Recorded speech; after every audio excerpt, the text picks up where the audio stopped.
The entire populace has been transported to a foreign oceanic realm, beginning their journey upon a solitary island, crowned by a lighthouse. Here, all individuals commence anew.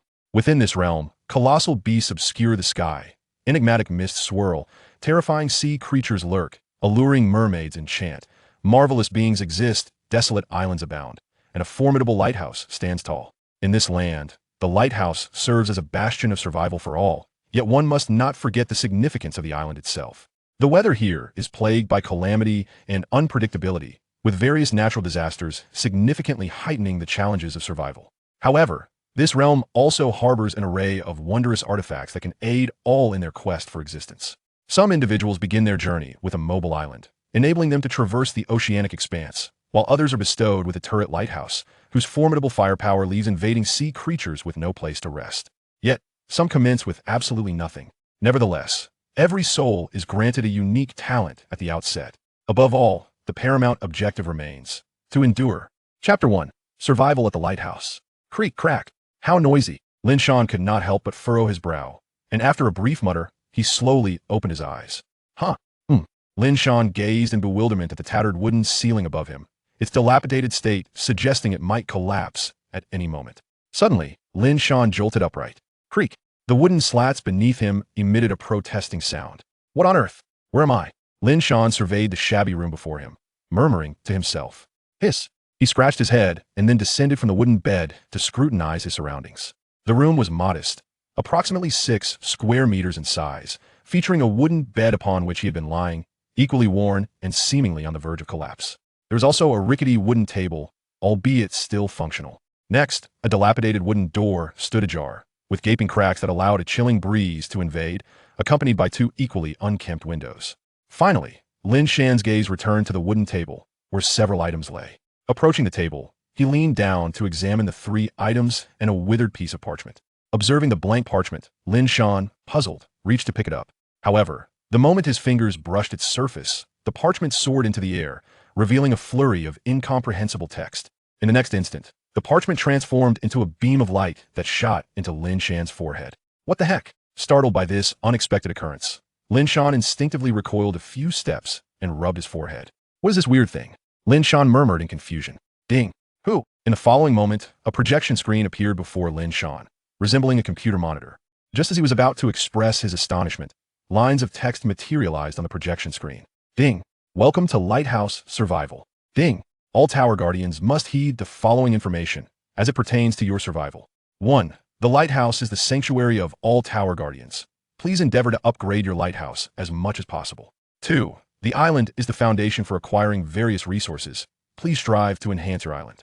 3. The lighthouse's illumination dispels the mists. Ensure that the light remains bright throughout the night. Warning: the mists are perilous. 4. The island experiences tidal phenomena. During low tide, treasure chests, sea creatures, and essential resources will emerge. 5. The table holds 3 newcomer benefits: a random island, a random lighthouse, and a random talent. 6. The first 3 days constitute a novice welfare period, during which the probability of treasure chests appearing is doubled. Sea creatures will not attack unless provoked by those approaching the treasure. 7. During the novice welfare period, the weather will consistently remain fair and sunny. 8. The above constitutes the existing information. All Tower Guardians must remember this. Lighthouse survival? Survival narrative? Lin Shan murmured. He had read numerous novels of this genre, such as raft survival, ocean survival, and bizarre survival tales, but were they not mere fiction? He could hardly believe such events were unfolding in his own life. So everyone from Blue Star has arrived, including the elderly, the weak, and the infirm? Lin Shan exclaimed in astonishment. At that moment, the text on the projection screen gradually faded, revealing an attribute panel. Lin Shan glanced at it, which included personal attributes, a lighthouse panel, an island panel, an inventory, and a chat channel. Below, an additional message read: today's weather, fair and sunny. Weather effect: rare. After the tide recedes on your island, there exists a minuscule chance of encountering a special treasure chest. Note: the weather effects of the Tower Guardians vary significantly. Observing this, Lin Shan curiously glanced at the weather effects a few times before clicking on the first option, revealing his personal attribute panel. Name: Lin Shan. Strength: ordinary person. Talent: none. Ability: none. Evaluation: an utterly average individual, guaranteed to survive no more than 4 days. What a simplistic panel. Furthermore, what does it mean by guaranteed to live no more than 4 days? Does it imply that once I surpass my novice phase, I shall perish? Lin Shan couldn't help but voice his thoughts. He then clicked on the Lighthouse panel. Name, Lighthouse. Category, Lighthouse. Rating, White 1. Main effect, White Candle Flame. Special effect, None. Energy 100. Evaluation, a bare-bones lighthouse, which, aside from dispersing the thin mist over the sea, serves no other purpose. Nevertheless, at least the lighthouse remains illuminated. Gazing at such a rudimentary panel, Lin Shan instinctively clicked on the White Candle Flame. Name, White Candle Flame. Category, Special Item. Rating, White 1. Effect, capable of dispelling mist within a 3-meter radius. Description, the most basic lighthouse flame, only effective against thin mist. When faced with slightly denser fog, its efficacy will diminish significantly. 3 meters? Lin Shan glanced around the room, concluding that this space must indeed be the lighthouse. Well, 3 meters should suffice. Closing the lighthouse panel, Lin Shan proceeded to check the island panel. Name, Ordinary Island. Category, Island. Rating, White 1. Effect, None. Special effect, None. Area, 1,000 square meters. Evaluation, an utterly mundane island, devoid of even a single tree. How can one dare to call an island when there isn't even a coconut tree? Lin Shan, with a blank expression, closed the panel and then opened the final chat channel. Upon opening, he discovered 2 chat channels, one for world chat and another for regional chat. First, he clicked on the world chat channel. It is not activated, which was anticipated, as he had read survival-themed novels before. However, upon observing the display population, Lin Shan felt perplexed. The number was not the 8 or 9 billion inhabitants of Blue Star, but rather a staggering several hundred billion. That number doesn't add up. Could it be that individuals from planets beyond Blue Star have also been drawn in? Lin Shan murmured in astonishment. After glancing at the count once more, he shook his head and clicked on the regional channel. Upon opening it, the atmosphere was lively and bustling, with various messages continuously streaming by. Chapter 2, The Fourth Gift. As Lin Shan observed the incessantly scrolling comments, he experienced a sense of déjà vu akin to watching a live stream. Glancing at the number of participants, he noted, in the 8888888 zone, there are 100,000 players. 100,000 per zone? If the world channel boasts several hundred billion, that implies Lin Shan blinked. The numbers were staggering, far too many to count, simply an overwhelming multitude. Turning his attention to the chat channel, he skimmed through the rapidly passing comments for a moment before deciding to close it, finding it chaotic and filled with trivial chatter. This is hardly worth my time. I might as well examine the 3 novice rewards on the table, he mused. With this thought, Lin Shan directed his gaze towards the trio of items before him, picking one up to inspect. Name, Random Island. Category, Special Item. Rating, None. A novice reward, unrated. Effect, upon use, randomly generates 3 islands from which you may choose one. Description, this is a novice benefit, with a 90 chance of producing a common island, a 9 chance of yielding a rare island, and a 1 chance of revealing a special island. After perusing the description, Lin Shan promptly activated the item. Instantly, a screen materialized, displaying 3 images that began to spin rapidly. After a few seconds, they gradually came to a halt, revealing the images of 3 islands. Lin Shan first examined the first one, relieved to find its attributes available for viewing. Name, Coconut Crab Island. Category, Island. Rating, White 1. Effect, contains a small number of coconut trees and coconut crabs. Special effect, None. Area, 2,000 square meters. Evaluation, an ordinary island, yet abundant in coconut trees and coconut crabs. Choosing this will at least ensure you have sustenance in the early stages. Coconut trees and coconut crabs? Within the realm of common islands, this seems rather favorable. Lin Shan remarked with surprise. After all, coconuts are not only edible, but also hydrating, making them exceptionally valuable for survivors. He just wondered how small quantity was defined. Not to mention the presence of coconut crabs. Next, he clicked on the attributes of the second island. Name, Lifeless Deserted Island. Category, Island. Rating, White 1. Effect, None. Special effect, None. Area, 3,000 square meters. Evaluation, an island devoid of even a blade of grass. This is a hellish start. Surely you wouldn't choose this. Observing the image of this island, it was indeed entirely barren, composed predominantly of rocks. Who in their right mind would select such a desolate place? It must be the most abysmal of common islands, Lin Shan quipped before shifting his focus to the final island, with Coconut Crab Island as a safety net. He felt unperturbed even if the last island turned out to be subpar. Name, Tidal Island. Category, Island. Rating, White 1. Effect, contains a small number of tree resources. Special effect, tidal effect, is doubled. Area, 3,000 square meters. Evaluation. Oh, this is a rare island that significantly alleviates the duration of high tide, granting you more time to gather resources. However, correspondingly, tidal islands are also more likely to attract marine creatures. Lin Shan regarded the last island with curiosity. Was this a special island? After all, it boasted a special effect. He scrutinized the image closely. In terms of shape, it appeared quite ordinary, with a sandy beach on one side and rocky outcrops on the other, accompanied by a handful of trees. Having examined the title island, he decisively selected it. After all, it was a unique island, and he certainly wouldn't be foolish enough to forego that opportunity. Ding. Do you wish to select title island? Lin Shan clicked yes without hesitation. Ding. The island is currently undergoing transformation. Please wait. Noting this, Lin Shan turned his attention back to the other two items on the table. He then picked up the random lighthouse and activated it. In the next moment, 3 dilapidated lighthouses appeared on the screen. This time, Lin Shan did not meticulously examine each one, but instead sought out any with special effects.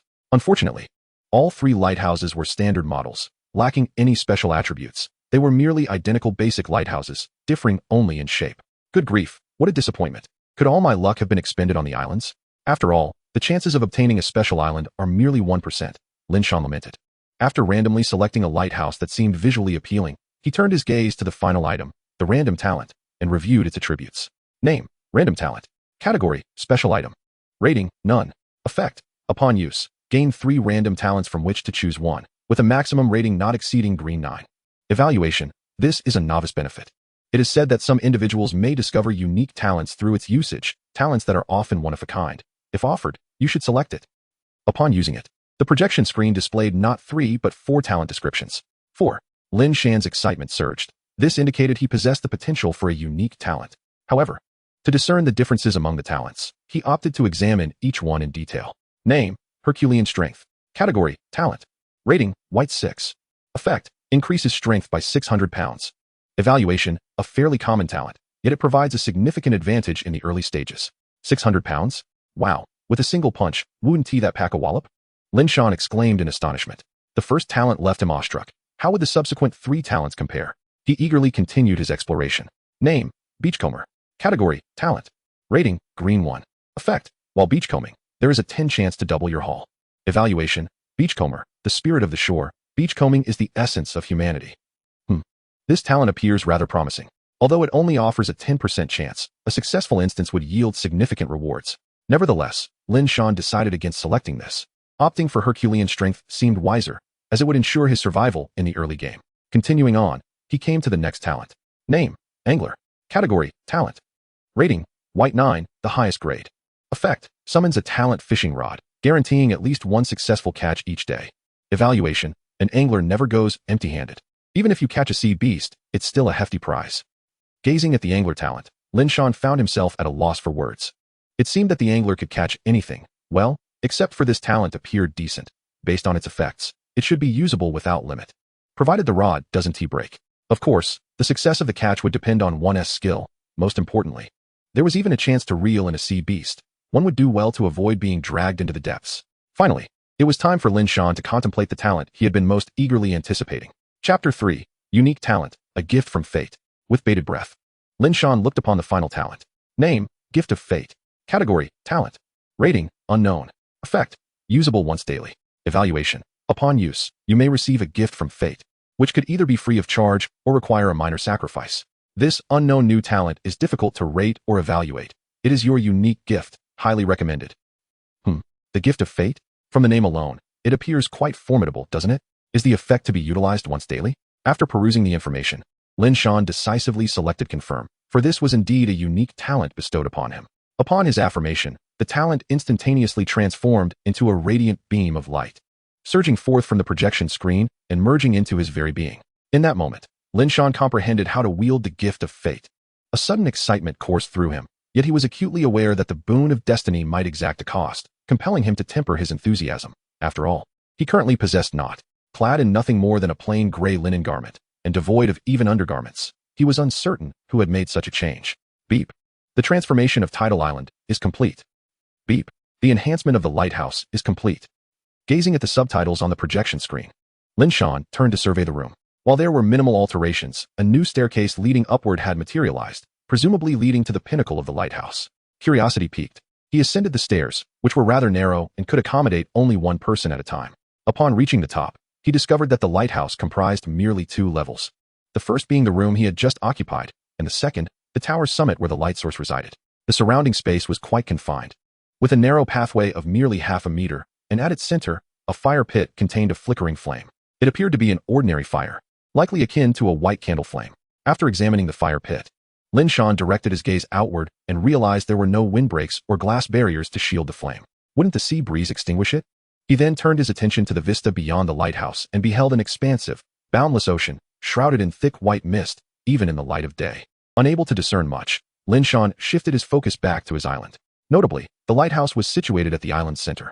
After a brief survey, he noted that the island's shape matched the image he had previously viewed. Spanning 3,000 square meters, part of it was submerged under seawater, rendering it appear considerably smaller from his vantage point. To the left of the lighthouse, he spotted a small grove of trees, approximately a few dozen in number. Though none were particularly tall, standing around 2 meters high. Regrettably, they were not coconut trees. Just as he descended from the second floor of the lighthouse, a projection screen materialized before him. Beep. Reminder. In half an hour, the tide will recede. Seize the opportunity to gather resources. Observing the notification, Lin Shan glanced out the window at the 2 dilapidated panes that offered little protection from the wind, yet provided a decent view of the shoreline. He noted that the tide had indeed begun to withdraw, revealing the beach and rocky outcrops previously submerged. However, it was merely the onset of the event, so Lin Shan felt no urgency. Instead, he approached the wooden bed and summoned the projection panel once more. The familiar attributes panel appeared, showcasing his character, the lighthouse, the island, his backpack, and the chat channel. Upon examining the lighthouse and island panels, he found they had reverted to their earlier restricted states. Exiting that, Lin Shan turned his attention to the backpack, the only feature he had yet to encounter. Upon opening it, a row of 10 slots appeared on the projection screen, with the first slot containing a gift package. What is this? Lin Shan murmured in confusion before clicking on it, instantly summoning the attributes panel. Name, Beginner's Gift Pack. Category, Special Item. Rating, None. Effect, upon use, randomly grants 1 beginner weapon, 2 black loaves of bread, and 1 500 milliliters bottle of purified water. Evaluation, a boon for novices. After reading this, Lin Shan promptly utilized it, exclaiming, "This beginner's benefit is rather generous." In an instant, his backpack was replenished with a hammer, 2 loaves of bread, and a bottle of water. A hammer, you say? Lin Shan clicked to retrieve it, and suddenly, a hefty hammer, approximately 1.2 meters in length, materialized in his hands. Whoa, almost dropped it on my foot, he exclaimed, stabilizing the large hammer. Examining its attributes, he found, name, large hammer. Category, weapon. Rating, white 1. Effect, none. Evaluation, a substantial hammer, commonly seen in blacksmith shops. As a starting weapon, it provides a commendable beginning. Lin Shan nodded in agreement. Indeed, the hammer wielded greater utility than other weapons, requiring no particular skill, just sheer strength to yield miraculous results. Casting a glance out the window, he noted that the tide had receded by a third. Contemplating this, Lin Shan decided to open the chat channel, primarily to ascertain if anyone was boasting about unique islands or lighthouses. And the talents as well. People are inclined to flaunt their achievements. Those who quietly amass wealth are always the minority. Upon opening the channel, a flurry of messages scrolled past, though not as frenzied as at the outset.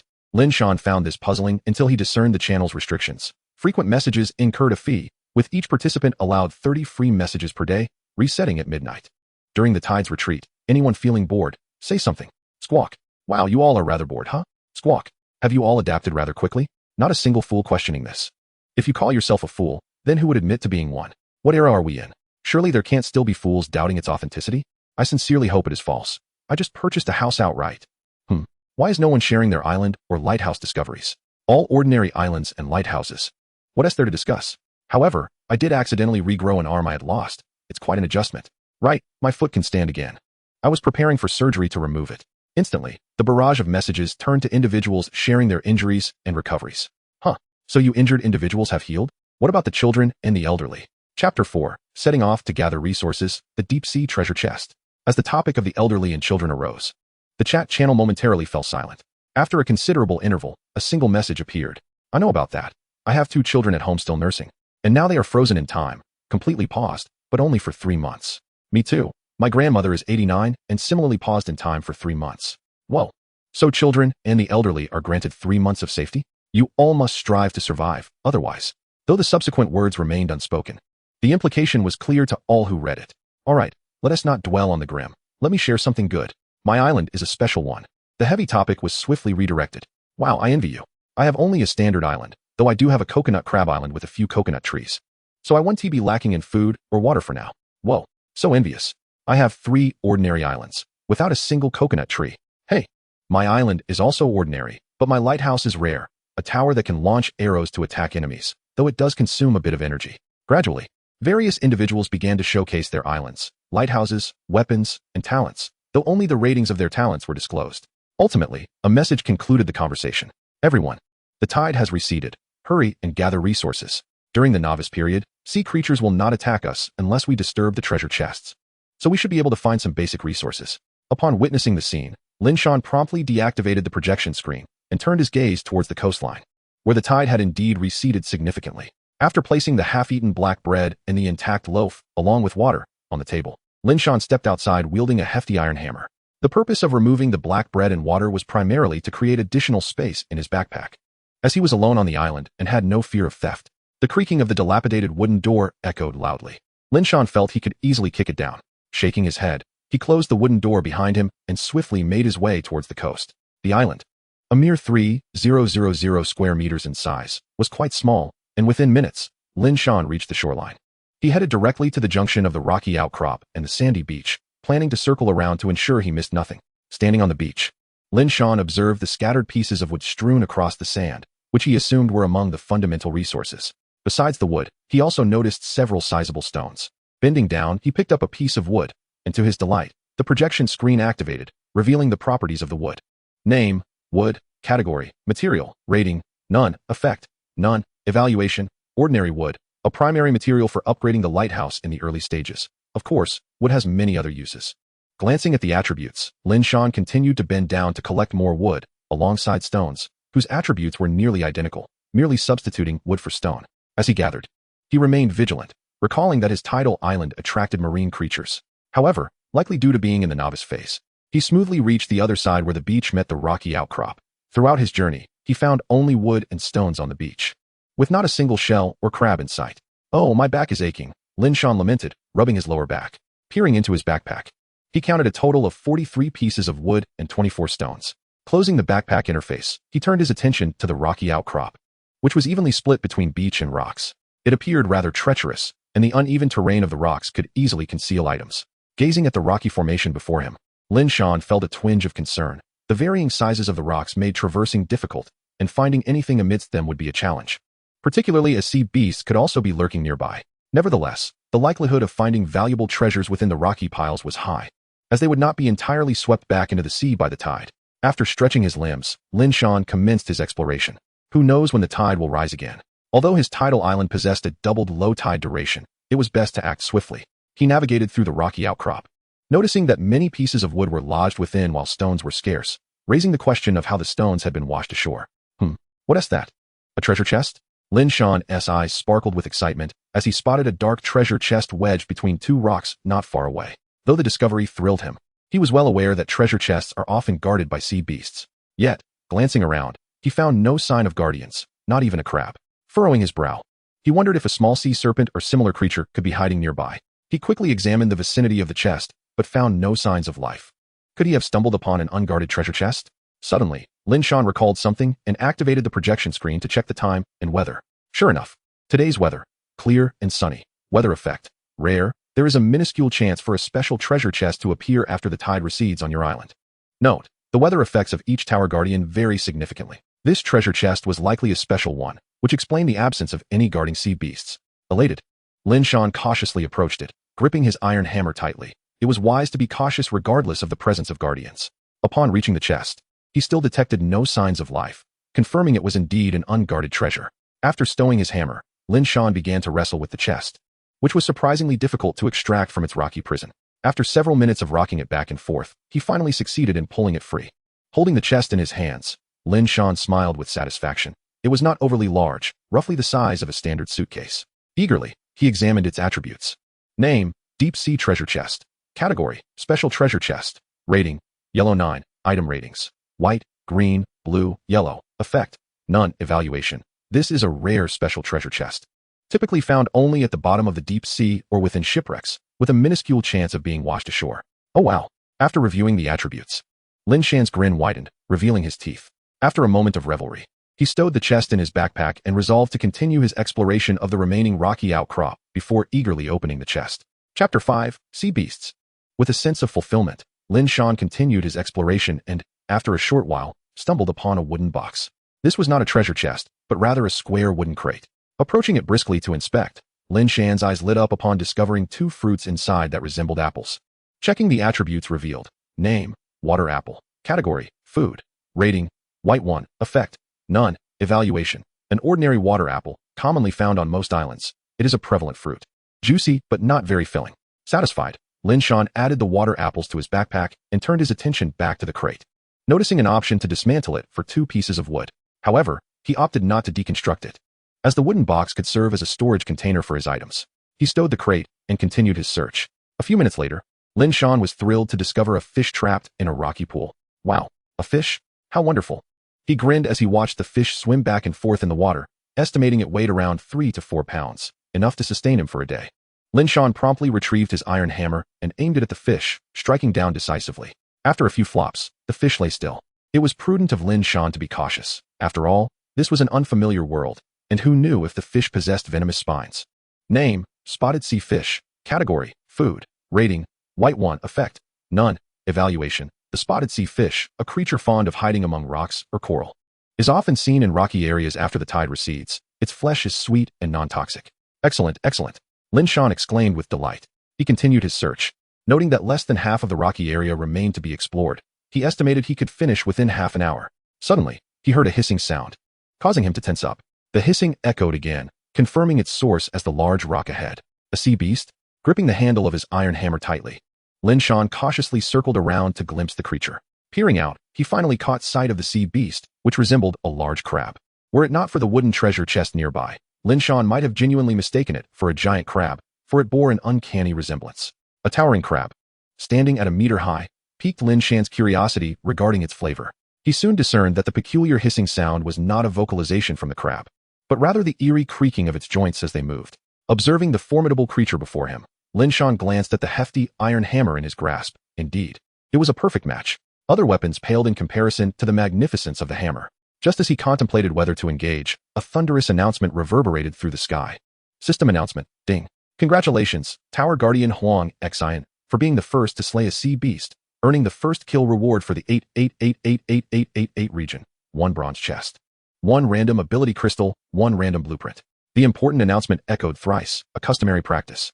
Staring at the luminous text in the sky, Lin Shan was momentarily stunned.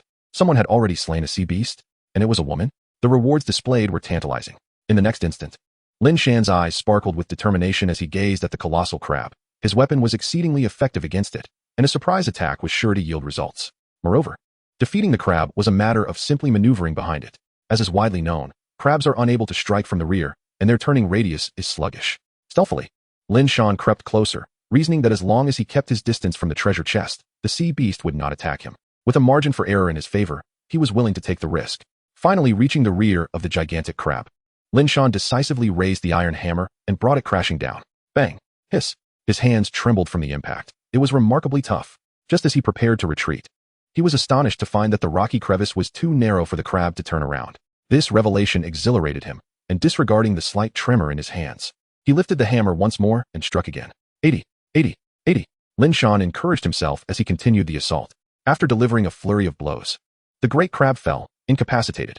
Phew, that was exhausting. He felt utterly drained. Lin Shan gazed at the gigantic crab, which he had smashed into submission, and murmured in awe. System announcement, ding. Congratulations, Tower Guardian Lin Shan, for being the second to slay a sea beast, earning the second place reward. 1 black iron chest, 1 random ability crystal, 1 random blueprint. Glancing at the announcement in the sky, Lin Shan nodded in satisfaction.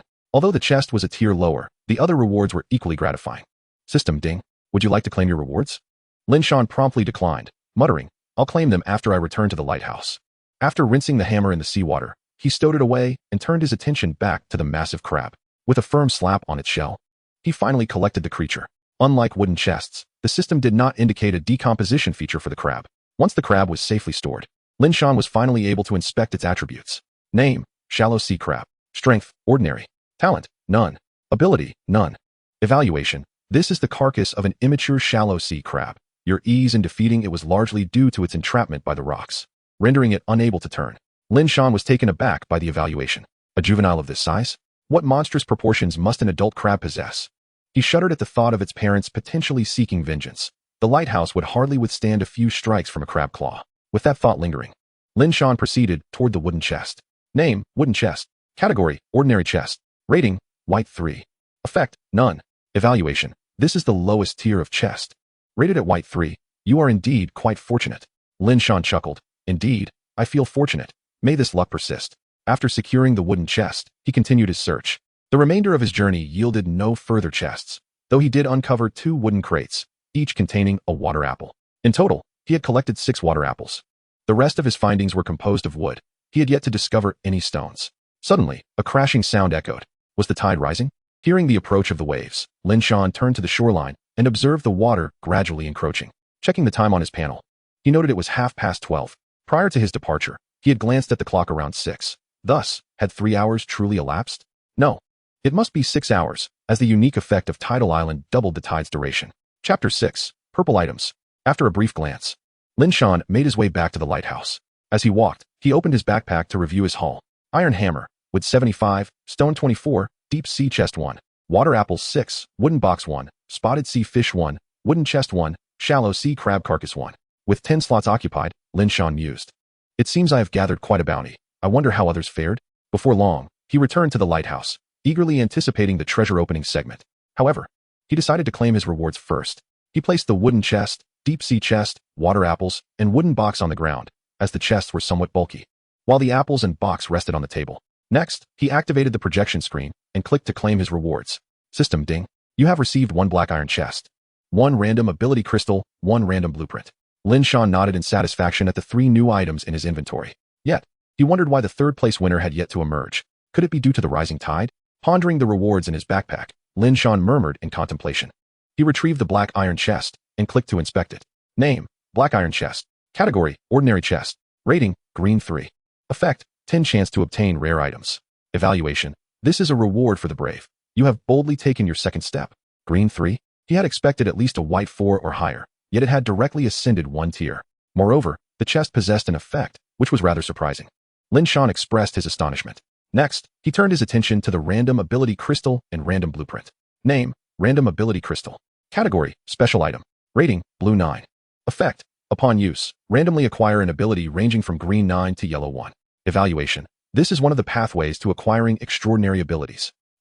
It appeared promising, with a guaranteed minimum of green 9. Just imagining the potential of a white-level Titan talent, which could enhance strength by 600 pounds, made him wonder how formidable a green 9 ability could be. Of course, the strength of the talent could also play a significant role. He then clicked to view the random blueprint. Name, random blueprint. Category, special item. Rating, blue 1. Effect, upon use, randomly acquire a blueprint ranging from green 1 to blue 3.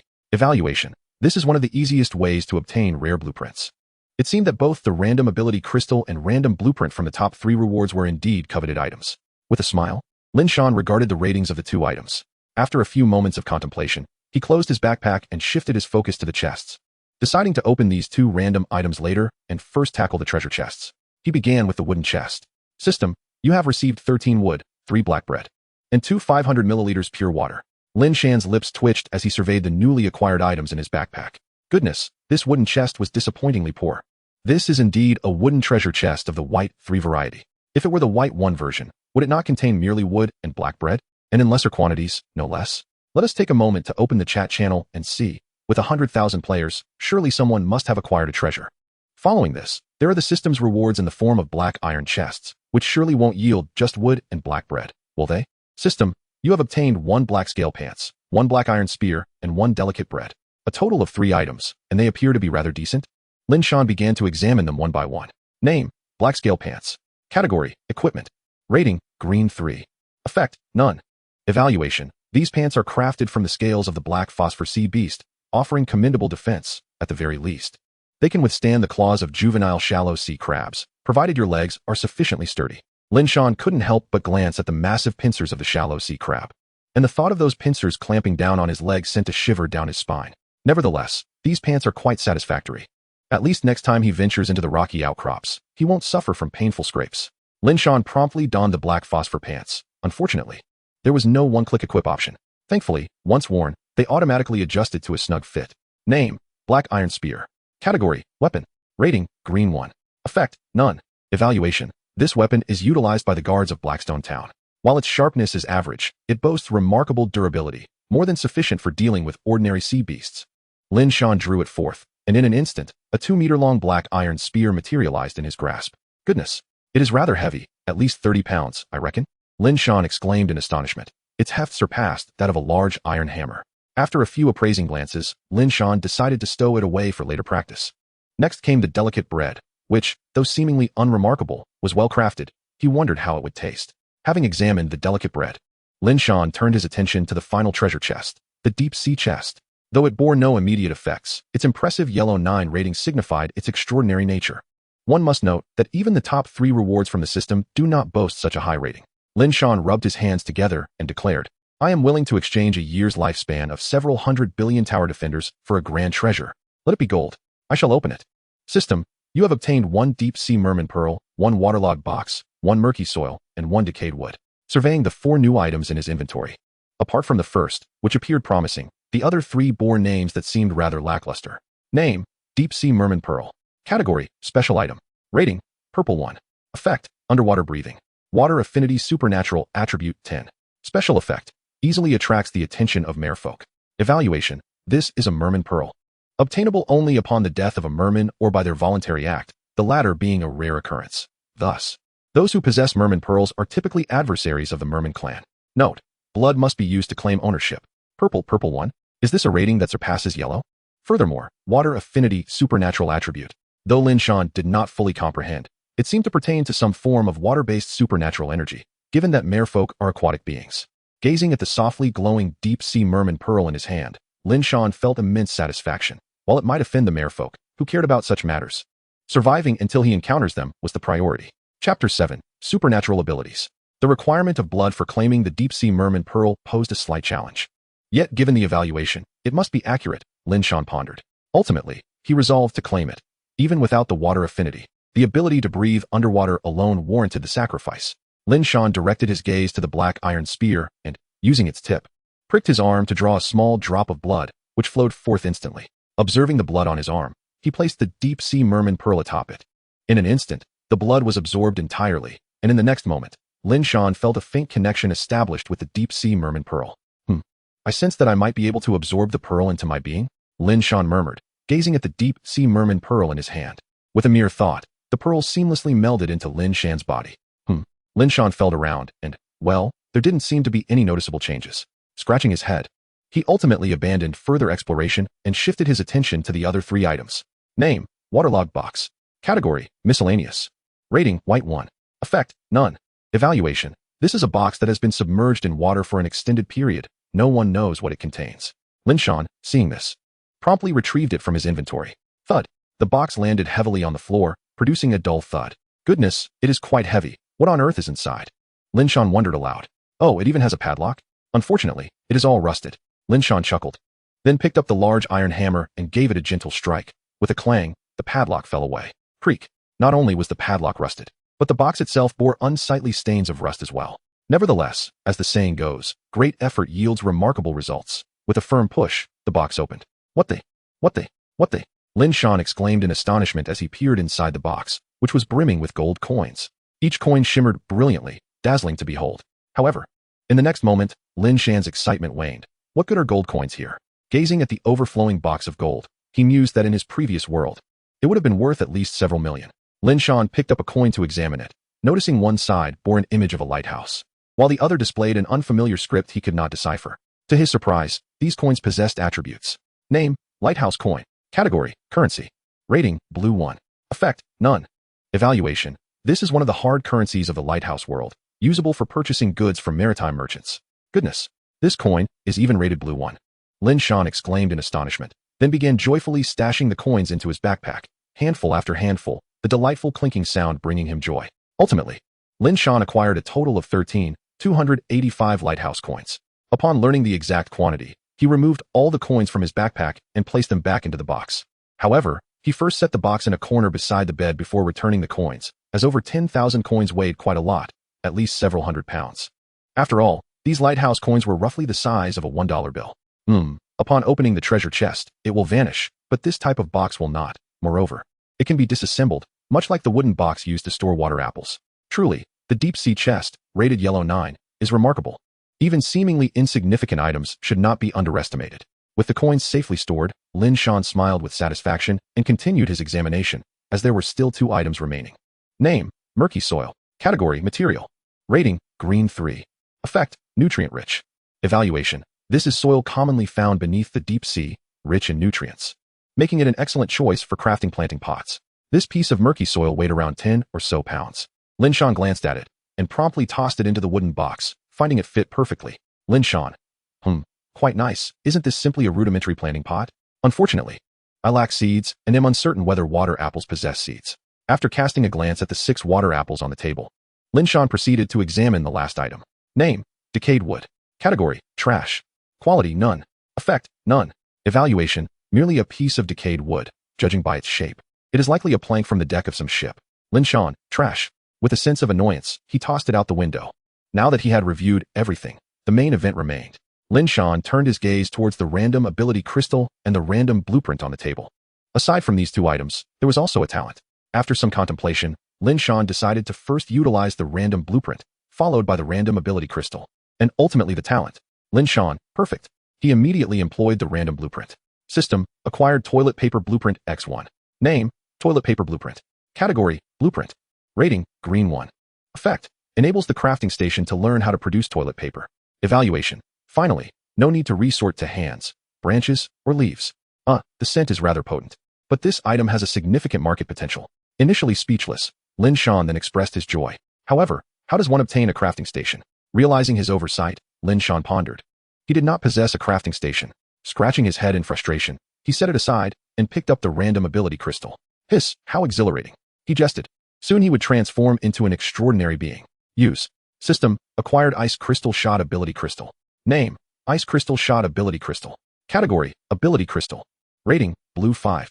Effect, inflicts ice damage and slows down the target.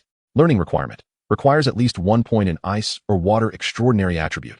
Evaluation, an extraordinary ability that necessitates corresponding extraordinary attributes. Is that not quite normal? Lin Shan's eyes widened in astonishment. If he hadn't obtained the deep sea shark pearl, would he have been unable to learn this skill? Yet, upon reflection, it seemed reasonable. As the evaluation stated, extraordinary abilities must indeed be driven by the corresponding extraordinary attributes.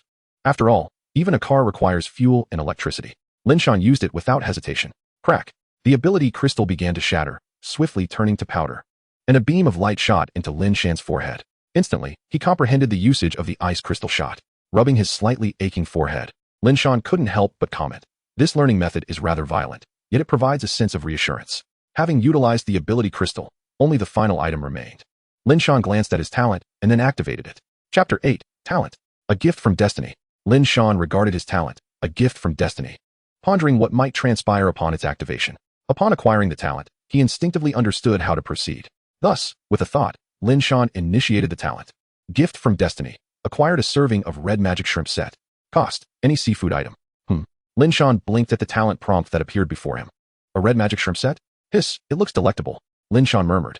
Regarding seafood, he recalled the vibrant sea fish he had just caught. Certainly, that qualifies as seafood. Lin Shan picked up the sea fish and confirmed the exchange. Instantly, the fish vanished, replaced by a steaming plate of red magic shrimp set. It smells divine. Inhaling the aroma wafting from the red magic shrimp set, Lin Shan remarked. Gazing at the shrimp, he was taken aback.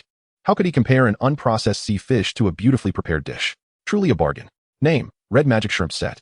Category, culinary delight. Rating, blue 1. Effect, consuming it grants 1 point in fire extraordinary attribute. Evaluation, a delicacy crafted from the rare red magic shrimp, which thrives in the red magic sea, preferring to reside near underwater volcanoes. It is a creature rich in potent fire attributes, requiring special methods for preparation.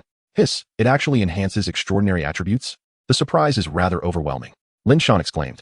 The red magic shrimp was sizable, weighing nearly 12 pounds, steaming on the plate, awaiting its fortunate consumer. Looking at the culinary delight before him, Lin Shan felt a compelling urge to boast. The chat channel allows for sharing images. He intended to eat while perusing the chat channel. Humans indeed require social interaction to ward off feelings of loneliness. Despite the current calm, in a few days, the situation would undoubtedly change. The barrage of messages continued to scroll by, and Lin Shan noticed the number of participants had decreased from 100,000 to 99,673, a drop of 327 individuals. Hiss, several hundred had perished in just one morning? Wow, have you all noticed the dwindling numbers? I realized it earlier. I almost couldn't make it back. That crab was enormous. Speaking of which, How does one upgrade the lighthouse? Does anyone know? 1. Same question, this rickety lighthouse. I genuinely fear it could be toppled by a gust of wind. The top player, judging by the name, seems to be a woman. What's the big deal about that? I have no time to concern myself with that. Damn, I was so close to slaying a sea beast, but the tide came in. The sea beast was swept back into the ocean. Damn it, the low tide lasts only 3 hours, far too brief. The shoreline of my island is littered with reefs, making passage difficult. Mine's a beach, and I finished traversing it quickly, but all I got were some wood, stones, and 2 wooden crates. Hee, I too was fortunate enough to find a wooden treasure chest. I also found a heavy wooden treasure chest. It's rated white 5. Huh. Why is my wooden treasure chest only rated white 2? Pay closer attention. Theirs has a prefix. Are we starting to brag now? Well, I also found a measly few mantis shrimps. Here is the picture. Wow, what a massive mantis shrimp. Top player, could you spare me one? TSK. These seafood treasures are truly enormous, so abundant in resources. Folks, my child is hungry, seeking food. Please, get out of here. Lin Shan glanced over. Noticing some messages were from 3 hours ago, yet if someone replied to those messages, they would be pinned to the top. There is such a feature? Quite impressive. This way, if someone shares useful information, it won't go unnoticed.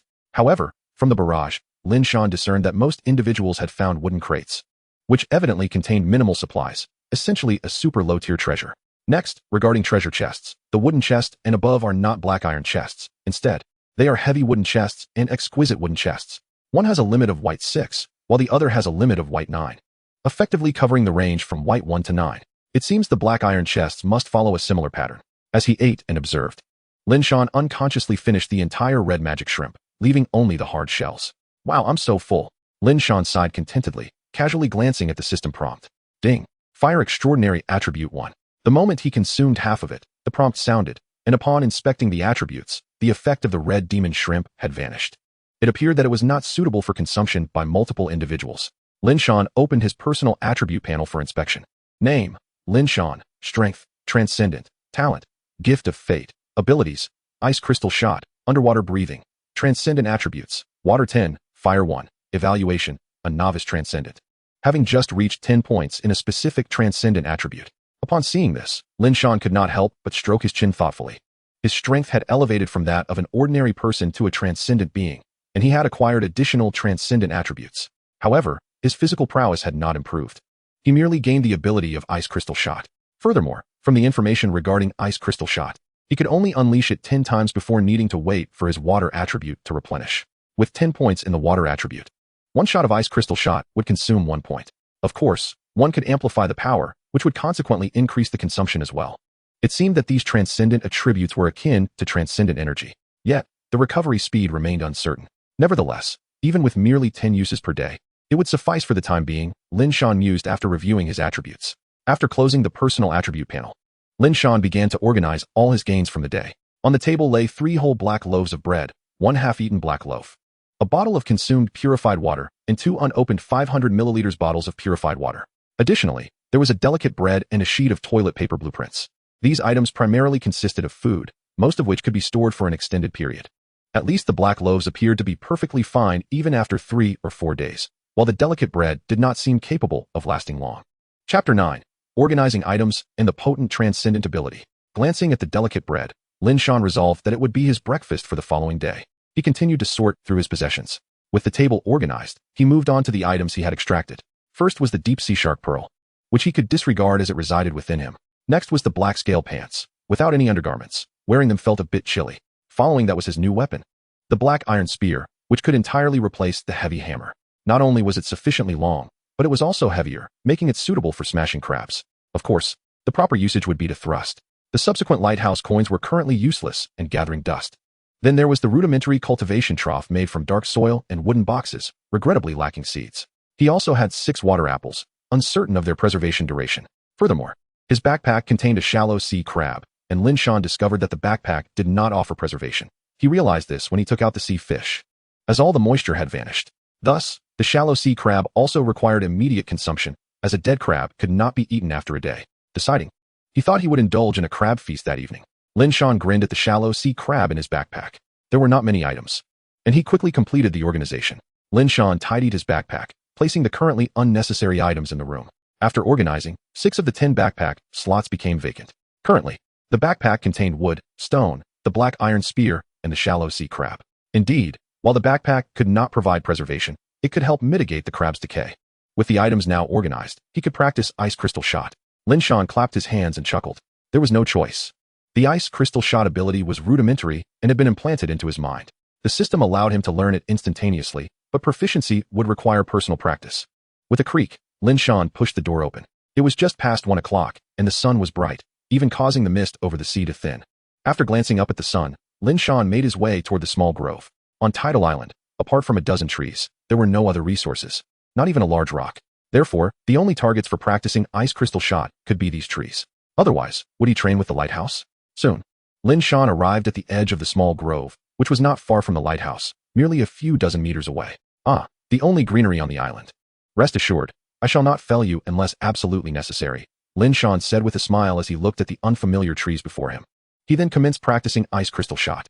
This ability involved condensing ice crystals and launching them at a target, inflicting ice attribute damage, slowing effects, and penetrating damage. Lin Shan, following the instructions of ice crystal shot, began to wield it.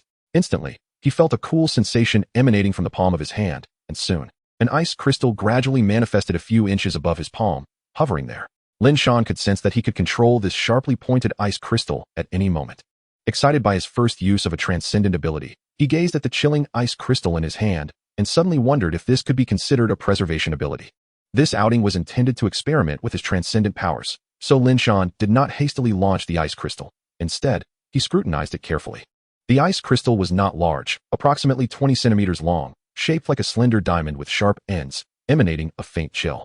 After examining it thoroughly, Lin Shan decided to wait and see how long a single point of water attribute could sustain the ice crystal.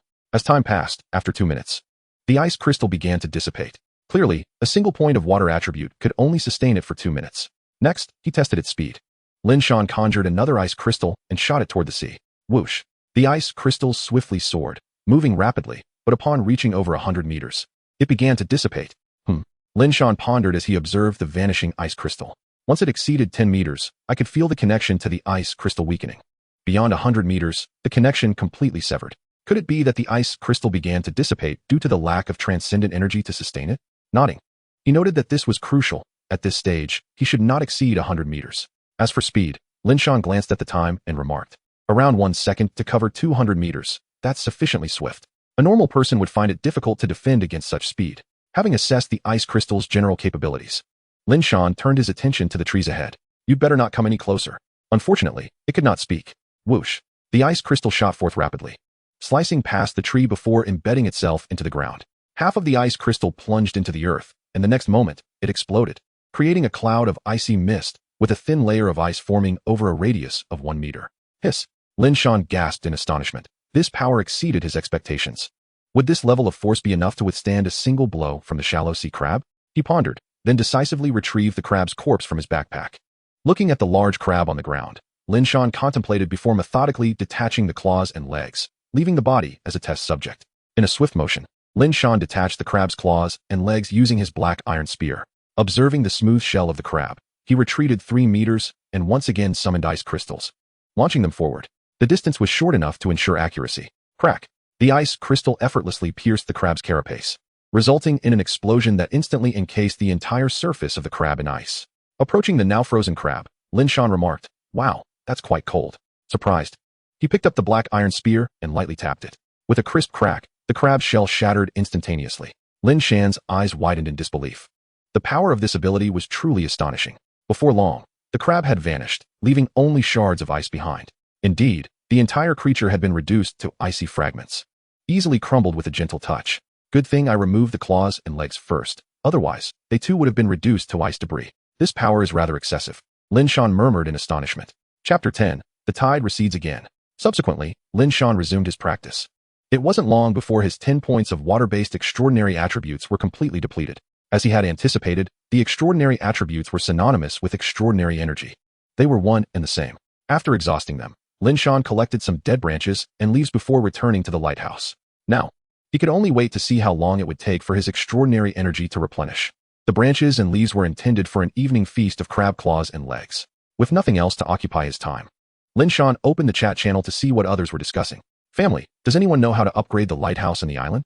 I've searched countless times and still haven't found anything. Same question. Sorry for breaking the formation, hehe. The lighthouse and island might not be available yet. After all, the lighthouse room is completely bare, there's nowhere to hide anything. Wow, wow, wow. Warning.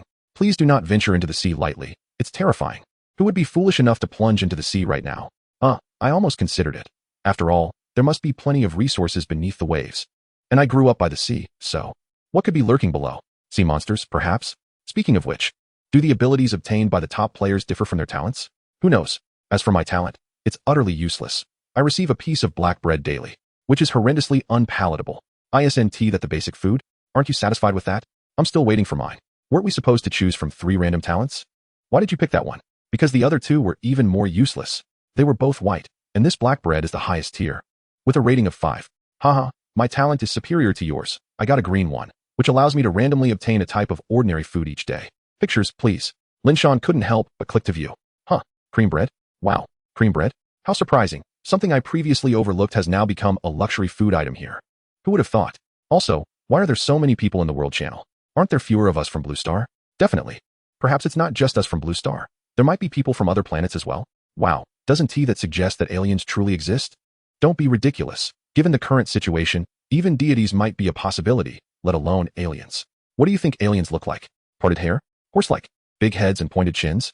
Goodness, I hope what you're describing really is alien. Adorable big eyes?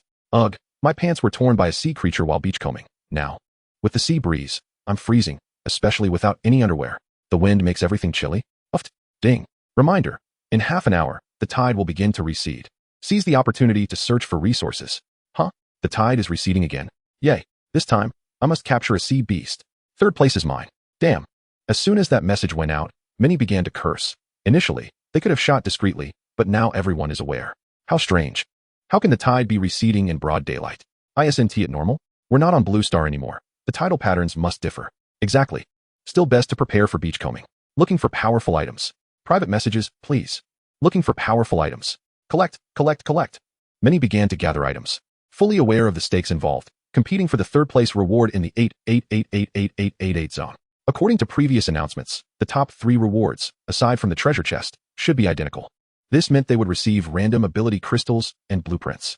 Consequently, numerous individuals had begun to prepare in secret. Many had already arrived at the shoreline, eager to be the first to spot and slay a sea beast.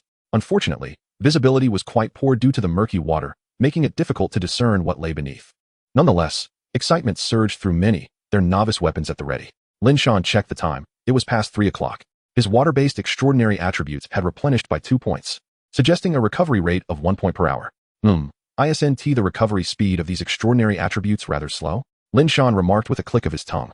This situation felt amiss. Clearly, there must be a method for rapid recovery of extraordinary attributes. However, he chose not to dwell on it. 2 points of water-based extraordinary energy were sufficient for him to take down 2 shallow water crabs. Thus, Linshan made his way to the beach. The rocky area seems to have a significantly higher probability of yielding rewards compared to the sandy shore. As time passed, the tide gradually receded. During this interval, Linshan observed numerous fish returning to the sea, but he was hesitant to enter the water, despite possessing the ability to breathe underwater. The dangers lurking beneath were unknown. Just considering the shallow water crabs, they would undoubtedly see him as their next meal. Linshan had no intention of risking his life unless he spotted a treasure chest being swept away by the tide. As the water receded, Linshan began his search, emboldened by his newfound abilities.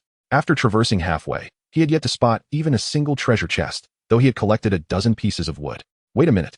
Aren't treasure chests supposed to appear twice as often during the novice phase? Why haven't I seen a single one?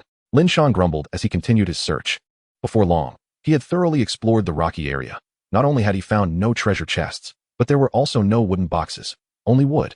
Linshan glanced at his backpack, noting that his initial count of 88 pieces of wood had increased to 134. He had collected a total of 46 pieces. Sighing, Linshan decided to check the beach for any potential finds. To his astonishment, as he stepped out of the rocky area and onto the sand, he encountered a massive mantis shrimp. Goodness, a mantis shrimp over a meter long? Linshan exclaimed in surprise. The mantis shrimp was circling a wooden treasure chest, evidently acting as a guardian sea beast. Linshan assessed the situation. While the mantis shrimp didn't seem particularly fast, its scythe-like claws appeared extremely sharp. If caught, it would undoubtedly inflict severe damage. Chapter 11. The Birth of the 3rd Place. The colossal mantis shrimp quickly noticed Linshan, the unexpected guest. Instantly, it assumed an offensive stance, its forelimbs poised and ready for battle. However, Since Lin Shan did not approach the treasure chest, the mantis shrimp merely remained on alert. Snap! Snap! Snap! Observing the sharp claws, Lin Shan lacked confidence in evading the mantis shrimp's attack. Primarily because he had previously watched a documentary that highlighted the incredible speed of the mantis shrimp's forelimbs. Nevertheless, relinquishing the treasure chest was out of the question for Lin Shan. After some contemplation, he resolved to thoroughly explore the remaining stretch of the beach before devising a strategy to confront the mantis shrimp. If all else failed, he would resort to using the ice crystal shot. However, that would mean the mantis shrimp would no longer be edible. After casting a glance at the mantis shrimp, Lin Shan circumnavigated it and proceeded to collect stones and wood. On the beach, these two resources were abundant, in stark contrast to the rocky area. Lin Shan speculated that different environments yielded varying resources, and it was undeniable that the beach was the most commonplace terrain. Along the coastline, one typically encounters rocky formations, sandy beaches, gravel flats, muddy shores, as well as coral reefs and mangrove swamps, among others. Each type of terrain undoubtedly emphasizes different resources, yet the beach region could be considered the most straightforward. However, these were merely his conjectures. The actual situation remained unknown. Perhaps interacting with individuals from different terrains would provide clarity. During the subsequent journey, Lin Shan did not uncover much, only stones and wooden blocks. Ultimately, he found himself back near the mantis shrimp. Snap! The mantis shrimp immediately became vigilant upon noticing him. Judging by the mantis shrimp's speed, it did not seem particularly swift. Perhaps a tug-of-war would suffice? Lin Shan glanced at the 2-meter-long black iron spear in his hand and deemed it entirely feasible, especially since the mantis shrimp measured just over 1.4 meters, leaving him with a 60-centimeter advantage, ample enough to pierce it. However, the mantis shrimp had not exhibited any speed. It merely circled around the treasure chest, so its rapidity remained uncertain. He decided to give it a try. If successful, splendid. If not, he would simply take the treasure chest. With a firm resolution, Lin Shan raised the black iron spear and gradually approached. The mantis shrimp, upon noticing, began to snap menacingly. Before long, Lin Shan was within 3 meters of the treasure chest, at which point the mantis shrimp sprang into action, clearly indicating that the 3-meter radius constituted its attack range. Snap! The mantis shrimp charged swiftly towards Lin Shan, and then, thud! The black iron spear pierced through the mantis shrimp's body. Lin Shan stood in stunned silence, momentarily dumbfounded by the sight of the mantis shrimp. Goodness, it just impaled itself on the spear? Lin Shan's lips twitched as he released his grip, and in an instant, the mantis shrimp collapsed, beginning to convulse. Weighing over 30 pounds, the black iron spear was quite heavy. At least now, the gravely injured mantis shrimp was unable to respond. After several minutes of convulsions, the mantis shrimp finally ceased to exist. Lin Shan promptly stored the mantis shrimp in his backpack, followed by the black iron spear, and then approached the treasure chest. As he walked, he muttered to himself, "Sigh, this lacks any sense of accomplishment."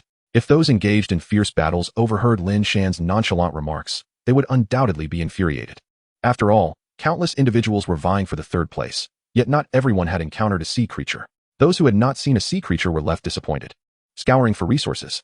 Meanwhile, those who had spotted a sea creature were desperately striving to defeat it, especially since the announcement for third place had yet to emerge, leaving the possibility open for anyone to claim it.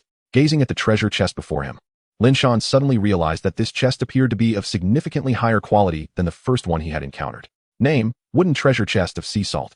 Category: Ordinary Treasure Chest. Rating: White 5. Effect: Guarantees the acquisition of sea salt.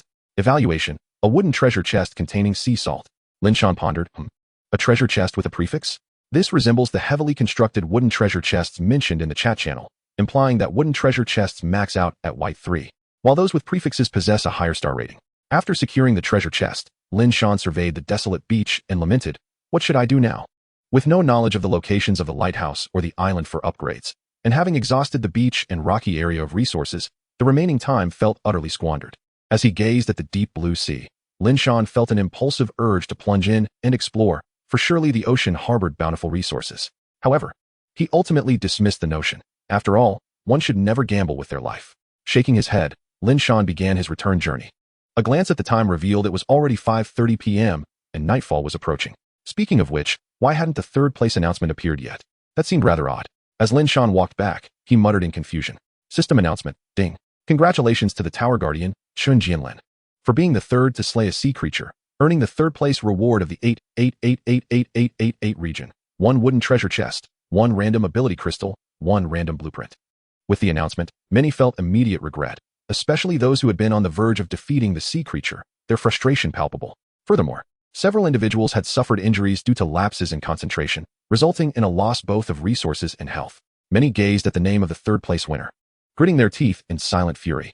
However, most merely cursed under their breath or muttered a few expletives. Should they encounter the winner in person, they might very well become submissive. Just as Lin Shan mused on this, the winner had indeed appeared, leaving him curious as to what abilities they might possess.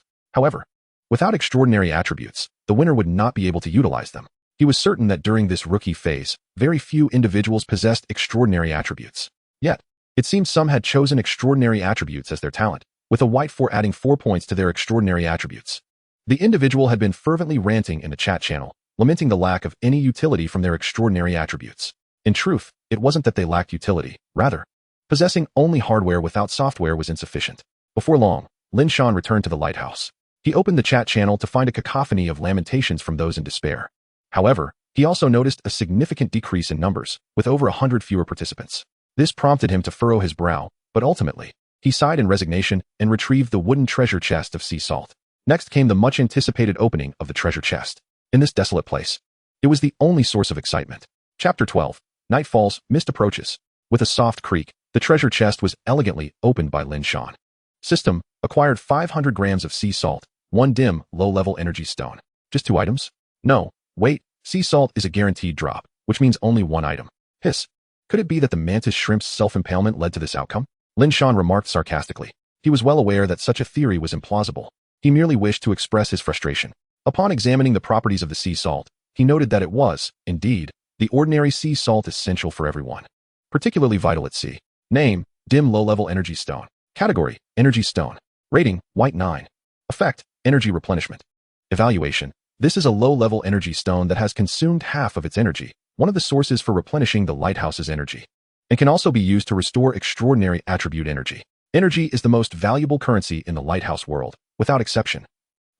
Upon reading the final evaluation, Lin Shan could not help but murmur, energy? Continuing, Lin Shan produced a low-grade energy stone and began to scrutinize it. To his dismay, he discovered that the stone was riddled with numerous cracks. As he traced the fissures with his fingers, Lin Shan conjectured, this is most likely the result of usage. In other words, once the energy is depleted, this low-grade energy stone will shatter as well. But how does one absorb it? Do I have to gnaw on it directly? Lin Shan realized that since their arrival in this world, they were essentially devoid of knowledge. He felt that the survival system of the lighthouse was rather perfunctory. Shaking his head, Lin Shan stowed the low-grade energy stone and picked up some dry twigs and leaves to head outside the lighthouse. Yes, he intended to start a fire. Of course, he was not foolish enough to attempt friction fire. Instead, he would ascend the lighthouse and ignite it with the flame there. He simply took 4 stones and arranged them into a rudimentary pit, tossing the dry twigs and leaves inside, before climbing to the top of the lighthouse to borrow a flame.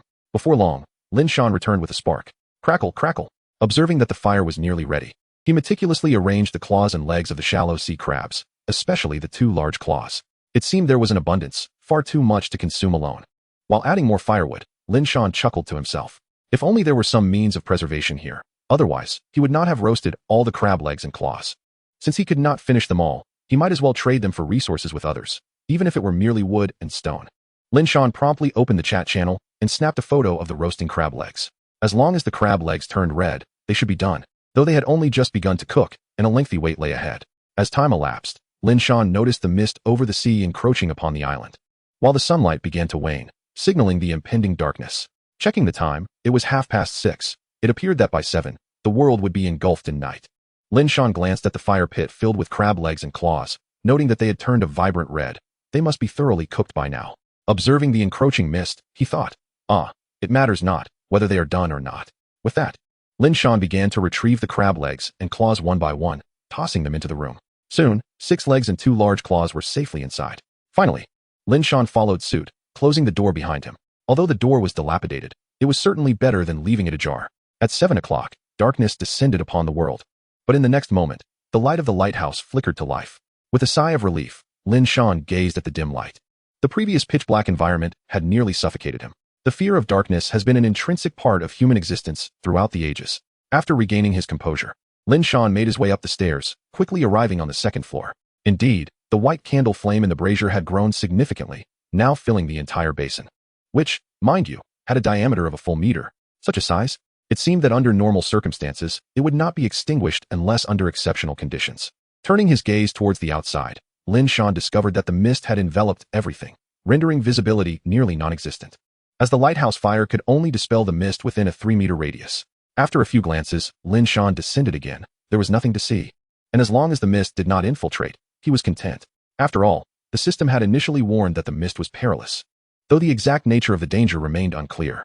Upon descending, Lin Shan noted that the fire pit outside was also shrouded in mist, casting a faint glow in that area. However, the next moment, Lin Shan's eyes widened in shock as he saw a shadow dart past, and in an instant, the fire pit extinguished. What the heck? Is there a monster? Lin Shan swiftly drew his black iron spear, his expression turning wary as he focused on the door. Given that the fire pit was merely 2 meters in front of it, while the mist loomed just a meter away, Lin Shan fixed his gaze on the door, his palms sweating, yet he dared not let his guard down. The uncertainty of the unknown filled him with dread. After several tense minutes, Lin Shan finally determined that the unknown presence would not breach the door. What was that just now? A sea beast? Or something else? Lin Shan sheathed his black iron spear, muttering with lingering trepidation. Noticing the wide-open window, he hastily shut it, feeling a modicum of reassurance. Eagerly, he opened the chat channel. Oh my gosh, everyone be cautious. The sea beast attacked my door. No way, the sea beast came ashore? Wait, didn't the system say sea beasts wouldn't attack during the novice phase? Are you sure it's a sea beast? Hold on, I'm experiencing something similar. But it doesn't seem like a sea beast, it's a sea demon. A fish person? A fish person? A mermaid? What the heck, bro, send a picture. Mermaid my foot, this is the kind of fish person I'm dealing with. Picture. Oh my goodness, that is hard to look at. Why are you tormenting me? Lin Shan curiously clicked to view. The angle of the photograph clearly indicated it was taken from the lighthouse, showing a fish person with 4 limbs preparing to smash through a dilapidated wooden door. From the image, the fish person appeared to be no taller than 1.2 meters and hideously ugly. Whoa, everyone, killing this fish person yielded a wooden treasure chest? Wait, how did you manage that? It's simple. Our wooden door has so many holes, just stab your weapon through, but aim for the head, or the fish person will escape. Don't ask me how I know. Is it really that straightforward? I'll give it a try. Crap, my weapon is a dagger. What good will that do? Oh dear, my weapon is a bow. But I only have 10 arrows, and 5 are left. I wonder if I can take it down? Below, a flurry of messages buzzed about gearing up to face the fish person. The allure of treasure chests was irresistible. Lin Shan closed the chat channel and turned his attention to the door, secretly anticipating the arrival of the fish person. After all, his black iron spear was a formidable 2 meters in length. Gazing at the door, Lin Shan pondered. Could it be the fish person who extinguished the fire? No, that seems implausible. Given the fish person's size, it couldn't possibly extinguish the fire in an instant. Thus, it became evident that other undiscovered entities lurked within the mist. Suddenly, Lin Shan's stomach growled audibly, startling him as he realized he had forgotten to eat dinner. Glancing down at the crab legs and claws scattered on the ground, he began to gather them up. Fortunately, they still retained some warmth, suggesting that the crab meat was likely still fresh. Faced with the 8 crab legs and 2 large claws, Lin Shan knew that even consuming a single large claw would be a daunting task, let alone finishing them all. Thus, Lin Shan resolved to sell his wares. After leaving a massive crab claw and a single crab leg behind, he promptly snapped a photograph and opened the chat channel. Lin Shan, image. A colossal crab leg. Trade 1 for 10 pieces of wood or stone. The crab claw for 20. First come, first served. Goodness, is it cooked? Oh, isn't that the esteemed second place contender? Esteemed one, are you in need of trinkets? I'm quite adorable and charming. The brother above, something seems amiss with you. Shallow sea crab? You're impressive. I can't possibly defeat it. How do you know the name of the crab? Well, I may not have defeated it, but I managed to lead it to frothing at the mouth before successfully slaying it. Haha. Hey, image. You've traded already? Those with wit have already exchanged. They're all sold out. Goodness, you lot are uncouth. Couldn't you leave some for those of us who haven't found food? But they're still black bread, right? Technically, mermen aren't inedible, are they? Image. Ugh, why are there no mermen here? This is unfair. Lin Shan surveyed the additional 60 pieces of wood and 30 stones in his backpack, nodding in satisfaction. He now possessed 274 pieces of wood and 142 stones. Although he was uncertain about how to upgrade the lighthouse and the island, it was clear that the more basic materials for upgrading the lighthouse, the better. Suddenly, a thunderous bang echoed, startling Lin Shan, who was gnawing on the crab leg, nearly dropping it. Bang, bang, bang. Regaining his composure, Lin Shan hastily set down the half-eaten crab leg and turned to face the wooden door. Mermen? They have finally arrived. Observing others flaunting their treasure chests, he felt an intense envy. Now, it was finally his turn, wasn't it? Despite the door's dilapidated appearance, individuals had tested its resilience, discovering that even after the mermen pounded on it for over 10 minutes, it remained intact, albeit with a slight increase in the lighthouse's energy consumption by 1%. However, the lighthouse's energy stones ensured the flame's vitality, prompting everyone to guard the door upon realizing that merman attacks would drain energy. Upon sighting a merman, it was kill or be killed. After all, no one knew how to restore the lighthouse's energy, so conserving it was paramount. Bang, bang, bang. Curse it. Are you in such a hurry to meet your demise? Lin Shan cursed loudly. He then brandished his black iron spear and approached the wooden door, preparing for a decisive strike to pierce through the doorway. In the chat channel, a prominent figure had clearly elucidated the merman's weaknesses, an esteemed forensic expert, who, after slaying a merman, had dragged it inside and proceeded to dissect it. She was none other than the top contender, AwakenX Era. The dissection images of the merman sent shivers down everyone's spine, especially those who doubted the prowess of a woman as the top contender. Now they resembled frightened chicks. Trembling with trepidation, they were haunted by her expertise. Lin Shan perused each image thoroughly. AwakenX Era's annotations were meticulous. Essentially, unless one was a fool, they could discern the merman's vulnerabilities from her insights. The analysis clearly stated that based on the merman's leg muscle structure, their speed was not particularly swift. But in water, it was a different story, given their aquatic nature. Their strength was limited, yet their teeth were razor-sharp, resembling fangs. Thus one should avoid being bitten, as it could result in the loss of significant flesh. Therefore, on land, as long as one exercised caution, slaying a merman should be a straightforward task. With AwakenX Era's knowledge, even encountering a merman outside would greatly increase the odds of victory. Lin Shan found himself immensely admiring her. Alas, he was academically challenged. But that did not hinder his admiration for the scholarly elite. It was worth noting that during his school days, he was taught mathematics by the physical education instructor. One can only imagine the caliber of his school. Can you envision a burly man, over 6 feet tall, fumbling through a math textbook, rambling incoherently for over 10 minutes? Until what began as a math lesson devolved into a physical education class. Shaking his head, Lin Shan dismissed these thoughts and approached the wooden door, intending to assess the merman's positions for a lethal strike. Suddenly, a blood-red eye appeared in the doorway. Goodness. Chapter 14. The Blood Eye? The abrupt emergence of the crimson eye startled Lin Shan. It was unavoidable, as its sudden presence in the doorframe was chilling. Most alarmingly, it was not from below, but rather from above. Its owner stood at least 2 meters tall. Lin Shan instinctively tightened his grip on the black iron spear, simultaneously preparing to unleash an icy shot. The blood-red eye fixated on him, emanating a malevolence that instilled profound discomfort. What in the world is this creature? Shouldn't it be a merman? Lin Shan muttered under his breath, gazing at the ominous eye above the doorway. Yet, the blood-red eye merely continued to stare at him, making no further movement. But the unyielding gaze filled Lin Shan with an involuntary dread. Wait. Lin Shan suddenly realized the blood-red eye was drawing nearer? No, wait. It was he who was being compelled to approach the door. What the devil? Lin Shan discovered he could not avert his gaze. Was this the power of the blood-red eye? Unbeknownst to him, his own eyes were gradually turning blood-red, resembling the eye looming above the doorway. Thud. The tip of the black iron spear pressed against the wooden door, halting Lin Shan's advance. Seeing this, Lin Shan let out a sigh of relief. Thank goodness. He had tightened his grip on the spear. Although his body was being subtly influenced, his mind remained unyielded, at least unable to react. Once he had regained a semblance of safety, Lin Shan became composed. The owner of the blood-red eye likely could not breach the door, otherwise, they would have stormed in and wreaked havoc once he fell under their control. Now, fixated on the blood-red eye, compelled. No less. He surmised that as long as he could evade its gaze, he might escape its influence. Perhaps he could use a projection screen to obscure his line of sight? Resolute, Lin Shan focused his thoughts, attempting to access the system panel. System ding. Detection indicates the Tower Guardian is under mental control, unable to access the system panel. Note, this restriction is designed to prevent individuals from using mental control abilities to manipulate other Tower Guardians for personal gain. Lin Shan cursed inwardly. What nonsense. I'm on the verge of demise, and you think this is appropriate? Is the monster's mental control the same as someone else's? Cursed be it. Am I truly to perish here? The blood-red eye flickered with a hint of confusion, seemingly pondering why he was not approaching. Seeing this, Lin Shan erupted into expletives. Clearly, the intelligence of this blood-red eye was severely lacking, as it could see he was bracing the door with his spear, rendering it unable to advance. Yet here he was, on the brink of being eliminated by this dim-witted blood-red eye. Lin Shan felt his grip weakening, while his feet continued to move forward. System ding. You have received a private message. Do you wish to view it? Initially steeped in despair, Lin Shan felt as though he had grasped a lifeline, urgently exclaiming in his mind, yes, yes, yes. This is it. Bang. Whoosh. Lin Shan collapsed to the ground, panting heavily, his eyes glued to the chat panel before him. The message was straightforward, 11. After several minutes, Lin Shan calmed himself, slowly conjuring an icy shard in his hand. Cursed be it. Even if the wooden door vanished, he would slay that blood eye. Go. Whoosh.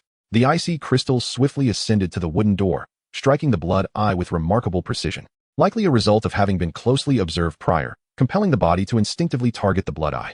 Roar. Bang. Snap. The icy crystal detonated, instantly enveloping the entire wooden door in a layer of frost. Simultaneously, Lin Shan heard a peculiar shriek, presumably from the master of the Blood Eye. With a fleeting glance at the pitch-black doorway, Lin Shan finally exhaled in relief.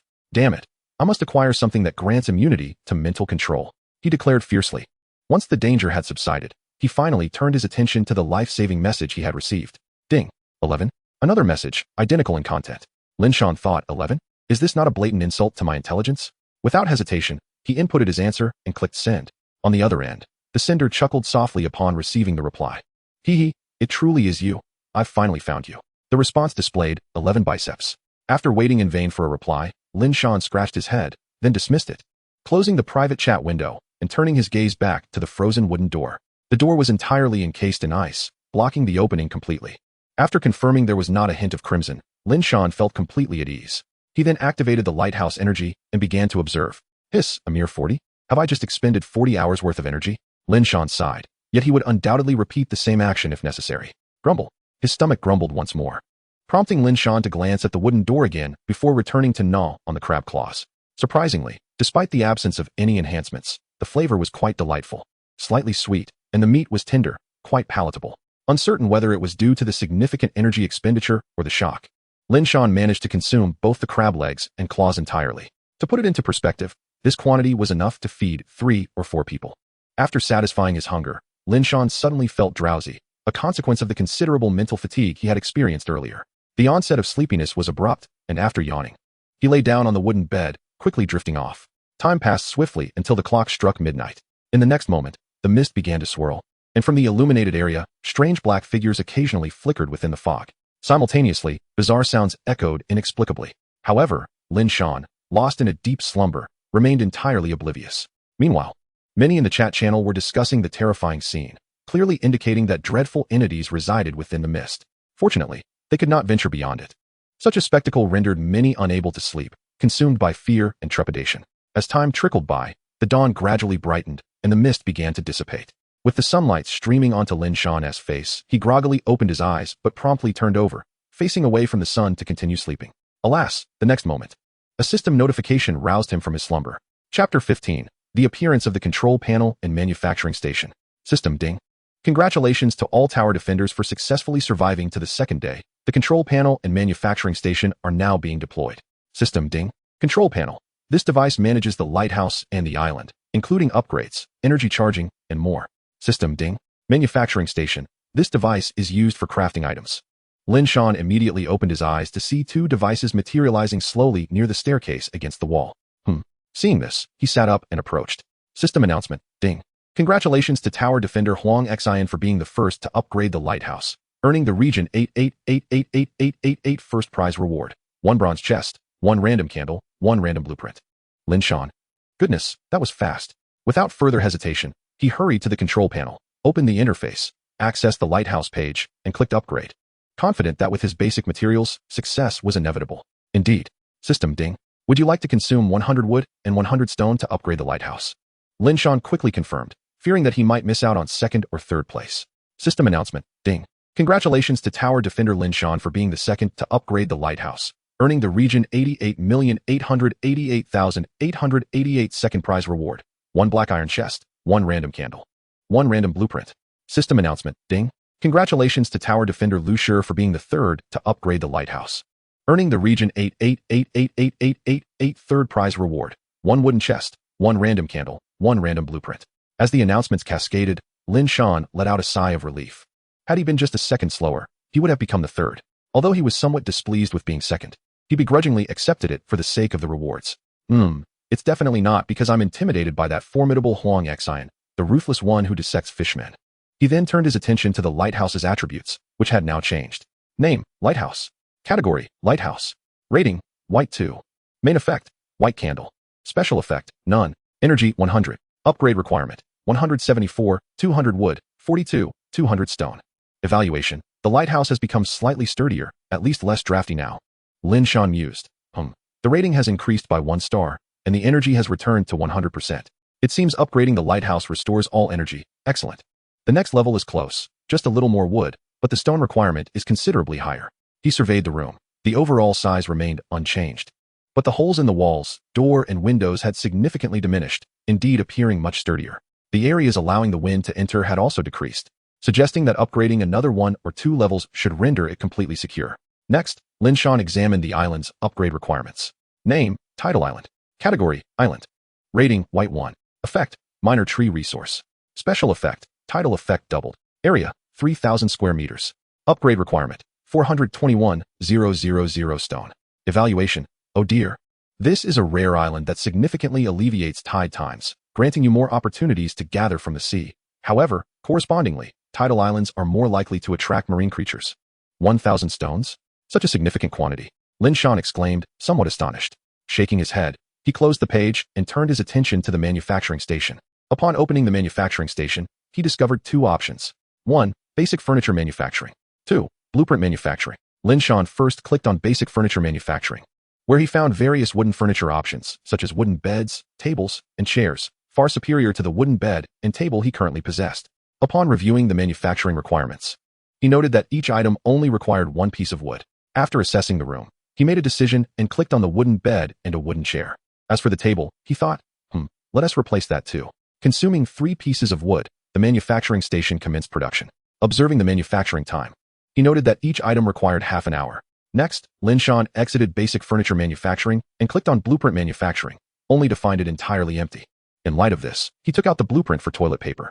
On the manufacturing table, there exists a small groove, its dimensions closely aligning with the blueprint, indicating it is indeed the designated spot for the paper.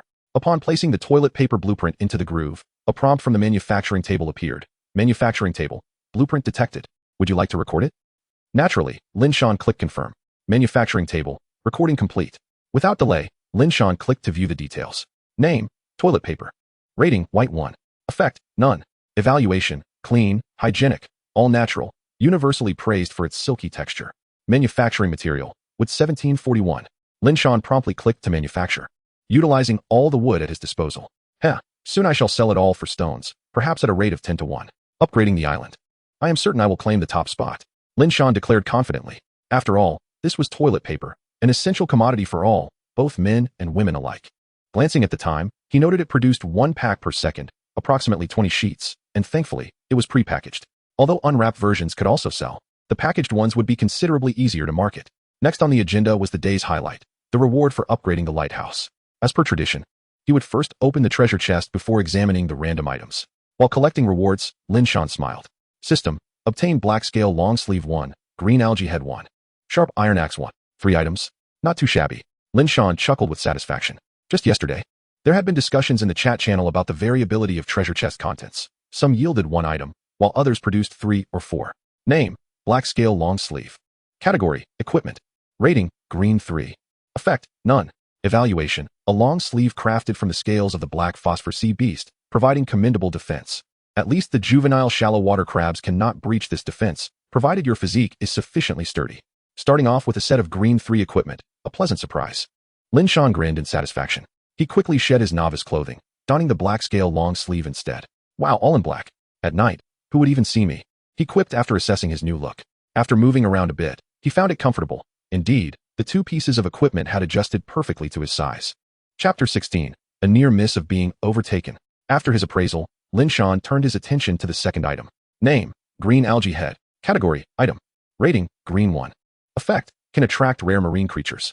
Evaluation, the green algae head, a marine algae organism, can serve as bait. When the tide recedes, unexpected treasures may await. Although it is also possible to find nothing. I recall there is a rather large depression in the reef area. Perhaps I shall investigate it when the tide goes out. If suitable, I could use it as a baiting spot, Linshan mused, contemplating the green algae head. Name, sharp iron axe. Category, weapon. Rating, white 7. Effect, enhanced tree cutting efficiency. Evaluation, an exceptionally sharp axe. It allows for rapid felling of ordinary trees. Linshan examined it briefly. At about 1 meter in length, it was indeed impressive for tree cutting, yet regrettably, he had no need for it at present. The few trees on the island were the only green ones available, and Linshan would not chop them down unless absolutely necessary. Having finished reviewing the treasure chest items, he moved on to the random candle and random blueprint. First, he opted to use the blueprint. System, obtained fireplace blueprint. Name, fireplace blueprint. Category, blueprint. Rating, green 1.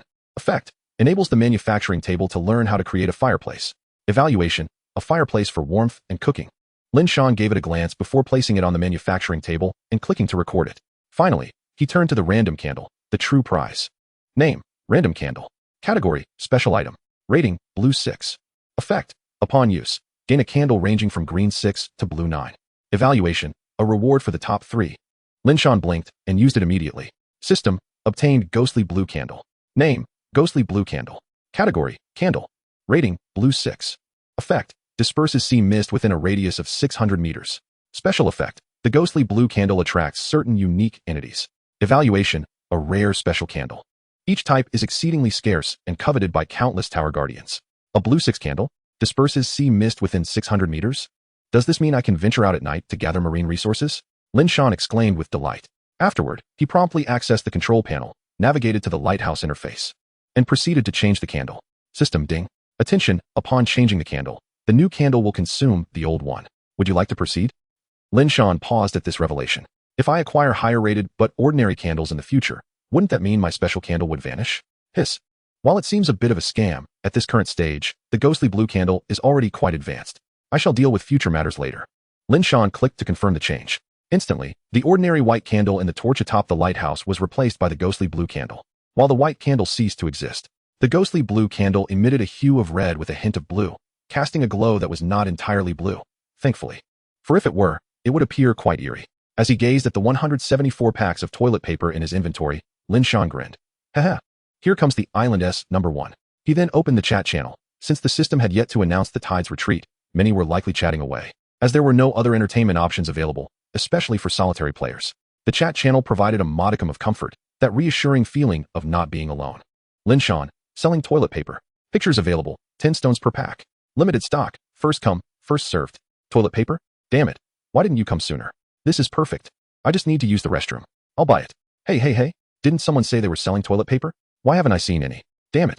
It's all been snatched up. That fast. I just clicked. Of course. Look at how many people are here. 174 packs are hardly sufficient. Master Lin Shan. I desperately need toilet paper. My period just started. That poor sister above. Your period? I don't believe you. Unless you show me proof. Of shrimp head. Sister, I managed to grab some toilet paper.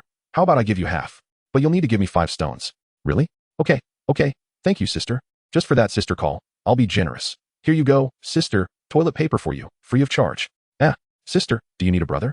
One who can call you sister every day. Just give me some food daily. Scram. Hiss, how enviable. Is this the world of the elite? Just like that. He earned over 1,000 stones. The top 3 receive random blueprint rewards, but I didn't see any toilet paper. It must have been a random drop from Master Lin Shan. Doesn't seem that useful? Not useful? It clears out in a second. Do you understand its value? Do you not use paper in the restroom? Don't you use it to wipe your mouth? This stuff is in high demand. Sigh. I'm tired of hearing how envious I am. TSK, in our district, there are 2 prominent figures, the esteemed Huang Xin and the formidable Lin Shan. However, with this island upgrade, it seems that Lin Shan might surpass Huang Xin this time. The perennial runner-up is poised for a comeback. Huang Xin, are you accepting stones? Wood is at a 2-to-1 ratio. Unbeknownst to Lin Shan, who was oblivious to the discussions in the chat channel. He stared blankly at the empty rolls of toilet paper. Hiss, he knew this item was in high demand, but he never anticipated it would sell so rapidly. What a miscalculation, Lin Shan lamented. Originally, he intended to gather 1,000 stones before exchanging them for wood, thus continuing the production of toilet paper for sale. Yet, to his surprise, the demand was overwhelming, leading to a swift sellout. Shaking his head, Lin Shan directly accessed the control panel, opened the island interface, and clicked on the upgrade option. System announcement, ding. Congratulations, Guardian Lin Shan, for being the first to upgrade the island. Earning the first prize in the 88888888 region, 1 bronze chest, 1 random island special effect, and 1 random blueprint. Seeing this, Lin Shan was about to burst into laughter, but the next moment brought another announcement. System announcement, ding. Congratulations, Guardian Huang Xin, for being the second to upgrade the island. Earning the second prize in the 88888888 region, 1 black iron chest, 1 random island effect trait, and 1 random blueprint. Lin Shan exclaimed, what the hell? Is this guy cheating? Chapter 17, Lin Shan's astonishment. Hey, cheating? This guy? Absolutely cheating. Lin Shan murmured as he read the system announcement. He had amassed stones by selling toilet paper, which, without a doubt, had a rapid production speed and quick sales. This was how he managed to gather 1,000 stones in such a short span. However, he had not seen any trading notifications from Huang Xin. Hiss, this is perplexing. Could it be her skill? Or perhaps a talent? After some internal conflict, Lin Shan decided to disregard it. At least he had won this round, hadn't he? Let us check the rewards. Claim. Name, bronze chest. Category, ordinary chest. Rating, blue 2. Effect, none. Evaluation, a standard bronze chest, nothing much to say. A blue 2? Wooden chests are rated white, black iron chests are green, and bronze is blue. Based on my current understanding, yellow would denote the next tier of chests? Wood. Black iron, bronze, so logically, silver and gold should follow, but beyond that, I cannot be certain. Of course, Lin Shan did not dismiss the existence of special chests. Creak. The chest opened directly. System, you have obtained 1 cream strawberry seed and 1 furniture upgrade card. Just 2 items? Lin Shan frowned at this, feeling it was rather sparse. Name, cream strawberry seed. Category, plant. Rating, green 6. Effect, capable of growing cream strawberries. Evaluation, a genuine cream-flavored strawberry. Not only does it have a strong cream taste, but its texture is also incredibly smooth, making it a highly sought-after fruit. Lin Shan examined the strawberry seed in his hand, and to be honest, it was his first time seeing a strawberry seed. However, considering its size, comparable to a soybean, is that normal? After pondering, Lin Shan decided to plant it in the damp, shadowy soil, as it was intended for cultivation. The soil was quite moist, so he refrained from watering it. Name, furniture upgrade card. Category, special item. Rating, blue 1. Effect, upgrades furniture. Anything rated below blue will increase by 1 major tier, not exceeding blue 1. Evaluation, a rare upgrade item card. Creating a comfortable home environment starts with you.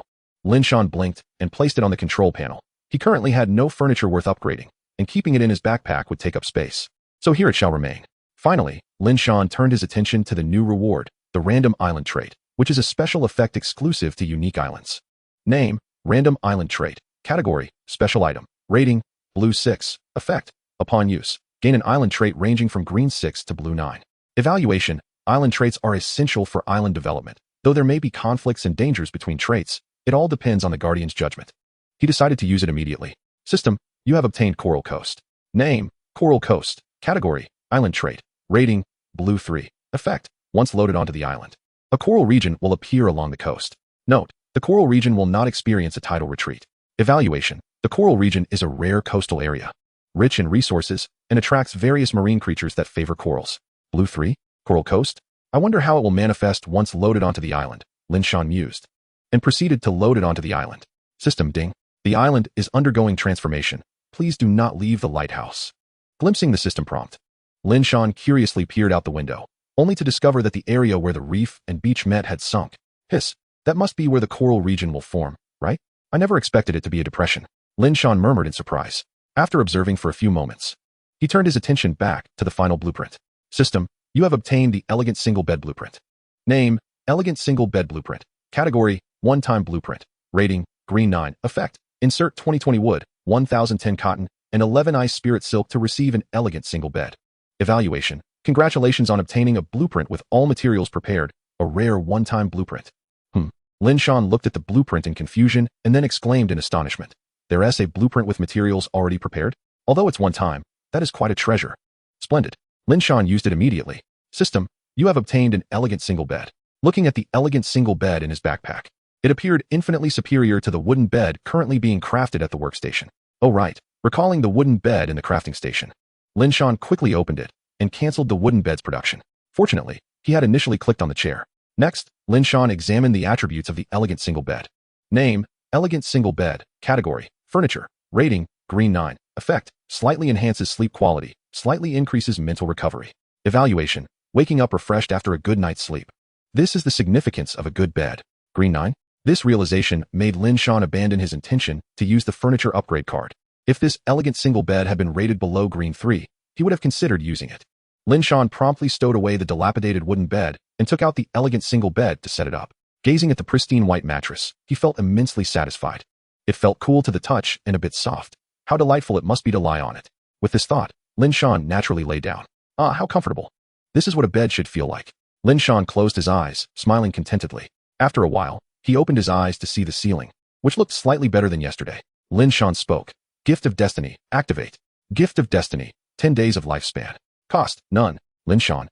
Staring at the information regarding the talent before him, Lin Shan's eyes widened in astonishment.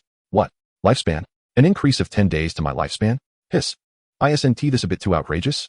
Lin Shan sat up in astonishment, gazing at the gift before him, murmuring in disbelief. Throughout history, how many have sought longevity? Yet now, This talent of mine could seemingly extend my lifespan? Is this for real? Staring at the information regarding his newfound ability, Lin Shan pondered. Whether it was true or not, wouldn't claiming it reveal the truth. However, it seemed unlikely that he would feel any difference in just 10 days. Especially considering he was merely 23 years old, still in the bloom of youth. Lin Shan declared, claim. He blinked, and indeed, there was no reaction whatsoever. What a letdown, Lin Shan muttered. System ding. Reminder. In half an hour, the tide will recede. Seize the opportunity to search for resources. Observing the system's tide notification, Lin Shan could not help but open the projection panel to check. Aside from the time, he also wanted to ascertain today's weather effects. Today's weather, pleasant and sunny. Weather effect, ordinary. After the tide recedes around your island, there will be an abundance of wood. Lin Shan expressionlessly closed the panel. Then scoffed, utterly useless. He then stood up and walked toward the door. Bang! Lin Shan nearly stumbled. What? Confounded, he glanced down at what obstructed his path, only to discover a wooden treasure chest elegantly positioned at the entrance. A wooden treasure chest? Where did it come from? Lin Shan questioned. But soon enough, realization dawned upon him. Was it dropped by the Blood Eye last night? After all, he had learned from the chat channel that mermen drop treasure chests, so it was only logical that Blood Eyes would as well. Understanding its origin, Lin Shan grinned and promptly opened the chest. System, obtained 1 coconut bread. That's it. Lin Shan stared blankly at the vanishing chest, bewildered. Just 1 loaf of bread? He fell silent as he looked at the bread that had appeared in his backpack. So, this treasure chest had provided him with breakfast? The coconut bread was merely a common food item rated at level 3. Apart from satisfying hunger and tasting somewhat decent, it had no other benefits. Crunch, crunch. Lin Shan expressionlessly munched on the coconut bread while observing the gradually receding tide. He stood at the juncture between the coral zone and the rocky area, noting that the coral zone dipped quite deeply, at least 4 to 5 meters. Watching the fish swimming among the corals, Lin Shan couldn't help but exclaim, truly. This is a resource-rich coral region. Fish have appeared so quickly. All the islands of these individuals had emerged recently, meaning the waters had previously been devoid of life. Yet, after just 1 day, a variety of ordinary marine creatures had begun to surface. Lin Shan glanced towards the rocky area, where a number of small crabs scuttled about, crabs the size of his thumb, along with small shrimp and fish. The longer time passed, the more marine life would be attracted to the islands, and one could envision that eventually, no one would lack for food. However, in the early stages, scarcity remained, both in food and in various trace elements essential for the human body, such as salt and vitamins. Before long, half an hour had elapsed, and the tide officially receded. Lin Shan surveyed the coral zone. The water was now approximately 3 meters deep, and he stepped into the rocky area to begin his search. After taking just a couple of steps, he spotted plenty of wood. Remembering today's weather effect, Lin Shan shrugged helplessly and began collecting it. He continued gathering until he reached the beach area, where he had collected 67 pieces of wood and 2 wooden boxes. Indeed, there was an abundance of wood. Then he started toward the beach. At a glance, Lin Shan immediately noticed something conspicuous, not a treasure chest.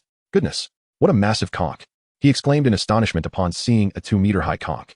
Circling around, Lin Shan discovered that this enormous conch was an empty shell. Knock knock. It was quite thick. But what use could it serve? Gazing at the giant conch shell, though unsure of its purpose, Lin Shan decided to collect it. One could never tell when it might come in handy. After storing it in his backpack, Lin Shan was surprised to find that the conch shell was rated quite highly.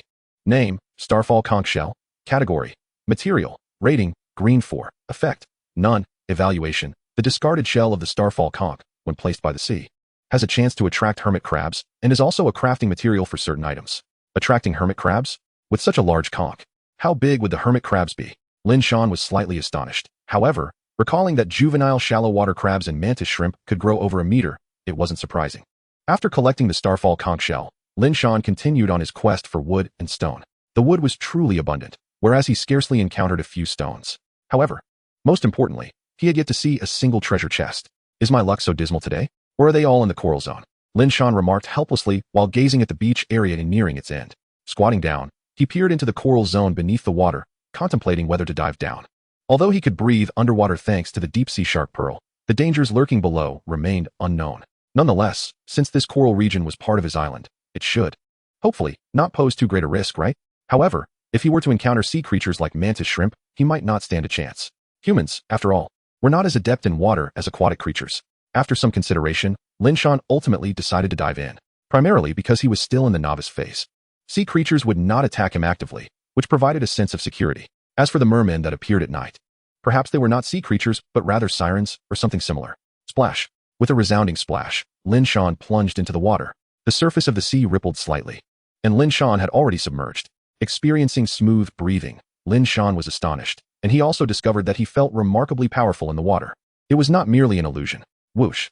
With a gentle movement, Lin Shan propelled himself several meters forward in mere seconds. He mused. Could it be that the water-based extraordinary attribute enhances my strength underwater? It's possible. Otherwise, why would there be different attributes? Of course, the deep-sea shark pearl must also play a role, being one of the ocean's favored treasures. His agility in the water now surpassed that on land, allowing him to seek resources without any reservations. Wandering amidst the coral, he marveled at the vibrant corals, so beautiful and plentiful in resources. Though he did not find any wood or stone, the basic resources. During his exploration, Lin Shan also spotted 2 wooden treasure chests, both unguarded by any sea creatures, allowing him to claim them without effort. After leveling up, Tidal Island expanded by 1,000 square meters, now totaling 4,000 square meters. However, it was still relatively small, with a diameter of only about 70 meters and a portion submerged beneath the sea. Curiously, Lin Shan swam to the island's edge and peered down. The visibility was uncertain, but below, darkness enveloped everything. His island floated upon the surface of the sea, lacking any support beneath it, unlike traditional islands. Gazing into the inky depths, Lin Shan's mind flooded with images of colossal sea beasts lurking below, watching him with predatory eyes. Shuddering, Lin Shan quickly swam back. The thought alone was terrifying. Chapter 19. Training. Splashing sounds echoed as Lin Shan resurfaced from the coral zone, having found no further resources. After wiping his face, Lin Shan opened his backpack to take a look. Apart from 2 wooden treasure chests, he had only the starfall conch shell, some wood and stones, as well as 2 wooden boxes. The morning's haul was rather meager, save for the coral district. After a brief lamentation, Lin Shan returned to the lighthouse. The 2 wooden chests, one rated white 2 and the other white 1, were nothing more than ordinary wooden treasure chests. However, Lin Shan felt no dissatisfaction, as they were essentially free. He opened both chests, and as expected from white 1 and 2-star wooden chests, he sought no additional ceremonial significance. From the 2 chests, he procured 3 items: a bottle of purified water, 2 black breads, and a white 1-star dagger. No wonder there were no sea beasts guarding this. Such trinkets were hardly valuable, Lin Shan scoffed. Among the 2 wooden boxes, one contained water apples while the other was empty. After some contemplation, Lin Shan decided to keep both boxes for storage purposes. One box could accommodate 10 water apples, and since he currently possessed 8, he placed one inside the box while the other would hold the black bread. If the black bread stood upright, one box could easily hold dozens. After tidying up, the table appeared much cleaner. Next, Lin Shan approached the crafting table, selecting all the wood he had gathered that day to craft into toilet paper. He had collected a total of 138 pieces of wood, enough to create 138 bundles of toilet paper. Half would be sold for wood, and the other half for stones. As he fed the 138 pieces of wood into the crafting table, it sprung to life. Meanwhile, Lin Shan retrieved the newly crafted wooden chair and table, swapping them for the old wooden table. Now, his room boasted a splendid single bed, a wooden table, and a wooden chair, all 3 pieces of furniture. Am I forgetting something? Oh yes, the algae head. Lin Shan promptly opened his backpack, checked the attributes of the algae head, and stepped outside. He intended to place the algae head. It was a bait that could attract prey, essential for creating a fishing spot. Soon, Lin Shan arrived at the rocky area. Upon reaching a large depression, he chuckled. Fortunately, this isn't turned into a coral zone. Otherwise, that would be a waste of such a fine pit. Although the pit was not very large, measuring approximately 3 meters in diameter and about 1 meter deep, it was the largest in the entire rocky area. Some seawater still remained at the bottom. The depression was not entirely sealed, as there were small gaps in the rocks half a meter high, allowing small fish to escape while larger ones remained trapped. Taking out the algae head, Lin Shan tossed it into the water. Now, let us see what the next low tide brings. I hope for a good catch, he mused, watching the algae head sink into the depths. Next, Lin Shan made his way to the edge of a small grove and took out his black iron spear to train. Whoosh, whoosh. The spear tip repeatedly jabbed at the tree trunk. Standing at about 1.5 meters, Lin Shan practiced thrusting the 2-meter-long black iron spear, not seeking anything more than to achieve his desired accuracy. Additionally, he needed to acclimate to the weight of the 30-pound spear, which was rather hefty. While it was manageable for a short period, prolonged use would surely become tiresome. Thrust, thrust, stab, thud. The spearhead punctured the tree trunk, each strike leaving a mark. As time passed, an hour quickly slipped by. Phew, I'm truly exhausted. Lin Shan wiped the sweat from his brow, exclaiming. After sheathing the black iron spear and shaking out his trembling hands, he decided that would be enough for today. Managing over an hour was quite an achievement. As he walked back to the lighthouse, Lin Shan reflected, every endeavor requires patience, especially for someone with no foundation like me. If it weren't for my regular exercise, I wouldn't have lasted even an hour. Upon returning to the lighthouse, Lin Shan sat down on the chair, his slightly trembling hands grasping a bottle of mineral water. which he swiftly drained in one go. Ah, refreshing. He sighed. Glancing at the time on the panel, he realized it was already 12:30. No wonder he felt hungry. It was already noon. He examined the mantis shrimp in his backpack, appearing quite fresh, yet he was uncertain if they were still edible. However, on Blue Star, mantis shrimp that had been dead for more than 4 or 5 hours were unsafe to consume, as they could upset one's stomach. Right.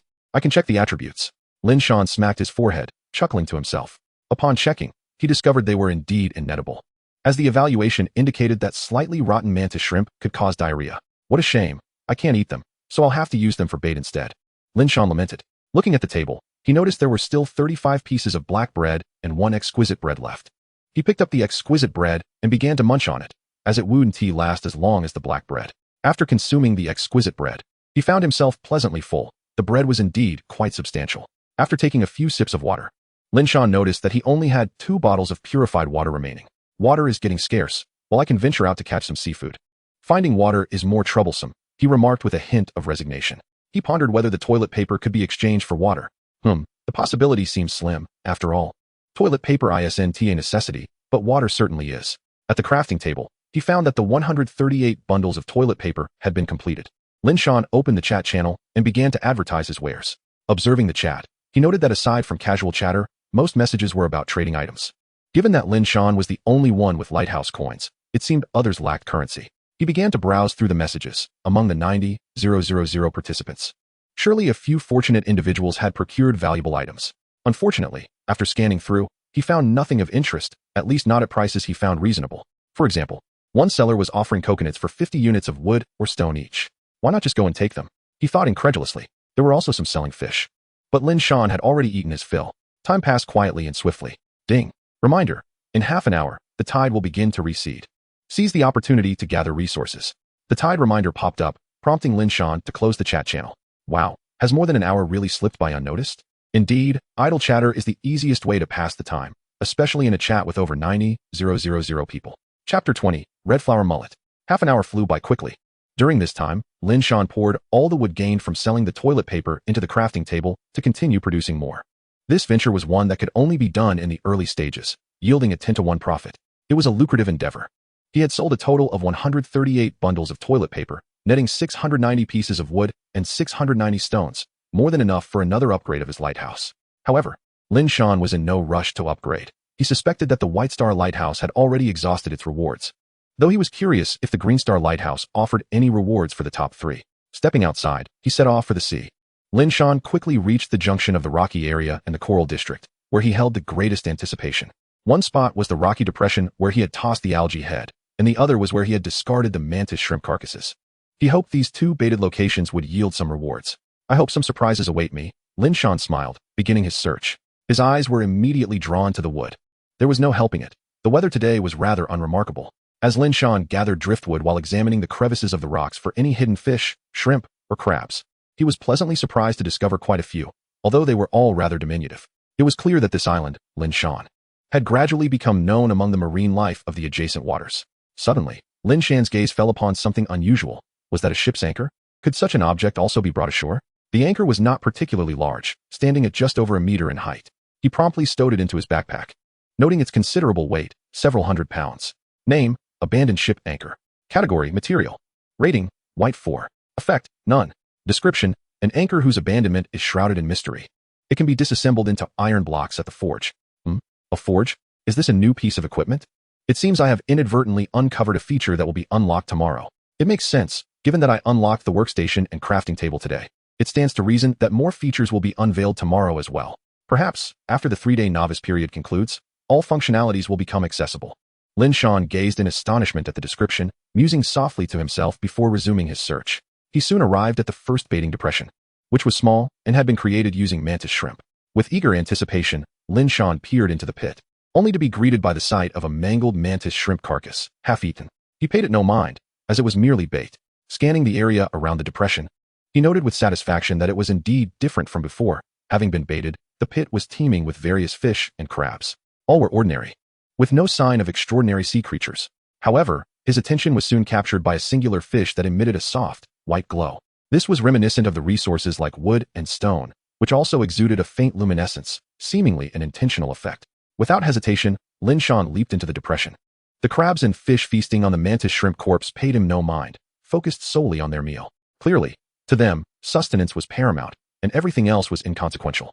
Ignoring them, Lin Shan made his way towards the glowing fish, his aim precise. He swiftly grasped it. Slap, slap, slap. Fish, I'll get you, I'll get you.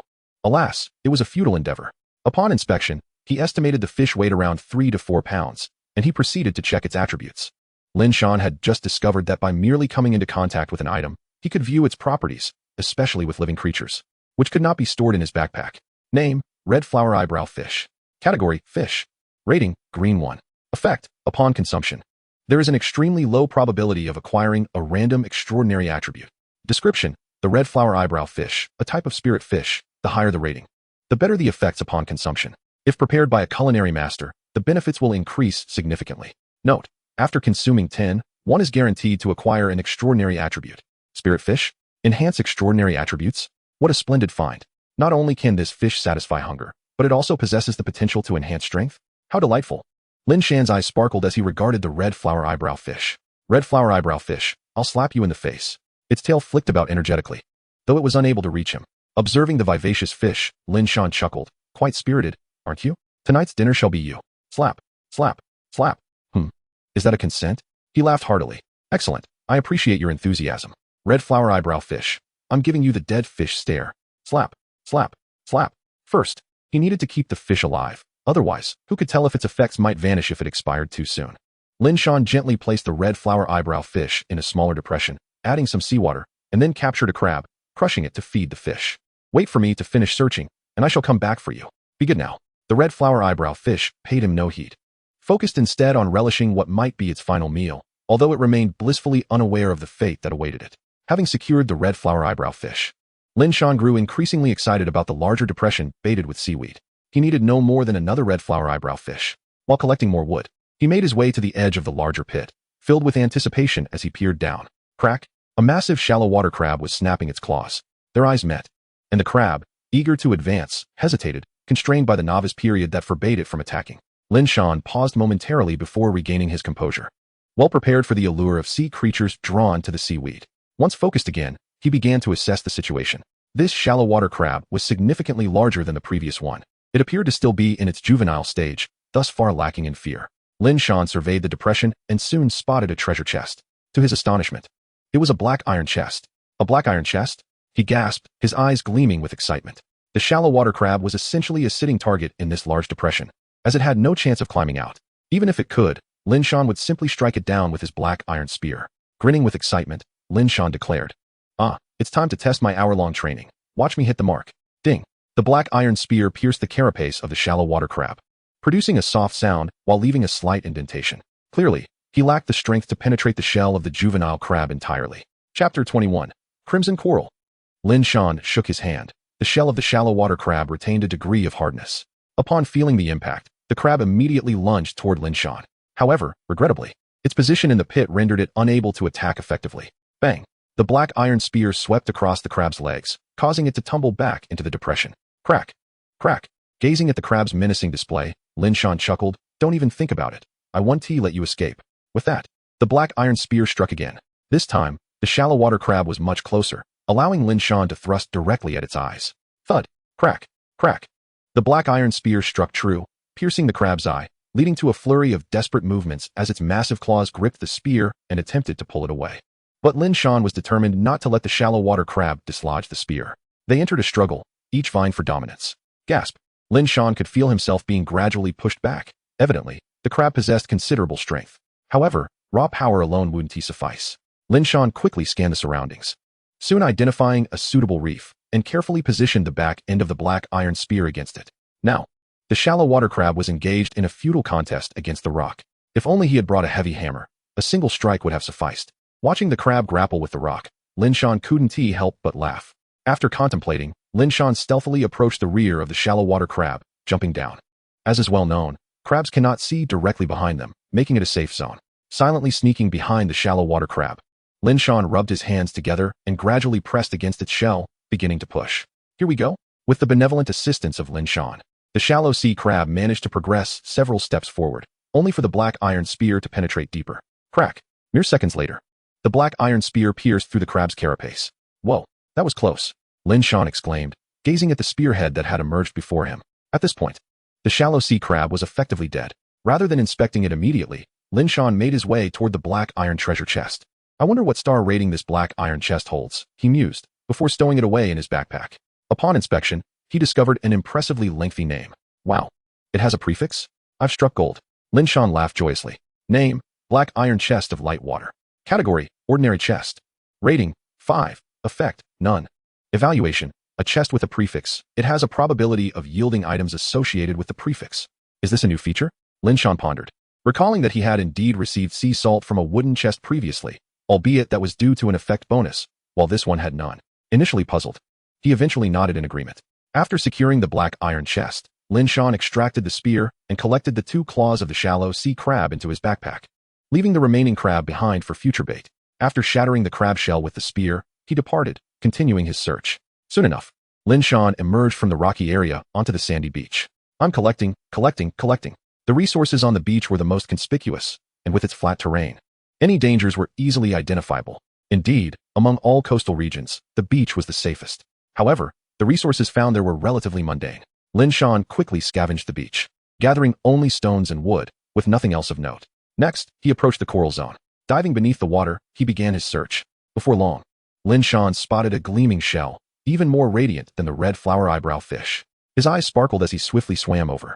After retrieving it, he immediately checked its attributes. Name, Pearl Shell. Category, Shellfish. Rating, Green 1. Effect, has a chance of containing pearls. Evaluation, a type of shellfish that generates pearls, with a variety of species, some of which may yield special types of pearls.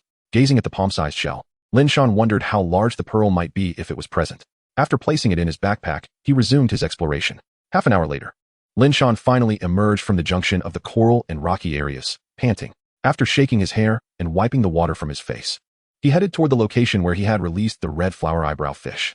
The coral region boasted a wealth of rare resources, including 2 pearl shells, a wooden chest, a sea cucumber, and several other rare finds. However, upon realizing that most of these resources could grow, he opted not to collect them, allowing them to flourish and expand in number. Among them was a type of coral called blood red coral, rated at blue 1 star, which thrived in coral zones and would gradually mature, provided it wasn't consumed by sea urchins or starfish. Name, Blood Red Coral. Category, Coral. Rating, Blue 1. Effect, purifies water quality. Increases spiritual energy, replenishes health. Evaluation, Blood Red Coral, a rare species among corals, not only purifies impurities from seawater, but also enhances the energy concentration in its vicinity. Additionally, blood red coral is an exceedingly rare material with extensive applications. This was the attribute of blood red coral. However, true blood red coral would only be half the size of a palm, indicating that it was a newly sprouted resource. Thus, Lin Shan chose not to pluck it, allowing it to continue its growth. After catching the red flower eyebrow fish, Lin Shan proceeded toward the lighthouse. As he walked, he opened his backpack to review the spoils from his coastal expedition. Black iron spear, 64 wood, 927 stone. Black iron chest of light water 1. Shallow sea crab claws 2. In addition, he had 1 red flower eyebrow fish and 1 sea cucumber, along with 2 pearl shells. These constituted the harvest from this outing, and overall, it was quite satisfactory. Upon returning to the lighthouse, Lin Shan began preparations for dinner. This time, he decided against building a fire outside, opting instead to create a fireplace indoors. Upon inspection, he noted that making a fireplace required 20 stones, which was quite manageable. He clicked to craft it and simultaneously stowed away 790 rolls of toilet paper, intending to sell them later. After casting a glance at the fireplace that was coming together, Lin Shan stepped outside to catch some fish. As the sky gradually dimmed, he noted the time. It was already past 6 o'clock, and by 7, it would be completely dark. Chapter 22. Light Water Iron Shield. The fireplace was quickly completed, and Lin Shan had also prepared the fish, skewering them onto dry twigs. Given the circumstances, roasting fish was the only option. As for the sea cucumber, Lin Shan planned to roast it alongside the crab claws. But this time he would smash the claws to add water and place the sea cucumber inside, along with a sprinkle of sea salt. As the flames began to rise within the fireplace, dinner preparations commenced. Seizing the opportunity while the fish roasted, Lin Shan decided to open both the treasure chest and the pearl shells to see what awaited him. I'll start with the pearl shells, he mused, glancing back and forth between the chest and the shells before finally settling on the latter. Taking up his dagger, he pried open the tightly sealed shell, quickly managing to open one. Upon inspection, he found only the pristine white flesh of the shellfish, devoid of any pearl. Disappointed, he found that a piece of dried scallop had unexpectedly appeared among the crab claws. Next, he opened the second shell.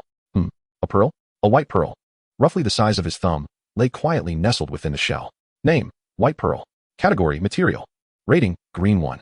Effect: none. Evaluation: an ordinary white pearl.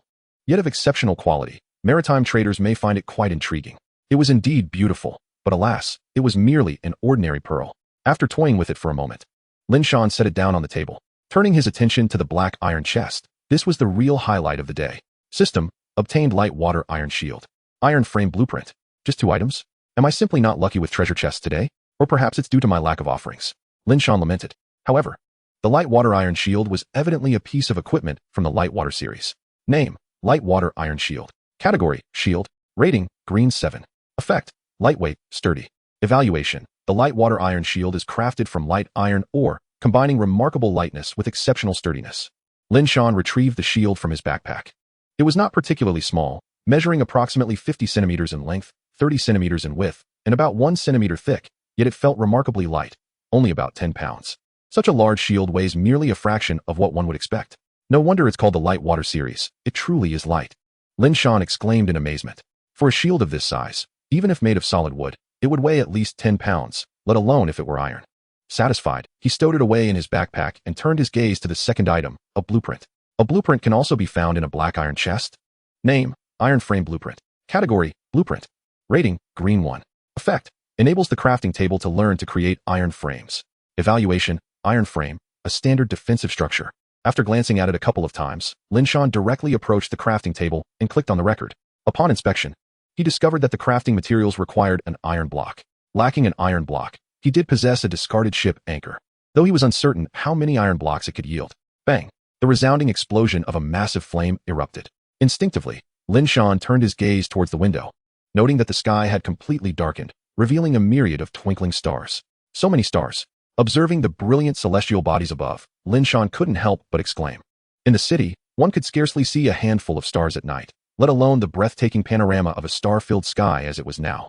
After his moment of awe, he glanced at the island and noticed that under the soft glow of the ethereal blue candlelight, the entire island radiated a gentle luminescence, standing out remarkably in the darkness.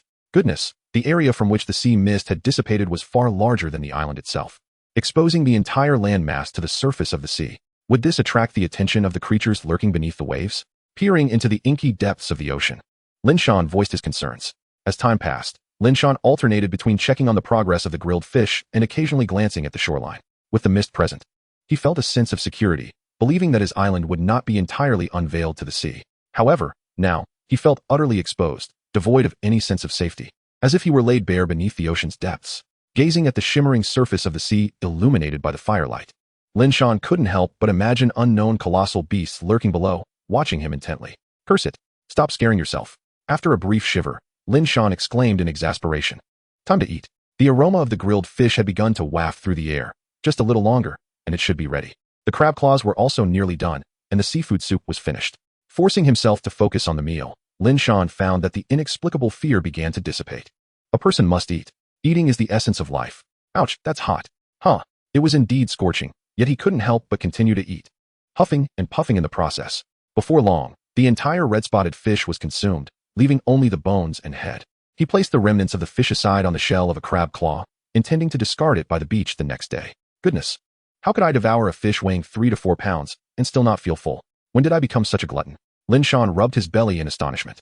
Thankfully, he still had the seafood soup. The 2 crab claws were also ready. He planned to reserve the whole one for breakfast tomorrow, while the other, now opened, was for the soup. The bubbling broth looked delicious. Time to feast.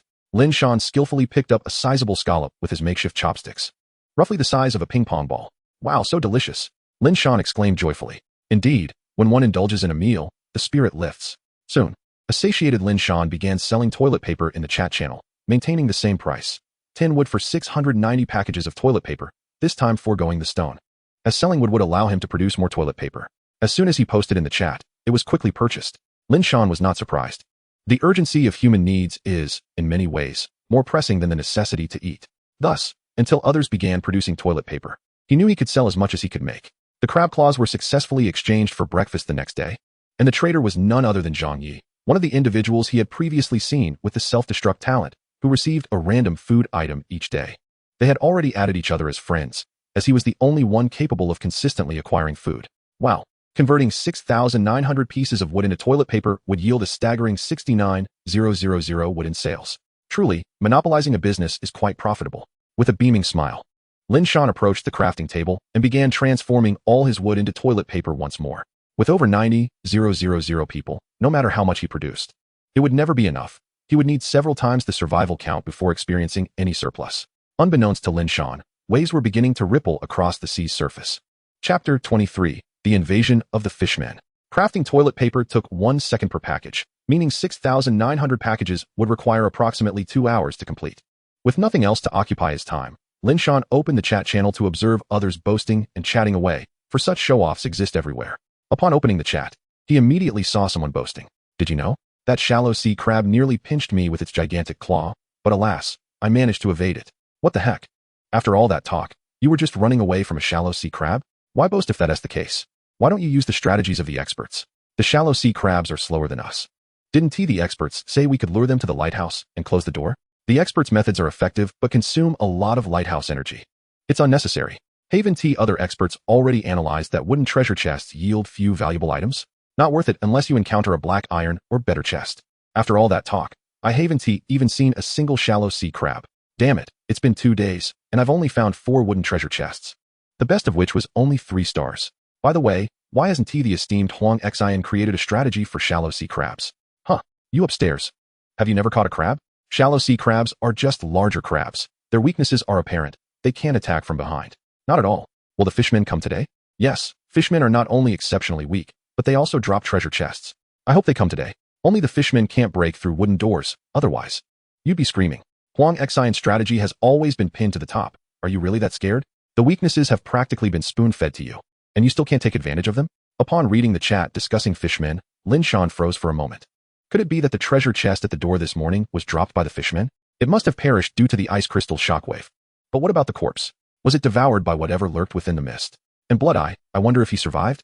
If he did, will he come back today? Lin Shan pondered aloud while reading the chat. Here they come. The fishmen are here. Everyone, quickly mobilize.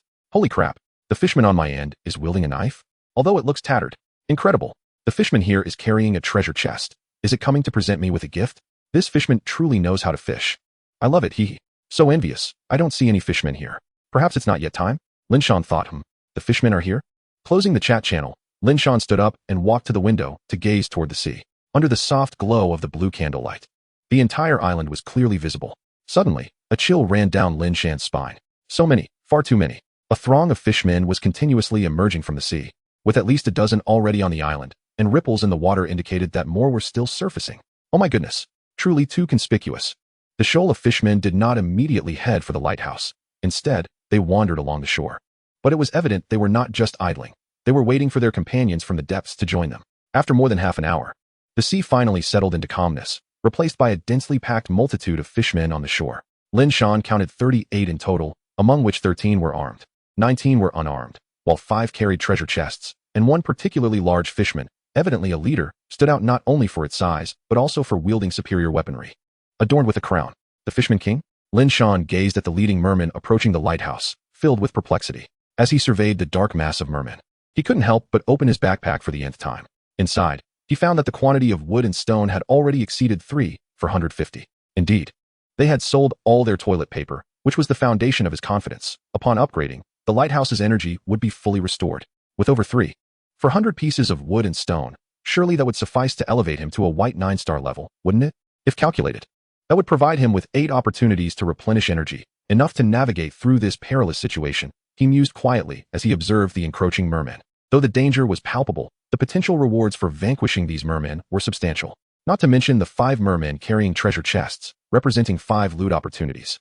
Not to mention the mermen's potential for dropping additional chests. It was true that mermen did not guarantee treasure drops, as mentioned in the chat channels. The distance from the coast to the lighthouse at the island's center was not far, around 20 meters. Originally 40 meters, a third had already been submerged by the rising tide. Within minutes, the mermen had encircled the lighthouse. Fortunately, Lin Shan had already closed the windows beforehand. Otherwise, he feared they might leap directly inside. Gualawula, gulawala. The mermen outside began to clamor, seemingly debating their strategy for attack. Lin Shan furrowed his brow as he peered through the doorway.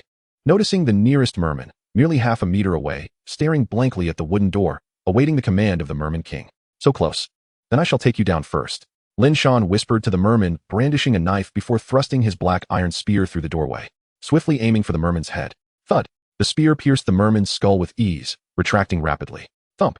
The slain merman collapsed lifelessly to the ground. Instantly, silence enveloped the area, with all mermen staring, bewildered, at their fallen comrade. After a few seconds, the merman king, regaining composure, shouted in fury, prompting a flurry of attacks upon the wooden door. The dilapidated weapons relentlessly struck the door, depleting the lighthouse's energy. Lin Shan checked the energy status and breathed a sigh of relief. The depletion rate was not alarmingly rapid, losing merely 1% of energy with each wave of attacks. Furthermore, the frequency of the merman's assaults was relatively low, occurring every 2 to 3 seconds. This meant that with 100 energy points, he could withstand at least 300 seconds. However, Lin Shan noted that only 4 or 5 mermen were capable of attacking the door, should the others redirect their efforts towards the windows. The lighthouse's energy consumption would double. Consequently, Lin Shan resolved not to remain passive. He took immediate action, retaliating with his black iron spear at the doorway. Chapter 24. The Merman King Strikes. Could Lin Shan tolerate the swarm of diminutive mermen assaulting his wooden door? Certainly not. Brandishing his black iron spear, he positioned himself behind the door, secretly targeting the next unfortunate merman. And then, thud, precise, swift, resolute, another merman fell victim to his spear. Voila! One nearby merman, puzzled, nudged the deceased, questioning why it had ceased its assault. With a push, the merman collapsed, lifeless. Walla walla, walla walla. Upon witnessing yet another comrade fall, the remaining mermen, incensed, began to strike the wooden door with renewed fervor. As for the fallen merman, it was swiftly dragged away by its companions to avoid obstructing their attack. Fueled by anger, the mermen's attack speed and strength escalated, reducing their intervals from 2 or 3 seconds to merely 1 or 2 seconds. Their blows grew more potent.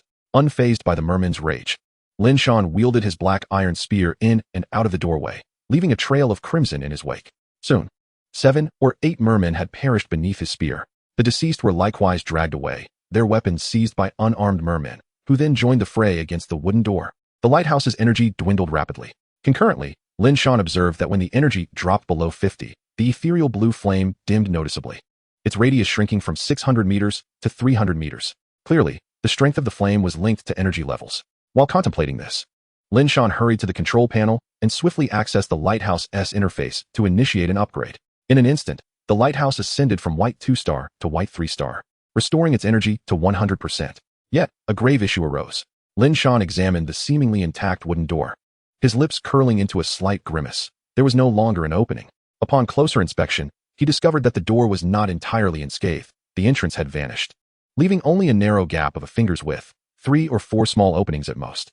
Regrettably, these were too narrow for his black iron spear to pass through.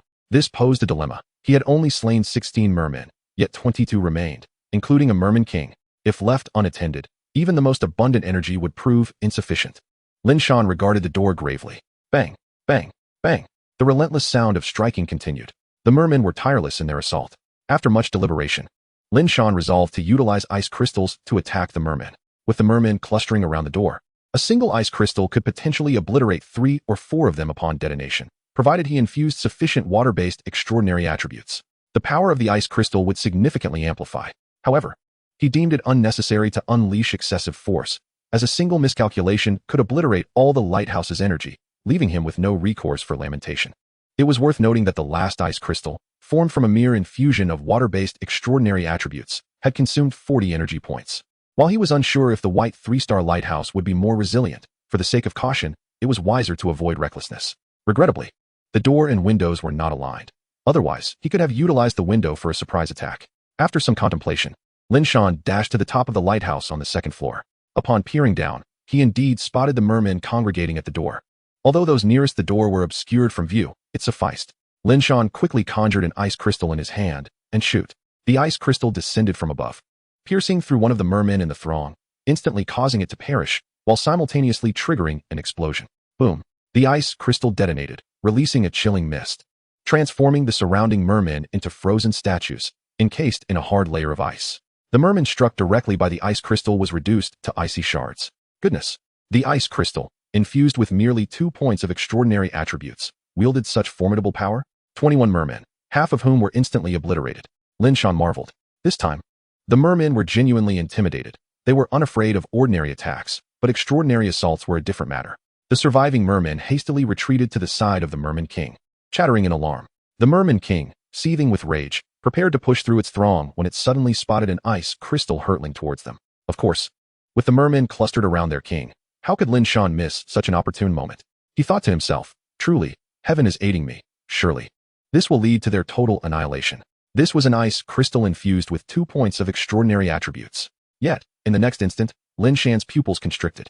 A fireball struck the ice crystal directly, the collision resulting in a tremendous explosion. What the? Lin Shan stared in astonishment at the unfolding chaos before him.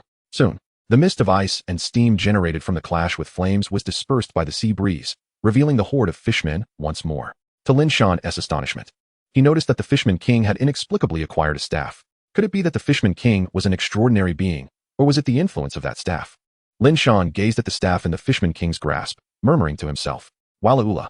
The Fishman King began to shout towards Lin Shan, who was positioned above. Alas, given the disparity in their species, let alone language, comprehension was impossible. What are you yelling about? I can't understand you, Lin Shan retorted. And with a flick of his wrist, he launched another ice crystal downward. Wala.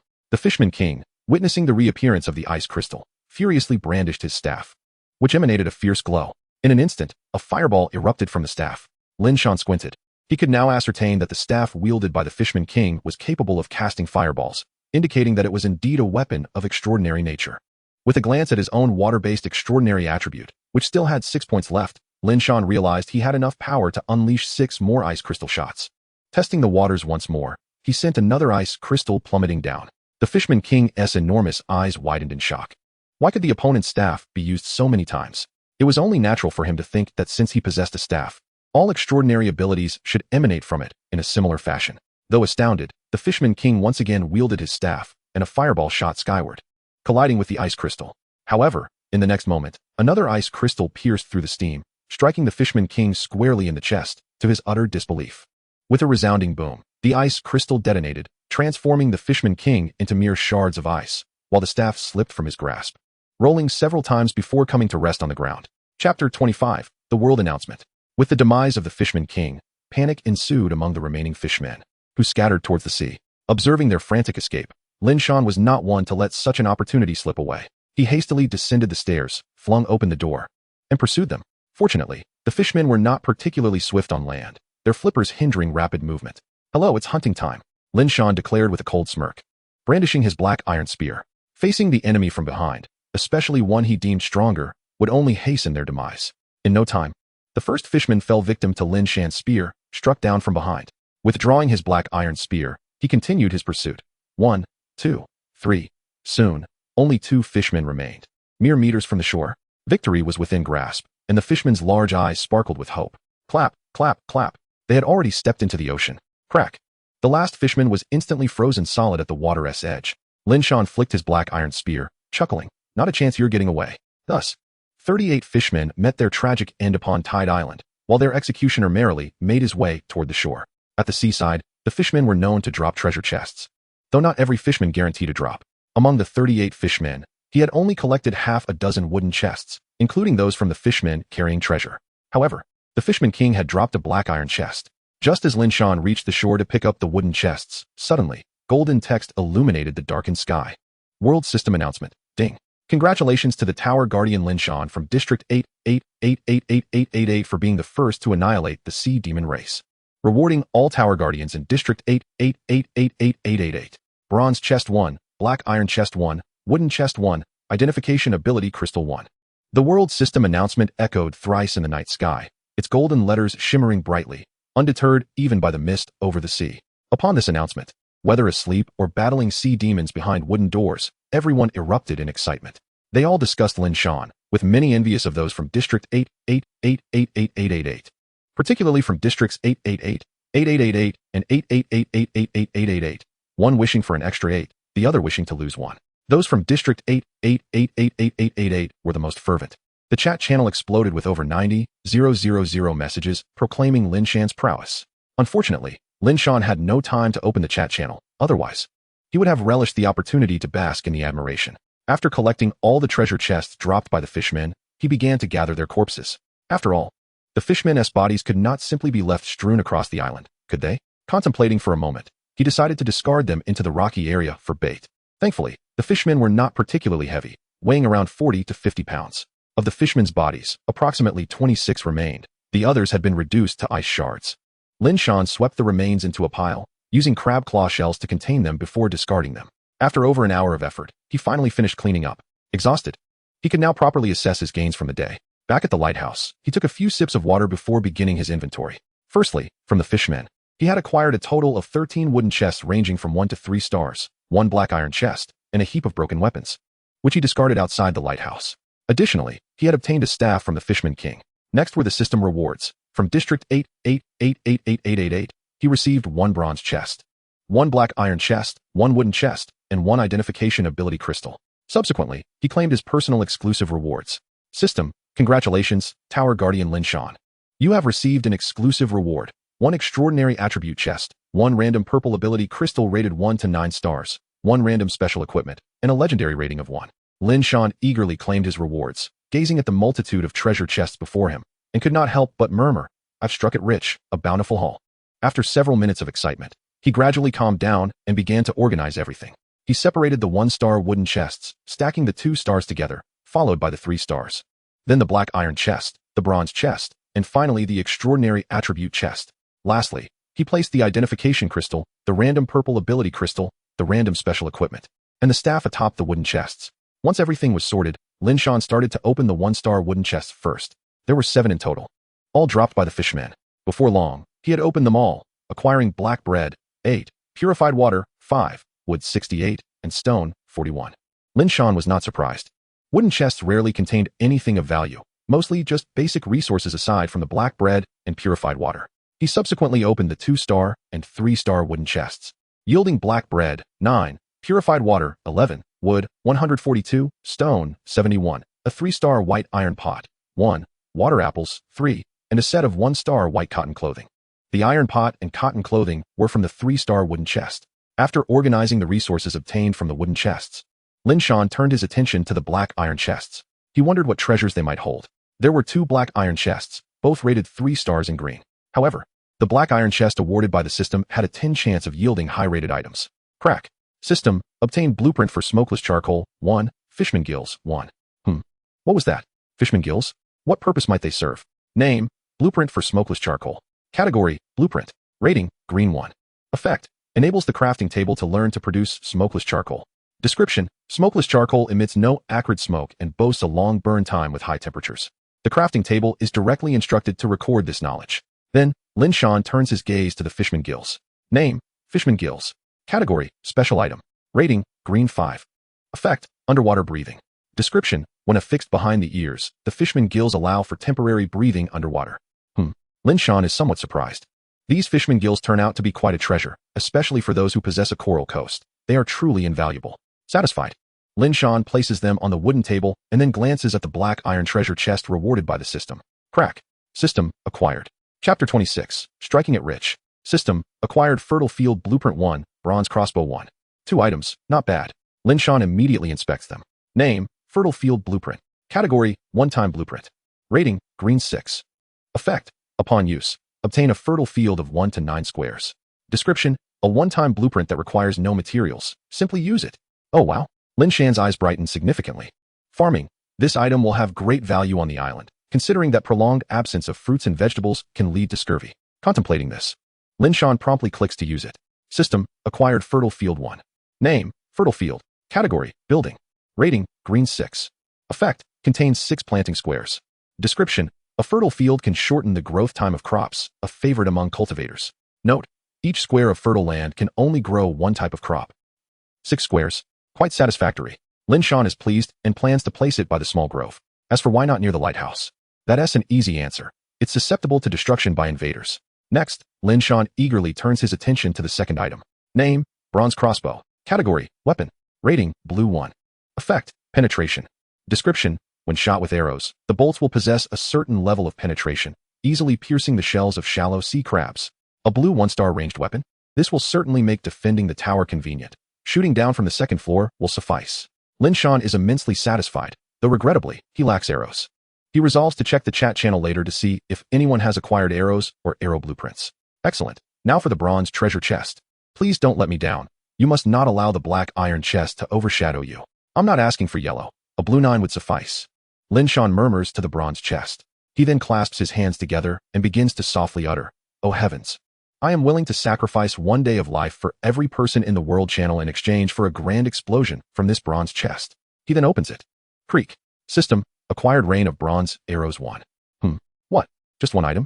Lin Shan gazes incredulously at the notification, then reluctantly opens his backpack to inspect the newly acquired item, his brow furrowing in concern. After opening so many treasure chests, Lin Shan has surmised that the fewer items there are in a chest, the higher their ratings tend to be. However, in the early stages, having a greater quantity of items is more advantageous. Yet, this is reality, and Lin Shan can only click to view. Name, Rain of Bronze Arrows. Category, Special Equipment. Rating, Blue 7. Effect, Triple Shot, Bronze Arrows. Description, this is special equipment designed exclusively for the arrow tower of the lighthouse. It can only be equipped to top the arrow tower. Lin Shan suddenly recalls that someone in his district has obtained a special lighthouse, an arrow tower, right? Perhaps he can inquire later. This item is undoubtedly powerful, but sadly, it is exclusive equipment. Lin Shan shakes his head in resignation and turns his attention to the last chest, the Random Extraordinary Attribute Chest. Name, Random Extraordinary Attribute Chest. Category, Special Chest. Rating, Black 9.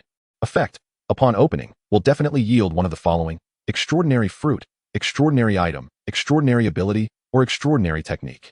Special effect, 50 chance of extraordinary technique enhancement. This is a reward for the brave. Description, a special chest of extraordinary attributes, one highly coveted by any extraordinary being. Black, what level is this? Lin Shan gazes at the black rating in confusion, murmuring to himself. As far as he knows, the current ratings are white, green, blue, yellow, and purple. Could it be that black is a color above purple? It doesn't seem so. He recalls that the last time he acquired a deep-sea chest, it was rated yellow 9, and it displayed a corresponding level, as did the deep-sea mermaid pearl, which was purple. Yet, the black rating has not shown a corresponding color. Thus, purple must have other colors above it, not black. Lin Shan speculates. After pondering the various rating colors, he refocuses his attention on the chest. Lin Shan approaches the fireplace, picks up 3 twigs, and ignites them in the fire. He then adjusts his clothing, clears his throat twice, and begins to pray. Avalokiteshvara Bodhisattva, Tathagata Buddha, Jade Emperor, 3 pure ones above, please bless me with a grand explosion from the treasure chest. After completing the ceremonial aspect, he tosses the twigs into the flames and eagerly approaches the chest, then opens it. Creak. System, acquired extraordinary fruit 1, extraordinary fruit 1, extraordinary fruit 1, extraordinary technique 1. Hiss. Did it really explode? Lin Shan murmurs in disbelief, and the next moment, his eyes gleam as he inspects the items.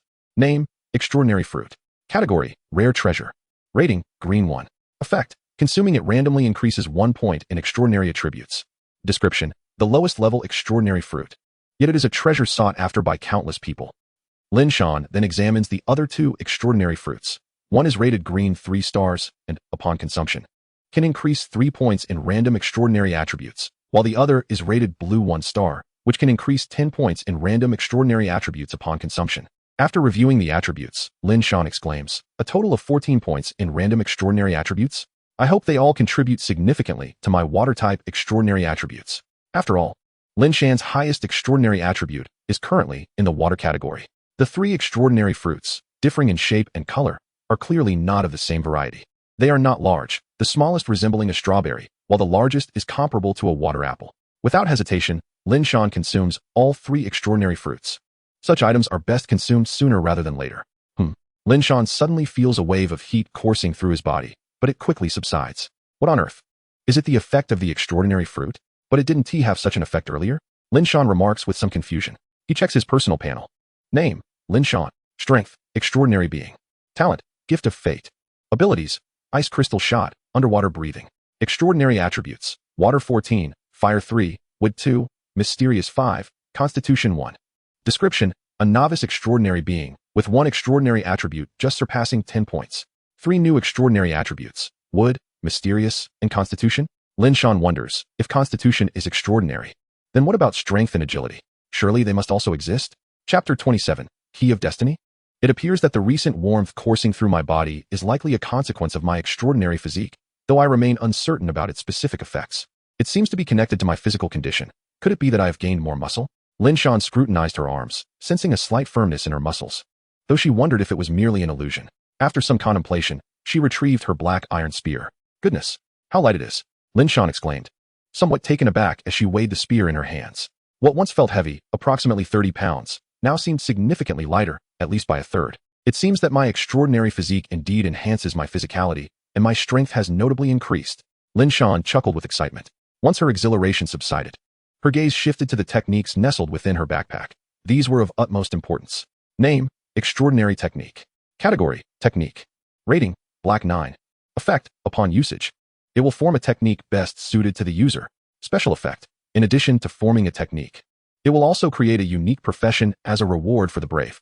Evaluation: This marks the inception of an extraordinary lineage. Another black rating? Could it be that black signifies a special classification? Lin Shan pondered. Yet, the effects are rather impressive. Not only does it bestow a technique, but it also grants a legacy profession. I wonder if the second and third place contenders enjoy similar privileges? Lin Shan mused to herself as she prepared to utilize it. System: Forming technique, please wait. System: Forming profession, please stand by. After briefly glancing at the system prompts, Lin Shan diverted her attention to the items laid out on the table. She contemplated her options before deciding to examine the staff first. Name: Fireball Staff. Category: Extraordinary Weapon. Rating: Green 6. Effect: Fireball 03. Evaluation: A low-level extraordinary weapon capable of casting a minor fireball spell 3 times daily. Indeed, though regrettably of no use to me. It can be sold. At this stage, it should fetch a handsome price. With that thought, Lin Shan turned her attention to the other 3 items and, after some deliberation, picked up the Identification Crystal. Name: Identification Crystal. Category: Ability Crystal. Rating: Blue 9. Effect: Identification. Learning requirement: None. Evaluation: In my professional opinion, this is utterly worthless. She learned it instantly. In an instant, the Identification Crystal transformed into a beam of light that surged into Lin Shan's forehead. Having experienced this once before, Lin Shan remained unperturbed. As the identification technique embedded itself within her mind, a torrent of information regarding identification flooded her consciousness. After a brief pause, she regained her composure. Rubbing her forehead, she mused, will every acquisition of a new ability come with such a sensation? If that is the case, I must ensure I am in a safe environment when learning new abilities, perhaps within the sanctuary of a lighthouse. With the identification technique, she would now be able to examine the attributes of sea beasts and merfolk. However, from the information gleaned about the identification technique, results would depend on the mental fortitude of both parties involved. This implies that if the opponent possessed a higher mental power, she might glean little information. Conversely, if their mental power were inferior to hers, the details would be quite comprehensive. Furthermore, the mysterious extraordinary attributes could resist the identification technique, taking precedence over extraordinary mental power.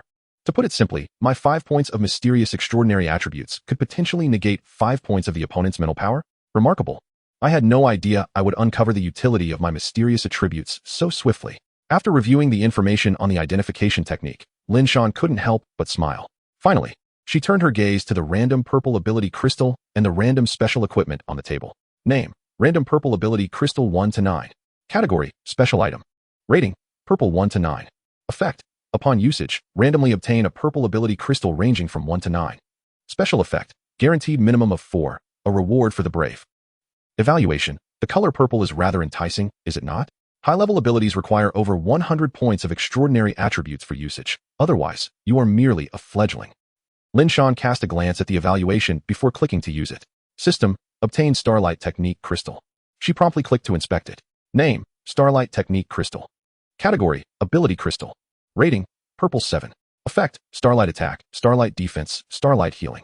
Learning requirement: A minimum of 10 points of mysterious extraordinary attributes. Evaluation: A perfect ability integrating attack, defense, and healing. Regrettably, the requirements are stringent. If mysterious extraordinary attributes fall below 300 points, usage is not advised. Of course, if below 100, you lack even the eligibility to use it. Gazing at the Starlight Technique crystal before her, Lin Shan felt an ominous premonition. If she attempted to learn it now, it would result in a catastrophic explosion, her head bursting from the pressure. This sensation was inexplicable, yet unnerving. She examined the learning requirements and scoffed. 10 points of mysterious extraordinary attributes. I trust that. Learning it would surely leave me an imbecile, if not dead. Surely. It requires a minimum of 100 points of mysterious attributes. Since learning it was not feasible at this stage, she decided to stow it away in her backpack to gather dust. Now, for the final item. Name: Random Special Equipment. Category: Special Item. Rating: Purple 6. Effect: Upon usage, obtain a piece of special equipment ranging from Purple 1 to Red 1. Evaluation: Special equipment possesses uniqueness and special attribute effects. The progression from purple to red? It seems that black indeed signifies the extraordinary. Lin Shan murmured to herself, contemplating the Red 1 rating. Without further ado, she activated it. Come on. Let us hope for something extraordinary. System, obtain the Key of Destiny. Name, Key of Destiny, unique. Category, special equipment. Rating, red 1, growth potential. Effect, mysterious 10. Mental power 10. Special effect, door of destiny. Evaluation, destiny is omnipresent. None can foresee what lies beyond the door of destiny. Note, a rare unique growth item requiring a soul contract for binding.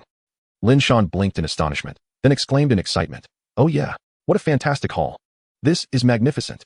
Wait a moment. Lin Shan abruptly halted, a look of confusion crossing her face as she stared at the golden key in her hand, pondering. A soul contract? How does one go about forming such a contract? Blood oath, I understand, but how does one bind a soul?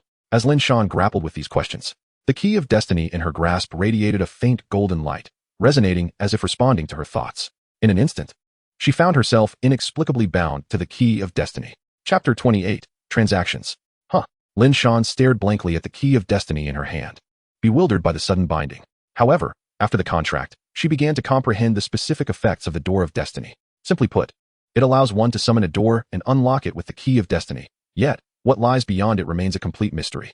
However, it is likely that what awaits behind the door of destiny is something the user desperately needs. To summon the door of destiny, one would require a substantial amount of mysterious, extraordinary attributes, as well as the key of destiny to be fully charged with energy. Rubbing her head, she found herself perplexed and decided to dismiss the thought, opting instead to store the key of destiny in her mind. Indeed, post-contract, the key of destiny resided within her consciousness. How such a large key could fit within her mind eluded her understanding. Was her mind merely a vague concept? Having perused everything, she could confidently declare it a bountiful harvest. Lin Shan gazed contentedly at the items strewn across the table and the floor, noting that his backpack had only 10 compartments, compelling him to store most of his belongings within the lighthouse itself. He reserved the backpack solely for essentials. After casting a glance at the extraordinary cultivation techniques and professions, which were still in formation, he decided to disregard them for the moment. Contemplating briefly, Lin Shan promptly opened the chat channel, intending to initiate a round of trading. With everyone now possessing a bronze treasure chest, he wondered what delightful treasures might be available. I am rather eager, Lin Shan remarked. Furthermore, he realized that his bronze crossbow still lacked feathered arrows. He hoped to see if anyone had unveiled blueprints for them. What a windfall, my dear friends. I have managed to obtain a blue-rated item. Thank you, esteemed Lin Shan. Indeed, it was quite astonishing. Others in different regions must be consumed with envy. It's exhilarating. Not astonishing. Exhilarating? Indeed. My dear friends, I have unearthed an item with extraordinary attributes. Do you know its purpose? Extraordinary attributes? It must pertain to our abilities, right? To the one above me. I know this. I have uncovered an extraordinary weapon. It can unleash wind blades, showcasing the might of a wind-based extraordinary attribute. An extraordinary weapon? How envious. There is no need for envy. I too have acquired an extraordinary weapon, but it can only be utilized once a day. To the one above? I can use it twice. What? How is that fair? By the way, what is your rating? Green 4 stars. I possess a green 3 star. How infuriating. Just 1 star difference. The chat channel buzzed with excitement. After all, everyone now had access to bronze treasure chests. And who wouldn't wish to boast about their newfound treasures? After a moment of contemplation, Lin Shan began his business dealings. Everyone, I am offering one extraordinary weapon, along with images of the Fireball Staff S attributes, Fishman Gill's attributes, and the Bronze Arrow Rain S attributes. Oh my, everyone look, I've encountered a wild master. Don't be ridiculous, that is a golden opportunity. Step aside, do not obstruct my chance to connect with greatness. A master is indeed a master. All treasures are of high quality. Master, what is the price for that Bronze Arrow Ring? I want it. To the one above, I recall your lighthouse. It seems to be a special lighthouse, the Arrow Tower, correct? Curses. I desire the Fishman Gills. Half of my seaside is coral territory, yet I've scarcely searched it. Isn't the coral region a rare aquatic area? Indeed, my island is Coral Coast Island, with half or 2/3 of the area being Coral Coast. I happen to be situated right in the middle. Oh my, the Fireball Staff is gone, and you are still chatting? The astute have already made secret bids. What? Oh my, you lot are thieves. Fools, there are too many people and too little porridge. Surely, the swift will have their spoils. Lin Shan observed the incessant stream of trading messages, blinking in surprise at the sheer volume. In an instant, there were over 10,000 messages. However, most were pleas for sponsorship, which Lin Shan swiftly filtered out. Fortunately, the chat channel had such functionality, otherwise he would be overwhelmed trying to sift through each one. After pondering, he determined that all 3 of his items were rated green or higher, with the Bronze Arrow Rain being particularly impressive at blue 7 stars. Thus, the minimum trading requirement would also need to be green or better. Having concluded this, Lin Shan filtered out all messages rated below green, leaving him with just over 20 trading inquiries. He clicked on the first one. Master, I desire the Fireball Staff. Please, look at the image. He immediately clicked the image to view it. It was rather pale. No, rather, it was a green 3-star dagger displayed on a pristine white thigh. Lin Shan gaped in disbelief, then scoffed. Do I appear to be a shallow person? With a silent click to save the image, he ruthlessly closed the trading message. He then proceeded to examine the second, third, and subsequent messages. Before long, he had perused them all, totaling over 100 sincere trade offers, among which a few appeared quite promising. With over 90,000 players, it was likely many had acquired valuable items, considering that bronze treasure chests could yield blue items. Regrettably, aside from one individual, none had brought blue items to trade. Reflecting on this, Lin Shan clicked on one of the trading messages. Master, I want the bronze arrow tower. Here are all my resources, please select. The items on display were not numerous, and it was evident that the other party had showcased only their green-rated or higher items, including some blue ones, presumably obtained from bronze treasure chests. Lin Shan, is your lighthouse a special lighthouse, the arrow tower? Chen Bailey. Ah, do you know me, master? Hehe. Indeed, my lighthouse is the arrow tower. Lin Shan, I am quite curious about the attributes of the arrow tower. Could you share them with me? Chen Bailey, certainly. That is no trouble at all. Master, please wait a moment. Chen Bailey, master, here it is. Take a look. Lin Shan clicked to view. Name, Lighthouse. Category, Lighthouse. Rating, White 4. Main effect, Green Candlelight. Special effect, Arrow Tower. Energy, 73. Evaluation. This is a lighthouse capable of launching arrow rain. Each launch consumes 1 energy. It remained a lighthouse, albeit enhanced with special effects. This suggested that all subsequent lighthouses could potentially transform into special lighthouses. Those fortunate enough to receive them at the start merely got a head start. After reviewing the attributes, Lin Shan murmured, "Thank you. I will exchange this blue-rated item along with this green item, shall we? Chen Bailey, let us trade." "Thank you, master." Lin Shan nodded, then clicked to finalize the trade. He was wholly unconcerned about being swindled, as the system ensured that both parties' trades were verified, eliminating the risk of one party retracting their item post-confirmation. Chapter 29, The Deal. Soon, the trade was completed. His backpack now lacked the bronze arrow rain, but boasted 2 new items. Name, Mixed Bait. Category, Item. Rating, Green 4. Effect, can attract marine creatures. Evaluation, you cannot be certain what will be drawn, sea fish, sea beasts, or perhaps mermaids. Due to the green algae attracting shallow sea crabs, which came with a black iron treasure chest, Lin Shan found the bait quite intriguing. Name, Damaged Heavy Iron Spear. Category, Weapon. Rating, Blue 3. Effect, Penetration, Hefty. Evaluation, a somewhat damaged heavy iron spear. Its intact rating would reach at least Blue 8. This spear was intended to replace the black iron spear. Next, Lin Shan opened another trading message, this one seeking to exchange for the fireball staff. The other party was offering a green 8-star item, though it was uncertain whether it originated from a bronze or black iron treasure chest. Although an 8-star item is superior to the 6-star fireball staff by 2 stars, the staff served as a trump card. Thus, the price was likely inflated. Lin Shan, brother, are you certain you wish to trade your item for the fireball staff? This is a valuable asset. Chen Jianlin. Indeed, master, a 1-for-1 trade. Why call me master? Aren't you a master yourself? By the way, do you have any arrow feathers? Just joking, master. I dare not compare myself to you. As for arrow feathers, I do not have any, but a friend of mine did find a blueprint for black iron arrows. However, it requires iron blocks, so I cannot craft it. I see. Then let us proceed with the trade for now. When iron blocks become available, I will reach out to you. Let us add each other as friends. Chen Jianlin. No problem, absolutely. The trade was swiftly completed. Name, Verdant Headscarf. Category, Extraordinary Equipment. Rating, Green 8. Effect, Mental Power 4. Evaluation, an extraordinary piece of equipment crafted from the tail feathers of the azure bird, infused with a trace of extraordinary mental attributes. In the grand scheme of things, this transaction favored Lin Shan, yet in the present moment, it appeared to benefit the other party. However, as long as both sides are content, isn't that the essence of trading? A harmonious exchange brings joy to all. Upon selling the fireball staff, the volume of transaction information diminished by an impressive 70 to 80%, clearly indicating that the majority were drawn solely by the allure of the fireball staff. Regrettably, the offers from others were rather lackluster, with not a single item reaching even a green 5-star rating. It seemed they were merely toying around. It was, after all, a 6-star item. As for the fishman gills, their value was akin to that of the copper rain of arrows, contingent upon individual demand. Those in need could fetch a handsome price, while those less inclined would find it rather mediocre. Nevertheless, it remained a 5-star special item. Anything below 6 stars was non-negotiable. Lin Shan muttered to himself as he perused the remaining transaction information. Soon, he dismissed 90% of it, leaving only 3 viable offers. The first was a green 6-star weapon, a long sword, which Lin Shan ultimately declined, as he was currently wielding a spear. One cannot bite off more than one can chew. Since he had begun with the spear, it was best to hone his skills in that area. The second offer mirrored that of Chun Jianlin, presenting all items rated green or above for his selection. Lin Shan hadn't examined this one in detail yet. The last offer featured a green 7-star item, a ship lantern, which promised to dispel sea mist within a 3-meter radius. This piqued Lin Shan's interest, yet he decided to first explore the offerings of the second individual. He would keep this lantern as a backup, should the second party prove unfruitful. Closing the transaction window, he reopened the details for the second individual and began his investigation.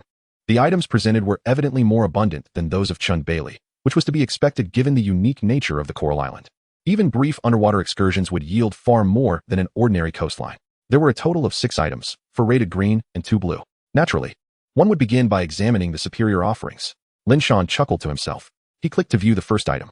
Name, Sirens Whisper Shell. Category, Special Item. Rating, Blue 3. Effect, Enchantment.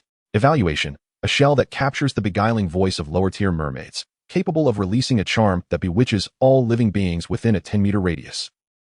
Lin Shan paused, somewhat taken aback, and remarked, does it not distinguish between friend and foe? He stroked his chin thoughtfully. This item would indeed be quite advantageous for Chun Bailey, particularly since the lighthouse would remain unaffected. He then turned his attention to the second blue item. Name, Purple Coral. Category, Coral. Rating, Blue 2. Effect, purifies water, absorbs toxins. Evaluation, purple coral is a relatively rare quality among corals, possessing the ability to absorb toxins from water to purify it. Purple coral? Just like that, it was harvested? Lin Shan mused, aware that he had been nurturing his own blood-red coral. As he gazed at the coral before him, uncertain of its viability, he decided to take it. The ship lantern's utility was minimal, as the mist posed significant dangers beyond the reach of novices like themselves. Lin Shan, are you there? Wang Feng, here. Finally, I've been waiting for you, big shot. Lin Shan, would you trade for the purple coral? Wang Feng, absolutely. You wouldn't believe it. But I have plenty of purple coral in my coral area, though they are all in the depths, and I dare not venture down. Upon hearing this, Lin Shan raised an eyebrow and quipped, so that's the initial benefit of acquiring the coral area? I must admit, I feel a twinge of envy. The trade was completed, and the purple coral was now in his possession. Lin Shan surveyed his surroundings and murmured, it seems there's nothing else to attend to. After a moment's contemplation, he remembered, oh right, toilet paper. He opened his backpack to find that the recent fishman invasion had compelled him to exchange his toilet paper for wood and stone. Currently, he had 2,470 wood and 3,289 stone. Checking the chat channel, he noted that no one had yet acquired the toilet paper blueprint. Thus, he converted all remaining wood into toilet paper, after which he could finally retire for the night. After all, it was already past 10 p.m. Tomorrow promised an early rise. As he wondered how many sea beasts would be attracted by the multitude of fishmen nesting, lying down he prepared for sleep, albeit unaccustomed to the lack of a pillow and blanket. Finally, Lin Shan recalled he had a set of cotton clothing and promptly used it as a makeshift pillow. Fortunately, the weather had remained mild, likely due to the balmy conditions of the past 3 days. Chapter 30, the third day, a night without dreams passed, and when Lin Shan opened his eyes, sunlight streamed in. Is it already dawn? A yawn escaped him as he sat up, grabbing a bottle of purified water. He rinsed his mouth and washed his face, instantly revitalizing himself. Checking the time on his panel, he noted it was 6:30 a.m., then turned to examine the day's weather effect. Today's weather, sunny and pleasant. Weather effect, rare, after the tide recedes on your island. There's a probability of treasure chests upgrading. Oh, today's effect is rather promising. A chance for treasure chests to upgrade? How splendid. I like it. Lin Shan chuckled. Before long, the clock struck 7. Ding. Reminder. In half an hour, the sea will begin to recede. Seize the opportunity to search for resources. System announcement. Ding. Congratulations to all tower defenders for successfully enduring to the third day. The following new features are now unlocked. System ding. The forging table is now available. System ding. Deployment successful. System ding. The trading system is now open. System ding. Port facilities are now being deployed. System ding. Deployment successful. After reviewing the system announcement, Lin Shan mused, indeed, the forging table has been unlocked today. Does this mean that Chun Jianlin's black iron arrows can now be crafted? After some thought, he decided to wait until the tide rose before making inquiries. Observing the control panel and the crafting table now positioned alongside the forging table, Lin Shan shrugged in resignation as his room felt even more cramped.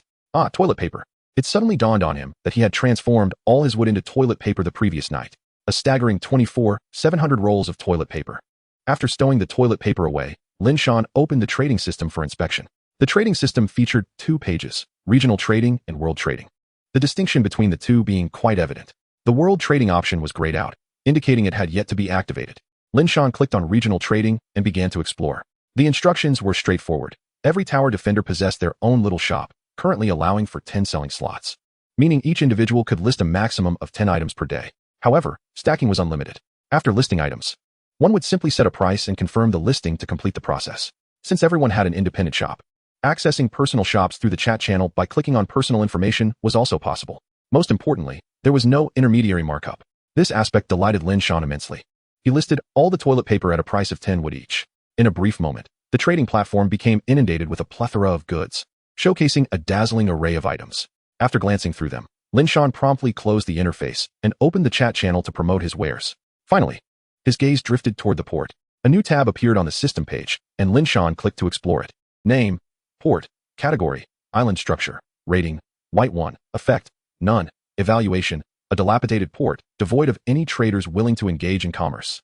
Upgrade requirement, with 0-100, system prompt. The port is one of the essential structures. Please endeavor to upgrade it, as it will attract maritime merchants and serve as a facility for the Guardians to embark on adventures beyond the island. After reviewing the attributes, Lin Shan took a piece of black bread and half a bottle of pure water for breakfast before exiting the lighthouse room. He soon beheld the port, which was situated to the left of the lighthouse, connected by a dirt path leading toward it. Lin Shan noted that the window offered a clear view of the port. Since the tide had not yet receded, he decided to investigate the port further. As he munched on his breakfast, he strolled toward the port. Before him lay a rickety wooden bridge, the so-called port, nestled within the sandy expanse. Indeed, it was in a state of disrepair. The bridge spanned approximately 10 meters, extending about 2 meters beyond the island's edge, presumably to prevent vessels from colliding with the land.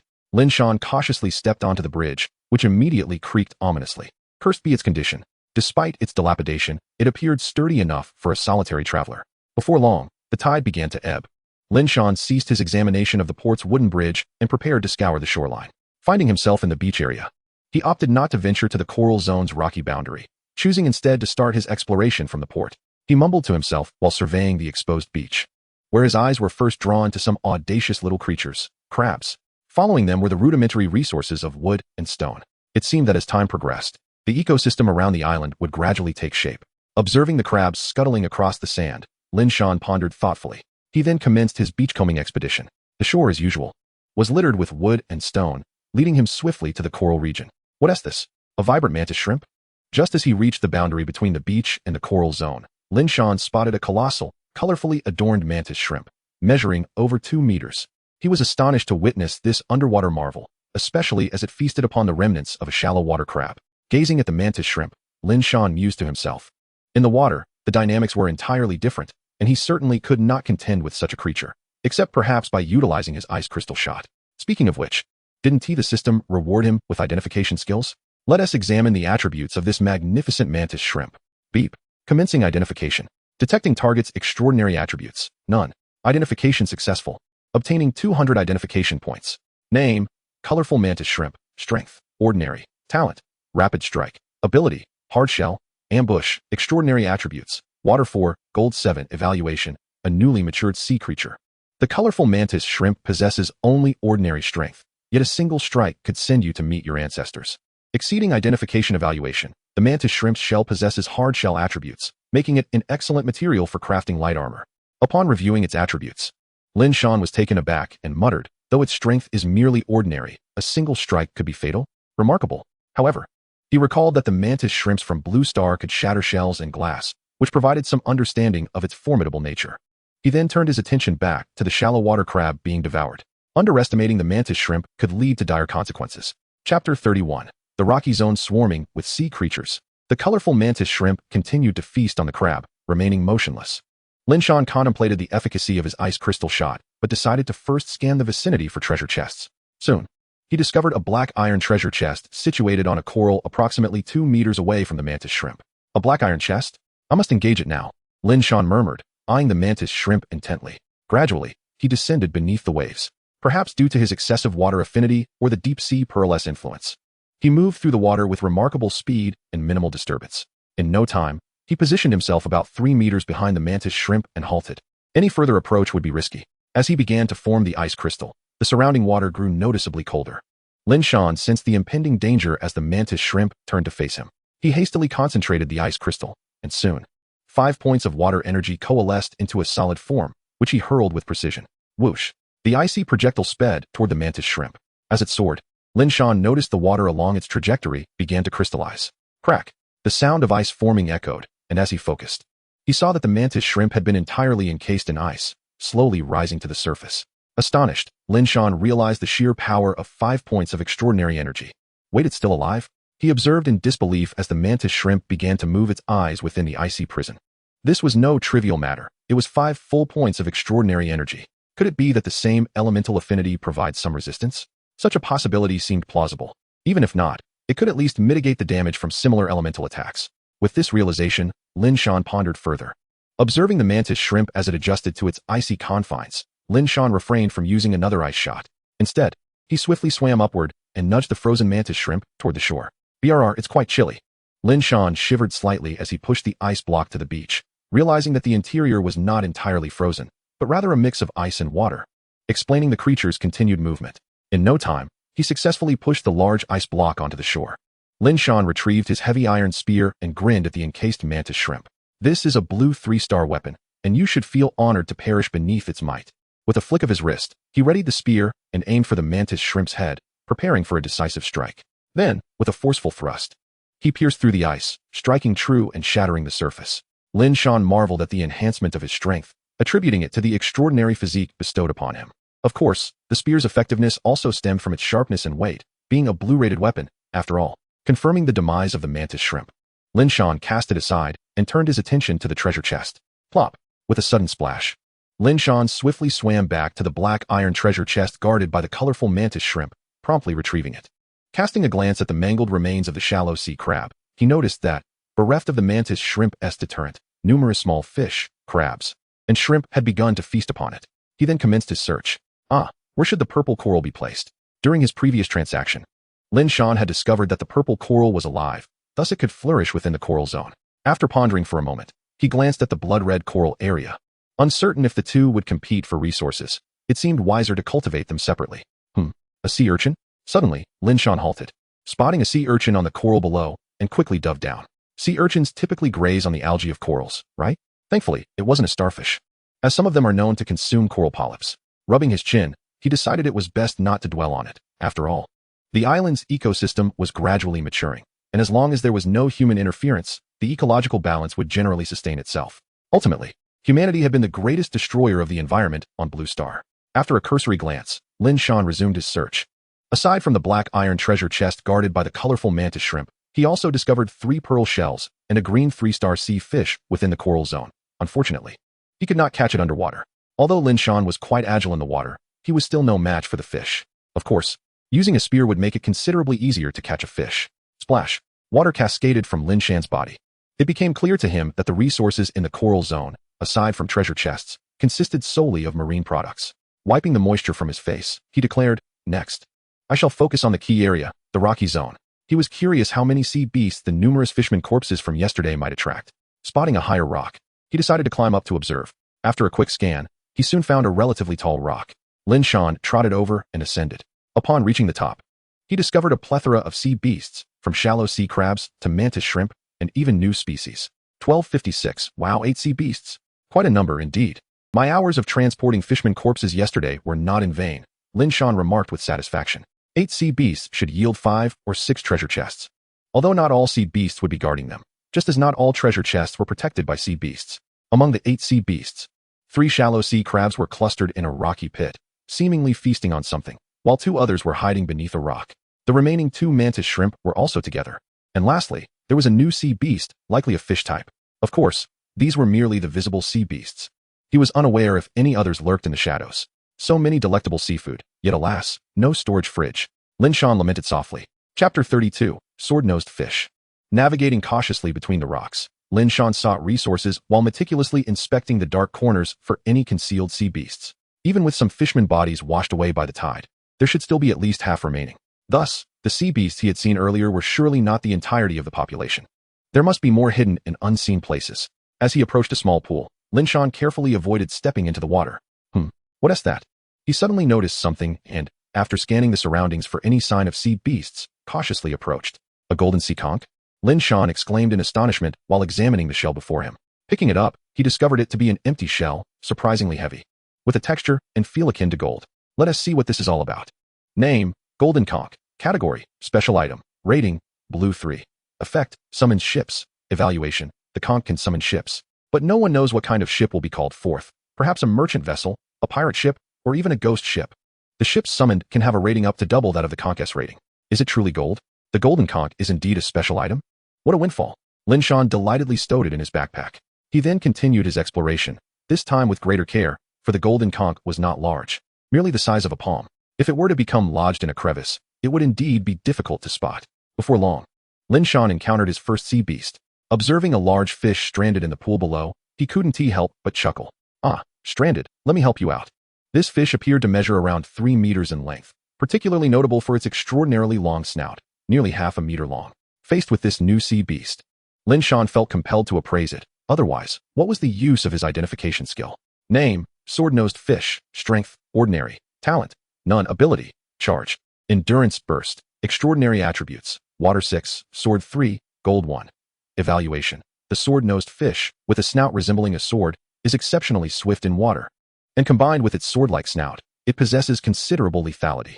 Excessive identification evaluation, the sword of the sword-nosed fish can be used to create extraordinary weapons. The water sword is one of the most beloved weapons among novice water-type extraordinary beings. After reviewing the attributes, Lin Shan raised an eyebrow and chuckled. How fortuitous for me. Haha, who knew your greed would lead to this? With that, Lin Shan drew his heavy iron spear and aimed for the sword-nosed fish's head, thrusting it downwards. Splash! The heavy iron spear successfully pierced the fish's head, causing the sword-nosed fish to thrash violently. Crack! Crack! Its tail slapped against the water repeatedly, prompting Lin Shan to anxiously scan his surroundings, wary of attracting other sea beasts. Indeed, a shallow sea crab was drawn over by the commotion. Creak! Creak!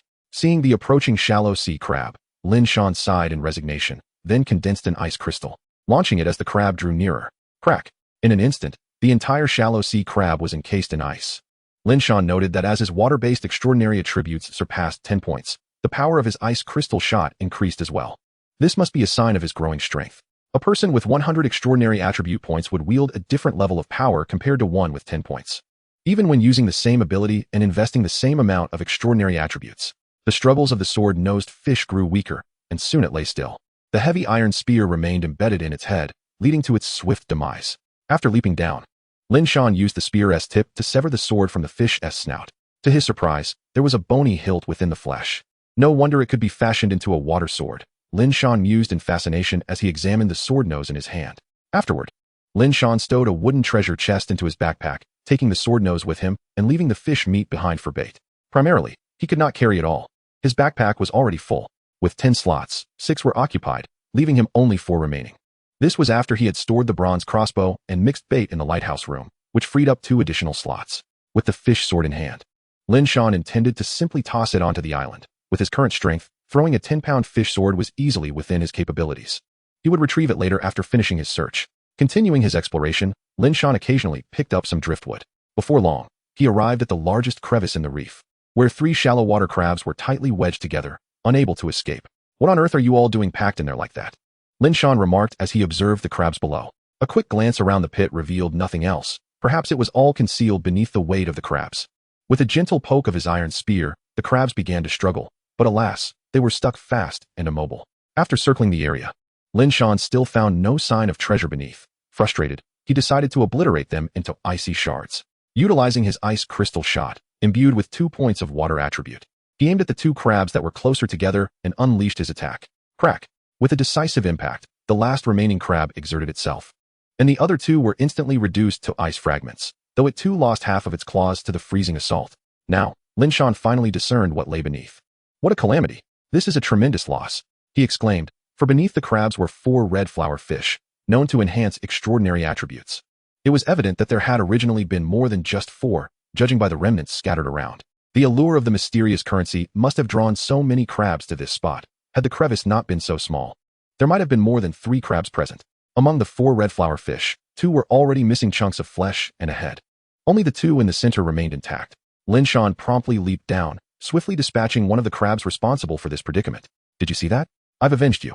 In your heavenly rest, do let your companions know to come visit me. With that, he pried open the crab shell with his iron spear, filled it with seawater, and placed the still living red flower fish inside before heading towards the inner island. These fish, capable of augmenting extraordinary attributes, deserved meticulous care. Chapter 33. Preparing to upgrade the lighthouse, island, and port. Watching the two red flower fish happily devouring the crab meat within the shell, Lin Shan nodded with satisfaction and chuckled. As long as you have an appetite, enjoy your meal and try to grow plumper. After setting them on the inner island, he resumed his search. Returning to the reef crevice, Lin Shan glanced at the two mangled red flower fish, wondering if their flesh could still enhance extraordinary attributes. The answer was crystal clear. It could not. With a disappointed shake of his head, he kicked one of the nearby crabs before continuing on his way. He had already slain 5 sea beasts, and at least 3 more were still lurking about. Gripping his iron spear, Lin Shan cautiously continued his exploration, grateful for the tidal island that doubled the duration of the retreating tide. Otherwise, he would not have had the patience for such a thorough search. The chat channel had already been buzzing with statistics. Each person's retreat duration varied, but none by much, mostly lingering between 2 to 4 hours. Crack, crack. Hearing sounds emanating from the rocks ahead, Lin Shan stealthily approached. To his surprise, he first encountered a wooden treasure chest, followed by a shallow water crab, albeit one missing a claw. Oh, missing a claw? Did you lose it last night while competing with other crabs for food? He teased, brandishing his iron spear. He stepped forward. After all, if he couldn't even defeat a half-defenseless crab, he might as well give up. Humans fear only the unknown, though they also have a healthy respect for known firearms. Once they are aware something can be slain, the fear dissipates. When adrenaline surges, even a dog could be taken down. Suddenly, the shallow water crab, waving its remaining claw, scuttled away just as Lin Shan readied his attack. Stunned, he murmured, "It's running away?"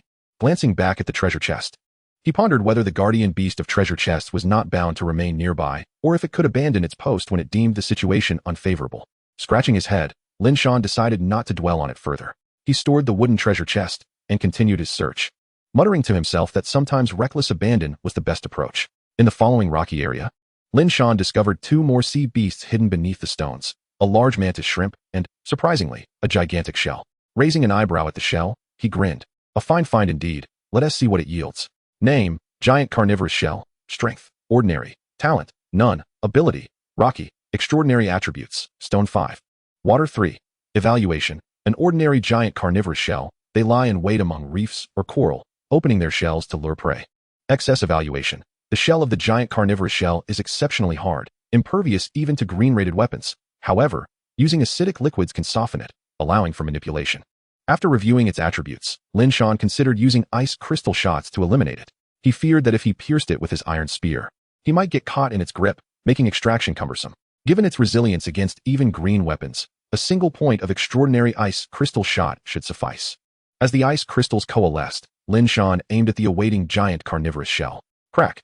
Instantly, the flesh of the shell was frozen solid, and its shell was also encased in ice, preventing it from closing. Lin Shan approached, gave it a tap, and grinned. Perfect. These 2 shells can serve as makeshift water reservoirs. After stowing the entire giant carnivorous shell in his backpack, Lin Shan exited the rocky area. In total, he had discovered 14 sea beasts, yielding 5 treasure chests, 4 wooden and 1 black iron. Combined with the treasures from the coral area, his haul for the day included 2 black iron chests, 4 wooden chests, 3 pearl shells, 83 pieces of wood, 27 stones, 1 giant carnivorous shell, 1 swordfish bill, and 2 red flower fish. Not to mention, he also obtained the highly valuable special item, the golden conch. Having secured the swordfish bill, Lin Shan returned to the lighthouse, accompanied by a red flower fish joyfully swimming in the crab shell. One of the fish had already been meticulously prepared for his midday meal. The island was still somewhat small. It was time for an upgrade. Lin Shan muttered to himself as he walked towards the lighthouse. Upon returning to the lighthouse chamber, Lin Shan first placed the prepared red flower fish by the fireplace to grill. The remnants of the wood pile from the previous night ignited quickly, creating a warm flame. After setting the fish, he went to the crafting table to convert the wood obtained from trading into toilet paper, totaling 24,843 pieces. Gazing at the sheer volume, Lin Shan remarked, "What a lucrative venture. I hope others take a while longer to discover the toilet paper blueprint, so I can sell even more." Returning to the fireplace, he began tallying up his day's harvest. First, he placed the giant carnivorous shell and the swordfish bill outside, as the room was small and space was limited.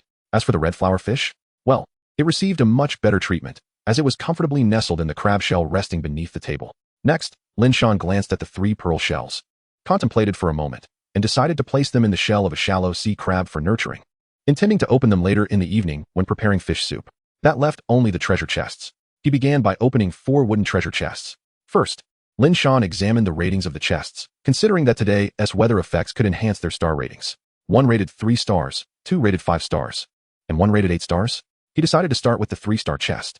System, wood 23, stone 12, purified water 3. Next came the 5-star chests, all of which bore prefixes.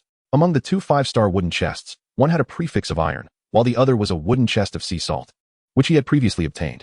Upon opening them, he received 10 iron blocks and 1,000 G of sea salt, respectively. The final 8-star wooden chest had a rather impressive prefix, known as the Blueprint Wooden Chest. Name, Blueprint Wooden Chest. Category, Ordinary Chest. Rating, White 8. Effect, 100 chance to yield blueprints. Evaluation, a chest containing blueprints, but it will not yield blueprints rated higher than Green 8. Quite straightforward and delightfully beneficial. Chapter 34. The Novice's Handbook for the Extraordinary. After reviewing the attributes of the blueprint chest, Lin Shan opened it immediately. System, acquired Moon Healing Potion Blueprint, 10 Moonlight Herbs. Oh, it seems I have obtained something remarkable. Gazing at the blueprint in his hands, Lin Shan couldn't help but exclaim.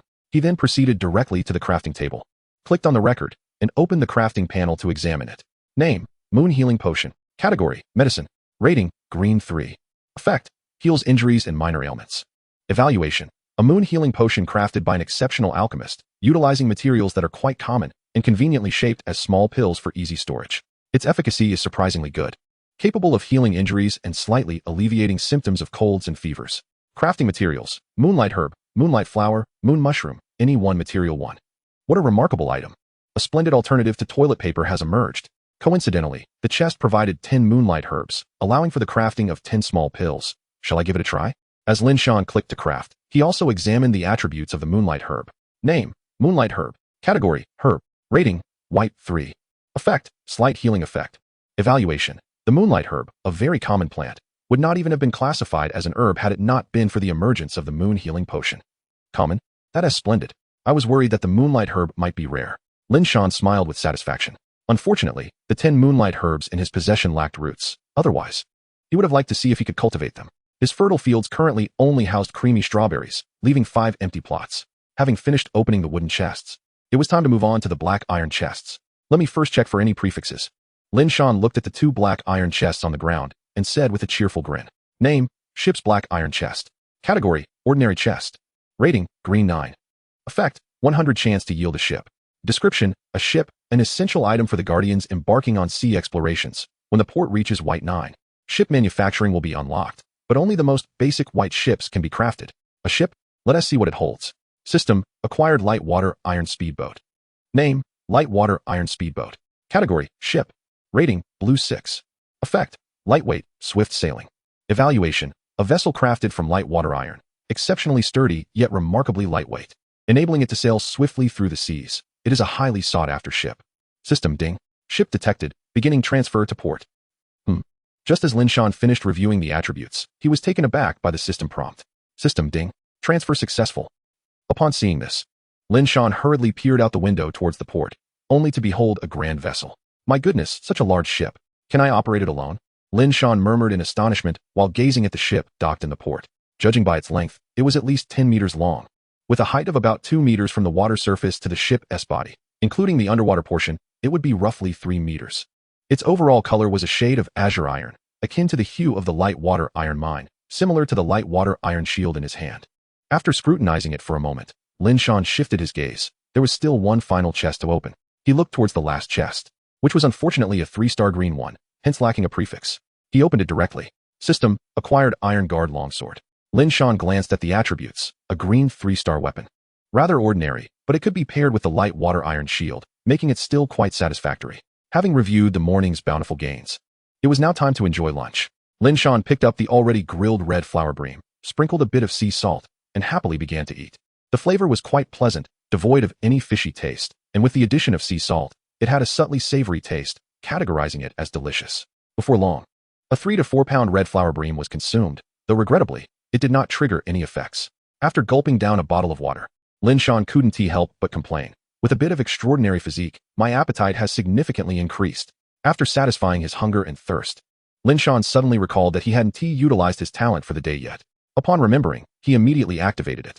Gift of Fate, Novice's Handbook for the Extraordinary. Cost, none. Lin Shan's eyes lit up immediately, and he accepted it without delay. It's rather thin, just a few pages, he remarked in surprise, looking at the book in his hands. He then opened it for examination. The Novice's Handbook for the Extraordinary. Compiled through the Extraordinary Path, and the scholar's path. 1. First, let us explain the prerequisite elements for becoming extraordinary. To become extraordinary, one must possess a certain extraordinary attribute, as this is essential for wielding extraordinary abilities. Extraordinary attributes. 2. Once you possess an extraordinary attribute, you can begin to accumulate extraordinary points. Upon reaching 10 points in any one extraordinary attribute, congratulations. You have officially entered the ranks of novice extraordinary beings. However, merely possessing extraordinary attributes is insufficient to be deemed an extraordinary being, hence the term novice arises. 3. To truly become extraordinary, one must possess an extraordinary ability. Only then do you formally step into the realm of the extraordinary.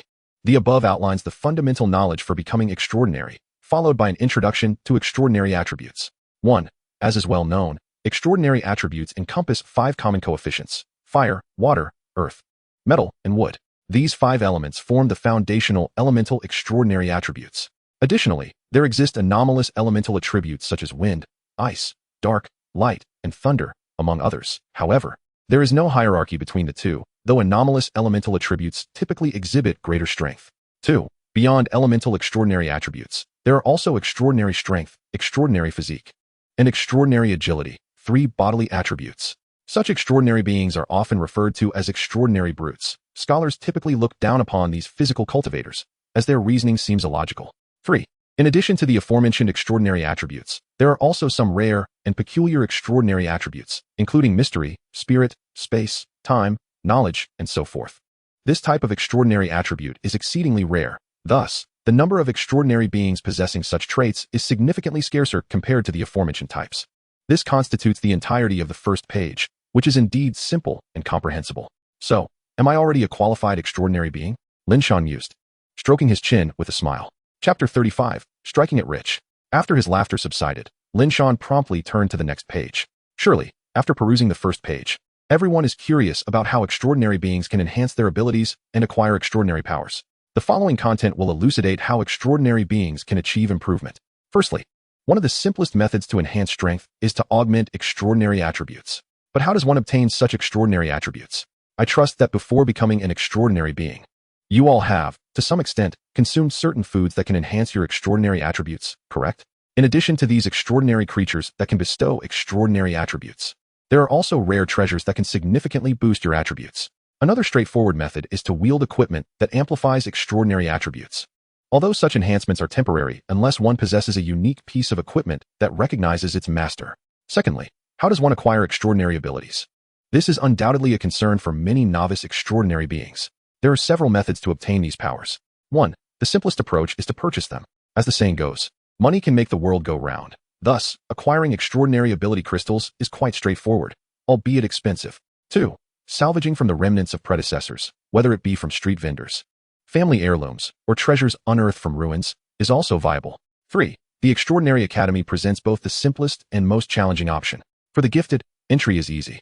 For those lacking talent but possessing wealth, it remains manageable. However, for individuals devoid of both talent and financial means, this route is exceedingly arduous.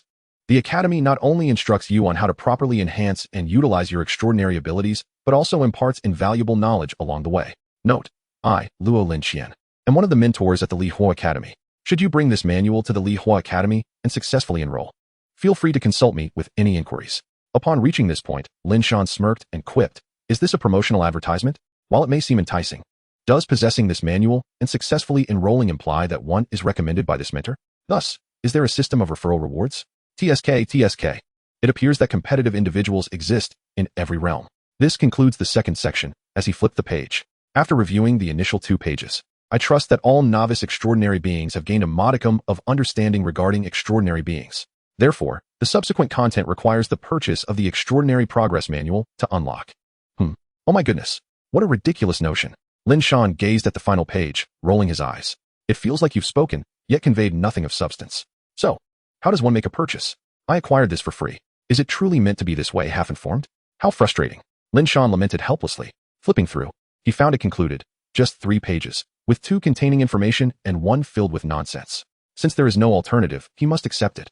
After all, having this amount of information is already commendable. Clapping the Extraordinary Entry Manual in his hands, Linshan contemplated whether to make it public. This world boasts billions of tower guardians, with each region housing around 100,000 individuals. amounting to several 100,000 regions. Lin Shan suddenly recognized an interesting detail. The region he occupies is the 888th region, well beyond the count of hundreds of thousands. After some consideration, he abandoned the thought. Who cares about such things? Perhaps the regional ranking does not commence from 1, or maybe they are not the first generation of Tower Guardians. Returning to the original subject, since there are divisions, it implies that the people in each region should possess a certain degree of significance, even though current information is lacking. Thus, sharing this extraordinary entry manual should be advantageous, as it contains no truly unique information, merely general knowledge. Lin Shan pondered and agreed with this notion.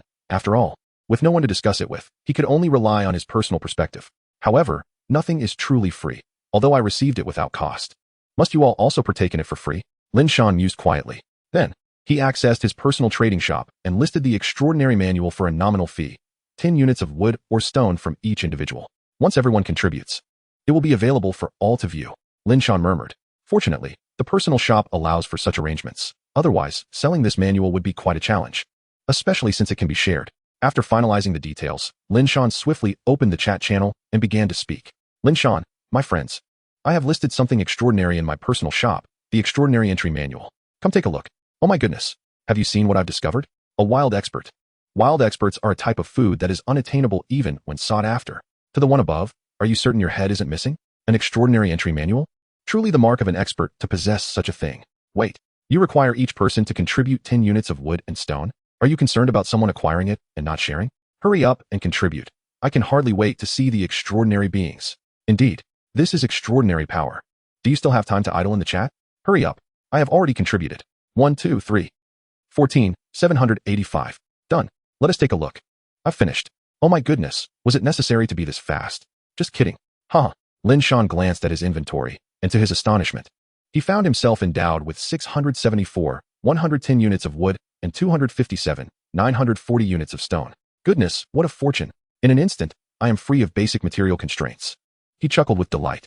With such an abundance of basic materials, it would be a waste not to upgrade the lighthouse, island, and port. Let the upgrades commence. Lin Shan murmured while heading towards the control panel. Upon upgrading the lighthouse, energy will be replenished. Should I wait until I find a source of energy before proceeding? Lin Shan pondered, observing the energy level at 78 on the lighthouse panel. He currently possessed only a low-level energy stone, and it was a dull one at that.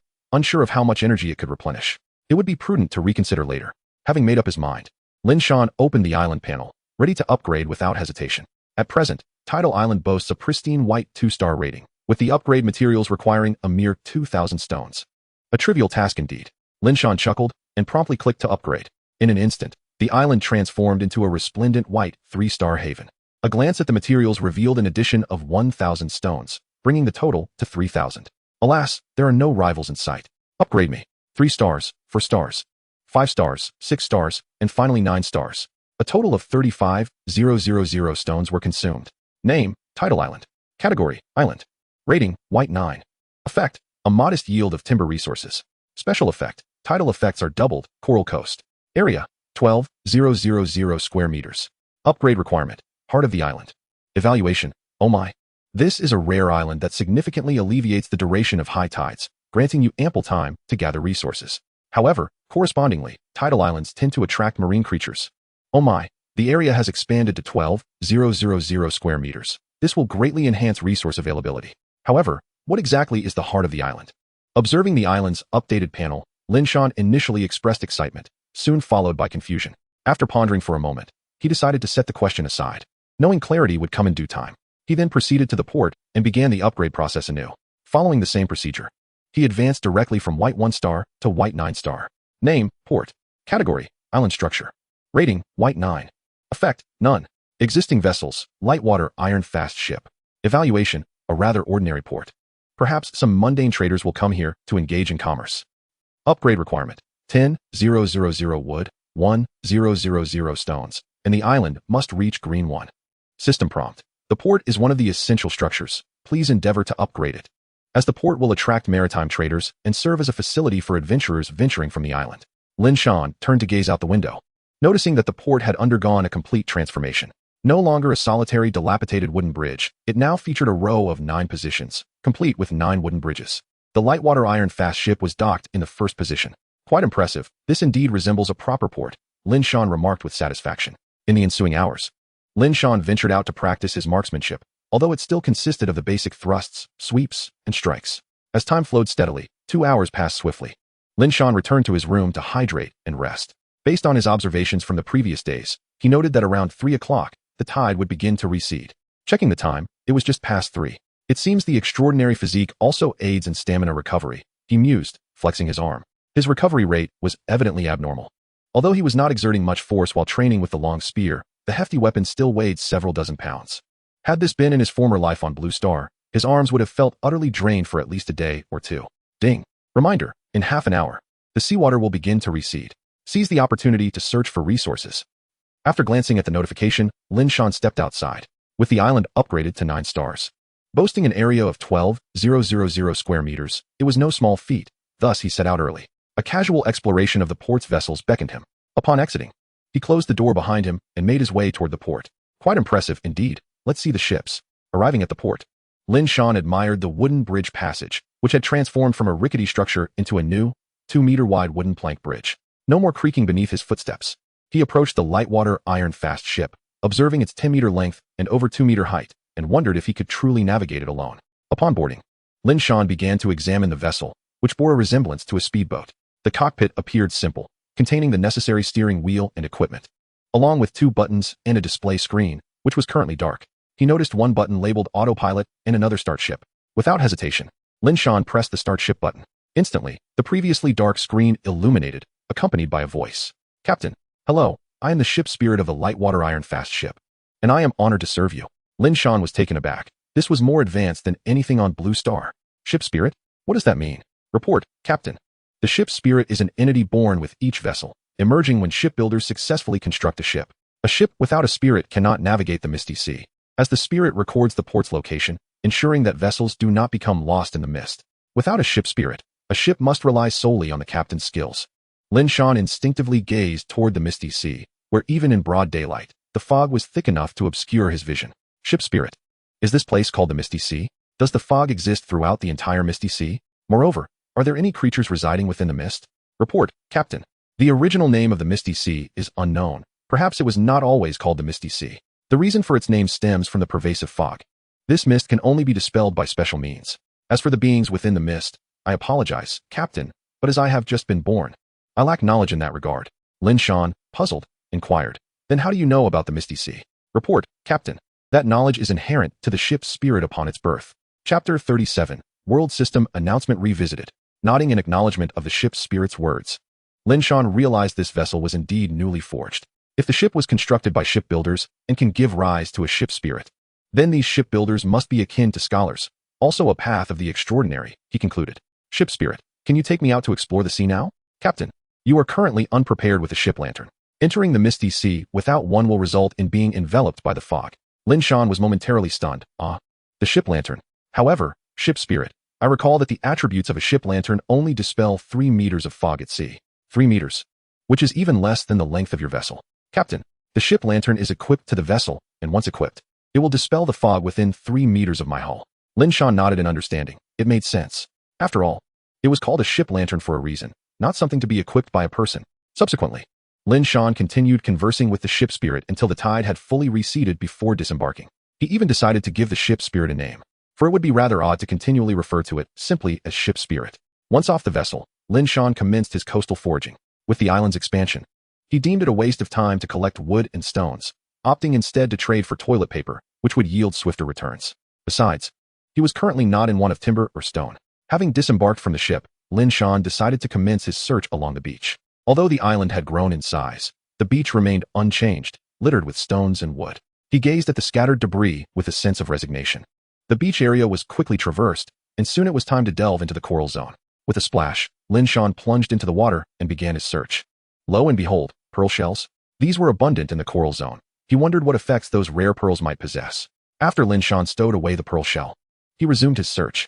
The marine life in the coral zone was evidently flourishing, with lobsters, crabs, and mantis shrimp all in sight. It appeared that the ecological system was gradually reaching a state of perfection. After swimming for a while, Lin Shan stumbled upon a black iron treasure chest, and fortunately, there were no guardian beasts in sight. Swiftly securing the chest, he continued his exploration. What is that? A bronze treasure chest? Observing the items near the edge of the island, Lin Shan couldn't help but feel a surge of astonishment. In the next moment, a smile blossomed on his face as he began to swim closer, noting the absence of sea creatures around.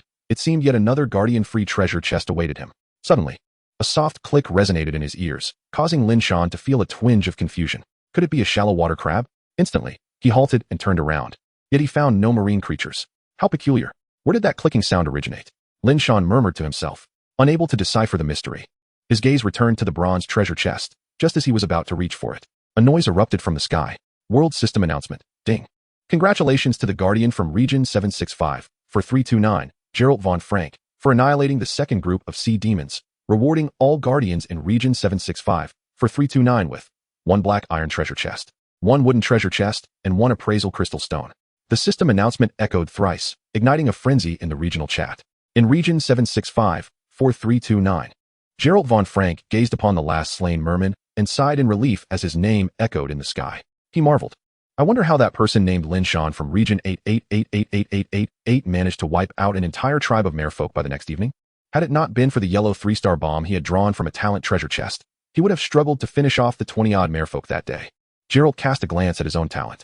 Name, talent treasure chest. Category, talent. Rating, unknown. Effect, can transform 1 treasure chest into a talent treasure chest daily. Evaluation, I sense something valuable within this chest, and thus, it shall be yours. This morning, he had transformed a black iron treasure chest into a talent treasure chest, from which he obtained a formidable yellow-rated bomb. The moment he laid eyes on the bomb, Gerald resolved to eliminate the merman tribe. However, before deciding to utilize this item, he had announced in the chat channel that each participant needed to provide him with either 10 wood or 10 stone. After all, the rewards for second place were nothing to scoff at. Anyone in their right mind would not refuse such a small price, especially considering the appraisal crystal stone was well worth the cost. Not to mention, Gerald was a formidable figure in Region 765, for 329, having achieved the first kill of a sea beast and being the first to upgrade the lighthouse and the island. Lin Shan, astonished, glanced at the system announcement in the sky, surprised to see a second-place winner emerge. Now only the third place remained. Click. Lin Shan began to scan his surroundings again, having heard the clicking sound for the third time. Once or twice could be attributed to an illusion, but thrice was certainly suspicious.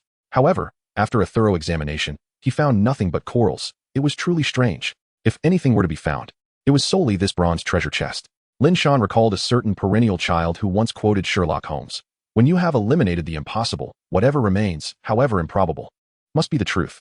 Thus, the only conclusion he could draw was that the clicking sound emanated from this bronze treasure chest, did it not? Click. Now, Lin Shan clearly saw and heard the chest moving. Goodness, this chest actually possesses movement? Did it just open its lid and then close it again? No wonder it was making those clicking noises. Lin Shan exclaimed in wonder. He then cast an appraisal spell upon it. Lin Shan suspected this bronze treasure chest might be one of those treasure chest monsters frequently encountered in the game. Name, bronze treasure chest monster. Strength, extraordinary being. Talent, treasure space. Abilities, disguise, bite. Extraordinary attributes. Wood 4, metal 13. Evaluation, look what I see. A bronze treasure chest? No. This is a bronze treasure chest monster, a creature residing within the chest. Defeating it yields rewards superior to those of a typical treasure chest. Excess appraisal evaluation. The bronze treasure chest monster is ill-suited to the underwater environment. It feels as though it is suffocating. So take advantage of the moment it opens its mouth to strike. Upon perceiving the attributes revealed by the appraisal, Lin Shan raised an eyebrow, realizing it was indeed a treasure chest monster. Chapter 38, Mantis Shrimp. Let us go. Lin Shan promptly retrieved his heavy iron spear and began to bide his time. Judging by the frequency of the previous clicking sounds, it seemed that the treasure chest monster would exhale approximately every few minutes. Yes, it must be exhaling. If this were on land, at such close proximity, the treasure chest monster might have already launched an attack. Unfortunately, this was underwater, arguably its domain. After all, Lin Shan could breathe underwater, which provided him with a significant advantage. Finally, after 2 minutes of waiting, Lin Shan witnessed the treasure chest monster open its mouth. Then, with a swift thrusting the heavy iron spear directly into the monster's throat, it lodged in place, preventing the creature from closing its mouth. Click, click, click. Instantly, the treasure chest monster shed its disguise, revealing sharp teeth protruding from the chest's edges and a bloody tongue. The tongue quickly coiled around the spear, attempting to dislodge it. Upon witnessing this, Lin Shan thought it impossible to allow the treasure chest monster to succeed. Gripping the spear's tail, he forcefully drove it deeper. Clearly, in the water, the treasure chest monster was at a disadvantage, especially considering Lin Shan's enhancement from the water-based extraordinary attributes, allowing him to maneuver effortlessly. Observing the gaping maw of the treasure chest monster, Lin Shan tightened his grip on the spear and began to spin in place. In an instant, the interior of the treasure chest monster was shredded by the spearhead. Indeed, any audacious maneuver is much easier to execute underwater. Lin Shan gazed with satisfaction at the lifeless bronze treasure chest monster, a smile gracing his face. As the creature perished, blood flowed from its mouth, attracting a multitude of fish. Realizing this, Lin Shan hastily stowed the corpse of the bronze treasure chest monster into his backpack, almost forgetting the scent of blood would attract predators. After all, this was not a true land island, but rather a floating island upon the sea. Who knows what monstrous sea creatures lurked in the dark depths below? Having secured the treasure chest monster, Lin Shan continued his search. Before long, he arrived at the location of the purple coral. After inspecting the purple coral and finding it thriving, he felt relieved. Subsequently, he examined the blood-red coral and noted its growth. Indeed, such small corals deserved to be nurtured. After all, this island was his own, and it wouldn't be going anywhere. Why not keep it? Next, Lin Shan found a wooden treasure chest, but it was being guarded by a mantis shrimp. Now aware that sea beasts could also flee, he conjured an ice crystal and charged at the mantis shrimp. As expected, the mantis shrimp immediately scurried away, diving deeper into the sea. Thus, Lin Shan effortlessly claimed the wooden treasure chest. Finally, Lin Shan spotted 2 pearl shells, albeit small ones, half the size of the first one he had collected. They appeared to be immature, so he decided against taking them. Instead, he would let them grow. Splash! The seawater cascaded down from the black-scaled long sleeves. Lin Shan wiped the moisture from his face and turned his gaze towards the reef area, which had expanded significantly. To his surprise, he discovered that among the 3 zones, the reef area was the most perilous. This revelation was somewhat unexpected. He chuckled as he regarded the reef before him. Initially, one might assume that the coral zone would be more treacherous. But given that he had started with the deep-sea shark pearl, which granted him the ability to breathe underwater, the difficulty had been considerably alleviated. The distinction between being able to breathe underwater and not was akin to the chasm between heaven and earth. After shaking off the water droplets from his body, Lin Shan set off, holding his dense iron spear with utmost caution as he began to explore the reef area. Among the 3 zones, the reef area was the most time-consuming to navigate. This was primarily due to the various rocks obstructing his line of sight, unlike the coral zone, where, despite the corals also being visually obstructive, one could still see the bottom from above. Before long, Lin Shan spotted 2 shallow water crabs engaged in a fierce battle. What are they fighting about? He wondered aloud, observing the crabs with a puzzled expression. Upon inspecting them, he discovered that they were battling for mating rights. Wait a moment. Lin Shan thought, bewildered. Aren't you 2 still juveniles? What mating rights are you squabbling over? Can juvenile shallow water crabs reproduce? Confused, he glanced around and soon noticed a smaller shallow water crab beneath a nearby rock, its coloration lighter than the 2 above. After searching the area for treasure chests or other items and finding none, he decided not to disturb the valiant crabs fighting for love. He would take a detour and continue his exploration. Lin Shan swiftly navigated between the rocks. Fortunately, this particular reef area did not have too many tight crevices. Otherwise, he would have had to crouch down to examine every nook and cranny, which would have been quite taxing on his back and legs. Suddenly, as he turned a corner, he encountered a lively mantis shrimp that had darted out, coincidentally as he jumped down. To his astonishment, he acquired a mantis shrimp mount. Staring at the mantis shrimp before him, Lin Shan was momentarily taken aback. Strangely enough, the mantis shrimp seemed oblivious to the fact that it now had a rider, continuing its crawl unabated. Where on earth is this silly mantis shrimp headed? Lin Shan mused with curiosity as he sat atop it. Moreover, peering through the shrimp's shell, he caught sight of its succulent flesh, and he couldn't help but feel a pang of hunger. Just imagine how delicious that would be. Before long, the mantis shrimp reached its destination, revealing a black iron treasure chest. Oh, what a surprise. It's a guardian mantis shrimp. Lin Shan chuckled. After circling the black iron chest and discovering nothing of interest, the mantis shrimp finally came to a halt. Remarkably, it had yet to notice the presence of an extra passenger on its back. Lin Shan was somewhat astonished. He almost let the temporary mount go, but alas, the temptation of its delectable flesh was too great to resist. With a sigh of regret, he produced his dense iron spear and decisively pierced the mantis shrimp's head. It met its end swiftly, without a chance to struggle. What a pity. Had it not been for the succulent flesh, I wouldn't have had the heart to do it, Lin Shan lamented, before stowing away the mantis shrimp and the black iron chest, continuing his search. Today's haul was quite satisfactory. 1 bronze treasure chest monster, 1 wooden treasure chest, and now, adding the black iron chest, he had amassed 3 treasures. He pondered what valuable items might lie within the corpse of the bronze treasure chest monster. With that thought, Lin Shan made his way towards the large reef pit. Recalling that there were still 2 remains of red flower-eyed fish from the morning, which should attract a fair number of sea beasts. Chapter 39, The Shallow Sea Dark Eel. Before long, Lin Shan arrived near the large reef pit.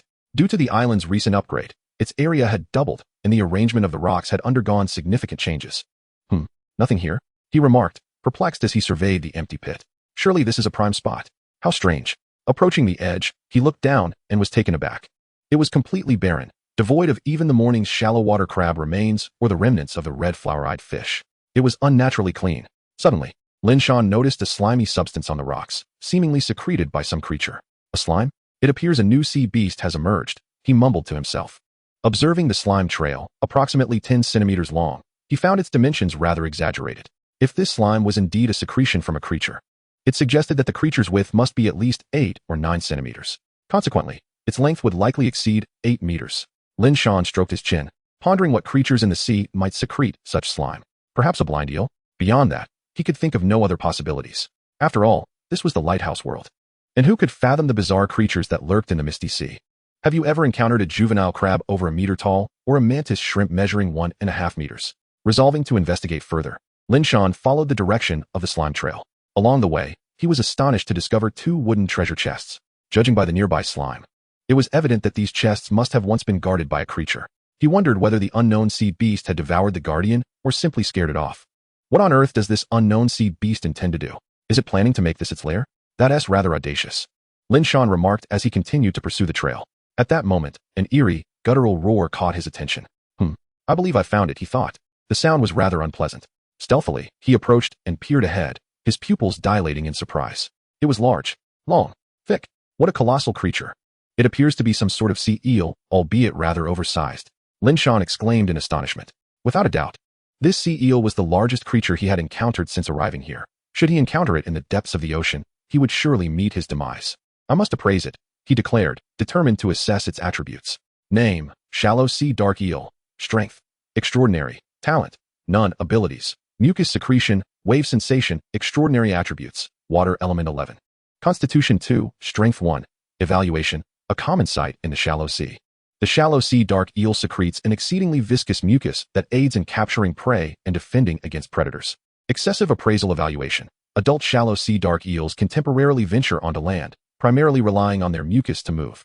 However, if they remain out of water for an extended period, their mucus will gradually deplete. Furthermore, they are highly sensitive to cold temperatures. Frozen mucus loses its adhesive properties entirely. Upon reviewing the attributes panel, Lin Shan raised an eyebrow, silently noting, an extraordinary attribute of 11 in water element? Quite impressive. And it possesses extraordinary constitution and strength? Goodness, if this dark eel were to strike me, I would surely be obliterated. Thankfully, it is averse to cold, which is fortuitous for me. He felt relieved that his ice crystal shot could activate with his water element extraordinary attributes. Otherwise, he would truly be at a loss against this dark eel. It was important to note that even a single point in extraordinary constitution would significantly enhance Lin Shan's strength, endurance, and other abilities. Not to mention, the dark eel possessed 2 points in that regard, along with extraordinary strength, indicating a specialization in power, suggesting even greater enhancements. Crack! Lin Shan's eyes widened in shock. The strength of the dark eel had just shattered the shell of a shallow water crab with a single strike. Indeed, the shallow sea eel before me, whether or not it considers this place a lair, has certainly transformed it into a hunting ground. It is no wonder that along the way, all I have encountered are treasure chests, devoid of any guardians. In truth, they have all been devoured. Once the shallow sea crabs meet their demise, the shallow sea eel begins to feast upon them. I cannot help but wonder if an adult shallow sea crab could contend with this eel. The juvenile crabs already stand over a meter tall. Surely, the adults must be several times larger, right? Pondering this, I resolved to eliminate the shallow sea eel. Although allowing it to remain might assist in clearing out the shallow sea crabs and similar marine creatures, this creature possesses the capability to venture ashore. Who knows if it might stealthily ascend the lighthouse in the dead of night? This entity represents a potential threat, and it is better to eliminate it. The eel boasts an aquatic extraordinary attribute of 11 points. Thus I would need to invest at least 12 points into my ice crystal shot. After all, I only have a singular opportunity. As I observed the eel devouring crabs, I murmured to myself. From the attributes of the shallow sea eel, it is evident that its primary ability lies in ensnaring its foes with mucus and then overpowering them with brute force. The oscillation sensing ability likely detects fluctuations in the water, rendering it ineffective on land.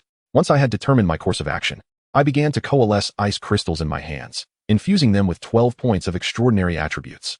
The chill emanating from the crystals was so profound that snowflakes began to dance in the air around me. Meanwhile, the shallow sea eel remained engrossed in its meal, blissfully unaware of the lurking threat behind it. As the ice crystals formed, I kept my gaze fixed on the shallow sea eel, biding my time for the perfect moment. Finally, as I witnessed the eel's head delving into the shell of a shallow sea crab, my eyes sparkled with anticipation, and I swiftly projected the ice crystal forward. In possession of extraordinary attributes and heightened mental acuity, I felt a subtle control over the trajectory of the ice crystal. My training had honed this skill, allowing me to sense a mysterious pull that significantly improved my accuracy. Whoosh! The ice crystal hurtled toward the shallow sea eel, its biting cold causing the creature's skin to quiver in alarm. Instinctively, it exuded a copious amount of mucus. The next moment, the ice crystal struck the shallow sea eel with a resounding crack, a sound not of the eel's feeding, but of ice forming. The mucus froze instantly, encasing the eel in ice, while the formidable mass of its body was penetrated by the crystal. Yet, the eel had not yet met its end, as I had not struck a vital point. Nevertheless, its fate was sealed. Emerging from my concealment behind the rocks, I brandished my iron spear. Chapter 40. The extraordinary profession is complete. I felt emboldened to step forth, for upon inspecting the now frozen eel, I discovered it bore a new status, severely wounded. A consequence of the freezing effect, this newfound assurance allowed me to approach with confidence, which I would not have dared otherwise. Thud! I gently tapped the frozen head of the shallow sea eel with my iron spear, producing a soft sound. Hey, what brings you to my territory? Looks like you've gambled away your life, I taunted, aiming my spear at its head and thrusting downwards. Crack! A frown crossed my face. It was harder than I anticipated. Not only was the ice solid, but the eel's head was remarkably resilient, or perhaps it was simply tough. As I peered at the small wound I had created, I furrowed my brow. However, the next moment, I regained my composure. Considering the ice crystal had been formed from 13 points of extraordinary attributes, it was only natural for it to be somewhat formidable. Apologies for the inconvenience. Your release will soon come, I quipped to the eel before I thrust again. Without the ice barrier, I easily pierced through its entire head this time. The shallow sea eel's pupils dilated, and after a brief moment, they dimmed. It had perished, with no chance to struggle, as it was already ensnared. Gazing at the lifeless shallow sea eel, I finally stowed away my iron spear and examined the imposing creature before me with newfound seriousness. Logically, marine beasts should possess parts that are useful, such as the shells of colorful shrimp or the snouts of swordfish. Yet, there seemed to be nothing noteworthy in this shallow sea eel. Perhaps it truly lacked any exploitable components, I mused, casting my gaze around. After a thorough inspection, I decided to leave the shallow sea eel behind as a source of bait. Perhaps due to its presence, I found no further marine creatures. But I did stumble upon a wooden treasure chest. After all, the shallow sea eel must have traversed this way, otherwise, I would not have encountered shallow sea crabs and an abundance of soft-shelled shrimp. Thus, my foray into the sea yielded a total of 4 wooden treasure chests, 1 black iron treasure chest, and a bronze treasure chest monster. Coupled with the spoils from the morning, today's haul was quite commendable. My task for the day was complete. Tomorrow marks the end of my novice period. I wonder what changes await me. As I strolled back towards the lighthouse, I pondered aloud. Upon returning, I retrieved all the treasure chests at once. For wooden ones, 1 black iron chest, 1 bronze treasure chest monster with its tongue lolling out, a pearl shell, and a fully laden shrimp. I suddenly glanced at the iron pot, and after a moment's consideration, I realized that if I curled the shrimp into a ball, it would fit. However, there was a dilemma. I lacked sufficient fresh water. Thus, my only option was to toss it onto the fire to roast. I had already replaced the wood in the fireplace with smokeless charcoal, which could be produced tenfold from a single piece of wood. It burned efficiently and generated high temperatures, and most importantly, it was smokeless. Observing the charcoal ignite, I contemplated. If the weather turns cold, the demand for this charcoal should be quite substantial. Watching the charcoal burn down, I first placed the shrimp on the grill. Then, glancing at the lively red flower eyebrow fish nestled within the crab shell, I decided to keep it for later, perhaps as a midnight snack. Now, the moment of anticipation had arrived, the treasure chest opening. I gazed at the treasure chests, a smile breaking across my face. Yet, upon seeing the treasure chest monster, I paused, deep in thought, before accessing the chat channel, where everyone had returned. At this hour, the chat was abuzz with discussions of dinner or lighthearted banter, making it the most crowded time. I promptly shared the attributes and appearance of the treasure chest monster in the chat before closing it. I completely missed the chorus of comments below, praising either the formidable nature of the big shot or the size of the treasure chest monster's stone. As I rubbed my hands together, ready to open the treasure chest, a system notification chimed in. What the devil? Are you preventing me from opening the treasure chest? I grumbled, glancing at the system prompt. System ding. Congratulations, Guardian of the Tower, your exclusive profession has been generated. Please check your panel for details. System ding. Congratulations, Guardian of the Tower, your exclusive ability has been generated. Please check your panel for details. Oh, so it was my profession and ability that were generated. Huh. I admit I may have spoken a bit too loudly just now. I trust the system has no suggestions, right? I queried. No response. I shall take that as a tacit agreement. With that, I eagerly opened my panel to investigate. The profession and ability could be found within the character attributes panel. So I clicked to view my own details. Name, Lin Shan. Power, extraordinary being. Path, enchantress. Gift, blessing of destiny. Abilities, ice crystal shot, underwater breathing, identification, gun break. Extraordinary attributes, water 14, fire 3, wood 2, mystery 5, constitution 1, spirit 4.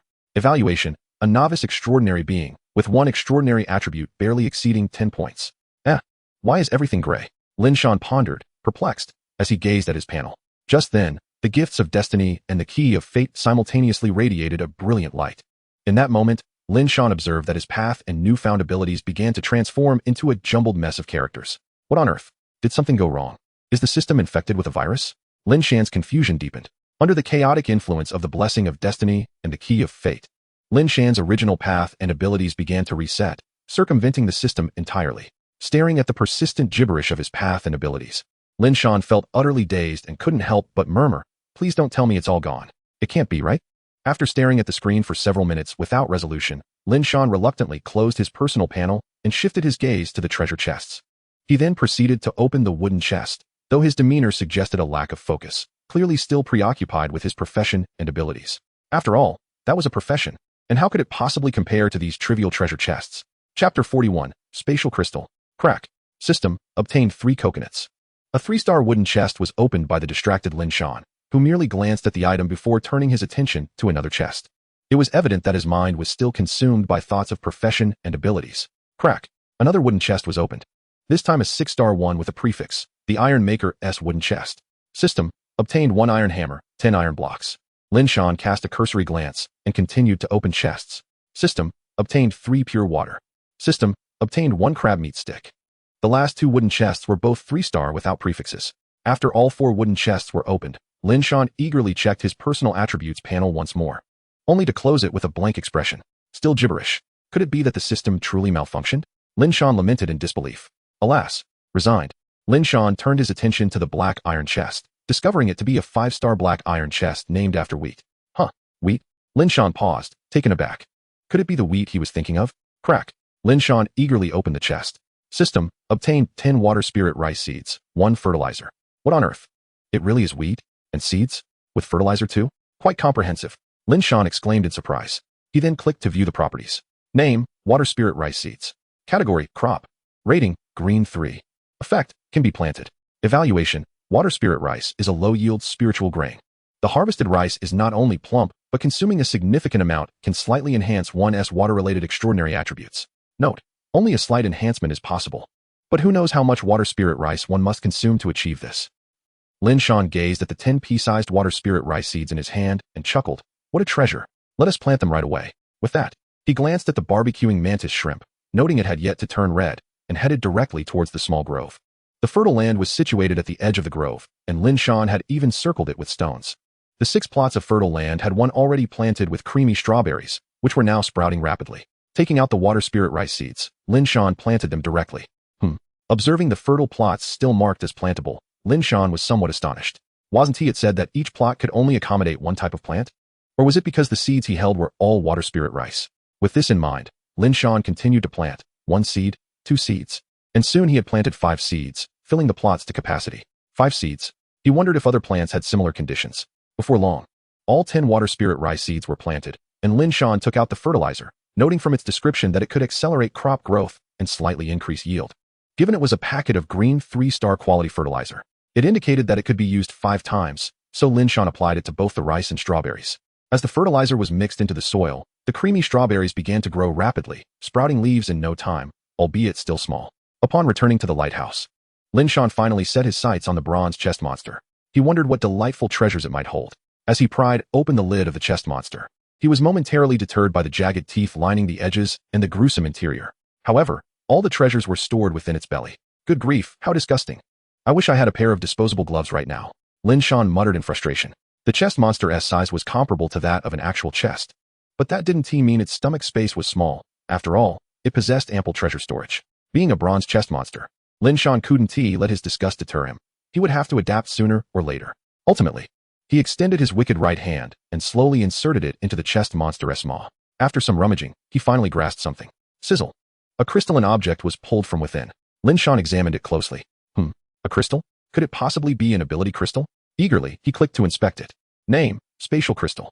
Category, item. Rating, blue 3. Effect, can expand the system backpack. Evaluation, the most basic spatial crystal, capable of expanding 3 backpack slots. Usage method, click to use within the backpack slots. A spatial crystal? It expands the backpack slots. What a marvelous item. I never expected the chest monster-esque collection to be so impressive. Lin Shan gleefully placed it into his backpack and clicked to use it. With the spatial crystal leading the charge, Lin Shan now regarded the chest monster with newfound appreciation, his eyes sparkling with excitement. Without hesitation, he plunged his small hand back in. Scrape, scrape, and soon another item was retrieved. Continuing on, he retrieved yet another item, and then another. Ultimately, the chest monster yielded 4 items before its body gradually dissipated, much like the chest itself. Gazing at the 3 items left behind, one was another spatial crystal, albeit a blue 2-star variety that could only expand 2 slots, which he used immediately. Now, Lin Shan's backpack boasted a total of 15 slots. Next, he examined the 2 remaining items on the ground. Name, chest monster crystal core. Category, material. Rating, blue 9. Effect, can be used to craft spatial equipment. Evaluation, a rare find. The chest monster crystal core can be utilized to forge spatial equipment. The blue 9 core can create equipment with a volume of 10 cubic meters. Of course, this requires finding a master skilled in crafting spatial equipment. A chest monster crystal core? A remarkable item indeed, though regrettably of little use at the moment. Lin Shan sighed with a hint of regret. Perhaps in the future, when he acquires the blueprints for spatial equipment, it will prove useful. Otherwise, as the evaluation suggested, he would need to find a master capable of forging spatial equipment. After placing the crystal core on the table, Lin Shan turned his gaze toward the final item. Name, water gliding boots. Category, extraordinary equipment. Rating, blue 3. Effect, water gliding, water element extraordinary attribute 1. Evaluation, crafted from the hides of sea beasts and circling fish. These boots possess the ability to glide over water. When the gliding effect is activated, it allows the user to glide atop the water surface, consuming extraordinary energy of the water element. Water gliding boots? Gliding on water? Lin Shan murmured, as visions of himself gliding across the sea surfaced in his mind. What a surprise. Chapter 42, The Night's Thunderstorm. Lin Shan quickly shook his head, dismissing the peculiar imagery from his thoughts. Nevertheless, the boots were quite impressive, allowing him to replace the burlap shoes on his feet. Excellent. I finally exchanged the novice trio of items, though unfortunately, still no underwear, Lin Shan remarked with satisfaction. The novice trio consisted of burlap clothing, burlap trousers, and burlap shoes. Now, he had opened all the treasure chests. Of course, there was still a pearl shell, but it had been tossed into the shallow crabshell waters alongside the 2 pearl shells and the red flower eyebrow fish from the morning. Suddenly, an enticing aroma wafted through the air. Lin Shan glanced at the mantis shrimp, now a beautiful crimson hue. Ah, it's done. He swiftly seized the black iron spear and retrieved the mantis shrimp from the hearth. With the acquisition of the heavy iron spear, the black iron spear had now become merely a cooking rack. Sigh, ultimately abandoned, lamented the black iron spear. Holding the black iron spear, Lin Shan walked directly towards the lighthouse. It was still not yet 5:30, and the sky had not yet darkened. Observing the dimming weather, Lin Shan began to peel away. Crack, crack. Soon, the shell of the mantis shrimp was stripped away, and the delightful aroma of shrimp meat filled the air. Particularly the rich roe, a true delicacy. How fragrant. Just the scent is enough to make one salivate, Lin Shan thought, as he gazed at the substantial shrimp roe. Succumbing to a gulp. So luscious, he mumbled. In mere moments, the entire roe was devoured, leaving only half of the shrimp meat. Burp. Lin Shan let out a satisfied belch, retrieving a tissue to wipe his mouth clean. Eating well truly has its advantages. One can indulge to their heart's content. As the sky officially darkened, the mist over the sea began to creep towards the island, shrouded in darkness. Yet, in the next moment, the lighthouse's ethereal blue flame ignited, pushing the sea mist back by 600 meters. Lin Shan looked towards the port ships along the coastline, from the ship sprites. He had learned that sea beasts and sirens would not attack vessels, alleviating his concerns for their safety. However, this only applied to unoccupied ships. If any were discovered to harbor individuals, the sea beasts and sirens would show no mercy. The port was a different matter altogether, especially since sea beasts or monsters could wreak havoc. However, repairs could be made with materials, so it was not a significant concern. After glancing at the seashore, Lin Shan returned to the lighthouse, tossing the tissue into the hearth, where it ignited instantly. Watching the paper burn away, Lin Shan mused, tomorrow, the novice period will come to an end. I wonder what changes will occur. He opened the chat channel to check the number of participants. It hadn't decreased. Clearly, with the introduction of the identification skill, everyone's survival capabilities had significantly improved. With this skill, one could gauge the disparity between opponents, allowing them to assess their own chances of victory. Scanning the chat channel, he found the usual banter, speculating on the changes to come. though it was evident that everyone's spirits were notably lifted. Concurrently, his treasure chest monster post was pinned. Many chimed in with praise for the big boss, while others noted that in the future, they would ensure to identify treasure chests first to avoid being deceived by monsters in disguise. Some inquired about the quality of the items dropped by the treasure chest monsters. After observing for a while, Lin Shan closed the chat channel and opened his personal panel, scrutinizing the garbled text of his fate and abilities. "I shall see when you finally restore," Lin Shan declared fiercely. Lying on his bed, he stared intently at his personal panel, his eyes wide open. Half an hour passed, yet it remained garbled. An hour and a half went by, still no change. 3 hours later, and it was still incomprehensible. Eventually, Lin Shan's eyes fluttered shut, and he drifted into slumber, unaware of when he fell asleep. Time flowed slowly, and perhaps due to the final day of the novice period, this night was unusually free of any sea monsters encroaching upon the island. Of course, it could also be that Lin Shan had eliminated all the fishmen. But what of the blood-red eyes? Perhaps they belonged to a creature lurking in the mist? After all, the lighthouse's light merely dispelled the mist from the seas. Who could say whether it was effective against the monsters hidden within? Who could know if the monsters in the mist could emerge for a short time? Time slipped by, and soon it was 11:59 p.m., just 1 minute until the 4th day. Boom. Lin Shan was jolted awake.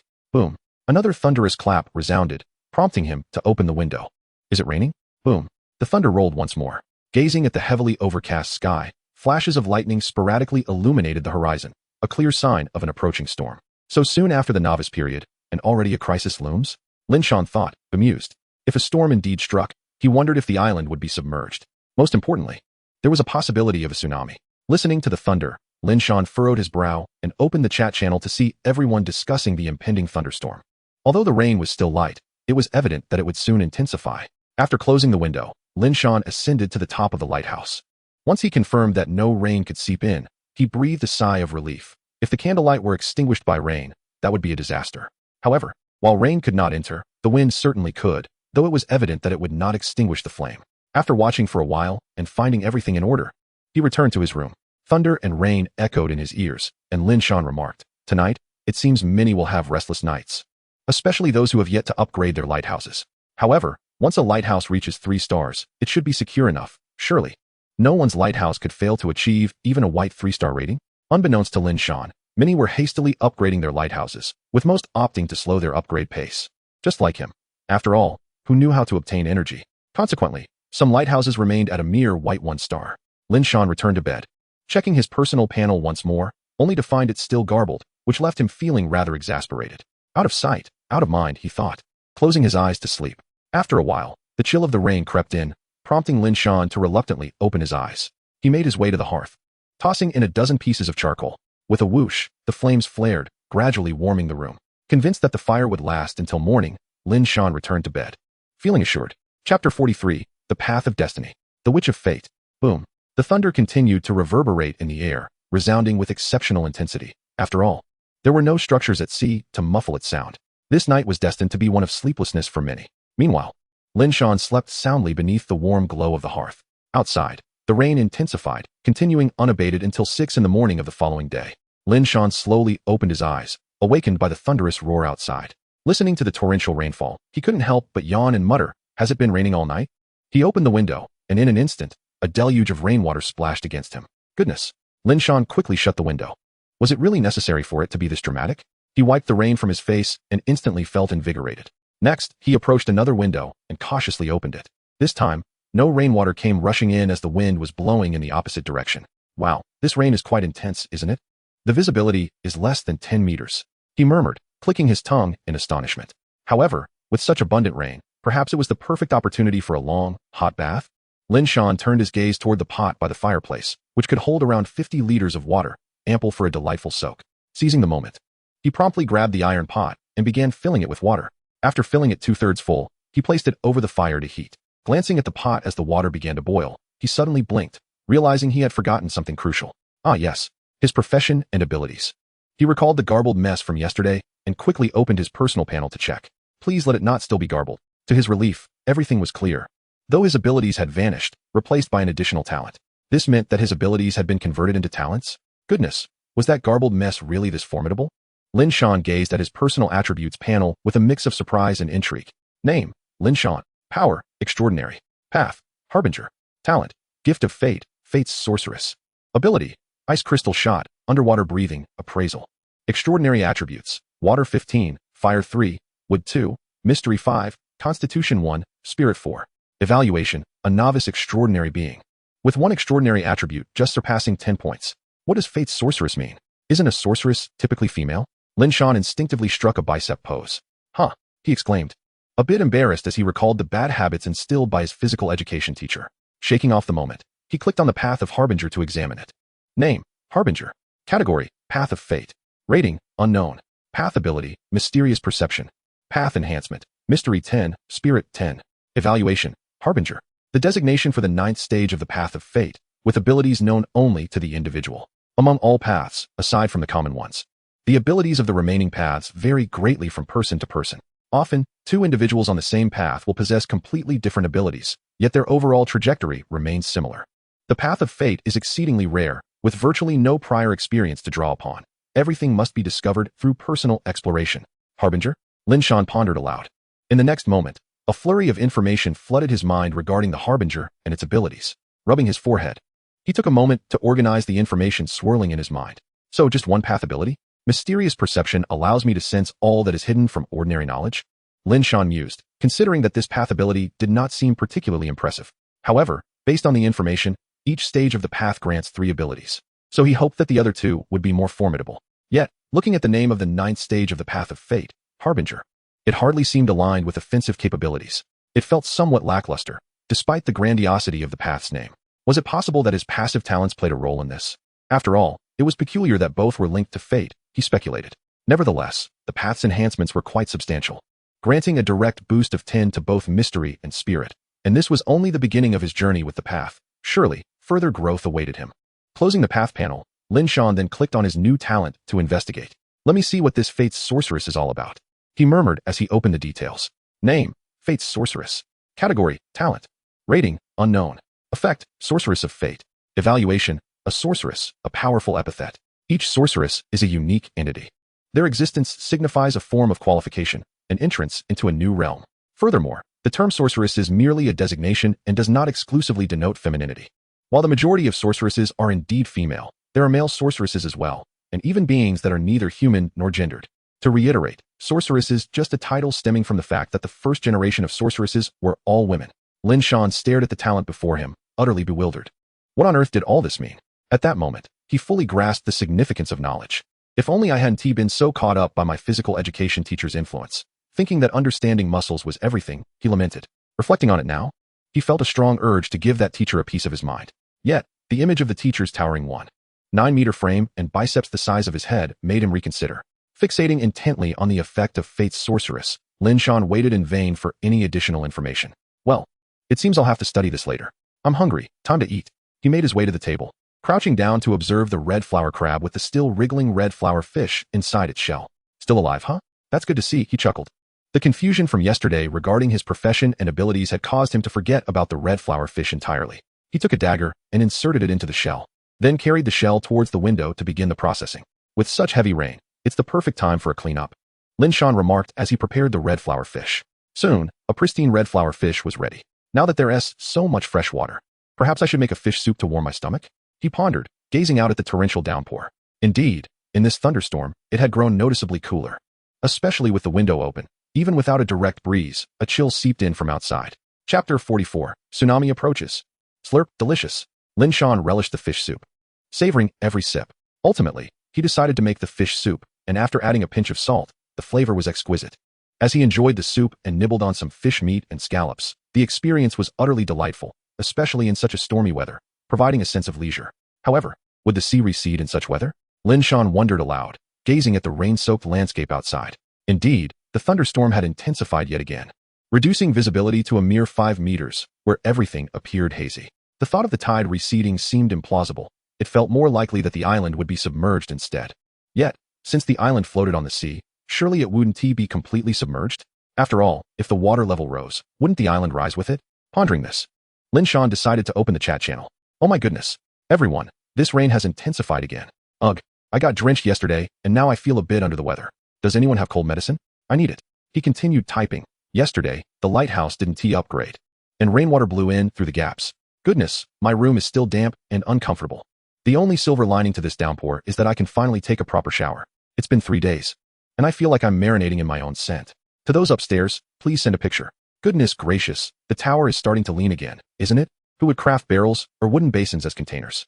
Since it's raining now, I must stock up. Let us gather what we can while we have the chance. After all, the novice period has passed, and who knows what changes may lie ahead. Collect barrels and basins, then. Why not just dig a pit directly from the wood? To those above, it's evident you've never attempted it. The wood is exceedingly hard, making it quite challenging to excavate a pit, even with my green short sword. Indeed, however, with an axe, it becomes remarkably simple. Just a few strikes will suffice. Is it perhaps a matter of specialization? After all, an axe is designed for chopping wood. Just kidding, my great axe is itching for action. One swing could cleave a shallow sea crab in twain. It's nearly 8 o'clock. Do you think the tide will recede today? I jest. In this weather, would you dare venture out even if it did? Precisely. I would rather remain sheltered in the lighthouse. Venturing out in such conditions is far too perilous. Good grief. Everyone, do you know what I've just witnessed? What is it? By the heavens. A tsunami. A tsunami? Indeed, in such weather, it is quite easy for a tsunami to occur. Will our lighthouse withstand the tsunami? Normally, a wooden lighthouse like ours would be utterly defenseless against such a force. However, our lighthouse is clearly exceptional, so I cannot say for certain. No need to speculate. My lighthouse has been struck by the tsunami, losing 30 energy points. Hiss, this is a white 3-star lighthouse. How could it not endure 3 tsunami hits? Goodness, my white 2-star lighthouse lost 50 energy points in one blow. Thankfully, I still have reserves. Let us upgrade quickly. Why is there no tsunami here? I don't see one either. If it rains with thunderstorms all day, then none of us will escape the fate of facing a tsunami. Has someone encountered a tsunami? Lin Shan, sipping on fish soup, paused momentarily. However, considering the weather, it seems rather normal. Omen, you sense unusual fluctuations in the air. A tsunami will strike in 10 minutes. Lin Shan stared blankly at the information before him. Is this reminiscent of his prophetic ability? Mysterious perception? Why did it suddenly trigger? A tsunami will arrive in 10 minutes? Lin Shan murmured to himself, hastily finishing his fish soup. He closed the window and ran up to the second floor of the lighthouse.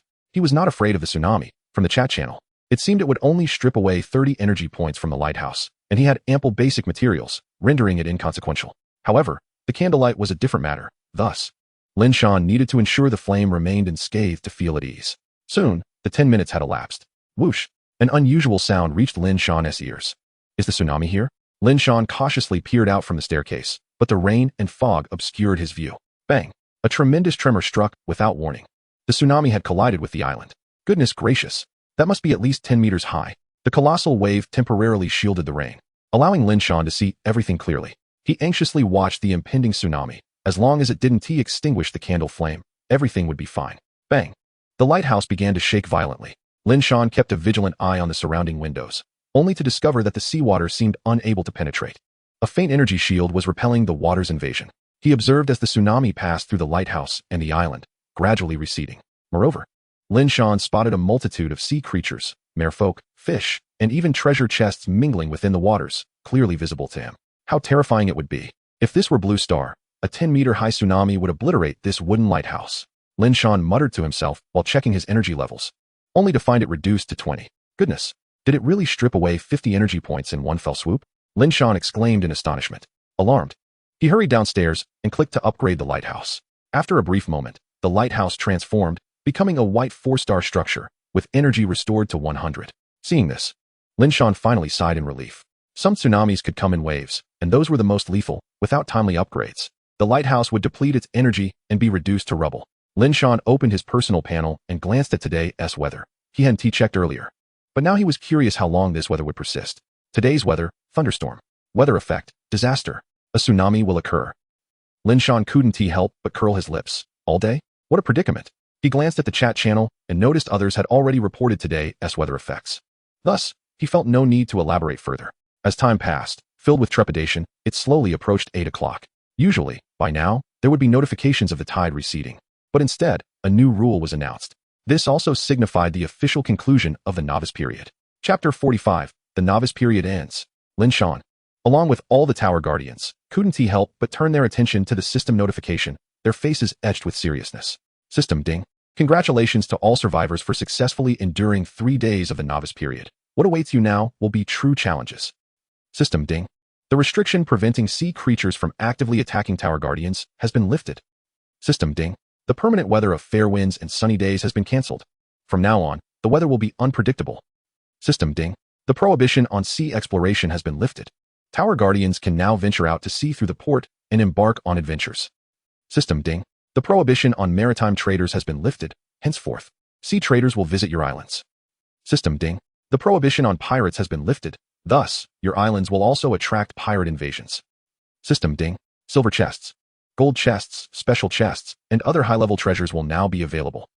System ding. The island shield will be lifted with a countdown of 30 days. Note, after the island shield is lifted, your islands will be truly exposed in the misty sea. System ding. That concludes this update. There will be another in 30 days. System ding. It has been detected that today's weather disaster is too powerful, since all tower guardians are unprepared. The system has reduced the tsunami's power by 80. Observing the system notifications, Lin Shan scratched his head and said, "No wonder I could never find treasure chests above bronze. It turns out they hadn't been introduced yet. In that case, the deep-sea treasure chest I received initially was indeed due to the weather effect. Sigh, it seems I am quite fortunate. The lifting of sea exploration? Maritime traders? Pirates? Does this mean these entities might have existed all along? At least during the novice period, the system kept them at bay?" Lin Shan frowned at the word lifted. If it were simply a lifting or introduction, Lin Shan wouldn't think too much of it, but the term unlocked raises concerns. Especially as Lin Shan gazed at the final notification, the countdown of 30 days until the island shield is lifted. In 30 days, they would face the true visage of the Misty Sea. From what the boat spirit has indicated, he already knows that there are locals in the Misty Sea. Perhaps previous tower guardians or indigenous inhabitants. Regardless, after 30 days, the hundreds of billions of tower guardians, will be completely exposed to all forces. After reviewing the system notifications several times, Lin Shan closed the panel. There was no need to ponder excessively over the contents. In light of the current circumstances, it appears that pirates are the most perilous entities, alongside the monstrous sea beasts, which one must approach with caution, as they may initiate an attack at any moment. Lin Shan sat in a chair, gazing into the flickering flames of the fireplace, murmuring to himself. As for the subsequent notifications that emerged, Lin Shan was somewhat taken aback. However, upon reflection, it was understandable, for the power of a tsunami is no trifling matter. Suddenly, he received a premonition. Premonition, you sense a tremendous fluctuation of energy in the air. In 12 minutes, 3 consecutive tsunamis will strike. Premonition, you perceive that within the third tsunami, a sunken ship lies entangled amidst the waves. Perhaps you could take some action. Observing the 2 premonitions before him, Lin Shan raised an eyebrow, pondering the notion of 3 consecutive tsunamis and a sunken vessel. He tossed a piece of charcoal into the fireplace, contemplating the first premonition, and remarked in astonishment, "Can my mysterious perception truly detect such events? It seems I have underestimated the potential of this ability. Although it is a passive skill, it appears unexpectedly formidable at this moment." Time swiftly elapsed, and after 11 minutes, Lin Shan found himself at the control console, gripping it tightly. Fortunately, it was securely anchored. As the final minute approached, the tsunami arrived as anticipated. Bang! The entire island trembled, followed by the lighthouse. Bang! Bang! Bang! The lighthouse began to sway violently, and Lin Shan held on desperately to the control console, watching the energy levels plummet from 100 to 60. Lin Shan was taken aback, exclaiming internally, "What on earth?" A drop of 40. Bang! Before the effects of the first wave had subsided, the second tsunami made landfall. The lighthouse shook once more, and the energy plunged from 60 to 40. The force diminished by half. I wonder if the third wave will be even weaker? Lin Shan mused, surprised by the declining energy levels. However, after several seconds passed without any noticeable tremors, his brow furrowed. Something felt amiss. The intervals were too prolonged. After a moment of contemplation, Lin Shan decisively clicked to upgrade the lighthouse. Instantly, materials were consumed, and the lighthouse ascended from a white 4-star to a white 5-star rating. Half a minute passed before a thunderous roar erupted, the power of this wave surpassing even the first. "What the hell? Is this really how you treat me?" Lin Shan grumbled, gripping the control console tightly. Bang! Crash! Another tremor resonated as the tsunami struck the lighthouse. Lin Shan's gaze was fixed on the energy levels, which rapidly plummeted from 100, swiftly breaching the 50 mark, and continued to fall at an alarming rate. Ultimately, the lighthouse dwindled to a mere 10 energy points, emanating a red emergency signal. What the heck? This can't be right. How could it consume so much energy? 90. Lin Shan muttered in shock. After a brief moment, regaining his composure, he clicked to upgrade once more. Instantly, the lighthouse transformed from a white 5-star to a white 6-star. Observing the restored energy, Lin Shan finally felt a sense of relief and dashed up to the second floor, eager to confirm a certain suspicion. Upon ascending, Lin Shan was greeted by the sight of a sunken ship lodged atop the lighthouse. I knew it. A tsunami alone couldn't possibly drain 90 energy points. It wasn't a full-fledged tsunami, not to mention that crashing sound.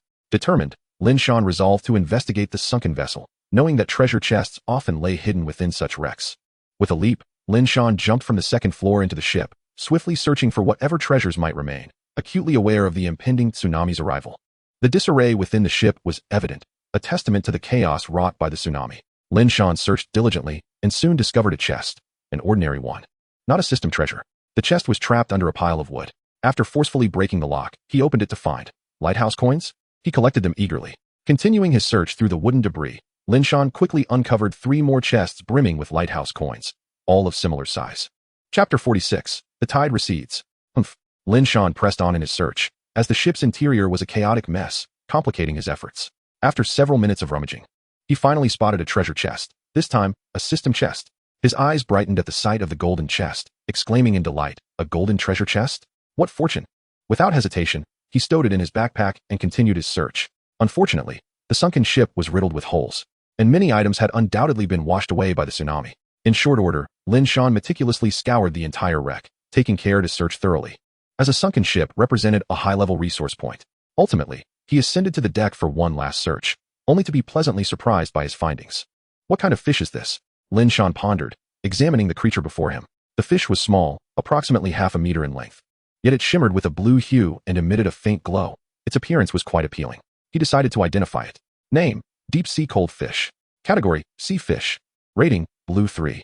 Effect: consuming it increases 1 to 3 points of ice attribute. Evaluation: an extraordinary fish dwelling in the deep sea. Consuming it enhances one's ice attributes.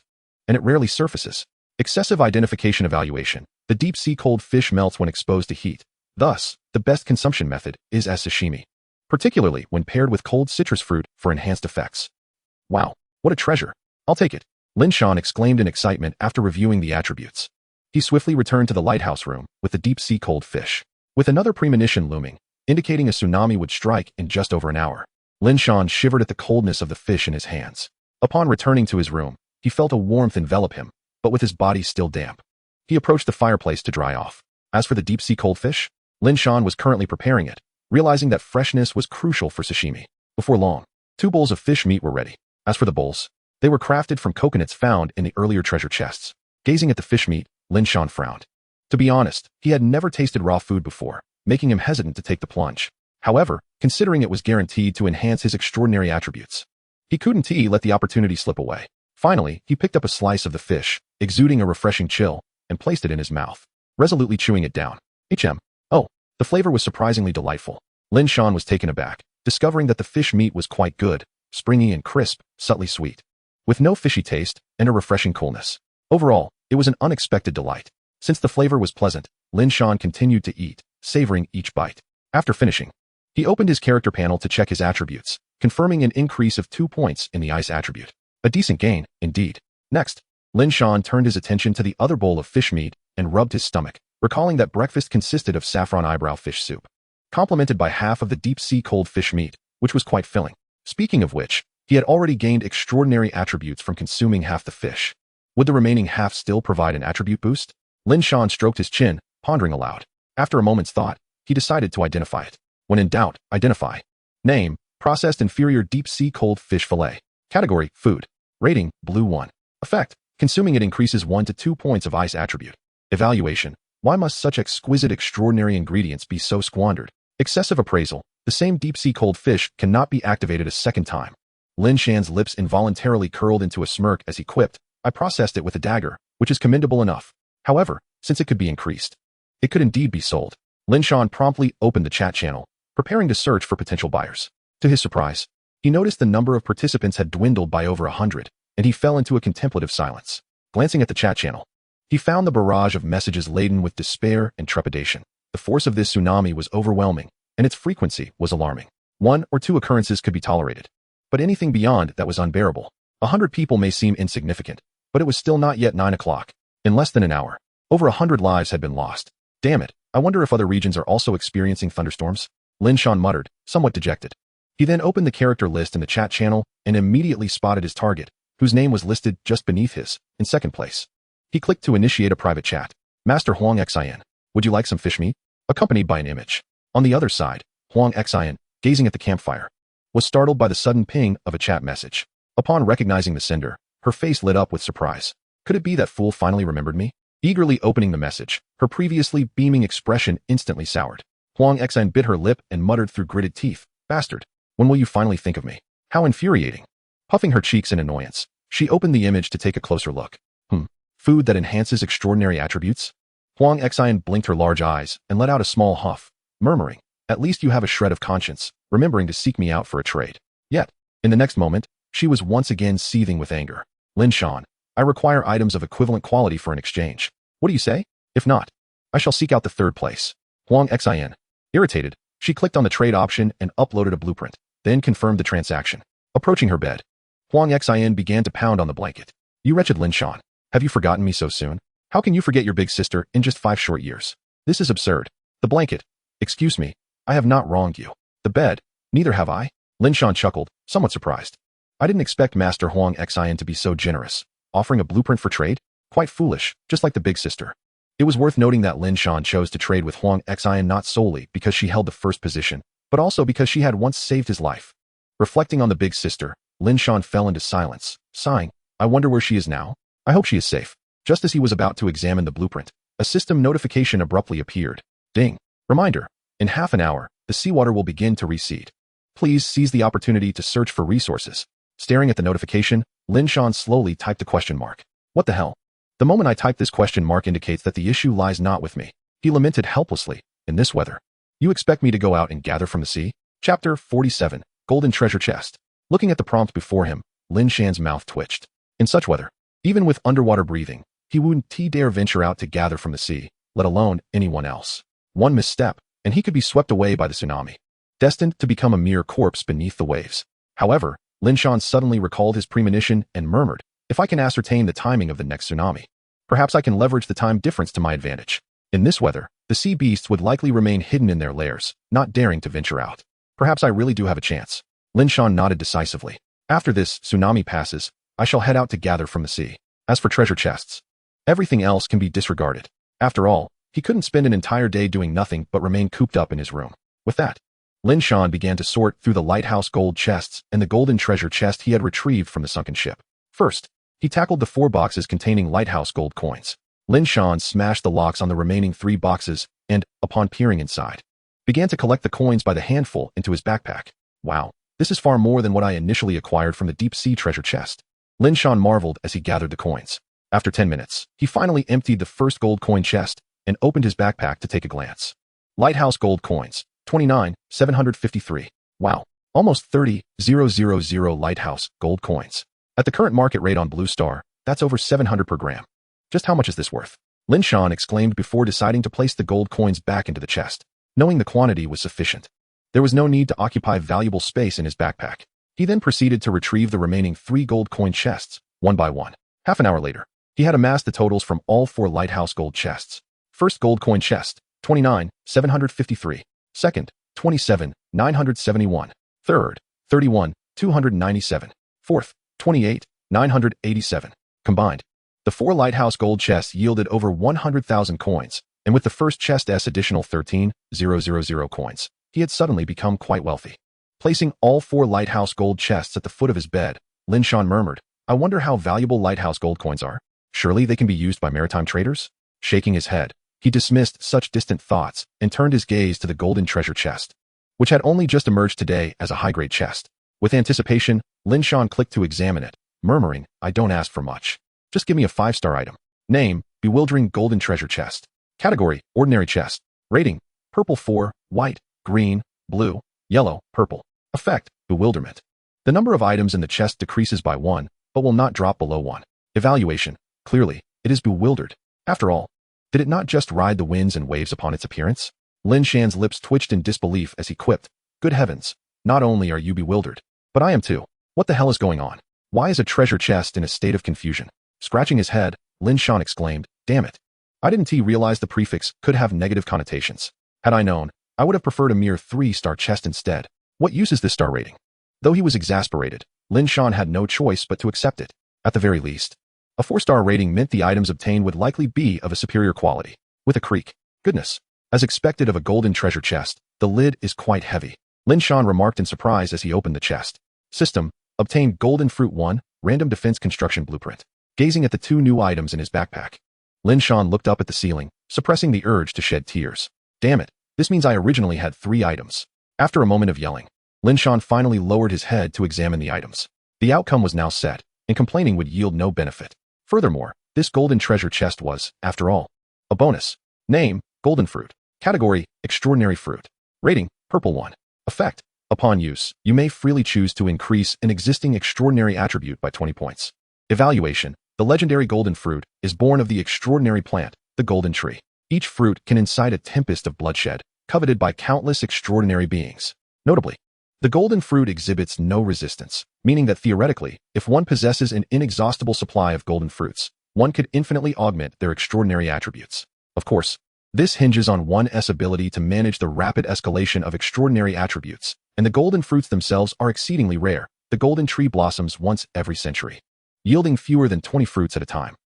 Gazing at the attributes before him, Linshan couldn't help but stroke his chin. These attributes are indeed formidable, allowing for a free allocation of 20 points into extraordinary attributes. However, if his memory serves correctly, the green extraordinary fruit adds 1 point for a 1-star. The blue 1-star adds 10 points. Thus it stands to reason that the yellow 1-star should add 100 points, and the purple 1-star should confer 1,000 points, correct? Or perhaps this anomaly stems from the aforementioned resistance. Linshan pondered, recalling the deep-sea cold fish, which could only be effective once. Perhaps excessive consumption would lead to a form of resistance. Rubbing his hair in mild exasperation, Linshan remarked, "Oh well, what is the point in overthinking?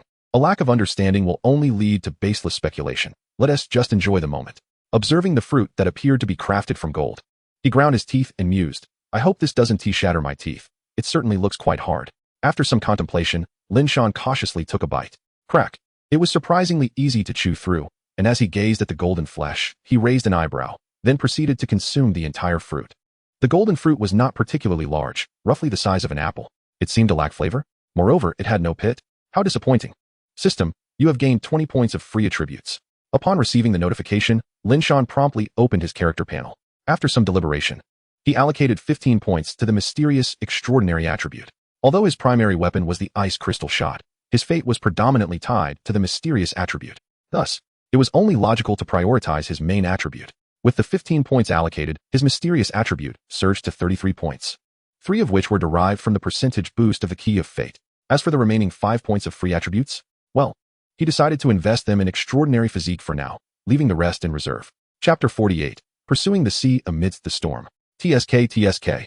The 15 points in the mysterious extraordinary attribute didn't feel particularly significant, but even a single point in extraordinary physique made his body feel warm. Linshan chuckled gleefully. The enhancement in extraordinary physique was markedly evident, likely due to his currently weak constitution. Perhaps in the future, as his extraordinary physique improves, such effects may not be as pronounced. Next, Linshan turned his attention to the second item revealed by the golden treasure chest, the Random Defense Construction Blueprint. Name, Random Defense Construction Blueprint. Category, Blueprint. Rating, purple 5. Effect, upon use, randomly obtain a defense construction blueprint ranging from purple 1 to red 3. Evaluation, defense construction blueprints are utilized for fortifying island facilities. After glancing at the attributes, Linshan clicked to use it without hesitation. System, you have obtained the Extraordinary Energy Cannon Blueprint. Name, Extraordinary Energy Cannon Blueprint. Category, one-time blueprint. Evaluation, purple 6. Effect, construct an extraordinary energy cannon. Evaluation, extraordinary energy cannons are commonly found on the walls of coastal cities and large vessels, primarily used for defending against sea beasts and sirens. One shot delivers immense power, yet simultaneously incurs substantial consumption. Linshan stared at the blueprint, taken aback. A cannon? An energy cannon? How magnificent. TSK. With this energy cannon, who needs to fear pirates? Let them come. One shot will send them packing. Linshan declared with bravado. After stowing the blueprint, Linshan began his preparations. The tempestuous weather was perfect for a sea expedition. It felt exhilarating. He gazed at the torrential downpour outside, muttering to himself. Before long, an hour had passed, and the tsunami arrived on cue. Linshan hurriedly shut the windows. Bang! The tsunami crashed against the lighthouse, causing a significant drop in its energy, yet it remained steadfast. However, the derelict ship adjacent to the lighthouse was swept away by the deluge. The candlelight on the second floor was shielded by a semi-transparent energy barrier. But in the rooms below, if one left the windows open, the seawater would not be so forgiving, surging in without restraint. Of course, this wasn't Linshan's discovery. It was a daring comment made by a user in the chat channel. During stormy weather, the lighthouse's energy consumption was significantly accelerated compared to normal conditions. Coupled with the intermittent tsunami assaults, energy depletion occurred at a staggering rate.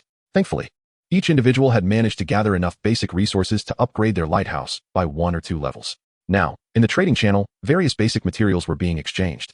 Lin Shan noticed that each person collecting materials sufficient for a 2-level upgrade would prioritize giving the surplus to those in dire need. These people in my region are truly infuriatingly kind. Oh, such unbearable tenderness, it brings me to tears.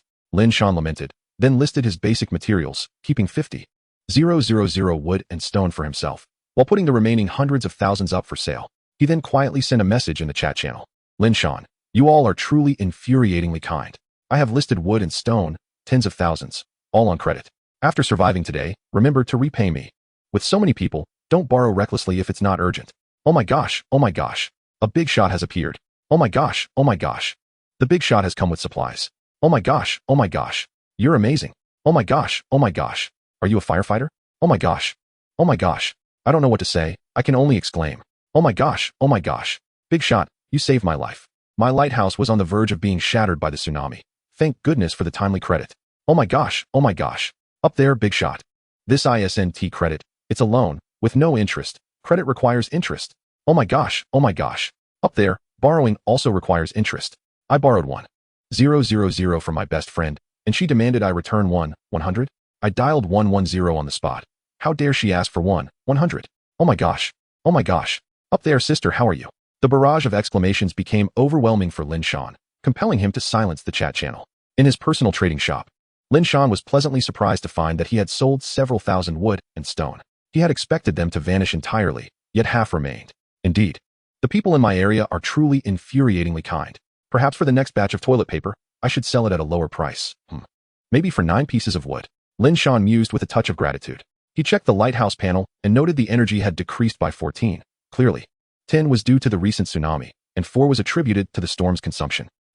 It seems that after reaching a white 6-star level, I have gained resistance against these tsunami assaults that have been weakened by 80%. At least I'm no longer crumbling after just 2 or 3 hits. Lin Shan opened his backpack for a glance.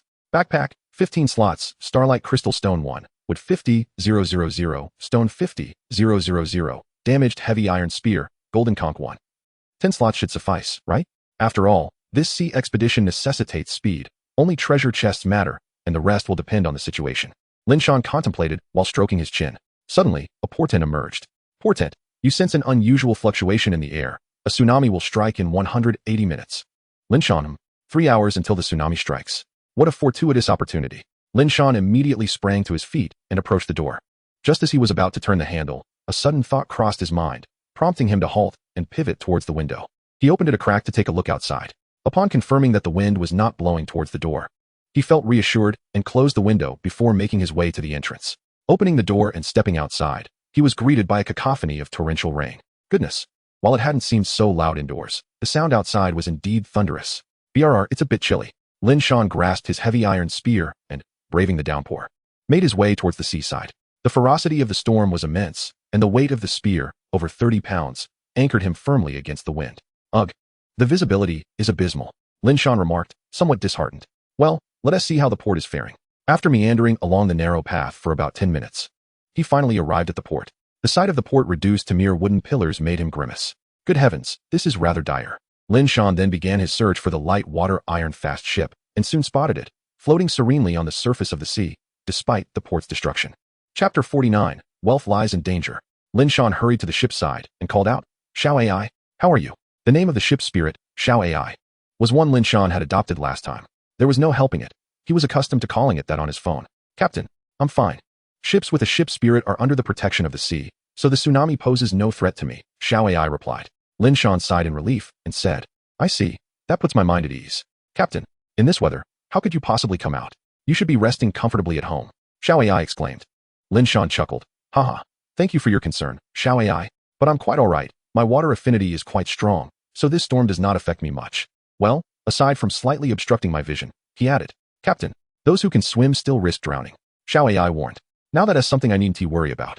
I can breathe underwater, Lin Shan replied confidently. Alright, Xiao AI, this will be our last conversation for now. I must go beachcombing. With that, Lin Shan set off along the shore in search of treasures. After a brief while, he was astonished to find the beach strewn with a chaotic assortment of wood, stones, corals, and seaweed. Clearly, these had all been washed ashore by the tsunami. Could this be the legendary fortune hidden within danger? Lin Shan mused in astonishment. What a mess. After contemplating for a moment, Lin Shan swiftly resumed his search, primarily for treasure chests, though anything unusual would also be worth collecting. Deep sea stones. Trash. Seaweed. Wood. No thanks. A black iron treasure chest? Wait, what? A black iron treasure chest? I'll take it. Lin Shan was pleasantly surprised. To find a black iron treasure chest on the beach was indeed a rare occurrence. During his exploration, he also came across several deceased sea fish and sea beasts, but after ascertaining they held no value, he paid them no further mind. Such a pity, Lin Shan lamented, gazing at the lifeless fish before him, which had a yellow 3-star rating. If it had been alive, it would have surely added to his extraordinary attributes, but alas, it was dead and reduced to little more than a head.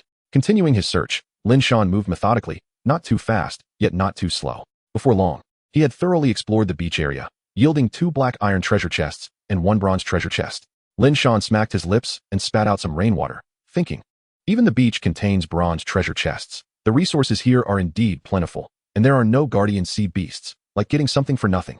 Upon reaching the coral zone, Lin Shan noticed the water surface was tumultuous, obscuring his view below. Without hesitation, he dove in, instantly finding himself in a quieter realm. Though the sound of the rain persisted, it was considerably muted. Wow, I see a treasure chest already. Lin Shan swam swiftly towards it, and, upon closer inspection, chuckled. Another bronze treasure chest? Not bad, I'll take it. Due to the presence of treasure chest monsters, Lin Shan always checked the attributes of each chest. As long as no attribute panel appeared, it was a genuine treasure chest. After collecting the chest, Lin Shan surveyed the coral area, which had been ravaged by the tsunami. He hoped the blood red and purple corals had survived. Fortunately, most of the corals remained intact, suggesting that both the blood red and purple corals were likely unharmed. After diving for much of the day, Lin Shan discovered a variety of seafood beneath the corals: lobsters, crabs, and fish, though they were all ordinary marine creatures. He chose not to disturb them and continued his exploration. Soon, he stumbled upon another treasure chest. Visibility underwater is far superior to above, Lin Shan thought to himself, eyeing a chest 10 meters away. Upon reaching the treasure chest, he was astonished to find it was made of stone, completely crafted from rock. Is this a special chest?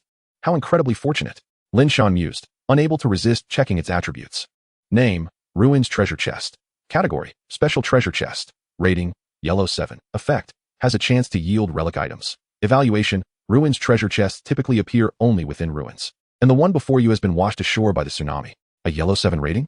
He couldn't help but laugh, only to swallow a mouthful of seawater in the process. Ugh, Lin Shan gagged, sputtering out more seawater. Goodness. He quickly closed his mouth, thinking, serves me right for getting carried away.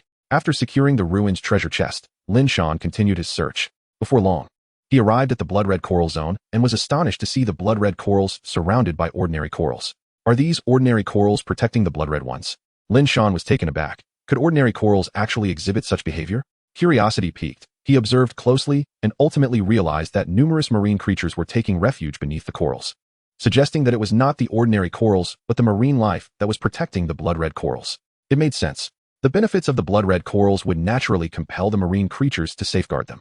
After giving a nod of appreciation to the marine life, Lin Shan moved on, mindful that he had only 3 hours, of which over an hour had already elapsed. There was still the rocky area left to explore. Later, Lin Shan discovered that the purple corals were also being protected, though not with the same fervor as the blood red corals. Instead, they were simply being sheltered by fish that had brought them down among the other corals, preventing them from being swept away by the tsunami. Lin Shan sighed indeed. The native is always preferable to the foreign. Continuing his search, he soon uncovered another treasure chest, but regrettably, it was a wooden one. Instantly, Lin Shan felt a twinge of disdain. What a letdown. After stowing away the wooden chest, he concluded his exploration of the coral area. As he emerged from the water, he was immediately pelted by raindrops. Do not underestimate these droplets. Each one stung like a needle, rubbing his hair to rid it of seawater. Lin Shan then made his way toward the rocky area, frowning at the pockmarked terrain filled with rainwater. The rocky area is the sole location that might harbor marine creatures, as there are various crevices within the rocks that provide shelter for these beings. Therefore, venturing into the rocky region necessitates utmost vigilance. Chapter 50. The Tiger Set. Bang, bang, crash. The sound of raindrops striking the rocks and puddles resounded with a series of sharp claps and dull thuds. The rain masked his movements, but it also concealed the sounds made by the sea beasts, rendering the situation effectively unchanged. He navigated cautiously between the rocks, noting that the disarray in the rocky zone was even worse than that of the beach area. The gaps between the rocks often ensnared various objects. Damn it. I hope I won't be tasked with cleaning this up after today. How long would that take? Lin Shan muttered instinctively. However, he soon realized that while these items appeared unimpressive now, once the thunderstorm passed, it might herald a time of great bounty. After all, Lin Shan was merely conducting a cursory glance, collecting treasure chests when spotted and not bothering to search diligently. He had to return to the lighthouse before the tsunami struck. Although he wouldn't perish, thanks to his ability to breathe underwater, who knows where he might be swept away? Would he even be able to return to the island? Ugh, there's just too much clutter. It's troublesome. Lin Shan surveyed the chaotic scene before him, feeling somewhat exasperated. This disarray not only obstructed his search for treasure, but also impeded his movements significantly. Glancing at his watch, he noted that 2 hours and 21 minutes had already elapsed, leaving him with merely 15 minutes to return to the lighthouse, meaning he had only a few remaining moments to search. With no other choice, Lin Shan resolved to make a swift decision. He would ignore the time-wasting distractions and quickly traverse the rocky area. At this moment, the advantages of his extraordinary physique became evident. Had this been in the past, he would have succumbed to hypothermia long ago. Instead, now, after 2 hours of maneuvering through the icy thunderstorm, he still felt energetic. With time pressing, Lin Shan began to dart through the area, not bothering to check the corners, but proceeding along his designated path. Whenever he spotted a treasure chest, he would collect it. If not, he would simply move on. Before long, he had acquired his first treasure chest from the rocky zone, a bronze chest, which was quite commendable. After securing a chest, Lin Shan's mood noticeably brightened. Soon, he arrived at a large rocky depression, a locale frequented by sea beasts, hence treasure chests were also more common here, and being lower down, the tsunami would likely not sweep them away. Upon turning a corner, Lin Shan exclaimed in disbelief, "What happened to my dragon pit? It's gone." As he snapped back to reality, he began to inspect his surroundings. What he found was a shell, enormous, even larger than a starfall sea conch shell. Approaching it, he knocked on it gently. A muffled sound echoed back, indicating its substantial thickness. Time for an appraisal. Name, Deep Sea Nurturing Shell. Category, Special Item. Rating, Purple 7. Effect, Nurturing. Protection, Breath Concealment, Excellent Growth, Evaluation. The Deep Sea Nurturing Shell is crafted by the Deep Sea merfolk specifically for young mermaids. Those residing within the nurturing shell are not only protected, but also experience significant potential enhancement. Huh? Has the tsunami stolen the merfolk's home?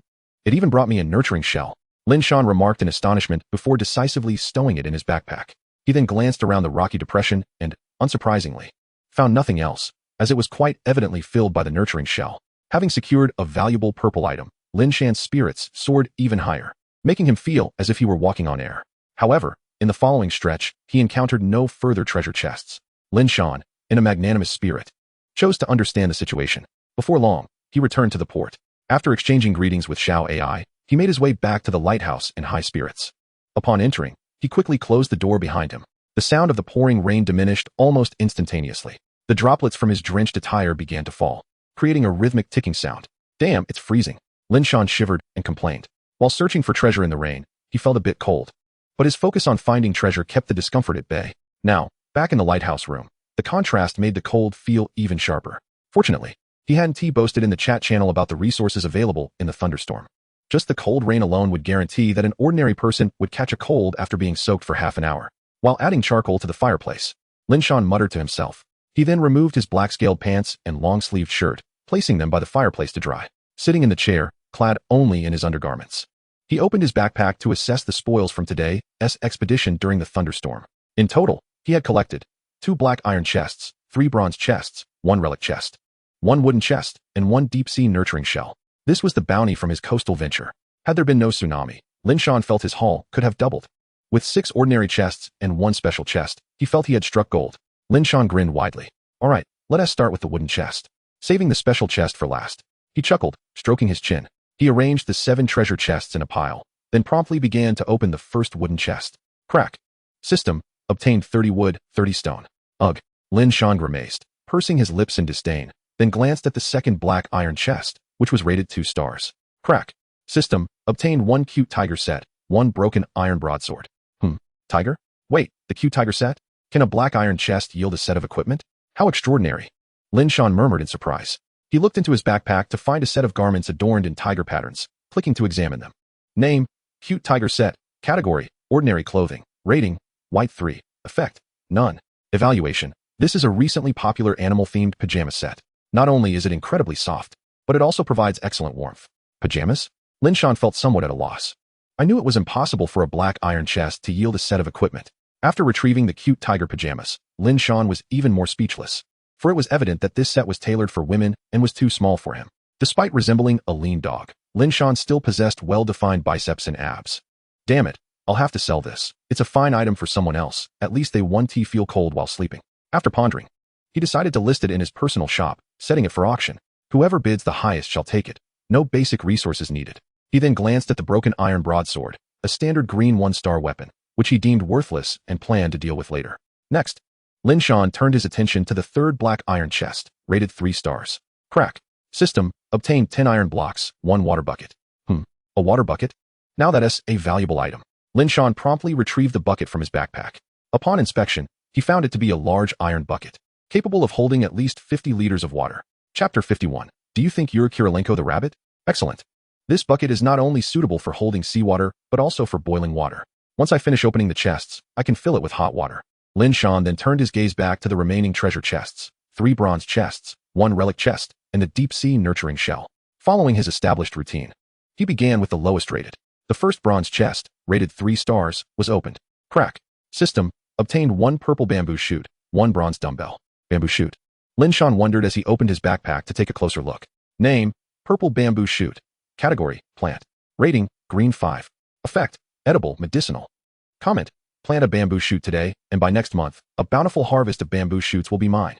I believe the growth rate of bamboo is quite rapid, isn't it? If I proceed with planting, will the entire island eventually become a forest of bamboo? Lin Shan remarked while gazing at the panel of the purple bamboo shoot. However, medicinal? Can bamboo shoots also serve as medicine? Looking at the medicinal effect, Lin Shan felt somewhat bewildered. He was aware of the edible aspect, having tasted pickled bamboo shoots before, but the medicinal use was beyond his understanding. Let us set that aside for now. He then turned his attention to the bronze dumbbell. Name, bronze dumbbell. Category, item. Rating, blue 1. Effect, weight adjustable from 10 kilograms to 1,000 kilograms. Comment, when I can lift 1,000 kilograms, my fists will be larger than a cooking pot. Oh, a dumbbell? This is rather impressive, 1,000 kilograms? And adjustable? I wonder how much I can lift right now? Lin Shan expressed his surprise. The heavy iron spear weighed over 30 pounds, and although it felt somewhat heavy at first, it was now quite manageable. After achieving a remarkable physique of 2 points, his strength had noticeably increased. Taking out the bronze dumbbell, Lin Shan observed that it was set to its initial weight of 10 kilograms. The bronze block on the left side of the dumbbell displayed an adjustment setting, currently indicating 10 kilograms. Lin Shan promptly began adjusting it. The heavy iron spear was now quite light. Doubling the weight should be no problem, right? Let us give it a try, 70 pounds. After making the adjustment, Lin Shan grasped the handle and lifted it. 70 pounds seems rather easy. He marveled at the bronze dumbbell in his hands. Lin Shan attempted to extend his arm fully. It was manageable. Lifting it high was also no issue. He set it down and adjusted it to 100 kilograms. Although not as effortless as 70 kilograms, it was still manageable. He felt he could maintain it for an hour without difficulty. Lin Shan expressed his astonishment. With the support of 2 points in extraordinary physique, his strength was indeed impressive. After all, the former Lin Shan regularly exercised and lifted dumbbells of about 30 to 50 pounds, but that was for training, which was entirely different from now. Lin Shan felt invigorated. He wanted to discover his limits. 100 kilograms. It was somewhat heavy, but swinging it for a few minutes was still feasible. 150 kilograms. It was heavy, so he switched to 110 kilograms. Yes, that was about his limit. Phew. To be able to lift a 220-pound dumbbell. How much force would my punch deliver? At least 200 pounds, right?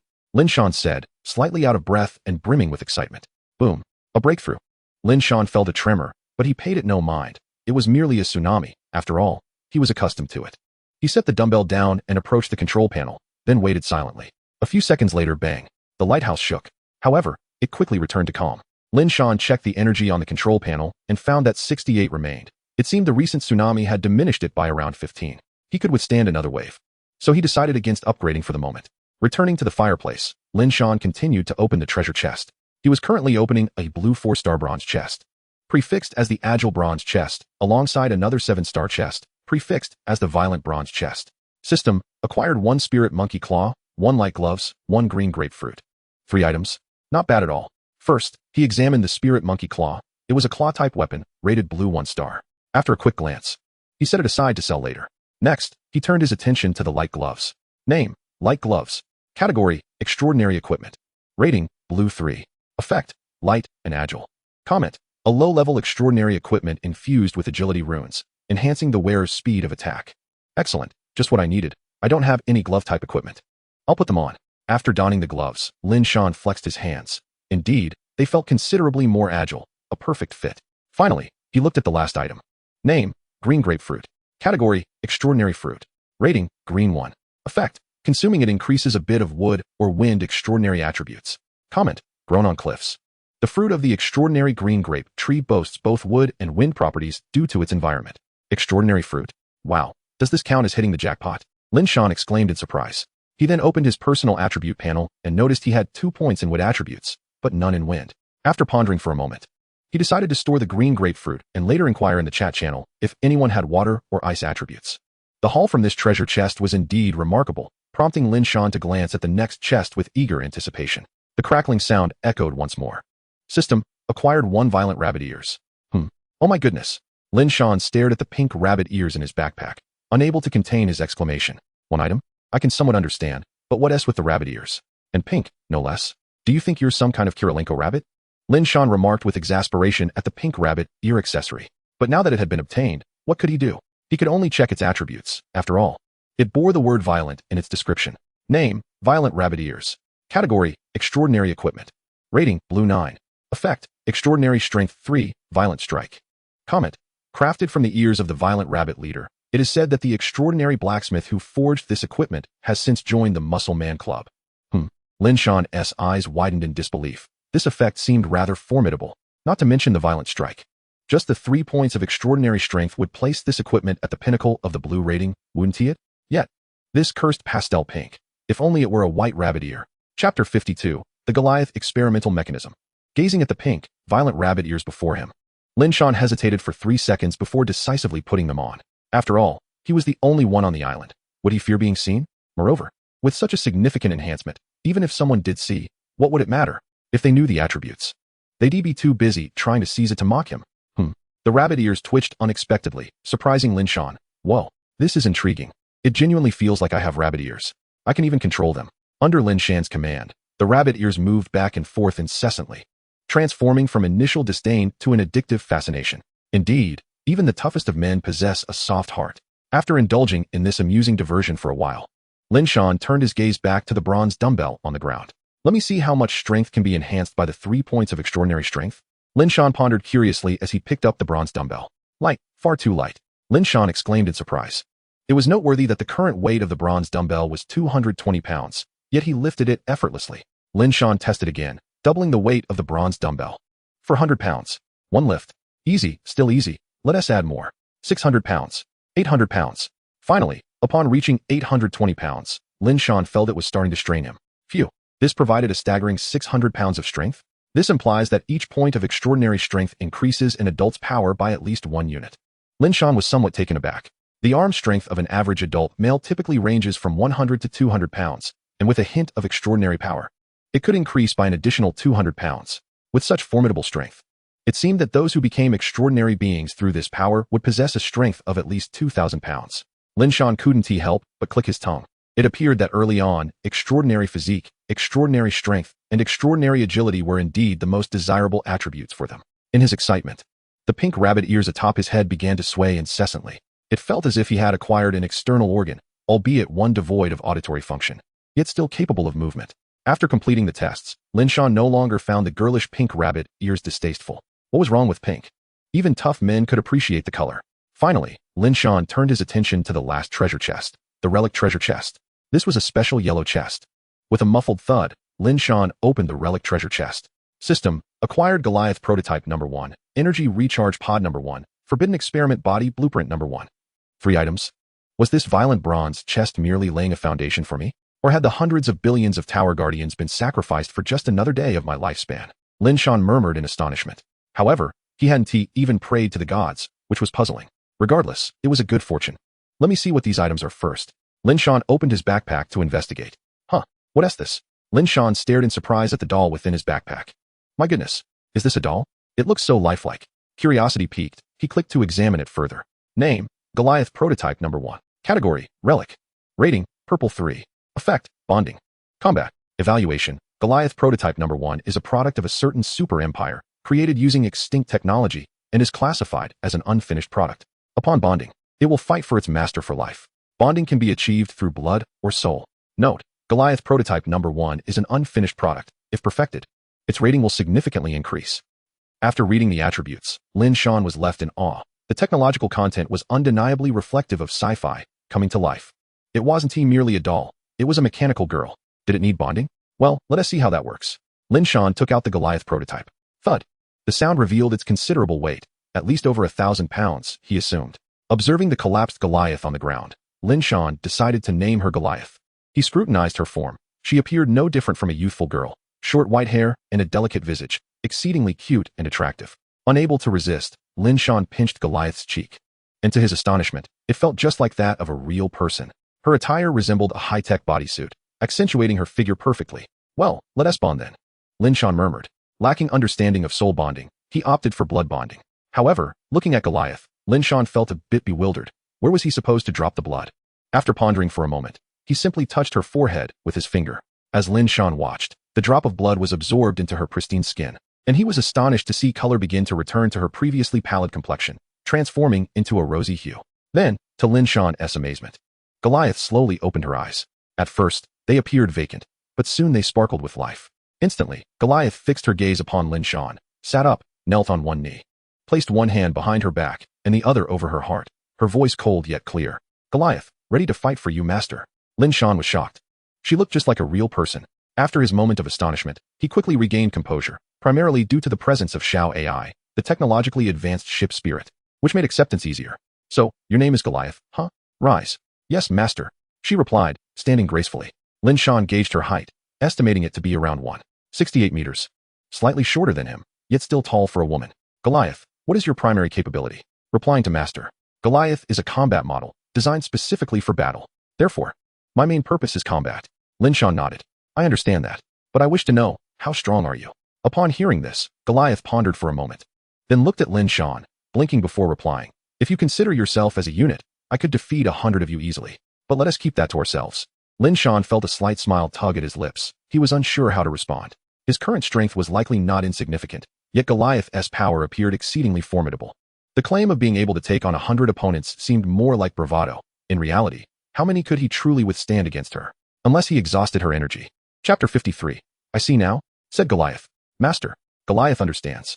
Observing Lin Shan's stillness, she ventured, Master, did Goliath say something wrong? Lin Shan gestured dismissively. No, not at all. Master, is there anything you need me to do? Not at the moment. Goliath, please take a seat on the chair. Yes, master. Goliath obediently moved to sit on the chair. Surprisingly, it bore her weight effortlessly. It was noteworthy that Goliath's weight must start at over 1,000 pounds. Suddenly, Lin Shan seemed to recall something and slowly lowered his gaze. Smack. Lin Shan face-bombed in disbelief. How could he have forgotten that he was completely unclothed? In other words, he had been entirely exposed in front of Goliath. This was far more scandalous than walking a dog under the moonlight. Oh no. Would he be seen as an exhibitionist? Stealing a glance at Goliath, he found her sitting innocently in the chair, hands resting on her thighs, appearing every bit the obedient child. Noticing Lin Shan's gaze, Goliath blinked and inquired, Master, do you have any commands? Lin Shan waved his hand and reached for the black-scaled pants and long-sleeved shirt, preparing to dress.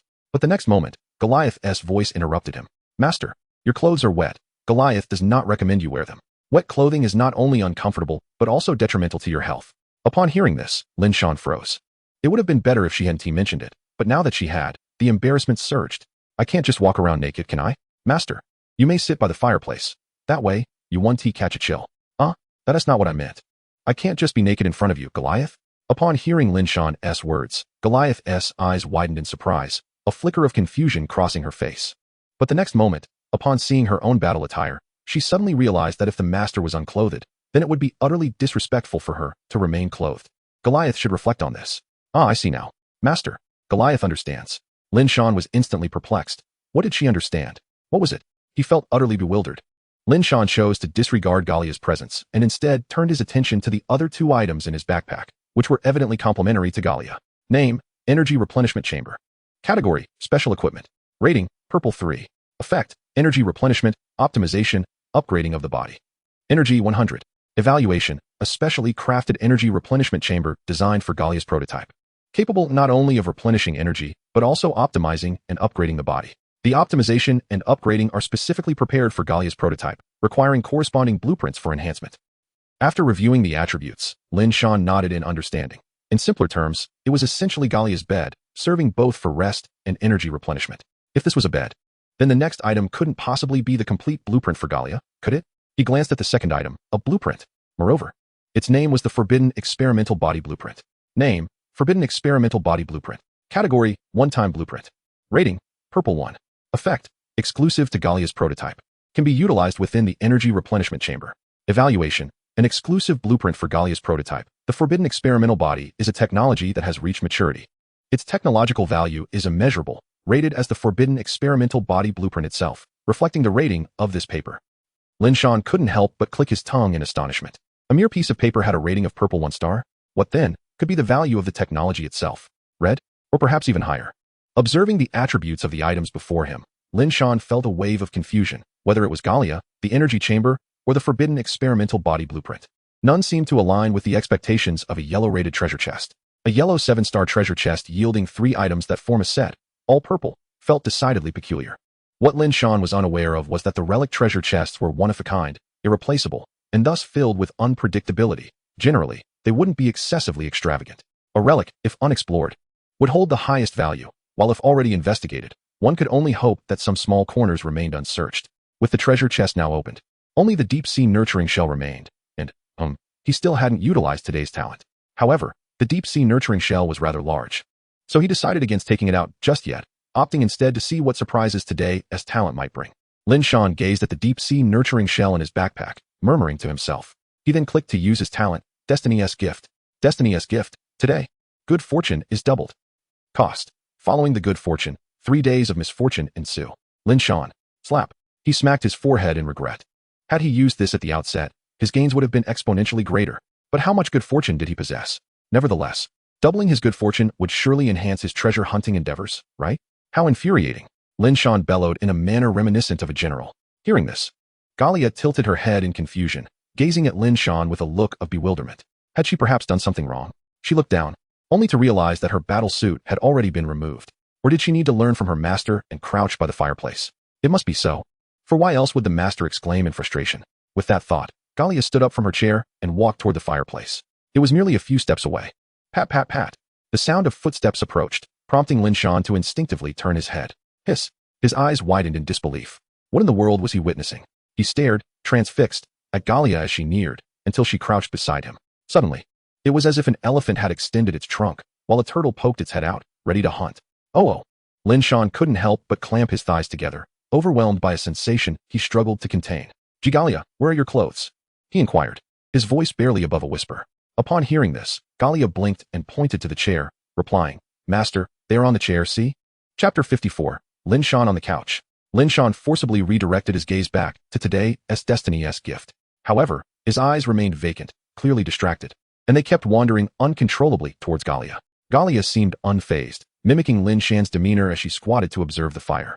One was lost in thought, while the other gazed at the flames, convinced she was acting correctly. Lin Shan found it increasingly difficult to suppress the primal energy bubbling within him. After all, he was a hot-blooded young man, and it was challenging to maintain composure. Destiny's Gift had been outright rejected. Had it been morning, it might have sufficed. But now it simply didn't seem worth it. Hiss. Galia. You should put your clothes back on, or else I fear something might happen, Lin Shan said, his voice slightly hoarse. Hearing this, Galia blinked in confusion, then nodded. The master's words were to be heeded. She then stood up. Instantly, Lin Shan turned his head away, his springtime vision laid bare. Phew. This unexpected boon caused Lin Shan to lose all restraint. He felt an urge to leap forward. Suddenly, a distinct tuft of hair stood upright amidst Galia's white locks, a rather peculiar one at that.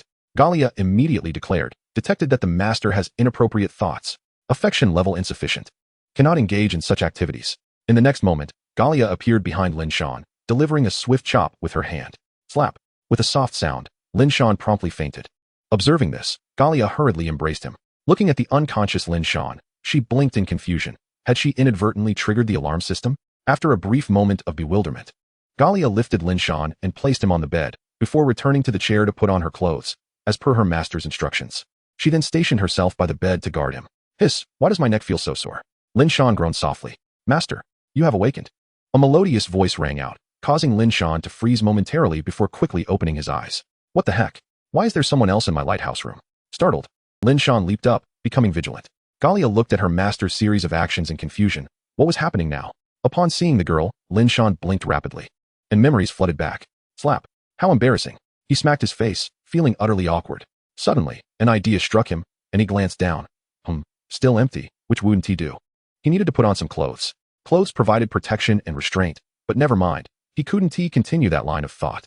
Approaching the fireplace, he picked up his already dried black-scaled long sleeves and trousers, and inquired, Galia, how long have I been asleep? Galia replied, Master, you have been asleep for 42 minutes and 53 seconds. Lin Shan was astonished. Has it really been nearly an hour? Thank goodness there was no tsunami, otherwise it would have been disastrous. Lin Shan suddenly noticed that the sound of rain outside seemed to have diminished. Curiously, he made his way to the window and opened it. Whoosh! The sound of rain poured in. Omen, you sense a certain fluctuation. The rain will begin to diminish in 3 hours and cease in 5 hours. It will stop raining? Does that mean there won't be a whole day of thunderstorms? Lin Shan murmured as he observed the omen. He then directly opened the panel to check the weather forecast. Today's weather, thunderstorm. Weather effects, normal, rainfall gradually diminishing. Observing the weather effects, Lin Shan couldn't help but breathe a sigh of relief. If the tsunami were to persist throughout the day, who knows how many lives would be lost. After pondering for a moment, he opened a photograph and began to examine it. Indeed, it was the third entry. System ding. Permanent weather cancellation, sunny and clear. From now on, the weather will be unpredictable every day. This was the one. Subsequent weather would be capricious. In other words, it could shift from sunny to tempestuous in the blink of an eye. Lin Shan speculated. Well, it was true that maritime weather was notoriously difficult to predict, often changing unexpectedly. Just as he was about to close the window, he suddenly turned his gaze towards a nearby bucket. Right, it wasn't filled with water yet. With that thought, he promptly picked up the bucket and began collecting rainwater. Galia, Master, do you require Galia's assistance? Upon hearing this, Lin Shan smiled and replied, no need. Just collecting some rainwater, it will be quick. By the way, Galia, why did you suddenly knock me out? This was something Lin Shan felt he must clarify. It pertained to his own safety. Could a sentient device attack its master? Was this not a reversal of the natural order? Galia responded, Master, you triggered the affection degree alarm system. If the affection level is insufficient, inappropriate actions are not permitted. This was designed by my father. Lin Shan, your father? Is he your creator? Galia, yes. According to what my father said, Galia was transformed from his daughter, a unique entity, though Galia no longer possesses her father's memories. Lin Shan frowned upon this revelation. So, Galia was essentially an artificial being? A creation akin to Android 18? If that were the case, the technological prowess of that super empire was indeed formidable, or perhaps it was simply Galia's father who was exceptional. However, Lin Shan then contemplated whether sufficient affection would allow for more intimate interactions with Galia. This thought ignited a surge of motivation within him. Galia's distinctive hair tuft perked up momentarily, but after a brief sway, it lay back down. Clearly, Lin Shan's suggestive thoughts had fleetingly crossed his mind. Once the bucket was filled with rainwater, he carried it directly to the fireplace to boil it, as rainwater was not fit for drinking without proper purification. After all, he had been raised on boiled water. What to do next? Lin Shan opened the chat channel and noticed that no one had mentioned the changes in weather. He took a screenshot of the weather alteration and posted it. Instantly, the chat group erupted with activity. After glancing at the screen, he decided not to pay further attention. Noting that the number of participants had dwindled by over 10,000, now totaling 84,739. Natural disasters were unavoidable, and others must have faced far greater tsunami threats than he. Their islands were not as expansive as his. Thus, they had no means of mitigation, and the force would only be magnified, leading to even higher energy consumption. This was still in light of Lin Shan having loaned out his wood and stone. Otherwise, the numbers would have been even greater. Sighing, he mused, I hope that when the next tsunami arrives, everyone's islands will be vast enough to withstand its wrath. Chapter 55. Insufficient data, unable to formulate assumptions. In the lighthouse room, Lin Shan sat on the bed while Galia occupied a chair. Lin Shan, Galia, how much do you remember of your past? Upon hearing this, Galia blinked and replied, Master, aside from combat techniques and superpower usage, my remaining memories are scant. Galia recalled that after being created, she was sealed away by her father, making Lin Shan the second person she encountered aside from him. Lin Shan stroked his chin, pondering whether Galia had been sealed away post-creation. Had she, for some unknown reason, transformed into a relic chest? If that were the case, Galia likely had no knowledge of the Misty Sea. Lin Shan asked, what combat techniques do you possess? And what are superpowers? Galia replied, Master, combat techniques are derived from the Empire's highest combat skills. Ugh, Master, it seems I can't articulate it. Lin Shan, confused, inquired, what is going on? Galia, Master, whenever I mention key terms, I forget them. Ugh, now I remember. Master, my combat techniques are the Empire's most. Ugh, so frustrating. I can't speak. This feeling is quite unbearable. Observing Galia puffing her cheeks in frustration, Lin Shan shook his head and chuckled. All right, Galia, no need to force it. It's likely a restriction imposed during your time. It's normal for the Empire's highest techniques to have limitations. Galia, I apologize, Master. It's Galia's inadequacy. Lin Shan smiled wryly. It's all right, this isn't your fault. There's no need for apologies. I suppose you cannot articulate your superpowers either? Galia nodded dejectedly after attempting to express herself. Lin Shan began to contemplate that Galia's mention of superpowers likely referred to extraordinary attributes, perhaps a mere variation in terminology. Lin Shan, so Galia, while you may not be able to articulate it, you can still utilize them, right? Galia nodded, then shook her head, stating, Master. Galia can only use those basic combat techniques. The advanced ones seem to remain locked. The same goes for superpowers. I can only harness lightning and metal powers. Lin Shan, feeling exasperated, remarked, what kind of limitation is this? Is it a restriction on your abilities? That seems unnecessary. Galia, Galia vaguely recalls that it was a restriction set by my father, perhaps to prevent Galia from becoming entirely mechanical, allowing her to retain her own personality. Lin Shan began to piece together the fragmented information. 1. Galia is likely a humanoid artificial being, created by her father, who may indeed be her biological father. 2. Perhaps Galia's father is a classic trope, seeking to revive or restore Galia by transforming her into an artificial being. 3. While transforming Galia, her father may have recorded the Empire's highest techniques and superpowers into her, possibly doing so in secret. 4. This could explain why Galia was sealed away. Perhaps it was to prevent discovery, and to be cautious, her father personally sealed her. 5. The restrictions placed on Galia were likely set by her father to ensure she did not become a war machine developed by the Empire, but rather an entity with her own independent personality, or perhaps it relates to Galia's own will and soul. 6. Lacking sufficient data, I cannot formulate further assumptions. Lin Shan, Galia, can you train me? Galia blinked in surprise and replied, Train? Master, I cannot. I can fight, but training? I don't understand. Lin Shan, it's quite simple. When there's nothing to do, you can accompany me to the seaside for combat training. Galia, Master, one punch from me, and you'll be flat on your back. Lin Shan, you can't possibly control your strength? Galia, Master, I can.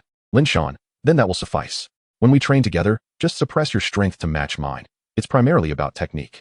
Even if you have restrictions and cannot articulate them, surely utilizing them will not pose a problem?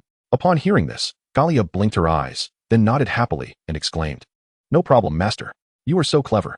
Galia, of course, Lin Shan initially felt a sense of embarrassment, but then shamelessly laughed. It felt somewhat reminiscent of deceiving a child, though perhaps that was merely my illusion. After that, there was not much else to do. Lin Shan glanced around the somewhat chaotic room and began tidying it up. After all, it had been buffeted by the tsunami, causing many items to scatter. Observing this, Galia also joined in the cleanup. With a harmonious collaboration between the two, the lighthouse room was soon restored to its former order. Everything was either placed on the table or tucked beneath it, making optimal use of the limited space for storage. Outside the lighthouse, an anchor and a starfish shell remained. Lin Shan was not worried about the anchor being swept away by the tsunami, but what about the starfish shell? Is it still there? With this thought, Lin Shan opened the window for a look, only to find it empty. It seemed to have been swept away. Fortunately, it was merely a green 4-star material. Otherwise, that would have been quite a loss. How would the lighthouse room expand? Elevate to a green rating? Lin Shan initially felt helpless, then puzzled as he mused. With a snap, he shut the window to prevent raindrops from splashing in and returned to his bed to wait. After all, it was neither low tide nor had the rain ceased. Just a few days prior, he had been practicing marksmanship in the grove. Little tree. All right. Why didn't I ride the tsunami train? Now, the only option was to chat with Galia, and thus he opened the chat channel to engage in lighthearted banter with everyone. Additionally, regarding the green grapefruit, Lin Shan inquired in the chat channel and, upon discovering that no one possessed fruits of other attributes, resolved to consume it himself. Primarily, Lin Shan was uncertain how long the shelf life of this extraordinary fruit might be. However, based on previous novels, such rare fruits often had short shelf lives. So he decided to indulge. Crunching down, he found the flavor quite pleasant, resembling that of a green fruit, juicy and sweet. After finishing, still devoid of seeds. Lin Shan had grown accustomed to this and opened the character panel to check. His wood attribute had increased to 3 points, quite satisfactory, enhancing his extraordinary attributes.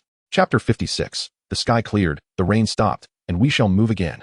Time passed in idle chatter, and soon 3 hours had elapsed. The rain had significantly diminished.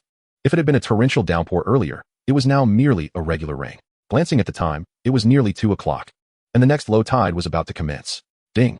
Reminder. In half an hour, the tide will begin to recede. Seize the opportunity to seek resources. Just as I thought of low tide, you pop up immediately. Quite enthusiastic, aren't you? Lin Shan remarked, eyeing the notification. The rain was still expected to last another 2 hours, meaning this gathering of the sea must be conducted in the rain. With half an hour remaining. Aboard, Lin Shan opened the chat channel to check. Woohoo. Folks, we have half an hour until we can venture out to gather from the sea. But the rain hasn't stopped yet. What if we catch a cold? Just kidding. This little rain pales in comparison to this morning's downpour. The sky has cleared. The rain has stopped. We are ready to go. Hey, three lively spirits. Truly delightful. But the rain hasn't stopped yet. Oh, adults are speaking. Children should not interrupt. No more chatter, let's get to work. I still owe Lin Shan 300 wood and 300 stone. Indeed, I too. As it stands, the effects of the tsunami weather have dissipated. Time to repay those debts. Folks, my island is stuck with a sunken ship. What should I do? Half of the island is gone. Doesn't that mean I have lost half of my search area? Whoa, a sunken ship? Doesn't that mean you've struck it rich? Huh, struck what rich? Is there anything good in a sunken ship? I'm not sure. Then why are you so excited? I used to be a sailor, so seeing a sunken ship naturally stirs some excitement. Amid their light-hearted banter, half an hour swiftly passed.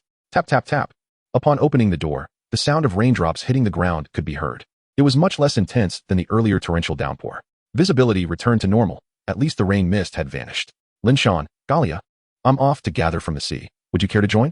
Hearing this, Galia promptly replied, Master, Galia shall remain steadfastly by your side. Lin Shan chuckled.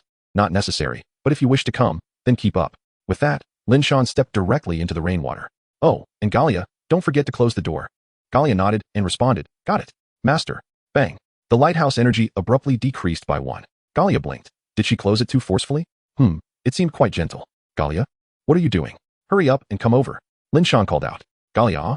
Oh, Master, I'm on my way. With that, she quickly jogged over, covering the distance of several meters in less than a second, arriving right behind Lin Shan. Lin Shan, unaware of Galia's speed, continued along the path towards the port. With Lin Shan and Galia proceeding one after the other, they soon reached the port. Observing the port, now reduced to mere pillars, Lin Shan shrugged helplessly, uncertain how many materials would be needed to repair it. Then Lin Shan glanced at Xiao Ai, who was still quietly seated at the port. Lin Shan, Xiao Ai. How do you feel? Xiao Ai, Captain, I'm fine, just a bit bored. Captain, when will you set sail? Lin Shan scratched his head and replied, Well, I'm not quite sure, we'll see. Although the new rules had stated that sailing out for adventures was permissible, the mist outside was everywhere. How could one search? At the very least, there should be a ship's lantern or some tool to dispel the fog, right?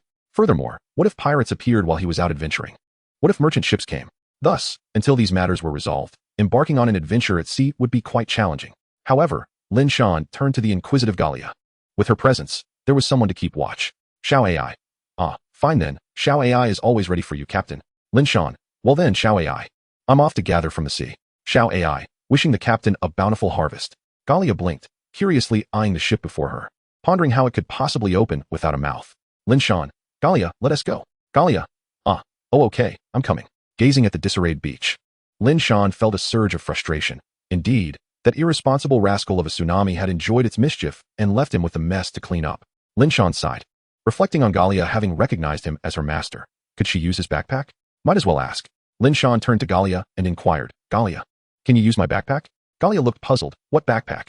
Seeing Galia's bewilderment, Lin Shan instantly understood.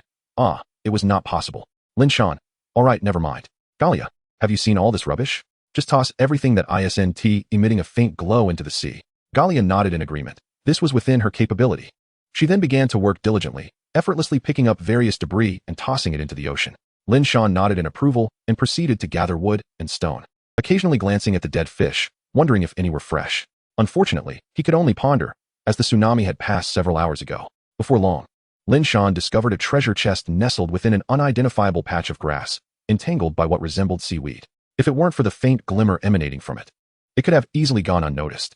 A black iron treasure chest? Remarkable, a fortuitous find. After clearing away the seaweed, Lin Shan beheld the chest's true form and smiled.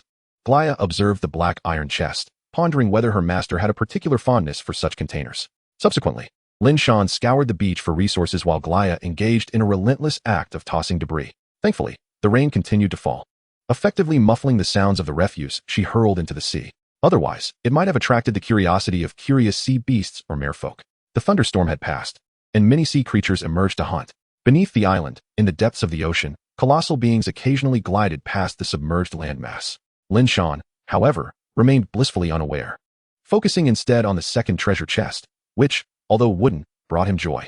Truly, those who survive great peril are destined for fortune. The ancients do not deceive me. Lin Shan chuckled, recalling the promising rewards from the morning's risky endeavors. Chapter 57. Who is the one with claws bared? With a splash, Galia, positioned behind Lin Shan, tossed some refuse into the sea. It was not merely garbage. Rather, it consisted of dead corals, decaying wood, and other remnants of marine life, including dead fish and shrimp. These items could provide shelter for small creatures and serve as bait for marine life such as crabs, shellfish, and small octopuses. Lin Shan instructed Glaya to clear the area primarily to facilitate resource gathering during low tide. However, he did not urge her to remove the dead fish and shrimp, as they could serve to attract marine creatures. The search along the beach was swift, yielding primarily wood and stones, along with the 2 treasure chests, 1 black iron and 1 wooden. Soon, Lin Shan and Glaya arrived at the coral zone. Observing the corals beneath the waves, Lin Shan turned to Glaya and inquired, "Glaya, can you swim?" At first, she instinctively nodded but quickly realized her response. Master, I believe I can. But I have never been in the water." Lin Shan replied, "I see. Let's dive in together and see how it goes. If it proves too challenging, you can follow along the shore while I proceed." Glaya nodded in agreement. "All right." With a splash, Lin Shan leaped into the coral zone. Splash. Glaya followed suit, creating a considerably larger splash. Upon entering the water, Glaya sank straight down but quickly began to mimic Lin Shan's swimming technique. Before long, she found herself gliding effortlessly through the water. Indeed, it seemed that the seawater had little effect on Glaya. Blinking in surprise, she began to explore, confident in her abilities. After all, aquatic combat was part of the Empire's training. She couldn't possibly sink the moment she hit the water, could she? Soon, she grasped how to maneuver in the water, though it was more energy-consuming than on land, even without engaging in combat, consuming approximately 3 times more energy. Watching Glaya's sudden stillness, Lin Shan murmured, "Wasn't she just swimming? Why has she stopped? Could she be in trouble?" Just as he prepared to dive down to check, he noticed Glaya rising to the surface effortlessly. That doesn't look like swimming. It resembles flying instead." As Glaya approached, Lin Shan gestured toward the water's surface and swam upward. With a splash, he emerged from the water and turned to Glaya, asking, "How do you feel?" Glaya replied, "Master, I found the aquatic combat mode. Once activated, I can move freely in the water, but it significantly increases energy consumption." Lin Shan inquired, "Increased consumption? Glaya, can you replenish your energy on your own?" Glaya responded, "Under normal circumstances, I can maintain balance and recover 1 energy point per hour while in a dormant state." Lin Shan mused, "So, in the water, energy expenditure is heightened?" Glaya nodded. "Very well, then. Glaya, you should remain on the shore and watch over me. If any danger arises, you can assist me later." Glaya hesitated momentarily, but, seeing the coral's shallow depth of just a few meters, ultimately agreed. For her master's words were truth. She then soared to the shore and fixed her gaze upon Lin Shan. Lin Shan remarked, "Indeed, you are in flight mode. How enviable." Shaking his head, he dove back into the water, resuming his search. The coral zone remained largely unaffected by the tsunami. Aside from some debris and the death of numerous corals, no significant changes were apparent. Before long, Lin Shan spotted a glimmering pearl shell. After previously obtaining a white ordinary pearl from one, he had not encountered another since. After collecting the pearl shell, he continued his exploration. Soon, he came across the first treasure chest in the coral zone, clearly positioned atop a massive coral and emanating a gentle white glow. Lin Shan surveyed the surroundings, noting the absence of sea creatures. However, he observed something unusual about the coral adjacent to the chest. It appeared unusually rounded. After scrutinizing it closely, he was convinced that it was not coral at all, but rather a creature's clever disguise. Only one creature could achieve such a feat, an octopus. Time for identification. Lin Shan activated his appraisal skill, and in an instant, it succeeded. Indeed. Name, coral octopus. Strength, extraordinary. Talent, environmental camouflage. Color change, abilities, binding touch, whip, tentacle shedding. Regeneration, extraordinary attributes. Water 13, Spirit 2, Constitution 3, Extraordinary Strength 2. Evaluation, on land, it is no match for you, but in the sea, you are no match for it. Excessive identification evaluation. The coral octopus has a bad habit of remaining camouflaged until prey approaches within half a meter before it strikes. Experienced fishermen often exploit this trait to effortlessly capture coral octopuses. Oh, its weakness is exposed. What will you do now? Lin Shan chuckled to himself. Subsequently, a heavy iron spear materialized in his hand. Quietly, he approached the coral octopus from above, hovering about a meter away, and raised the spear, thrusting it directly at the coral octopus's head. Despite possessing an extraordinary constitution as a soft-bodied creature, it could not withstand the piercing force of the heavy iron spear and was immediately pinned to the coral. With the attack, the coral octopus could no longer maintain its disguise and immediately began to thrash about. Its 8 tentacles flailed wildly, wrapping around the heavy iron spear in an attempt to dislodge it. Lin Shan would not allow that to happen. Gripping the spear's shaft firmly, he pressed down with all his strength. Although his extraordinary constitution was lower than that of the coral octopus, his extraordinary strength surpassed it. Thus, the advantage in this struggle lay with Lin Shan, especially since he was positioned above. After 3 to 4 minutes of relentless effort, the coral octopus finally grew weary, its tentacles drooping. Nevertheless, Lin Shan did not lower his guard. He activated his appraisal skill once more. Indeed, the coral octopus was feigning death. "Ah, so clever are you?" Unfortunately, You have no idea that I hold an advantage. Lin Shan chuckled softly to himself, then began to rotate his hands. Instantly, the coral octopus began to struggle once more, but alas, it was too late. Chapter 58, The Island Route. With the coral octopus thoroughly vanquished, Lin Shan promptly stowed its lifeless form into his backpack.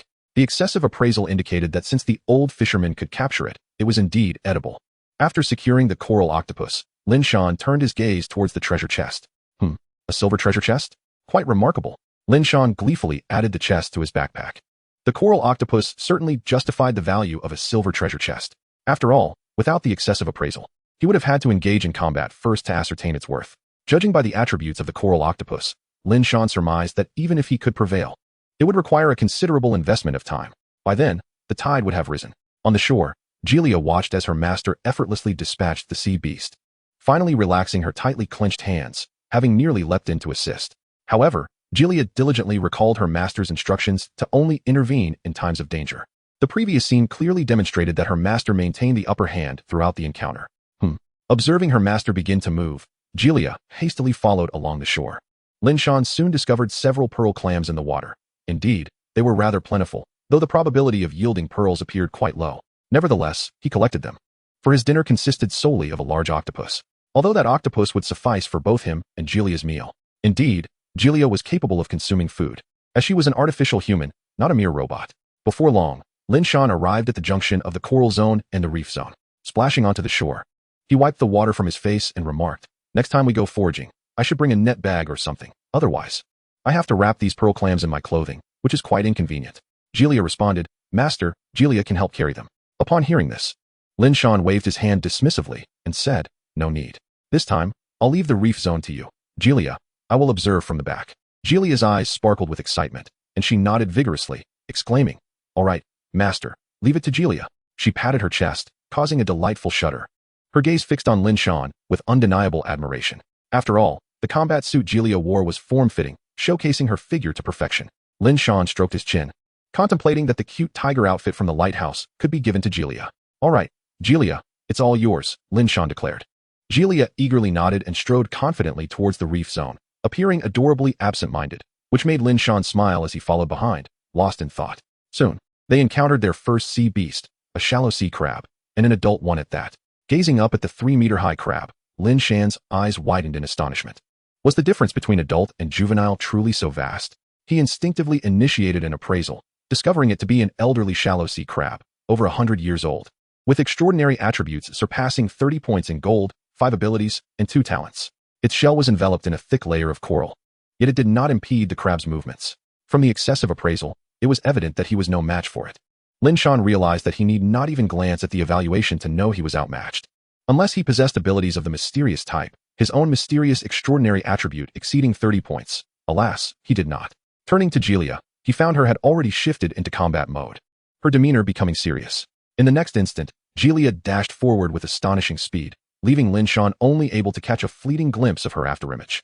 Then came a resounding crash, and to Lin Shan's astonishment, the elderly shallow sea crab had toppled over, split cleanly in two. "Goodness! Incredible!" Lin Shan exclaimed, staring at the fallen crab in awe. A moment later, Gilia appeared before him, exclaiming, "Master, Gilia has completed the extermination mission." Taken aback by Gilia's eager expression, Lin Shan couldn't help but marvel at the contrast. Undoubtedly, it was due to his role as her master. "Well done, Gilia. You dispatched that massive crab in an instant," Lin Shan praised with a smile. Hearing her master's commendation, Gilia's eyes squinted in delight as she beamed with joy. Observing her gleeful demeanor, Lin Shan shook his head with a smile and scanned the surroundings. Surely such a large crab would yield a silver treasure chest? After searching for a while, he spotted a chest beneath the old crab's massive claws, only to find it was merely a bronze treasure chest. After stowing the chest, Lin Shan turned his attention back to the giant crab and mused, "With such size, I wonder if the meat will be of poor quality?" However, upon inspecting the crab's bisected body, the exposed flesh still appeared somewhat translucent. "Gilia, wait a moment.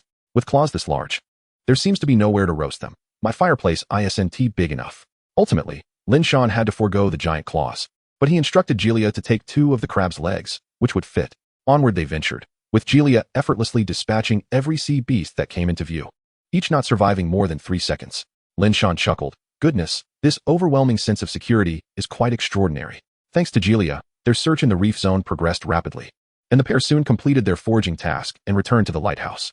Lin Shan opened his backpack to inspect the day's haul. In total, he had collected 2 wooden treasure chests, 2 black iron treasure chests, 1 bronze treasure chest, 1 silver treasure chest, 1 large octopus, 2 legs from the elderly crab, 1 fully stuffed mantis shrimp, and 8 pearl clams. The mantis shrimp was something Julia had expressed a desire to eat. Upon returning to the lighthouse, the rain had considerably lessened, and it would cease entirely in another 2 hours. Lin Shan checked the time. It was still early before 6 o'clock. With that in mind, he decided to open the treasure chests. He laid out all 6 chests before him. Julia watched with curiosity, wondering why her master placed such importance on these seemingly ordinary chests. Lin Shan, oblivious to Julia's puzzled gaze, contemplated the 6 treasure chests and decided to start with the silver treasure chest. The majority prevails, perfection personified. The silver treasure chest was rated at 3 stars. With a decisive click, the chest opened before Julia's inquisitive eyes, and as the contents began to dissipate, Julia stood in bewilderment. System, obtained Island Route 1. Silver Oil Lamp 1, Energy Stone 3. Chapter 59, Essential Supplies for Ocean Adventures. Island Route. Could it be? Lin Shan murmured to himself as he examined the items procured from the silver treasure chest. He then opted to review the attributes. Casting a glance at the bewildered Julia, Lin Shan chose to reveal the item attributes so she could see as well. As the page appeared before her, Julia blinked in surprise and curiously reached out, only to find her hand passing through it. Can't touch it? Julia queried in confusion. All right, Julia, stop playing around and look at the attributes properly. Oh. Julia reluctantly withdrew her hand and focused on the attribute panel. Name, Island Route. Category, Item. Rating, Yellow 3. Effect, upon use, grants a route to an unknown island. Note, it must be used by a ship spirit. Evaluation, Island Route, an essential item for the guardians embarking on maritime adventures. It allows one to navigate through the misty seas without losing direction. Note, the islands indicated by the Island Route are all uncharted. However, a higher rating signifies greater rewards, but also entails higher risks. Observing the attributes of the Island Route before him, Lin Shan murmured, indeed, this is a crucial tool for oceanic exploration. I shall let Xiao AI try it shortly to gauge the distance. He then clicked on the second item. Name, Silver Oil Lamp. Category, Ship Lantern. Rating, Yellow 4. Effect, dispels fog within a radius of 40 meters. Evaluation, a ship lantern, indispensable for seafaring, with a singular effect specifically developed to dispel fog. Lin Shan nodded in agreement. This effect surpassed that of the previous lantern by a considerable margin. A distance of 40 meters was ample for Xiao AI to maneuver effectively. Such is the role of a ship's spirit. As the essence of the vessel, its control is executed with total precision. Lastly, he noted the energy stones. Only 3? Lin Shan frowned, then remarked, is the acquisition of energy stones truly this arduous? A silver treasure chest yields merely 3? Name, Energy Stone. Category, Energy Stone. Rating, Blue 9. Effect, Energy Replenishment. Evaluation, this is a standard grade energy stone, one of the sources for replenishing lighthouse energy, and can also restore extraordinary attribute energy. Energy is the most valuable currency in the world of lighthouses, without exception. The effect appeared to mirror that of the dim, low-grade energy stones he had previously obtained, which is understandable, considering they are all energy stones. Lin Shan produced one of the energy stones and handed it to Julia, inquiring, Julia, how much energy can this energy stone replenish in your energy storage compartment? Julia accepted the energy stone, examined it for a moment, and replied, Master. If used in the energy storage compartment, it can restore 2 units of energy. Lin Shan was taken aback. Is the consumption of the energy storage compartment truly this high? Or rather, is the energy capacity of the storage compartment so substantial? It seems at least 50 energy stones are required for a full charge. He clicked his tongue in disbelief, thankful that the energy storage compartment was initially filled to capacity, effectively saving him 50 energy stones. After a brief moment of reflection, Lin Shan turned his attention to the bronze treasure chest and opened it. System, obtained Sharkbait 1. Lin Shan gazed at the solitary item before him. Just one? Although a singular item might occasionally yield an exceptional find, it was evident what this sharkbait was. Despite his mild frustration, Lin Shan clicked to examine it further. Name, Sharkbait. Category, Bait. Rating, Yellow 1. Effect, attracts sharks. Evaluation, oh my. Look, we VE succeeded. It's a silver shark. Alas, it's not a golden shark. Lin Shan looked perplexed at the evaluation. Silver shark? Golden shark? Are these special sharks? He pondered if this shark bait held some merit after all. Lin Shan murmured to himself. He then surveyed the remaining treasure chests, 2 black iron chests and 2 wooden chests, and decided to open them all at once. System, obtained 20 wood, 30 stone. System, obtained 10 stone, 2 black bread, 1 purified water. System, obtained 10 iron blocks. System, obtained black iron crossbow bolt, blueprint 1. Upon seeing the blueprint for the black iron crossbow bolt, Lin Shan recalled that he had intended to ask Chen Jianlin for assistance, only to discover he had opened the blueprint himself. He examined the blueprint. The black iron crossbow bolt was designed for crossbows, with a quality rating of white 3. He proceeded to the crafting table, clicked on the record, and checked the crafting options. 1 iron block could produce 10 crossbow bolts? Not bad. The bronze crossbow was not automatic, so Lin Shan planned to use it for home defense. Especially after the last invasion by the fishmen, having a crossbow at hand would have been immensely advantageous. Of course, his ice crystal shot was even more formidable. Lin Shan asked, Jalea, how is the fire doing? Jalea blinked, turned to glance at the fireplace, and noted. The coal is still burning quietly, though not very vigorously. Lin Shan, observing this, shook his head in resignation and tossed a pile of charcoal into the fire. Jalea felt a twinge of disappointment for having forgotten her master's instructions. Lin Shan, oblivious to Jalea's dismay, was currently focused on the coral octopus. The octopus was quite sizable. He discarded the body and opted to keep only the tentacles. After slicing off the tentacles, Lin Shan tossed the massive body into the trash bin, which had now become a makeshift garbage can, having previously served as a shallow crab shell. Next, he picked up the black iron spear to skewer the octopus tentacles. The shrimp were simpler to handle. After extracting the shrimp vein, he tossed them directly into the fire. Lin Shan began grilling the octopus tentacles using the black iron spear. To expedite the cooking process, he cut the tentacles into strips, which now formed a small mountain. In addition to grilling, he also boiled some in an iron pot. Fortunately, the temperature of the charcoal was sufficiently high. The aroma of the octopus flesh soon wafted through the air, enhanced with a sprinkle of salt. Lin Shan called out, Jalea, please bring over the newly crafted wooden table. Jalea promptly nodded, grasped the wooden table, and placed it behind Lin Shan. Master, the wooden table is here. Lin Shan acknowledged her with a nod, then carefully removed the grilled octopus slices from the black iron spear and arranged them on the wooden table, continuing to skewer and grill more. After a flurry of activity, dinner was finally ready. Lin Shan and Jalea could now relish their well-deserved meal. Chapter 60. Omen, they are coming. After satisfying their hunger, Lin Shan stepped out of the lighthouse room with the remnants of their meal. The rain had ceased, and night had quietly descended. Jalea followed closely behind him. Thanks to the flickering candlelight, Lin Shan could navigate the path with ease. He first headed to the rocky area, disposing of the food scraps as bait. Gazing at the submerged rocky area, Lin Shan pondered what the scene would be like if he ventured down now. However, he quickly dismissed the reckless thought. All right, let us go see Xiao AI. Jalea nodded in agreement. Upon reaching the port, it had been rejuvenated. Lin Shan had repaired it at the control console, and fortunately, the repair cost was not exorbitant. 1,000 would suffice. Lin Shan led Jalea onto Xiao AI's deck. Captain, what brings you here so late? Xiao AI inquired. Lin Shan smiled and replied, Xiao AI, I have obtained an island route, so I came to use it with you. An island route? I didn't expect you to acquire such a valuable item so quickly, Captain, Xiao AI exclaimed.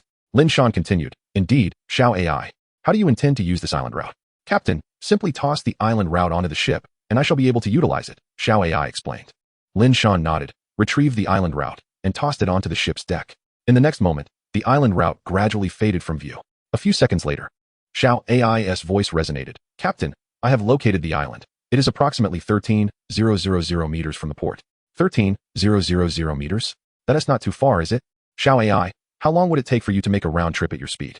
Lin Shan inquired upon hearing the distance. Xiao AI, Captain, it will take me approximately 30 minutes to make a round trip in a straight line.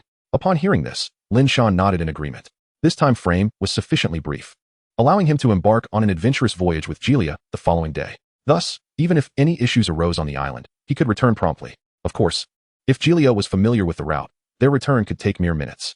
Lin Shan then retrieved the ship's lantern, hanging it on the designated hook in the cockpit before taking his leave. Upon returning to the lighthouse room, Lin Shan stretched, feeling thoroughly exhausted from the day's labors. Finally, he could enjoy a well-deserved rest. Not only Lin Shan, but the other tower guardians also felt mentally fatigued, with some having already succumbed to slumber. The relentless tension brought on by the thunderstorm and tsunami had left everyone on edge, and with little time to relax before the next task of gathering resources. Fatigue was inevitable. Lin Shan yawned and glanced at the cute tiger pajama set on the bed. Ah, right, this was for Jalea. He picked up the adorable outfit and handed it to her, saying, Jalea, wear this set of clothes so you don't have to remain in your combat attire all the time. Jalea's eyes brightened at the sight. After all, what girl doesn't adore beautiful clothing? The cute tiger pajamas were not only charming but also fluffy, a style favored by many women. Indeed, in Lin Shan's opinion, these pajamas were only suitable for sleep. Wearing them outside would render them ruined after a brief exposure to seawater. Jalea, would you like to rest? However, the energy replenishment chamber cannot fit right now. The room is a bit cramped. Observing the somewhat cluttered room, Lin Shan stroked his chin, pondering whether to upgrade the lighthouse to a white 9-star rating. However, since the room size had not changed from 1 star to 6 star, He surmised that it likely wouldn't expand upon reaching 9-star either. The room might only enlarge upon reaching the green rating. Lost in thought, Lin Shan collapsed onto the bed, drifting off to sleep. Julia, noticing this, carefully adjusted Lin Shan's position and covered him with a blanket before sitting on the bed. Lost in contemplation, she could rest, but at that moment, she did not wish to sleep, having spent countless years in slumber, finally awakened by her master.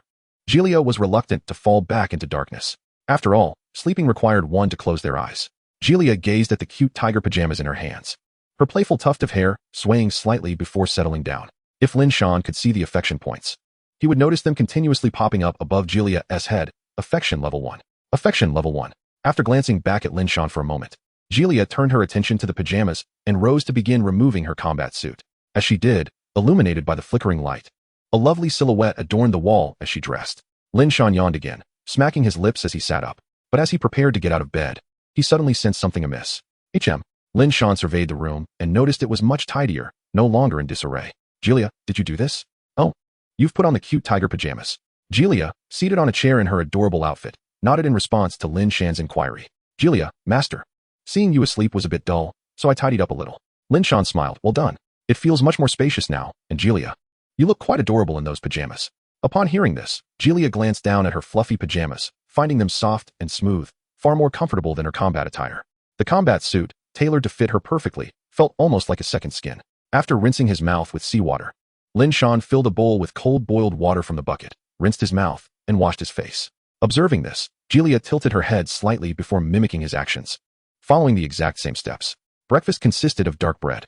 Lin Shan grabbed a piece and offered another to Julia, then began to munch on it. Thanks to his extraordinary physique, he found eating the dark bread quite simple, despite its lackluster flavor. After finishing breakfast, Lin Shan decided to use his talent. The effects of the talent from the previous day were best utilized promptly, so he resolved to employ it every morning. Premonition, you sense an inexplicable language. In 8 hours, a maritime merchant will arrive at the port. Just as Lin Shan was about to activate his talent, he noticed the premonition. Chapter 61, Heart of the Island. Lin Shan was somewhat taken aback by the sudden premonition. He hadn't expected it to encompass such information. It felt like a low-grade version of foresight. While the premonition only indicated an outcome, all other details remained elusive, much like a tsunami warning, which would indicate its arrival in 3 hours without revealing its magnitude or ferocity. It was akin to being told a friend was coming over, but without knowing how they would arrive, by car, on foot, or from another direction, and without any clue as to their purpose for visiting. Nonetheless, despite its limitations, this information was more than sufficient for Lin Shan. 8 hours.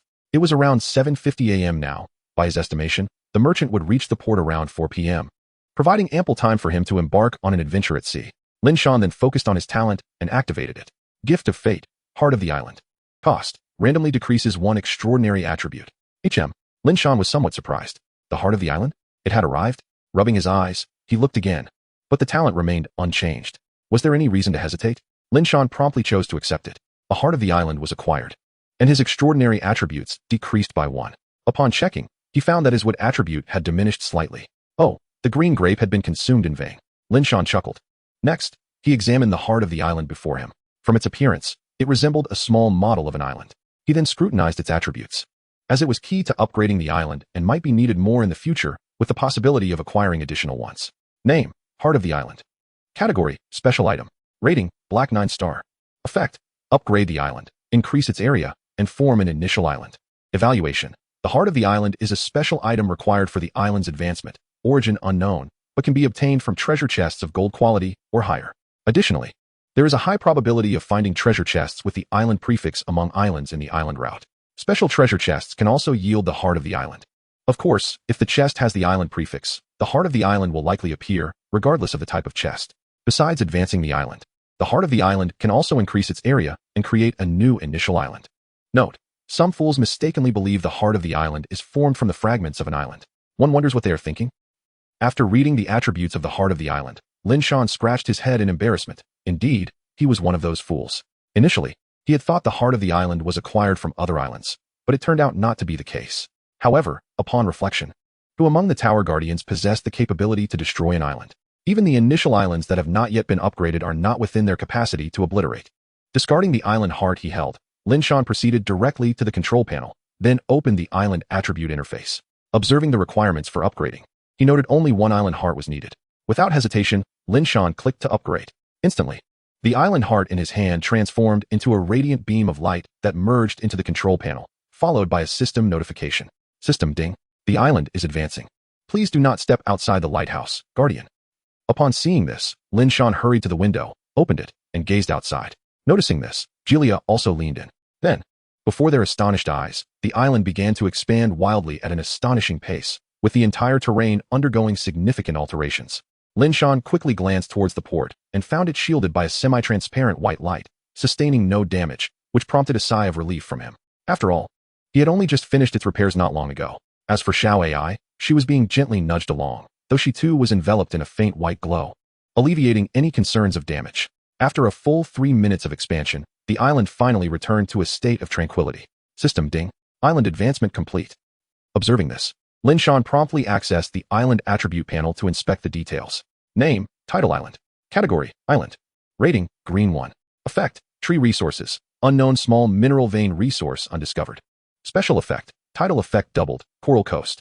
Area, 22,000 square meters. Upgrade requirement, 10,000 stones. Evaluation, finally taking the first step, congratulations.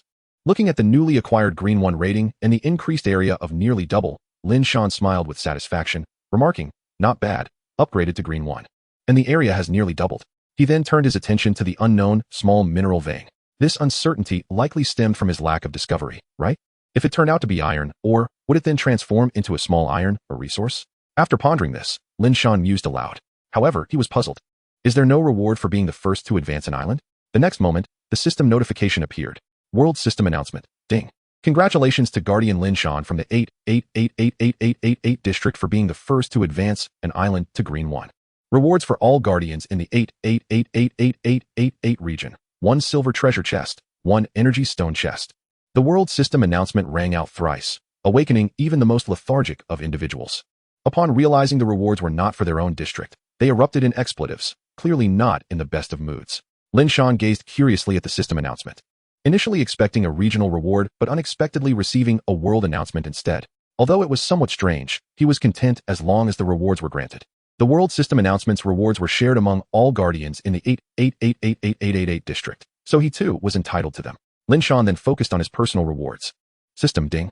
Congratulations, Guardian, you have received personal rewards. 1 gold treasure chest, 1 small low-level energy stone vein, 1 random island special effect. The 3 rewards were quite commendable, especially the small low-level energy stone vein, which would allow Lin Shan's lighthouse to be fully powered.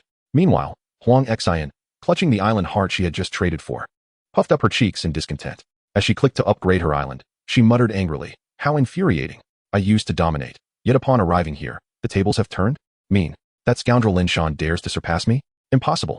The title of Lighthouse Champion shall be mine. With that, Huang Xian opened the trading city, beginning her search. Chapter 62, The District Captivating All Eyes. World System Announcement. Ding. Congratulations to Guardian Huang Xian from the 88888888 district for being the second to advance an island to Green 1. Rewards for all Guardians in the 88888888 region. 1 bronze treasure chest, 1 energy stone chest. The World System announcement resounded once more. This time, the already buzzing 88888888 district garnered even more attention, especially from individuals in other districts, whose eyes gleamed with greed as they beheld the World System announcement in the sky. Regrettably, they could only watch. One morning, with 2 consecutive announcements in the World System, the inhabitants of the 88888888 district felt an overwhelming sense of pride and elation. Had the World Chat channel been open, they would have undoubtedly boasted about their achievements. To acquire 4 treasure chests before the tide has even receded? Truly remarkable. In the chat channel of the entire 88888888 district, discussions erupted, with praises for both Lin Shan and Huang Xian echoing throughout. Furthermore, they began to deliberate whether they should express their gratitude to the 2 great figures for securing the rewards. This notion received unanimous agreement. After some discussion, a consensus was reached. Lin Shan stared in astonishment at the system announcement in the sky. Good heavens, he had scarcely been up there when it was revealed. Hiss. He felt a phantom pain in an awkward place. Lin Shan remarked, but how on earth did Huang Xian manage that? Could it be that she possesses a unique talent? After pondering for a moment, he relinquished the thought. After all, they were both distinguished figures within the same district, so it was of little consequence. What mattered now were the rewards. Currently, the rewards comprised 1 gold treasure chest, 1 silver treasure chest, 1 bronze treasure chest, 2 energy stone chests, 1 small low-level energy stone vein, and 1 random island special effect. Quite a bountiful haul indeed. Julia gazed at the treasure chests on the ground, her expression filled with confusion. How had her master acquired these chests without venturing out? Lin Shan paid no heed to Julia, instead contemplating the treasure chests before him, deciding to start with the bronze treasure chest. After all, he had begun with the highest-rated silver treasure chest yesterday, so it was only fitting to reverse the order today, wasn't it? With a satisfying crack, the bronze treasure chest opened. System, obtained 1 whetstone, 1 bright flame candle. Lin Shan looked at the second item with surprise. A candle? First, he examined the whetstone, which was intended for weapon maintenance and could be used 10 times. Next, he turned his attention to the bright flame candle. Name, bright flame candle. Category, candle. Rating, blue 1. Effect, dispels sea fog within a 20-meter radius. Evaluation, the bright flame candle is a relatively common candle, favored by fishermen across various regions for its excellent cost-performance ratio. Not bad. At least it surpassed the ordinary white candle and could fetch a good price. Lin Shan nodded in satisfaction. After all, it was a commendable find from a bronze treasure chest. The system's treasure chest rewards ranged from 1 to 3 stars, with the gold treasure chest being rated at 3 stars, the silver treasure chest at 2 stars, and the bronze treasure chest at 1 star. Next, Lin Shan turned his gaze to the silver treasure chest. Having already opened a bronze treasure chest, it suggested that today's luck was quite favorable. Another satisfying crack echoed. System, obtained 1 space rack. Lin Shan clicked to view it. Name, space rack. Category, spatial item. Rating, yellow 6. Effect, contains 100 time-stopped spatial slots. Evaluation, crafted from numerous space stones and manufactured by a high-level alchemist, this space rack serves as an ideal hiding place to prevent theft. A splendid item indeed. This was timely, as now he could finally store all those equipment and materials without occupying precious space. Lin Shan gazed at the space rack before him, utterly content. The shelf is not particularly large, measuring a height of 2 meters and a width of 2 meters, yet it significantly surpasses the chaos of scattered items. Although Golia tidied up last night, it still occupies a considerable amount of space. After extracting the spatial shelf, Lin Shan promptly instructed Golia to place the items within it. Golia turned to examine the spatial shelf, and once she grasped its usage, she nodded and began to organize. However, after taking a couple of steps, she glanced at her adorable tiger pajamas and blinked. Wearing such whimsical attire while tidying up would likely lead to stains, prompting her decision to switch back to her combat gear. Meanwhile, Lin Shan was excitedly observing the golden treasure chest, thus perfectly missing the opportunity for a delightful visual feast. Golden treasure chest. Come on, girl, who could be more fragrant than me? Lin Shan. Ah, yes, you are indeed the most fragrant. Shall we have a grand explosion? Golden treasure chest. Oh, then I shall no longer be fragrant. Without hesitation, Lin Shan opened the golden treasure chest. System, obtained golden heart, fear crystal, purple advancement scroll. 3 items. Quite impressive, Lin Shan thought with a smile. This is certainly better than the bewildering golden treasure chest. However, the bewildering treasure chest had provided some rather commendable items. Name, golden heart. Category, special item. Rating, purple 5. Effect, transformation, replacement. Evaluation, the golden heart. A unique item crafted from the heart of a golden shark can be transformed into a transcendent organ, replacing the heart to gain formidable physique and extraordinary abilities. Note, it is advisable not to use this unless your transcendent physique is below 100 points. Observing the attributes of the golden heart, Lin Shan was astonished. Replacing one's heart? What kind of advanced technology is this? After pondering for a moment, Lin Shan mused. If this item is utilized while one's heart is transparent, could it potentially save a life? It certainly seemed promising, so he decided to keep it for now. The requirement of a 100-point transcendent physique, however, raises questions about how long that might take. Name, fear crystal. Category, ability crystal. Rating, yellow 9. Effect, upon use, learn the fear technique. Evaluation, the fear technique, when applied to a target, invokes their deepest fears, causing negative effects such as mental collapse. Note, this ability is primarily mental. If the target's mental strength exceeds yours, the fear technique will not take effect. If their mental strength is double yours, it may backfire. A primarily mental ability? Quite impressive, Lin Shan remarked. It aligns perfectly with his destiny, which emphasizes mystery and mental attributes. Seeing his abilities expand with the addition of the fear technique filled Lin Shan with immense satisfaction. Chapter 63, No Place for Complaints. Next, Lin Shan turned his attention to the final item, the purple advancement scroll. From its name, its purpose was rather clear. It is likely intended for upgrading items. Name, purple advancement scroll. Category, special item. Rating, purple 6. Effect, use on items rated purple, from 1 to 6 stars. Use on yellow rated items to elevate them to purple rating, but cannot exceed purple 6 stars. Introduction, should I upgrade a purple 3-star item to 9 stars? Or elevate a yellow 6-star item to purple 6 stars? Lin Shan raised an eyebrow. This item is rather valuable. Whether upgrading a purple item or advancing a yellow 6-star item, both are excellent choices. As he contemplated this, he turned his gaze towards Galia, who had already changed back into her combat attire. When did she change her clothes? Why didn't she call me? A thought flickered through Lin Shan's mind. It's worth noting that Galia's rating is merely purple 3 stars, although this rating is due to her incomplete form. Using this scroll to enhance her star level should bolster her strength, right? Furthermore, Lin Shan currently lacks any items more useful than Galia. Why not directly strengthen her? After all, the materials recorded on that forbidden experimental blueprint. Lin Shan glanced at them before stowing them away, knowing they were beyond his reach for now. Thus, Galia's combat prowess would remain at this level for a considerable time, though her skills would improve with the Empire's combat techniques. However, her foundation would remain unchanged.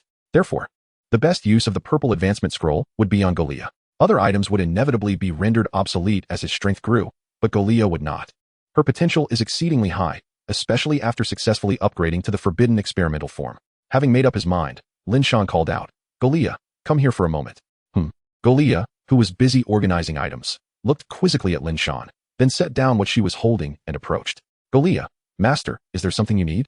Lin Shan produced the purple advancement scroll and directly used it on Galia. Instantly, amidst Galia's bewildered gaze, the purple scroll transformed into a beam of energy that entered her chest, disappearing within her body. Galia instinctively looked down at her chest, confirming it was unharmed. She then gazed up at Lin Shan, blinking as she asked, "Master, what was that just now?" Before she could finish her sentence, her eyes fluttered shut, and she collapsed. "Whoa!" Lin Shan exclaimed, instinctively reaching out to catch her, only to be inevitably toppled to the ground. "I forgot how heavy Galia is," he lamented. It was indeed curious. Though Galia's body felt soft, her weight defied logic. Sitting up, Lin Shan looked at Galia, who had succumbed to slumber, and he had no choice but to lift her with all his might and carry her towards the bed. His excessive strength caused her pink bunny ears to sway wildly. Fortunately, those ears provided a grip. Otherwise, Lin Shan would struggle to carry Galia. Crack! As Lin Shan placed Galia on the single bed, it emitted a creaking sound. But being a green 9-star piece of furniture, it was sturdy enough to hold. Lin Shan breathed a sigh of relief once Galia awakened. He would use the furniture upgrade card on the single bed. After shaking out his arms, Lin Shan returned to the treasure chest area, eyeing the last 2 treasure chests. The Energy Stone Chests. Name, Energy Stone Chest. Category, Special Treasure Chest. Rating, Purple 3. Effect, upon opening, guarantees the acquisition of energy stones. Evaluation, the Energy Stone Chest. A special chest containing energy stones is filled entirely with energy stones. Upon opening, one can receive a substantial quantity of energy stones, with a chance of obtaining high-level energy stones. Without hesitation, Lin Shan opened both energy stone chests simultaneously, knowing they would yield nothing but energy stones. System, acquired 78 energy stones, 22 high-level energy stones. System, acquired 89 energy stones, 8 high-level energy stones. Gazing at the energy stones now filling his backpack, Lin Shan could hardly contain his joy. At last, he could upgrade the lighthouse without reservations. Then, Lin Shan turned his attention to the final 2 items. Beep. Reminder. In half an hour, the tide will begin to recede. Please seize the opportunity to gather resources. The system prompt appeared punctually. In response, Lin Shan paid it no mind, as there was still half an hour remaining. Then he gazed upon the small low-level energy stone vein. Name, Small low-level energy stone vein. Category, Island resource. Rating, Yellow 9. Evaluation, the small low-level energy stone vein is classified as a strategic resource, fiercely contested by various factions upon its discovery. The capacity of this small vein is sufficient to unearth at least 3 million low-level energy stones, with a chance of yielding ordinary-grade energy stones. Lin Shan nodded, unsurprised, for he had previously acquired a dull low-level energy stone. Upon clicking to use it, a system prompt appeared. System ding. Usage failed. Insufficient island area. Observing this, Lin Shan promptly stored it in his spatial rack, realizing it would be a while before he could utilize its capacity. He then shifted his attention to the final item, the random island special effect. It was remarkably different from the coral coast he had previously opened. Lin Shan couldn't help but express his surprise. Name, Random Island Special Effect. Category, Special Item. Rating, Purple 9. Effect. Upon usage, randomly obtain a special effect for islands ranging from purple 1-star to red 1-star. Evaluation, a high-quality special effect for islands. This rare item can initiate extremely uncommon island effects, even yielding unique island special effects. After reading this, Lin Shan couldn't help but smirk and began to voice his thoughts. Lin Shan. If this were yesterday, he would have readily accepted the good fortune, but alas, that opportunity was missed. Should he use it now or wait until tomorrow to see if fate would bestow him with another stroke of luck? Lin Shan leaned towards using it now, as the gifts of fate were inherently uncertain. Not to mention, his extraordinary cultivation method had directly transformed him into the Fate Witch, leaving him with no avenue for complaints. It is worth noting that, thus far, Lin Shan had been unable to discern the true purpose of this Fate Witch. Chapter 64, Affinity? After some contemplation, Lin Shan ultimately decided to use it directly. Rather than gamble on tomorrow's fortune, it was better to seize the moment. Early use brings early enjoyment, after all. System, gained affinity. Name, unique affinity. Category, island characteristic. Rating, purple 9, capable of growth. Effect, easily attracts various races to visit. Special effect, island master synchronization effect. Evaluation, affinity, a rare unique island special effect. Grants you an island that is perceived as exceptionally welcoming by various races, who will be eager to visit. Affinity not only affects the island, but also extends to the island master. Upon viewing the attribute panel before him, Lin Shan furrowed his brow. Affinity? Such a special effect existed? How should one evaluate this? Was it beneficial or detrimental? Lin Shan mused. Though it was unique and capable of growth, the implications of this effect left him feeling somewhat conflicted. It was easy to understand. Yet Lin Shan feared that having just integrated the island characteristic into his island, it might be submerged by a colossal sea creature the very next moment. Who knows if there are leviathans among the sea folk? After some thought, Lin Shan resolved to integrate it. After all, having acquired it, it would be illogical not to use it. The incorporation of affinity was seamless and silent, unlike the Coral Coast, which required modification. Having reviewed everything, he now awaited the ebbing tide for a maritime expedition. Stretching lazily, Lin Shan remarked. He glanced out the window and noticed that the sea water had begun to recede gradually. The tide was out. Time to explore the shore. Lin Shan chuckled. As for Golia, she had yet to awaken. Since there was no urgency to venture out to sea, it mattered little if Golia took her time to rouse. Bang! After securing the door, Lin Shan set off towards the beach. Upon arriving at the shore, he first greeted Xiao Ai. Lin Shan. Good morning, Xiao Ai. Xiao Ai. Good morning, Captain. Captain, why do I feel that you look significantly more handsome today? At this remark, Lin Shan couldn't help but chuckle. What do you mean I look more handsome today? Haven't I always been quite dashing? Xiao Ai. Well, while that may be true, I still feel that today, the captain is even more appealing to the fairies. Lin Shan smiled but chose not to respond. Instead, he said, Xiao Ai. I'm off to the shore. Upon hearing this, Xiao Ai immediately replied, wishing the captain a bountiful harvest. Walking along the beach, Lin Shan mused to himself that Xiao Ai's earlier demeanor must be a result of the affinity effect. Who would have thought it would make me appear more handsome? Not bad at all. I like it. In high spirits, Lin Shan found even the driftwood and stones on the beach to be pleasing to the eye. Deliberately bending down to pick up a few, he continued until he reached the coral zone, although he hadn't spotted a single treasure chest along the beach. Nevertheless, he remained in high spirits, considering that he had become more handsome. Observing the fish swimming beneath the water, Lin Shan nodded and smiled. It seems the ecological system is gradually becoming complete. Food will be more than sufficient in the future. Splash. A loud splash reverberated, startling the nearby fish into fleeing. Lin Shan, however, paid no heed and began searching underwater. The coral zone was not as easily navigable as the beach, with numerous crevices among the corals. Moreover, the island had nearly doubled in size, meaning the coral zone's terrain had significantly changed, requiring Lin Shan to readjust. Soon, he spotted his first sea beast of the day, accompanied by a black iron treasure chest behind it. Wow, the shallow sea eel looked considerably more formidable in the water. Lin Shan thought to himself. Indeed, the sea beast before Lin Shan was none other than the shallow sea eel, and it was worth noting that the last time he encountered one, it had not been nearly this large. The current eel measured an estimated 10 meters in length. And truly, the disparity between its appearance in water and on land was striking. Lin Shan assessed its attributes, which were somewhat similar, but with an additional point in water-type extraordinary attributes, and one more in extraordinary strength. Observing the shallow sea eel circling the black iron treasure chest, attempting to defeat it underwater seemed rather impractical. Thus, he resolved to try and scare it away instead.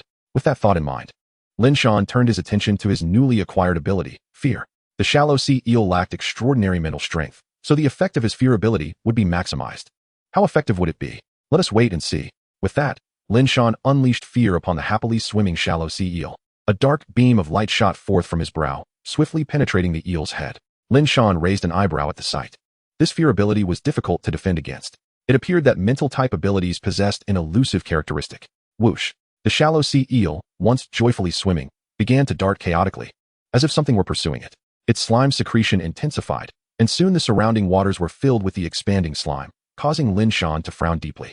Fortunately, the shallow sea eel quickly bolted out of the coral zone, heading towards the deep sea. Otherwise, if it continued its erratic movements, the entire coral zone would likely be enveloped in slime. However, looking at the surrounding slime and the fish ensnared within it, most were rendered immobile. This would not do. Lin Shan promptly drew out his heavy iron spear and began to guide the situation. Fortunately, being underwater made it easier to steer. The slime masses were interconnected, so it sufficed to unhook one end. Upon reaching the boundary, Lin Shan retrieved a stone and stored the heavy iron spear in his backpack, ensuring it would not be difficult to retrieve later. With a firm press of the stone against the viscous substance, all the slime promptly sank into the depths of the ocean, driven by the stone's weight. Phew, the coral area is considerably cleaner now. As for the residual slime, it's of no concern, it will gradually dissipate on its own. Lin Shan swam back, stowed away the black iron treasure chest, now coated in slime, and continued his search. While searching, he mused, it seems the effects of the fear technique are quite formidable. Indeed, it lives up to its rank of yellow 9 stars, which only heightens my curiosity about the starlight technique. Unfortunately, the prerequisite for the starlight technique is a mysterious attribute of 300 points, and anything above yellow is purple. The fear technique, however, has no such prerequisites. It appears that purple serves as a threshold. No guardian beast bronze chest? Excellent, I'll take it. A pearl oyster? I'll take that too. A large lobster? Why not? Following that, Lin Shan continued to collect everything in sight. Chapter 65, Crispy Shark? Why not call it Boom Boom Shark? Lin Shan was now in a collecting frenzy. Soon, the entire coral area was thoroughly searched, yielding a total of 8 pearl oysters, 2 black iron treasure chests, 1 bronze chest, and 1 wooden chest. Indeed, there were no silver treasure chests today, which was a slight disappointment.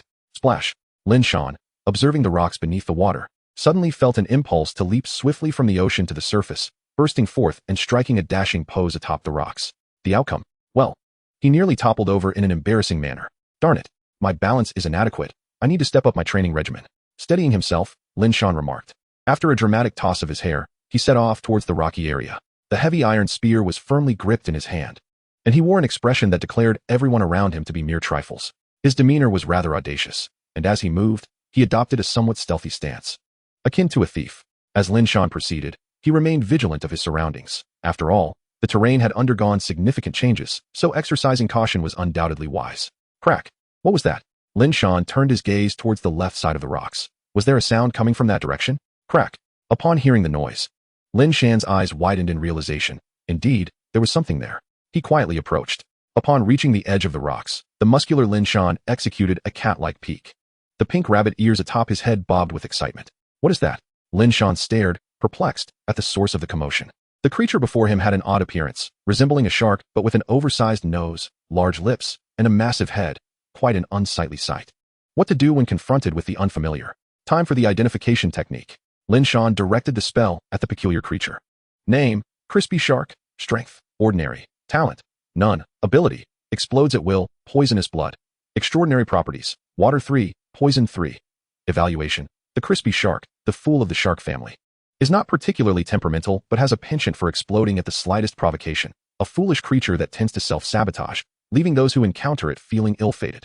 Yet, the Crispy Shark inexplicably gravitates towards areas with vessels, only to explode. After reading the attributes, Lin Shan was utterly bewildered. Crispy Shark? Explodes at will? What a foolish shark. It seemed Lin Shan's voice startled the Crispy Shark. In the next moment, it detonated. Boom. Holy moly. Lin Shan's pupils constricted, and he swiftly retreated. Bang, bang, bang. The surrounding rocks were instantly splattered with dark, viscous blood. Oh man, it reeks. After catching a whiff of the foul odor wafting through the air, Lin Shan quickly covered his nose and grumbled. Sizzle. The black blood clinging to the rocks not only emitted an atrocious stench, but also appeared to have a strong corrosive effect. Lin Shan grimaced, peered around for treasure, found none, and swiftly vacated the area. It was simply too stinky. Once away from the foul zone, Lin Shan gasped for air while muttering, truly deserving of the name Foolish Shark. Before I arrived, it didn't explode. The moment I show up, it goes off. So, it requires the presence of other creatures to detonate? It seems it simply cannot bear solitude. No wonder it's so detestable. Ugh, next time I encounter one, I'll undoubtedly initiate with ice crystal, freezing it into a statue. Let us see how it explodes then. Also, why is it called Crispy Shark instead of Boom Boom Shark? If any seasoned fisherman were to hear Lin Shan's words, they would explain. The name Crispy Shark derives from its remarkably fragile skin. Typically, shark skin is thick and resilient. But the Crispy Shark is an exception. Apply but a slight pressure, and it ruptures, releasing its poisonous blood, which is how it haunts. Crispy Shark, just here to mingle. Other fish, don't come near me. What had once been a delightful mood now soured significantly. Lin Shan, wielding the heavy iron spear, resumed his search. But after the explosion from the Crispy Shark, he moved with heightened caution. After a short while, Lin Shan finally spotted the first treasure chest among the rocks. and to his delight, it was a bronze chest. However, glancing at the large lobster nearby, Lin Shan nodded and smiled. At last, the lobster sea beast has made an appearance. I thought so. The crab sea beast and the mantis shrimp sea beast had shown up. There was no reason for the lobster sea beast to be absent. Examining the imposing lobster, Lin Shan decided to perform an identification, for knowing oneself and one's adversary is key to victory. Of ordinary strength? Then there's no need to fear. Besides, on land, lobsters are far less formidable than crabs or mantis shrimp. This lobster sea beast had large pincers, making it a greater threat than its clawless counterparts. But on land, they were all fairly comparable. With the large lobster in sight, Lin Shan suddenly felt that the normal lobsters he had captured in the coral zone paled in comparison. The lobster sea beast lay motionless on the ground. Judging by its extraordinary properties, it was no match for him, prompting Lin Shan to consider a surprise attack. Of course, a gentleman does not stand beneath a precarious wall. Should he be caught by those mighty pincers, it would not be a trivial matter. Why not seize the opportunity for a sneak attack? He wasn't reckless. Even with his current strength, he could escape, but he would still sustain injuries, wouldn't he? Not to mention, a rock jutted out behind the lobster sea beast, providing Lin Shan a chance to leap from there and pierce the lobster sea beast right in the forehead. Given his current strength, it was entirely feasible. After all, this lobster lacked any golden extraordinary properties, meaning its defenses were rather average. As Lin Shan stealthily approached the protruding rock, he was astonished to find a black iron treasure chest wedged within the crevice. Excellent, a treasure with no effort required. I'll take it. Lin Shan grinned as he stowed the chest away and carefully climbed atop the rocks. Gazing down at the large lobster sea beast, Lin Shan readied his heavy iron spear, preparing for a leap of faith. During the earlier identification, the evaluation indicated that the lobster sea beast could not strike at its back, allowing him to unleash a fierce assault. Lin Shan, take this, my mountain pressing strike. Bang! Crack! The heavy iron spear, propelled by gravity, pierced through the lobster sea beast's head, while Lin Shan himself landed heavily on its back. Instantly, the lobster sea beast was knocked to the ground. Clearly, Lin Shan had underestimated his own weight. Though the lobster was sizable, weighing well over 100 pounds, being struck from above in such a manner only compounded the impact. Chapter 66. Holy moly. With such a family, who wouldn't he love it? Hey, stop pretending, get up. Lin Shan kicked the lobster sea beast and called out. Is it really so? Did it just get crushed to death? The lobster sea beast, however, paid him no heed and lay there, unresponsive. With a hint of confusion, Lin Shan remarked, did I actually pierce through its skull with my heavy iron spear? The lobster sea beast replied, indeed. There's an iron rod sticking out of my head. After a moment of inner turmoil, Lin Shan decided to put the lobster sea beast into his backpack, along with a bronze treasure chest, and continued his search. He soon stumbled upon a few juvenile shallow water crabs and mantis shrimp. Additionally, he discovered another bronze treasure chest near a rocky pit. After that, nothing particularly noteworthy emerged, prompting Lin Shan to return home. His haul was not insignificant. 8 pearl oysters, 3 black iron treasure chests, 3 bronze treasure chests, 1 wooden treasure chest, 1 lobster sea beast, and 1 lobster. Even with the recent availability of silver treasure chests, gold treasure chests, and special treasure chests, it seemed they were still elusive. Before long, Lin Shan found himself back in the lighthouse room. He cast a glance at the sleeping Giulia on the bed, confirmed that she was still soundly asleep, and then turned to the control panel. I'm planning to upgrade the lighthouse now that I have ample energy stones. There's no need to rely on the lighthouse for energy restoration anymore. Name, Lighthouse. Category, Lighthouse. Rating, White 9. Main effect, Ethereal Blue Flame. Special effect, None. Energy, 100. Upgrade requirement, Lighthouse Core. Evaluation, a basic lighthouse, serving only to dispel the thin fog over the sea, utterly lacking in merit. Lighthouse Core, as expected, another unknown item. I'll likely have to venture out to other islands in search of it. Perhaps I might uncover an abandoned lighthouse or something similar, Lin Shan mused, shaking his head. After closing the lighthouse panel, he promptly opened the island panel and began the upgrade process. With 50,000 stones invested, he upgraded it to green 4 stars, increasing its area by 30,000 square meters to a total of 42,000 square meters. I'm out of stones now. Let us see how many I can trade, he remarked, observing his dwindling stone supply. He casually approached a crafting table and made 50,000 rolls of toilet paper, which always sold well, even yielding a profit despite the competition. Opening his personal trading shop, Lin Shan was astonished to find that not only had all the stones and what he lent out been returned, but he had also received an additional third of the amount. Simultaneously, he noticed a red indicating a system reward in his mailbox. What is this? I thought I had already claimed all the rewards? Lin Shan pondered, perplexed. Upon opening it, a flurry of notifications immediately bombarded him. System ding. Chun Sishin has gifted you 3 energy stones. System ding. Lin Dali has gifted you 2 energy stones. System ding. Chun Lauda has gifted you 2 energy stones. System ding. Stunned, Lin Shan stood there. Equally bewildered was Huang Xian, who was also overwhelmed by the plethora of notifications amounting to over 90,000. Indeed, Huang Xian had also received energy stones from everyone. As Lin Shan gazed at the accumulated energy stones in his mailbox, which totaled 249 for 172, he could not help but inhale sharply. Did everyone from District 88888888 give me 2 to 3 energy stones? Instead of accepting them right away, he opened the chat channel to investigate further. Huang Xian followed suit, also opting not to accept at that moment. Lin Shan, a barrage of notifications. Can anyone explain what is going on? Huang Xian, same question. Look at the wild experts. I made it to the second floor. So happy. To his surprise, the experts had all gathered together. It was a rare sight. They took screenshots together. Hey, esteemed ones, this is our collective gratitude, after all. You brought us the energy stone treasure chests. Freebies make me joyful, and gifting you 2 or 3 more makes me even happier. Exactly. No doubt. I must shout this out loud. You esteemed ones are incredible. You can scroll up to see our discussions. Nothing above, I deleted it. We only wanted to express our gratitude to Lin Shan and Huang Xian. No need to keep that discussion. Well said, I support that. Mom, did you see? I'm also a good person. You little rascal. Esteemed ones, don't feel shy. Even though it seems like a lot. It only amounts to 3 or 4 per person. Right. Each of us has opened over 100. More than enough. As Lin Shan observed the lively chat, he felt a swell of warmth in his heart. Indeed, they were a loving family. His efforts had not only borne no loss, but had resulted in substantial gains. In that case, I shall accept the gifts. From now on, toilet paper will be offered at a 10 discount. Esteemed one. We don't really need that much wood. The esteemed one is quite amusing. Indeed, most adorable. Hey, I'm cute too. Little rascal, go play. Brat. I'm not a little rascal. Huang Xian chimed in. Since Lin Shan has accepted, I won't be polite either. Alright, esteemed ones, no need to be modest. With a heart full of gratitude, Lin Shan closed the chat channel and clicked accept. Instantly, his energy stones surged to over 249,900. He then withdrew 100,000 wood and 250,000 stones from his personal shop to upgrade the island and port, first maxing out the island with a consumption of 210,000 stones, elevating it to green 9 stars. Name, Tidal Island. Category, Island. Rating, green 9. Effect, tree resources, unknown small or deposits not discovered yet. Special effect, tidal effect doubled. Coral Coast, affinity. Area, 102,000 square meters.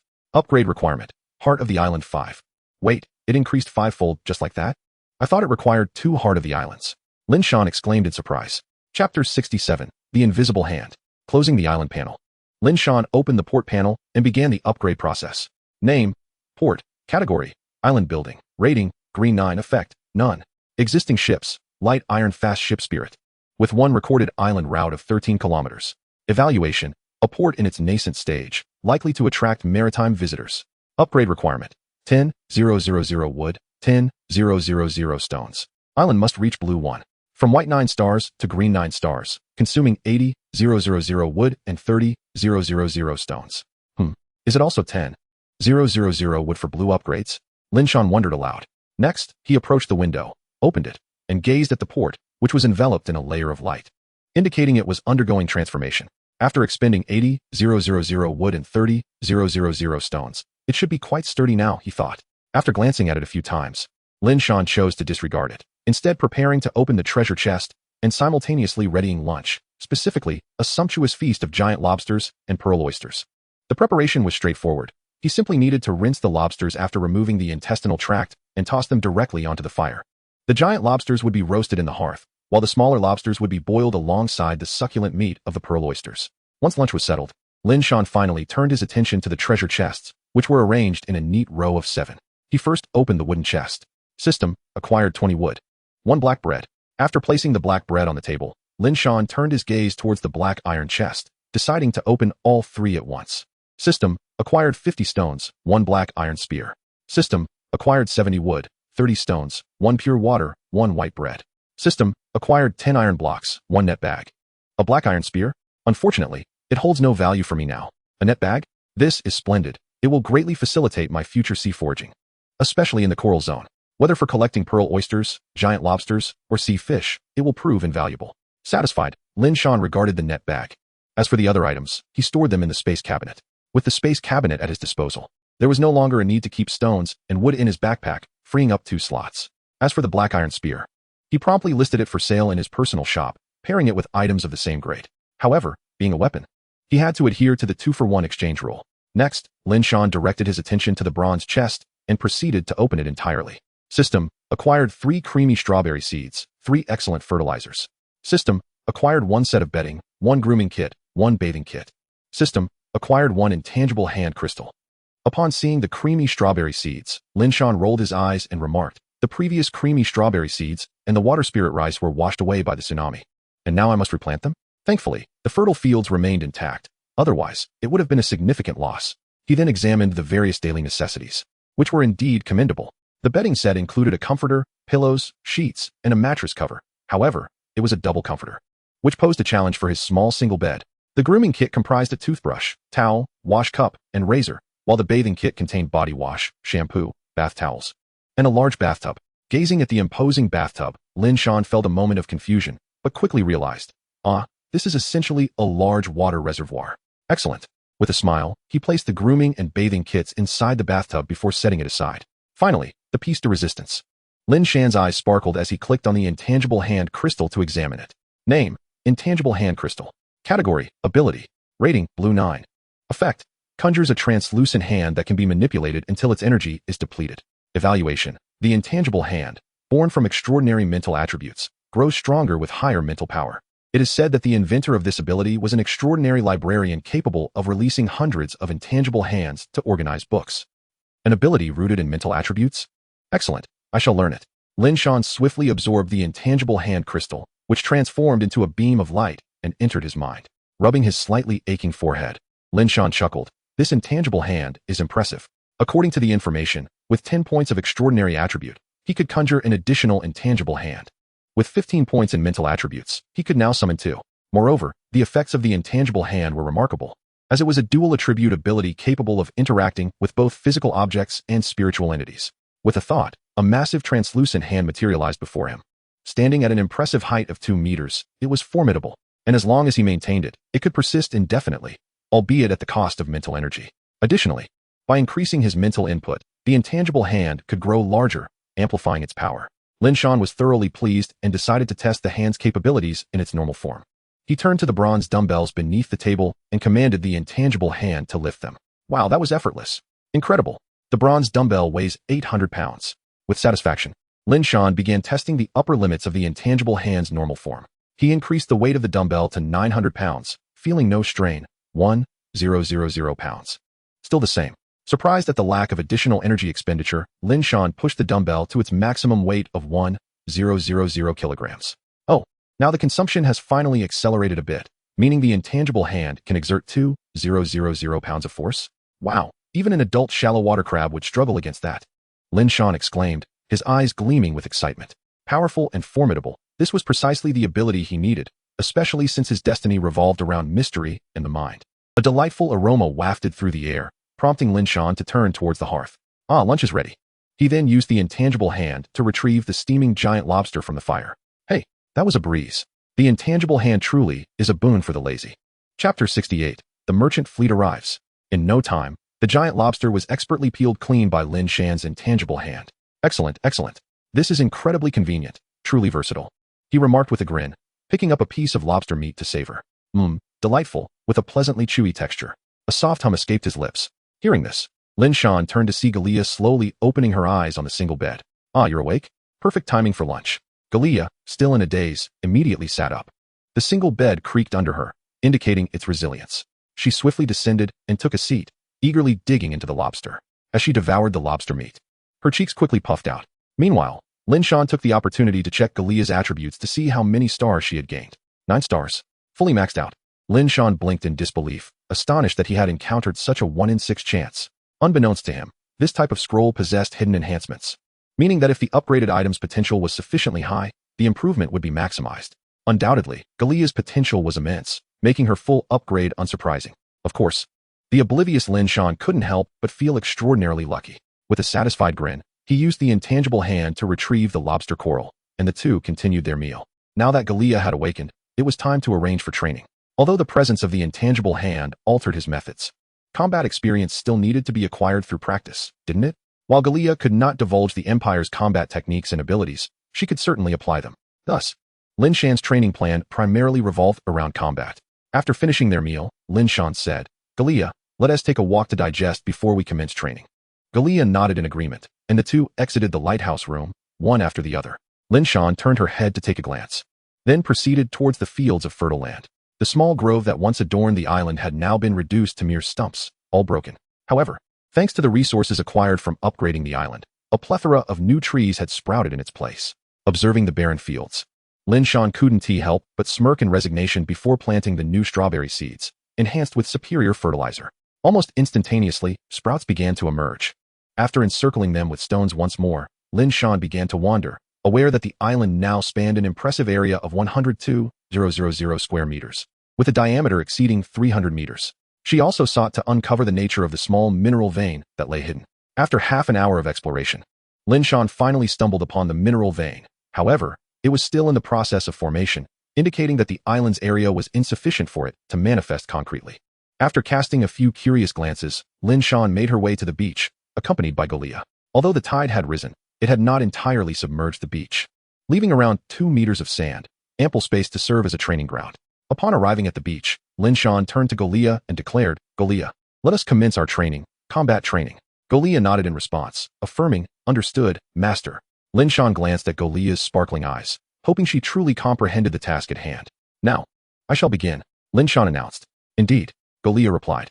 Without hesitation, Lin Shan brandished her heavy iron spear and executed her self-invented technique of alternating jabs. With a swift motion, Galia gracefully evaded the flawed strikes before approaching Lin Shan, and, after a moment of contemplation, gently pushed her. Forgetting her upgraded strength, Lin Shan was sent crashing into the sand, creating a sizable pit. Gasping in surprise, Lin Shan realized Golia's strength had significantly increased. However, he could see that she had held back considerably, yet it was still quite exaggerated. After regaining his composure, Lin Shan stood up and urged, "Galia, let us continue." Galia nodded once more. In less than 2 hours, the beach was pockmarked with numerous holes of varying sizes, all created by Lin Shan's body. To this end, he had expended a vial of moonlight healing pills. Lying on the beach, Lin Shan weakly waved his hand towards Galia, stating, "Galia, I am fatigued and out of energy." Galia blinked, then inquired, "Master, shall we continue tomorrow?" Lin Shan replied, "Yes, but let us also utilize the invisible hand. Galia, what do you think?" After speaking, Lin Shan conjured an invisible hand that flew towards Galia, slowly patting her. Galia turned to glance at it, then delivered a punch. With a resounding pop, the invisible hand was obliterated. "What? It was destroyed in one blow?" "Galia, how much force did you just use?" Lin Shan exclaimed, staring at the shattered hand in disbelief. Galia, in response, calmly stated, "Master, it was approximately 3,000 pounds of force." Lin Shan, upon hearing this, conjured another ordinary invisible hand. "Galia, try using 2,000 pounds of force," he instructed. Galia nodded and aimed a punch at the invisible hand. This time, the hand did not shatter but was instead punctured, a level of damage that Lin Shan could repair using his mental energy. Nodding in approval, Lin Shan suggested, "Galia, let us try 500 pounds this time." Galia nodded and struck again. This time, the invisible hand withstood the blow, indicating that its maximum capacity under normal conditions was around 2,000 pounds, with a similar threshold for endurance. Impressive, Lin Shan marveled. Next, he aimed to train the agility of the invisible hand. Conjuring one, Lin Shan began to play with stones, opting for larger ones this time. While he was engaged in training, a mist suddenly parted over the distant sea, revealing a ship of similar size to the little AI. The mist has dissipated? Have I entered someone else's territory? A clear voice resonated, tinged with surprise. Since I'm here, I must engage in trade. After all, this is a benevolent zone, and trading here is the least likely to lead to deceit. Chapter 69. What did you say your name was? Lin Shan manipulated 2 invisible hands to engage in a game of rock, paper, scissors. Galia watched intently from the side. Suddenly, she turned her gaze toward the harbor, spotting an unfamiliar ship slowly approaching. After blinking in surprise, she turned back to Lin Shan, saying, "Master, an outsider ship is nearing the port." Lin Shan, who was controlling the invisible hands, looked towards the harbor and indeed confirmed the approaching vessel. It must be a maritime merchant. "Come, Galia, let us return to fetch the lighthouse coins." After taking a moment to observe, Lin Shan stood, brushed the sand from his pants, and announced. Galia nodded in agreement and followed closely behind Lin Shan as they made their way to the lighthouse. What on earth? The merchant, having already docked, watched the departing pair with a bewildered expression. Could they have mistaken me for a pirate? As the merchant contemplated whether to explain, Lin Shan and Galia emerged from the lighthouse. Are they going to retrieve money? The merchant stared in astonishment at the 4 treasure chests trailing behind Lin Shan, exclaiming, "For chests filled with lighthouse coins? That totals over 100,000 coins and weighs over 2 tons. However, with the aid of the invisible hands. It was a simple feat, albeit slightly taxing on his mental energy. After all, the invisible hands could typically carry up to 2,000 pounds, which is roughly equivalent to 1 ton. Lin Shan quickly arrived at the harbor with the treasure chests of Lighthouse coins alongside Golia. Observing the floating chests, the merchant was astonished. Invisible hands? Such a rare ability, and 2 of them? The island master is quite formidable. After placing the chests down, Lin Shan called out to the ship, "Are you maritime merchants? I am Lin Shan, the master of this island. Welcome." With a thud, the ship's gangplank descended to the dock, and a figure stepped down. Lin Shan turned to observe, immediately noticing the individual's elongated ears. An elf? He thought, somewhat taken aback. The elf approached and stood a meter before Lin Shan, introducing herself. "Greetings, Master Lin Shan. I am Celia, a maritime merchant as you can see." "Wait, what did you say your name was?" Lin Shan asked, astonished. Celia blinked in surprise at his reaction and replied, Master Lin Shan, my name is Celia. Is there a problem?" Lin Shan responded, "Celia?" Celia confirmed, "Yes." Lin Shan continued, "May I ask you a question?" Upon hearing this, Celia looked at him with curiosity. After a moment's hesitation, she nodded, stating, "Yes, but I want to answer any personal questions." Lin Shan waved his hand dismissively, smiling. "It's nothing too serious. I'm just a bit curious. Celia, can you defeat goblins?" Celia appeared momentarily stunned by the inquiry. After a brief pause, Celia finally spoke. "Although I am unsure why you, Lord Lin Shan, would pose such peculiar questions, I can assure you that it is indeed not a matter of great significance. I can easily dispatch goblins. After all, they are merely low-level monsters. Even a goblin king would not be my adversary." Lin Shan nodded and then inquired, "By the way, do you accept Q coins?" Upon hearing this, Celia immediately shook her head and replied, "Lord Lin Shan, I only accept Lighthouse gold coins. I do not deal in any other currency." Lin Shan nodded again and chuckled. "Oh, very well. It's nothing to worry about. You are not the Celia I once knew." Not the Celia you know? Could there be another sprite named Celia?" Celia asked, her curiosity piqued. Lin Shan responded, "Indeed, there is another sprite who shares your name. You may not be aware. But she deceived 1,000,000 heroes and left them in dire straits." Celia, taken aback, exclaimed, "Deceived 1,000,000 heroes? Really? What did she trick them into?" Lin Shan replied, "Oh, it was nothing significant, just some Q coins, but most heroes were willing participants." Celia's eyes sparkled with intrigue. She suddenly felt a sense of admiration for another sprite with her name. Q coins must be akin to gold coins, after all. To have deceived 1,000,000 heroes, how impressive. That sprite must surely be a veteran in the realm of wealth. Lin Shan interjected, "Enough of that 1,000,000 hero Celia. Pray tell, what goods do you have for sale?" Hearing the mention of business, Celia promptly regained her focus, for her path was one of wealth. And how does one acquire wealth? Naturally, through trade. In truth, the merchant's path would have suited her better, but she was not particularly fond of the merchant's subsequent ranks, so she opted for the path of wealth instead. Celia said, "I have a plethora of items here, Lord Lin Shan. Would you care to join me on my ship for a look?" Lin Shan replied, "Certainly." Upon hearing this, Celia immediately began to lead the way. "Lord Lin Shan, as for the items I sell, there are many, at least 1,000 varieties. If you wish to peruse them all, it would be quite chaotic, so if there are specific items you require, please let me know, and I shall see if I have them based on your description." Lin Shan nodded in agreement. Indeed, Celia's vessel was filled to the brim with various items, which was somewhat overwhelming. "Celia, do you have a heart of the island for sale?" Lin Shan inquired, for nothing held a higher priority than the heart of the island. "Ah yes, we do have Lighthouse fire cores," Celia replied, nodding and smiling. "Of course we have them. They are our best-selling items, but due to their immense popularity, I only have 5 in stock, and they are rather expensive." Lin Shan expressed surprise and asked, "How much for each?" Celia, having just mentioned the price, suddenly faltered and, with a hint of disappointment, said, "Oh, I forgot that you are a newcomer in the good district, which grants you a discount." Lin Shan asked him, "Such generosity. And what is the good district?" Celia called out, "Lily, please bring forth the discount wheel." "All right, Sister Celia," Lily responded. Lin Shan, curious, glanced around. That voice must belong to the ship sprite, he mused. Celia then remarked, "Oh right, Lord Lin Shan, what did you just say?" Chapter 70, The Good District. The Evil District, the Ordinary District. Lin Shan asked, "Celia, what do you mean by the Good District?" Celia explained, "The Good District is the area where you, Lord Lin Shan, are located." "Am I in the Good District? What does that mean?" Lin Shan inquired, puzzled. Celia continued, "The Good District, well, let me explain it to you. Firstly, the newly appointed Tower Guardians are divided into districts upon their introduction. This division is not merely by number, but categorizes them into the Good District, the Evil District, and the Ordinary District." Lin Shan expressed surprise, saying, "The Good District, the Evil District, and the Ordinary District? There are distinctions in treatment?" Celia nodded, stating, "Indeed, there are some distinctions. Please refrain from interrupting and let me finish. The names of the 3 districts suggest their nature. Your area, Lord Lin Shan, is the good district, where most inhabitants tend to be benevolent. The resources allocated in this district are relatively abundant and diverse. The evil district, in stark contrast, is inhabited by malevolent individuals, including those who are notoriously cruel and deceitful, essentially not good people at all. Thus, the environment in the evil district is quite poor, but conversely, the chances of acquiring extraordinary resources there are significantly greater, albeit with a much higher associated risk. Finally, there is the ordinary district, which comprises average individuals. Resources here are relatively balanced, and there is little more to say. Lin Shan remarked in disbelief. Are you suggesting that the evil district is more likely to produce strong individuals, while the good district fosters teamwork? And the ordinary district is a mixed bag? Celia shook her head, clarifying, not exactly. The division of districts also has a temporal aspect. When the time comes, you will face all the factions of the Misty Sea. Be aware that they will not easily allow new powers to emerge. However, the Misty Sea is vast, and with the fog obscuring vision, it remains uncertain whether they will be able to locate you. Lin Shan recalled what the system had said about unlocking and pondered whether this meant a month from now or longer. Celia concluded, now that I have clarified the district distinctions, it is your turn to spin the discount wheel. I hope you land on a 10 discount.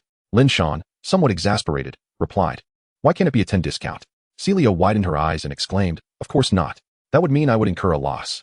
Absolutely not. Especially since you, Lord Lin Shan, are carrying 4 chests. Who knows how many Lighthouse gold coins you possess? If you truly received a 10 discount, I would just run away. Lin Shan rolled his eyes. If he truly won a 10 discount, would she really flee? Unlikely. Celia muttered reluctantly, fine, just spin it already. A 10 discount would be ideal, and 20 discount would suffice, and a 30 discount would be bearable. Lin Shan gazed at the wheel before him and said, Celia, you wouldn't be secretly manipulating it, would you? Celia, rolling her eyes, retorted, how could I?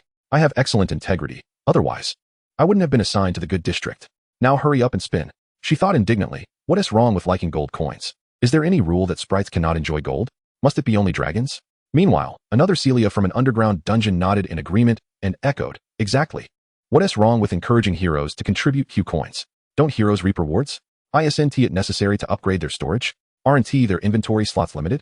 Don't their outfits need to be appealing? And aren't resurrection coins essential? Lin Shan looked at the spinning wheel before him, which displayed discounts of 10, 30, 50, 70, 80, and 90. After reviewing the options, he casually spun the wheel, and it began to whirl rapidly. Celia watched the wheel with a tense expression, growing increasingly anxious as it began to slow down. Please, keep going.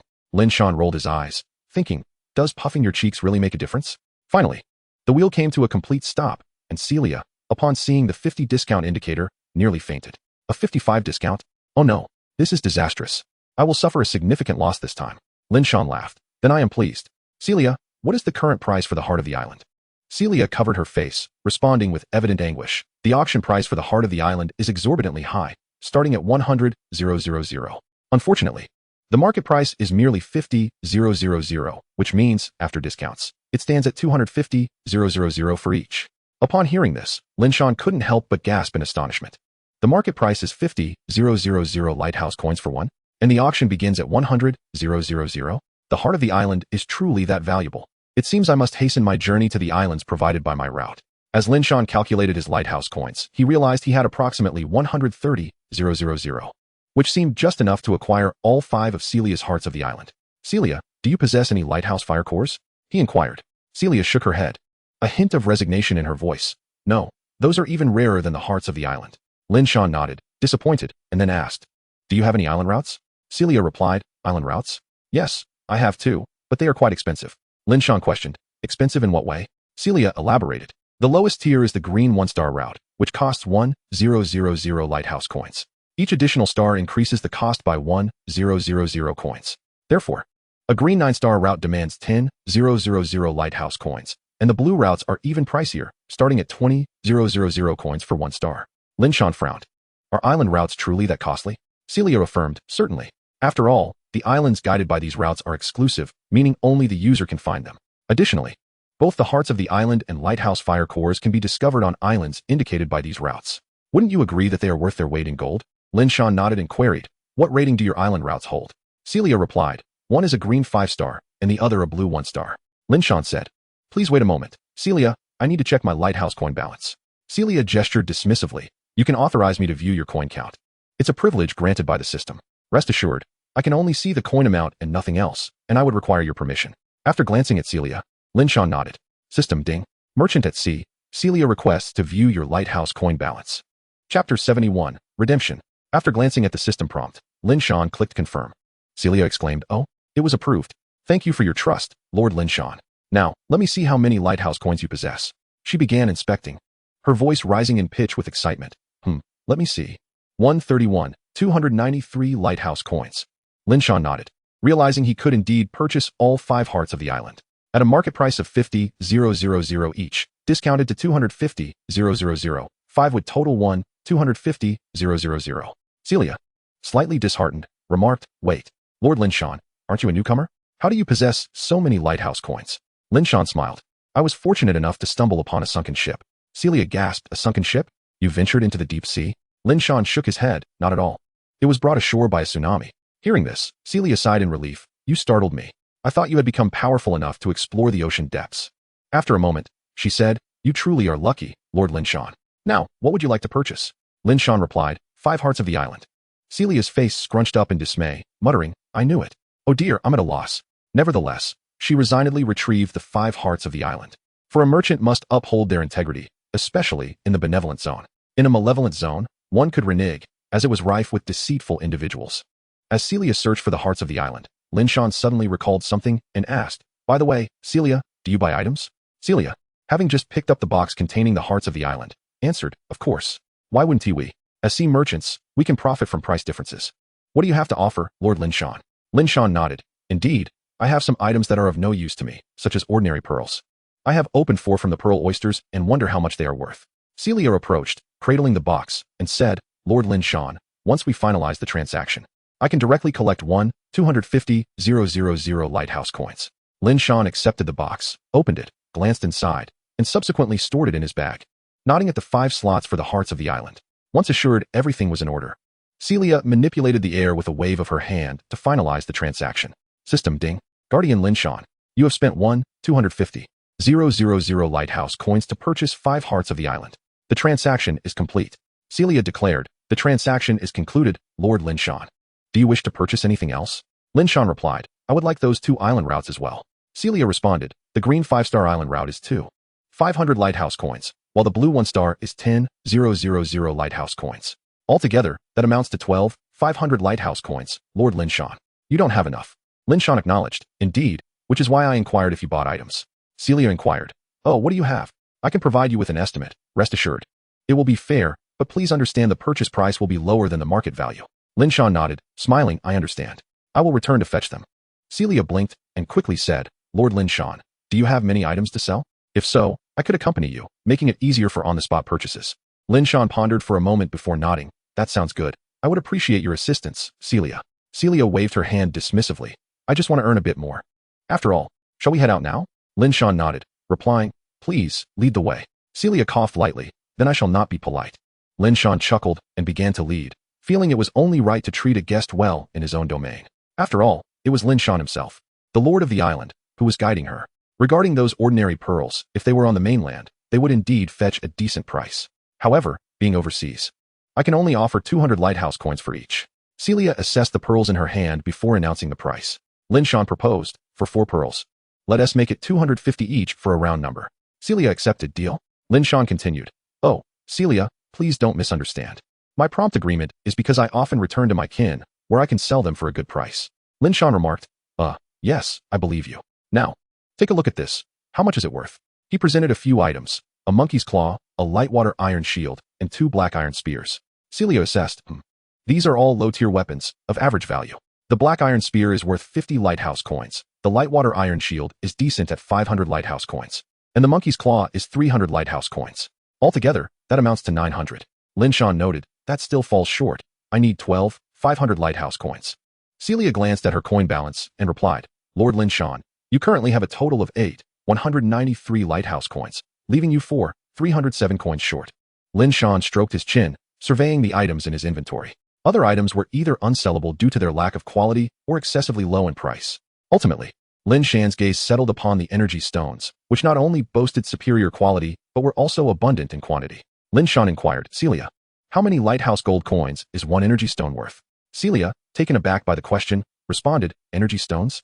They are a form of noble energy currency. Are you certain you wish to exchange them for Lighthouse gold coins?" Lin Shan replied. Indeed, there's no other option, as my lighthouse gold coins are insufficient. How many coins can I obtain for a single energy stone? Celia scratched her cheek thoughtfully and said, well, that's a bit tricky. If you were trading on the mainland, one energy stone could fetch you 10,000 lighthouse gold coins.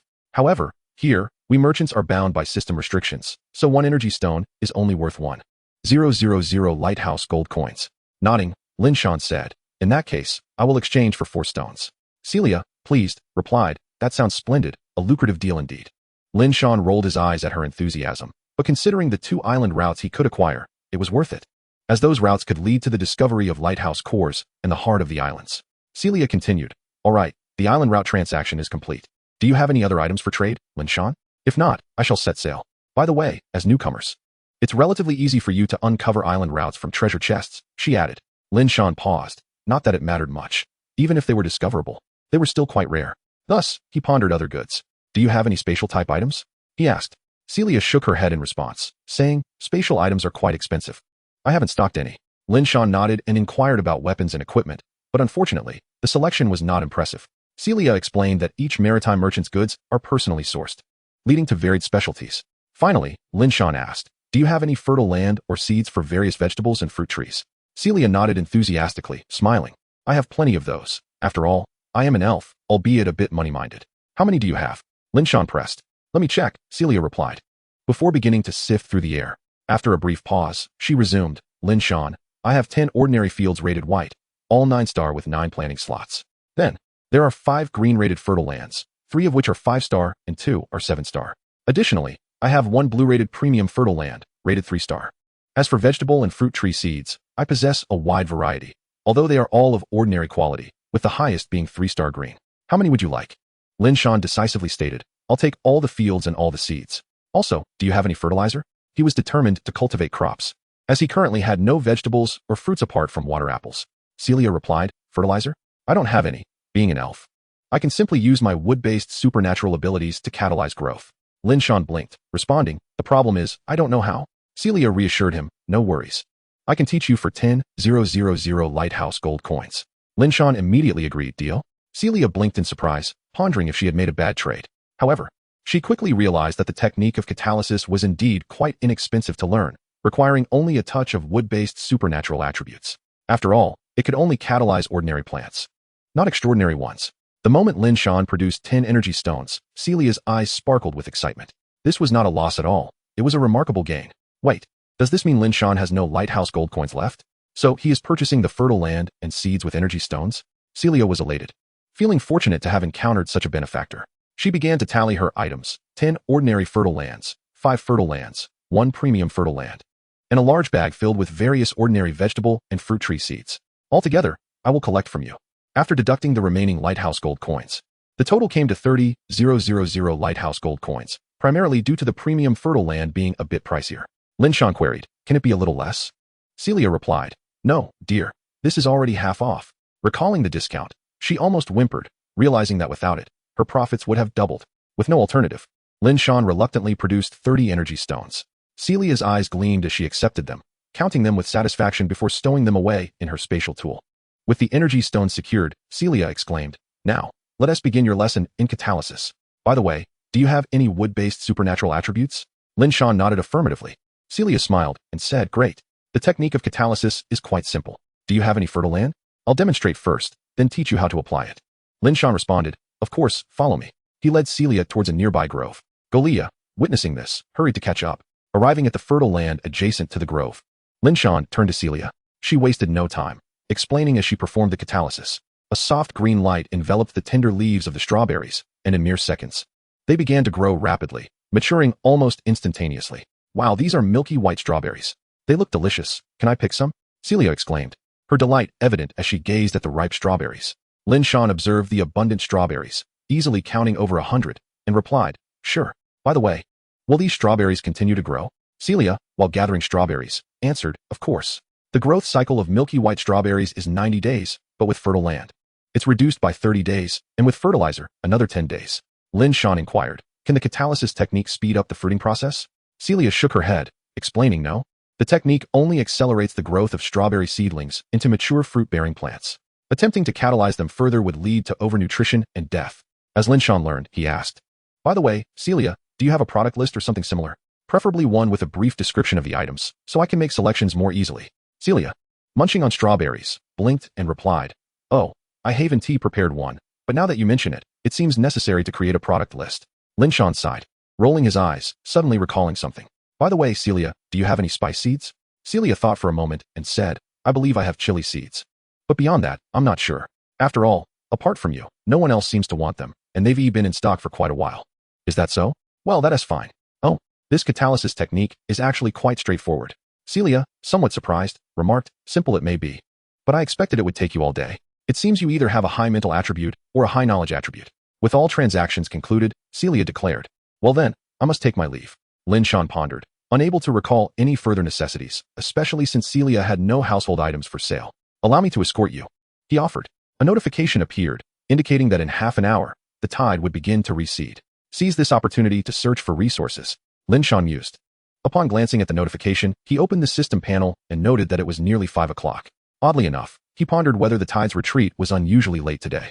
However, the notification regarding the tide sparked a multitude of new questions in Lin Shan's mind.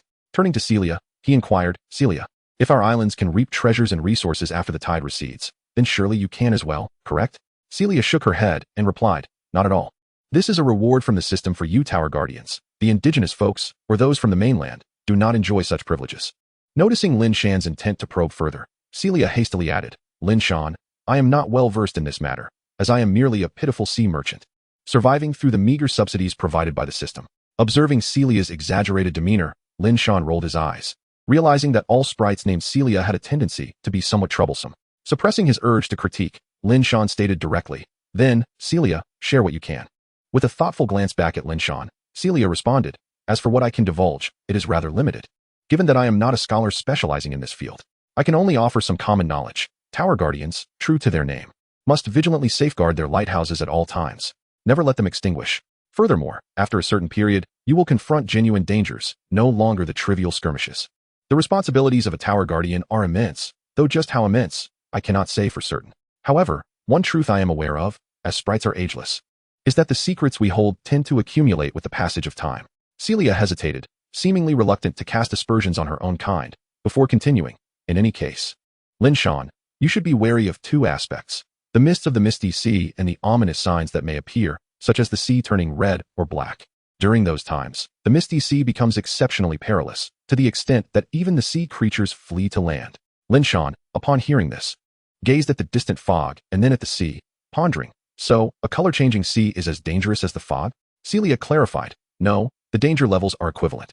According to our clan's records, the mists of the misty sea and the altered sea are in a perpetual state of opposition, yet neither seems capable of overcoming the other." "Well then, I believe I have spoken enough, lest I find myself docked a wage for excessive chatter. Until next time, this sprite shall come to conduct business with you." Just as she turned to leave, Celia glanced back at Lin Shan, saying, "Those beings lurking within the fog are not incapable of emerging from it. They simply prefer to remain there. Do remember this. Additionally, they harbor a disdain for candlelight, so as long as your lighthouse remains lit, you should generally be safe. Of course, there may be instances where they inadvertently stumble upon you while escaping the fog." With that, Celia signaled for Lily to set sail. Watching her depart, Lin Shan contemplated the implications of her words while simultaneously opening the chat channel to meticulously record everything she had just shared. Indeed, the chat channel could serve as a valuable notebook. Naturally, one's intellect has its limits. Thus, he intended to share his compiled notes later in the evening for others to analyze. After all, in his district, which was known for its benevolence, the practice of sharing information yielded nothing but benefits. As for Celia's final warning, Lin Shan couldn't help but recall the blood-eyed creature that had nearly claimed his life. That must be the entity lurking within the fog, he surmised. "Golia, master, the tide has receded."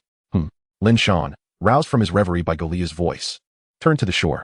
Indeed, the tide had receded, revealing stones and driftwood on the beach, along with a conspicuous black iron treasure chest. The sight of the chest ignited a spark of excitement in Lin Shan, causing him to momentarily forget his earlier musings. Indeed, there was little use in overthinking. Since avoiding it was impossible, he resolved to grow stronger. The fastest path to growth for the Tower Guardians lay in gathering resources and embarking on adventures at sea. After stowing away the black iron chest, Lin Shan began to explore the beach, with Golia promptly trailing behind. With the power of the infinite hand, Lin Shan no longer overlooked stones or driftwood. Everything was effortlessly summoned to his side. Before long, He reached the coral region and, turning back to admire the pristine beach, he smiled with satisfaction, remarking, "It's astonishingly clean. Utilizing the invisible hand for this task is effortless. Truly remarkable, a testament to the prowess of the extraordinary librarian's abilities." He then looked at Golia and said, "Golia, as always, keep watch from above. If you sense any danger, come to my aid." Golia nodded and assured him, "Rest assured, Master." Golia will keep her eyes wide open. With confidence in her vigilance, Lin Shan declared, "Very well, I shall descend now." He then leaped into the water with a splash. Golia began to scan the surroundings. The water in the coral region was not particularly deep, about 3 meters, and it was crystal clear, allowing her to see everything distinctly. Once submerged, Lin Shan commenced his search. Although he did not spot any treasure chests, he did encounter a plethora of shellfish, including various types beyond just the pearl oysters. After inspecting one and finding it to be an ordinary shell, he soon lost interest, having forgotten to bring a net and deciding to leave the pearl oysters for now, as there was no one to contest him for them. Previously, he had collected them primarily for the scallop meat. As he swiftly navigated through the corals, Lin Shan soon discovered a shallow water crab, which appeared to be nearing maturity. The sight of this crab in the water exuded an entirely different aura. Suddenly, 2 translucent hands emerged, grasping one of the crab's large pincers, leaving it bewildered. Staring at its immobilized pincer, the crab thought, "What on earth is happening? Why can't I move my claw?" The invisible hands, seemingly transparent underwater, were nearly undetectable unless one looked closely. Chapter 74, The Silver Sea Snail. The shallow water crab thought, "Oh no, I've encountered a deep sea specter. I must flee." In an instant, the crab severed its own pincers and scurried away, darting out of the island and plunging into the depths of the sea. Lin Shan, observing the pincers now in the grasp of the invisible hand, blinked in disbelief. Crabs, it seemed, were quite adept at such an escape maneuver. With a resigned shrug, he directed the invisible hand to retrieve the pincers, then stowed them in his backpack, subsequently gathering the nearby black iron treasure chest as well. Continuing his search, Lin Shan swam for a while and soon found himself amidst the blood-red corals. These have grown quite a bit, he noted with satisfaction, as he observed the blood-red coral had expanded by about a third. Surveying the surrounding area, he noticed that the corals near the blood-red ones were indeed more striking than those in other locales, likely due to the quality of the water. Currently, the blood-red corals were still small, only capable of purifying the water in their vicinity. Suddenly, a fish emitting a faint glow emerged slowly from beneath a coral formation. As Lin Shan observed the scene, his eyes sparkled with a glimmer of hope, indicating that this fish represented a valuable resource, potentially akin to the illustrious red flower-eyed fish, a creature capable of augmenting extraordinary attributes. An invisible hand gradually emerged, slowly approaching the languid fish. In this manner, the translucent advantage became apparent. The subtle movements in the water were imperceptible to the fish, which remained blissfully unaware of any impending danger. Even if it did sense a threat, it would be oblivious to its source, rendering it even more hesitant to act rashly. Then, with a swift motion, snap, the invisible hand clasped together, trapping the fish as if it were a turtle in a jar. Lin Shan watched the fish swirl aimlessly within the confines of the invisible hand, a smile spreading across his face as he began to assess it. Name: Mutated Blue Chainbelly Fish. Category: Extraordinary Fish. Rating: Blue 1. Effect: Consuming it has a chance to increase water-based extraordinary attributes by 1 point. Evaluation: A nutrient-rich blue chainbelly fish, renowned for its delectable belly, yet it has undergone mutation. Exceeding identification evaluation: An extraordinary fish resulting from the mutation of an ordinary blue chainbelly fish. Consuming over half within half an hour of steaming guarantees a 100 increase of 1 point in water-based extraordinary attributes. Lin Shan was somewhat taken aback by the exceeding identification evaluation, surprised that it could also reveal the method of consumption. Nonetheless, he mused that the enhancements from extraordinary fish were considerably inferior to those provided by extraordinary fruits.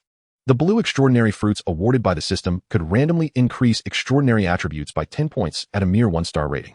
Although, as evidenced by the golden fruit, many extraordinary fruits or fish did possess limits. Lin Shan swiftly swam to the surface, calling out to Gloria on the shore, "Gloria, please fetch the net from the room in the lighthouse." Gloria nodded in acknowledgement, responding, "Understood." In an instant, she dashed toward the lighthouse with remarkable speed, returning with the net before Lin Shan could even register her departure. Lin Shan exclaimed, Gloria, it's just a net. Was it necessary to sprint with such fervor?" With the net in hand, Gloria blinked and replied, "Gloria must ensure that the master remains within my sight." Seeing the earnest expression on Gloria's face, Lin Shan relented with a nod, saying, "Very well. As long as you know your priorities, please toss the net over to me." Gloria complied, nodding before gently tossing the net, which landed precisely beside Lin Shan. After acquiring the net, Lin Shan waved at Gloria and promptly dove beneath the surface. He then controlled the invisible hand to gradually contract, successfully securing the mutated blue chainbelly fish within the net. With the net secured, Lin Shan continued his search. Before long, he stumbled upon a treasure chest, a bronze one, guarded by a sea creature, a mantis shrimp. Without hesitation, Lin Shan directed the invisible hand to deliver a decisive blow to the mantis shrimp, sending it flying. After stowing the bronze chest, he resumed his search. Unfortunately, no further treasure chests were discovered, though he did encounter an abundance of clams, lobsters, crabs, and sea cucumbers, not to mention the myriad fish swimming about. Lin Shan captured several lobsters and crabs, along with a few shells, ensuring they were placed in the net, mindful of a knot forming. He certainly did not wish for the lobsters and crabs to harm the mutated blue chainbelly fish. Upon climbing ashore, Lin Shan examined the net in his hands. He still needed to explore the reef area, thus the net could not accompany him. After a moment's contemplation, he produced his iron spear, plunging it into the ground. Then binding the net to the spear shaft, I shall retrieve it after completing the reef area. For now, it is best to keep it safe. Glancing at the sky, which had begun to dim, Lin Shan recalled that they had commenced their ocean venture around 5 o'clock, making their progress rather swift. Aside from the beach area, which he had thoroughly scoured with the invisible hand, he had not meticulously examined the coral zone, merely taking a cursory glance before departing upon finding no treasure chests. As twilight approached, Lin Shan called out to Gloria, "Let us search together. We shall seek only treasure chests, and any luminous creatures we encounter must be collected." Gloria nodded in agreement, following Lin Shan into the reef area. Their separate but swift actions yielded a significant increase in efficiency, especially in the quest for treasure chests. Before long, they emerged from the reef area, returning to the beach in merely 20 minutes, having essentially conducted a swift sweep. Their haul was commendable. Lin Shan discovered 2 wooden chests and 1 bronze chest, while Gloria uncovered a silver chest along with a silver conch. In total, they had amassed 2 wooden chests, 1 black iron chest, 2 bronze chests, 1 silver chest, 1 silver conch, and within the net, a mutated blue chainbelly fish, several lobsters, crabs, and clams. In the lighthouse room, Lin Shan prepared the mutated blue chainbelly fish, placing it in an iron pot for steaming, tossing in the crabs, lobsters, and clams for good measure. Once dinner was prepared, Lin Shan reflected on their day's bounty. Aside from a silver conch, the remainder consisted of treasure chests. Thus, he decided to examine the silver conch's effects first, recalling that he had previously obtained a golden conch. Name: silver conch. Category: special item. Rating: blue 1. Effect: summons a vessel. Evaluation: the conch can summon a ship, though the nature of the summoned vessel remains an enigma. It could be a merchant vessel, a pirate ship, or perhaps a ghost ship. The summoned ship's rating is capped at twice the conch's rating. It seems to bear similarities to the golden conch, albeit with a 2-star rating difference. Lin Shan mused as he examined the attributes. Chapter 75, Cursed Coins. After placing the silver conch on the shelf alongside the golden conch, Lin Shan proceeded to open the treasure chests. Gazing at the 6 chests on the ground, he wasted no time and directly opened the wooden and black iron chests together. System: obtained 3 black bread. System: obtained 10 stones, 1 pure water. System: obtained 1 black iron long spear, 1 sand pot. Upon seeing the newly revealed black iron long spear, Lin Shan couldn't help but retort, "Is this black iron long spear determined to cling to me?" Suddenly, an idea struck him. He turned to Gloria and said, "Gloria, I forgot to collect the strawberries. Take the wooden box and gather them." Gloria responded affirmatively before departing with the wooden box. Meanwhile, Lin Shan regarded the sand pot in his hand, nodding appreciatively. It would be excellent for making porridge. Surely, Celia had provided seeds for rice or wheat. After placing the sand pot on the table, Lin Shan continued to open the treasure chests, proceeding to the 2 bronze chests. System: obtained 1 bronze lantern, 1 lantern oil. System: obtained 1 cursed coin. Only 3 items. Or rather, should I say just 2 items? Lin Shan mused in disbelief at the items before him. The bronze lantern and lantern oil were clearly a set. Thus, both bronze chests yielded but a single item each. While he could surmise the purpose of the bronze lantern, the ominous name of the cursed coin raised a red flag in Lin Shan's mind. Without hesitation, he opened the bronze lantern to inspect its attributes. Name: bronze lantern. Category: special item. Rating: blue 6. Effect: can dispel fog within a range of 6 to 60 meters and reveal invisible units. Evaluation: the bronze lantern is a special tool crafted for explorers, aiding them in their quests through dungeons, ruins, and islands. The atmosphere became considerably more relaxed as the lanterns, owing to their remarkable efficacy, unwittingly gained popularity. It is worth noting that the flames of these lanterns require a special kind of oil, for ordinary lamp oil is not suitable for use. Observing the reviews, Lin Shan stroked his chin, murmuring, "Another new avenue? Why does it seem that these paths are rather arbitrary? While I can comprehend the scholar's route, Celia's wealth approach leaves me somewhat bewildered. However, upon reflection, it seems plausible. Now there exists an explorer's path? Is not an explorer, Merely someone who ventures forth into the unknown. Could there possibly be an adventurer's path as well? It feels as though there are simply too many avenues. Shaking his head, he decided to dismiss such thoughts, realizing that merely knowing the name of a path holds little significance. His curiosity was piqued by the attributes of the cursed coin. This appears to be nothing more than an ordinary lighthouse coin, Lin Shan remarked, scrutinizing the cursed coin in his hand. Yet, whether it truly is can be discerned from its attributes. Premonition, you perceive the scent of a curse. At 3 o'clock tonight, a ghost will manifest. What? Lin Shan stared blankly at the premonition, then glanced at the cursed coin he held. Goodness, it truly is cursed upon mere possession? Bang. Damn, had I known, I would not have taken it out. Lin Shan grumbled while slapping the back of his hand. Name, cursed coin. Category, cursed artifact. Rating, blue 5. Effect, ghostly curse. Evaluation, a coin afflicted by a curse. After midnight, ghosts will be incessantly drawn to the curse contained within the coin. It is said that there are a total of 108 cursed coins. Some speculate that if all the cursed coins are collected, the collector will acquire the ability to command the spirits, though this remains mere conjecture, as thus far, no one has survived the curse inflicted by even 10 cursed coins.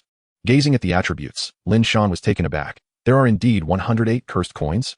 Upon closer inspection, he quickly noticed a small 105 beneath the coin.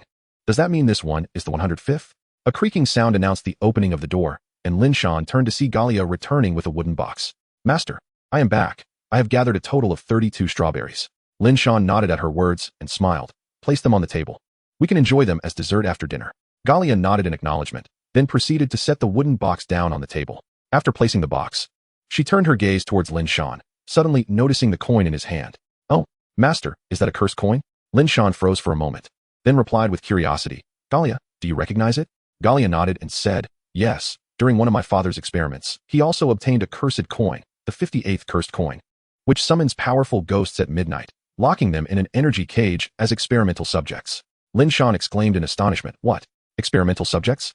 Galia affirmed, yes, experimental subjects. My father studies ghosts, which is why he revived me. At least, that's how he explained it to me. Upon hearing this, Lin Shan's fear dissipated as he regarded the cursed coin before him. It seemed rather trivial, reduced to mere experimental material, and it appeared to be of the type that would deplete in large quantities. The allure of those ghosts suddenly diminished. Galia, are the summoned ghosts weak? Galia pondered for a moment before shaking her head. Not weak. According to my father, the 58th cursed coin is rated at purple 3 stars. The summoned ghosts possess powers ranging from the 3rd to the 5th tier of extraordinary beings. Lin Shan inquired. Then, Galia, do you know where the ghosts emerge from? Galia replied, well, the ghosts must be drawn from the outside. Oh. Lin Shan awkwardly scratched his head, realizing his folly. Galia, my question is, do the ghosts seek out the cursed coin directly, or do they target the coin's bearer? Galia responded, according to my father, the ghosts will first approach the vicinity of the cursed coin before commencing their attacks, but it seems that once they kill the bearer, they will depart. Is that so? Lin Shan mused while gazing at the cursed coin in his hand. The blue 5-star cursed coin likely attracts ghosts of modest strength, hence Lin Shan felt little concern. Moreover, with his mysterious perception ability, he could sense when the ghosts would arrive, further diminishing any threat. Chapter 76. Tomorrow, farming and setting sail. Lin Shan asked Galia, if this cursed coin continuously attracts ghosts, how does your father store it? Galia replied, Master, placing the cursed coin in a spatial cabinet can prevent it from being detected by the ghosts. However, since today's ghosts have already been attracted, even placing the cursed coin in the spatial cabinet will not deter them now. Lin Shan smiled at her response. As long as there's a method to handle it, the ghosts will not arrive until after 3 o'clock. With the handling method clarified, Lin Shan breathed a sigh of relief. If this item could not be stored, it would have to be discarded. And if it were to be tossed into the depths of the sea, it would likely be lost forever, wouldn't it? 108 cursed coins. He was curious about what events might unfold upon their collection. As he placed the cursed coin into the spatial cabinet, he muttered with intrigue. Lin Shan suddenly questioned. Wait a moment. If the cursed coins can be stored in spatial equipment, wouldn't that make collection rather convenient? Galia replied. Galia does not know. Father never mentioned it. Lin Shan scratched his head, deciding to drop the subject. It smells delicious. It seems dinner is ready. Upon catching the aroma, Lin Shan abandoned his thoughts. After all, he only had 1 coin for now, and perhaps he would learn more upon acquiring another. Therefore, he resolved to focus on dinner first. Using his invisible hand, he retrieved 2 large claws from the fire, followed by the iron pot. Upon lifting the lid, an enticing aroma wafted forth. Lin Shan seized the steamed mutated blue chain belly fish, which was best enjoyed promptly. Let's eat, he declared. Galia nodded, then picked up a lobster and began to peel it. For Galia, indulging in food was also a passion, especially since she had consumed little beyond energy potions in the laboratory. The mutated blue-chain belly fish weighed around 5 pounds, a trivial matter for Lin Shan. A normal person could easily consume 5 pounds of food, let alone Lin Shan in his current state. Thus, within a mere 15 minutes, the mutated blue-chain belly fish was devoured, especially since it was free from bones, allowing him to feast with abandon. Afterward, Lin Shan checked his attributes. His water affinity had risen slightly, now totaling 16 points. Excellent, Lin Shan remarked with satisfaction, then turned his gaze towards the large claws. Utilizing his invisible hand, he began to peel them, as they were quite tough and filled with scalding juices. Fortunately, Lin Shan was accustomed to dining outdoors, especially in the presence of such large claws, as the fireplace could hardly accommodate them without chopping them into pieces. After satisfying his hunger, Lin Shan patted his belly contentedly, watching as Galia tidied up the food remnants before heading outside, intending to discard the scraps in the rocky area. Though mere leftovers, they would be a delicacy for many sea creatures. Upon the return of Galia, Lin Shan stood solemnly before the silver treasure chest, his expression grave. Clutching 3 charred branches ignited at their tips, murmuring incantations under his breath. Galia, bewildered by the scene unfolding before her, ultimately concluded that her master's actions were surely imbued with purpose. Thus, she began to mimic him. With each phrase Lin Shan uttered, Galia echoed in kind. After a span of 2 minutes, Lin Shan slowly opened his eyes, gazing at the silver treasure chest, and remarked with a smile. The celestial deities have promised me a grand bounty. I advise you, silver treasure chest, to be wise and not test your luck. Having issued his warning, Lin Shan seized the opportunity to open the chest before it could react. System notification, acquired 1 silver fruit. Lin Shan blinked in surprise, observing that, indeed, there was only 1 silver fruit. Name, silver fruit. Category, extraordinary fruit. Rating, yellow 3. Effect, upon consumption, increases 14 points of free extraordinary attribute points. Evaluation, the silver fruit, a subordinate of the golden fruit tree, can only be effective once per rated silver fruit. 14 points of free extraordinary attribute points? Truly, it is a grand bounty, Lin Shan exclaimed in astonishment. However, he could not help but note that the silver fruit paled in comparison to the golden fruit. A yellow 3 rating granting 14 points seems to suggest that a yellow 9 would yield merely 20 points, equivalent to the effect of a single 1-star golden fruit. After considering its attributes for a moment, Lin Shan promptly consumed it. Now his free extraordinary attribute points surged from 4 to 18. With 14 points added to his original 4, he mused, 18 points is quite substantial. I ought to utilize some of these, leaving 2 points in reserve for unforeseen circumstances. Lin Shan then opened his character panel. Name, Lin Shan. Strength, extraordinary being, destiny, harbinger, talent, gift of fate, sorceress of destiny. Abilities, ice crystal shot, underwater breathing, appraisal. Fear technique, extraordinary attributes, water 16, fire 3, wood 2, mystery 33, constitution 2, spirit 15, ice 2, strength 3. My primary attributes are mystery and spirit. But given that I now possess the invisible hand, I shall prioritize spirit for the time being. After all, the starlight technique requires 100 points of mystery, and I still have quite a distance to cover. Lin Shan contemplated as he surveyed his extraordinary attributes. With 18 points, if I reserve 2, I shall allocate 13 points to spirit and 3 points to constitution, he murmured, proceeding to adjust his attributes with a series of clicks. In an instant, 16 points of free extraordinary attribute points were expended. Immediately, Lin Shan felt an invigorating warmth coursing through his body, a sensation he had anticipated, as augmenting constitution would elicit such a response. Similar reactions occurred when enhancing other extraordinary attributes. For instance, fire would impart a burning heat, while ice would bring a chilling sensation. Casting a glance outside, Lin Shan curiously remarked, by the way, the lighthouse must possess some form of defensive mechanism, otherwise, it would not expend energy. How is it that spirits can enter? Galia shook her head in response, indicating her ignorance on the matter. Lin Shan continued, well, we shall find out when the spirits arrive. What shall we do in the meantime? Ah yes, I must organize the seeds and make plans. Tomorrow, I can establish fertile fields and commence my delightful farming life. He retrieved 2 large bags of seeds purchased from Celia and began arranging them. Fortunately, they were not mixed together, but rather stored in separate small bags. Lin Shan intended to outline the planting requirements now, so that he could set up the fertile fields by morning and then head out to sea by midday. Chapter 77, A Familiar Spectre. With the appraisal technique at his disposal, distinguishing these seeds proved to be quite simple for Lin Shan. Soon enough, the table was laden with neatly categorized seed packets, each filled to the brim, with each bag likely containing no less than a pound of seeds. Among the vegetable seeds, Lin Shan recognized cabbage, broccoli, potatoes, taro, and soybeans, among others. Next came the wheat and rice seeds, which constituted the bulk of his collection. Finally, he sorted through the fruit tree seeds, recognizing strawberries, water apples, pears, tomatoes, sweet potatoes, which, classified as fruit, must refer to red sweet potatoes, grapes, watermelons, mangoes, durians, lychees, and so forth. Of course, with the world having transformed, some agricultural names had also changed, yet as long as they could be cultivated, that sufficed. Moreover, the evaluations provided clear descriptions, indicating that they could grow even without fertile lands, albeit at a normal growth rate. Given the abundance of seeds, Lin Shan could not possibly cultivate them all on his own, especially since he did not possess a vast expanse of fertile land. Thus, after reserving one bag of each type, he planned to set up a personal shop to allow others to cultivate them, considering the population of over 90,000, which included a significant number of farmers. Previously, while engaging in casual banter, Lin Shan had observed individuals posting about edible plants, noting that the islands were randomly generated. As long as they were not barren wastelands devoid of even a single blade of grass, there tended to be a variety of plants, some of which were indeed edible. Once he completed the organization, Lin Shan opened the chat channel and disseminated information regarding the distinctions between the areas he discussed with Celia, as well as the differences between the guardians and the local residents. He was clearly marked, as his messages prompted immediate notifications. To his astonishment, the moment he posted, his message was instantly pinned to the top. Goodness, the response speed is astonishing, Lin Shan exclaimed, observing the rapid surge in clicks on his post. Once pinned, it created a format akin to a thread, where the main information could be viewed upon clicking, accompanied by comments from others below. Posts with high engagement would also be pushed to the forefront, alleviating concerns that insightful analyses would be buried.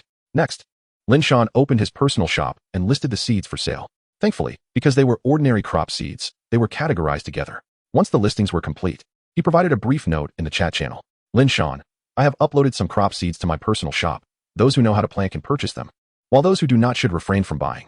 After sending the message, Lin Shan promptly closed the chat channel. He set the price for these seeds at a mere 1 wood or 1 stone, the lowest possible price, lest he inadvertently give them away for free. After all, considering the energy stones everyone had gifted him, the value of these seeds was negligible. Well, now that everything is taken care of, all that remains is the specter. Lin Shan sighed, turning to Galia. Galia, can you interact with spirits? Galia nodded in response, stating, yes, Galia's lightning and gold abilities can both interact with spiritual entities. Satisfied with her reply, Lin Shan acknowledged that while the strength of the spirits remained uncertain, they likely could not overpower Galia. Moreover, the Harbinger had not indicated any forewarnings, suggesting that the spirits were not particularly formidable. After all, they were merely linked to the 105th cursed gold coin, rated blue at best. Time swiftly slipped away as Lin Shan engaged in a game of rock-paper-scissors with Galia, using the invisible hand. Soon, the clock approached 2:50 p.m. In just 10 minutes, the spirits would make their appearance. Gazing out the window, Lin Shan expressed his anticipation. I wonder what the spirits will look like. In response, Galia blinked and remarked, They could take all sorts of forms. Galia has never encountered the same spirit twice, only similar kinds. Before long, the 10 minutes had elapsed. In the next instant, a notification surfaced. Forewarning, you sense an unusual fluctuation. Something seems to be manifesting. Oh dear, the spirits have arrived. Lin Shan and Galia each positioned themselves at a window, peering out in anticipation. Lin Shan surveyed his surroundings, but found no trace of any spirits. Could it be that they were invisible to the naked eye? However, he soon heard the voice of Gilia. Master, Gilia has spotted a ghost. Upon hearing this, Lin Shan swiftly approached the window beside Gilia and looked out. Indeed, a translucent spirit was drifting toward them. It seemed quite ordinary, merely semi-transparent and not terrifying at all.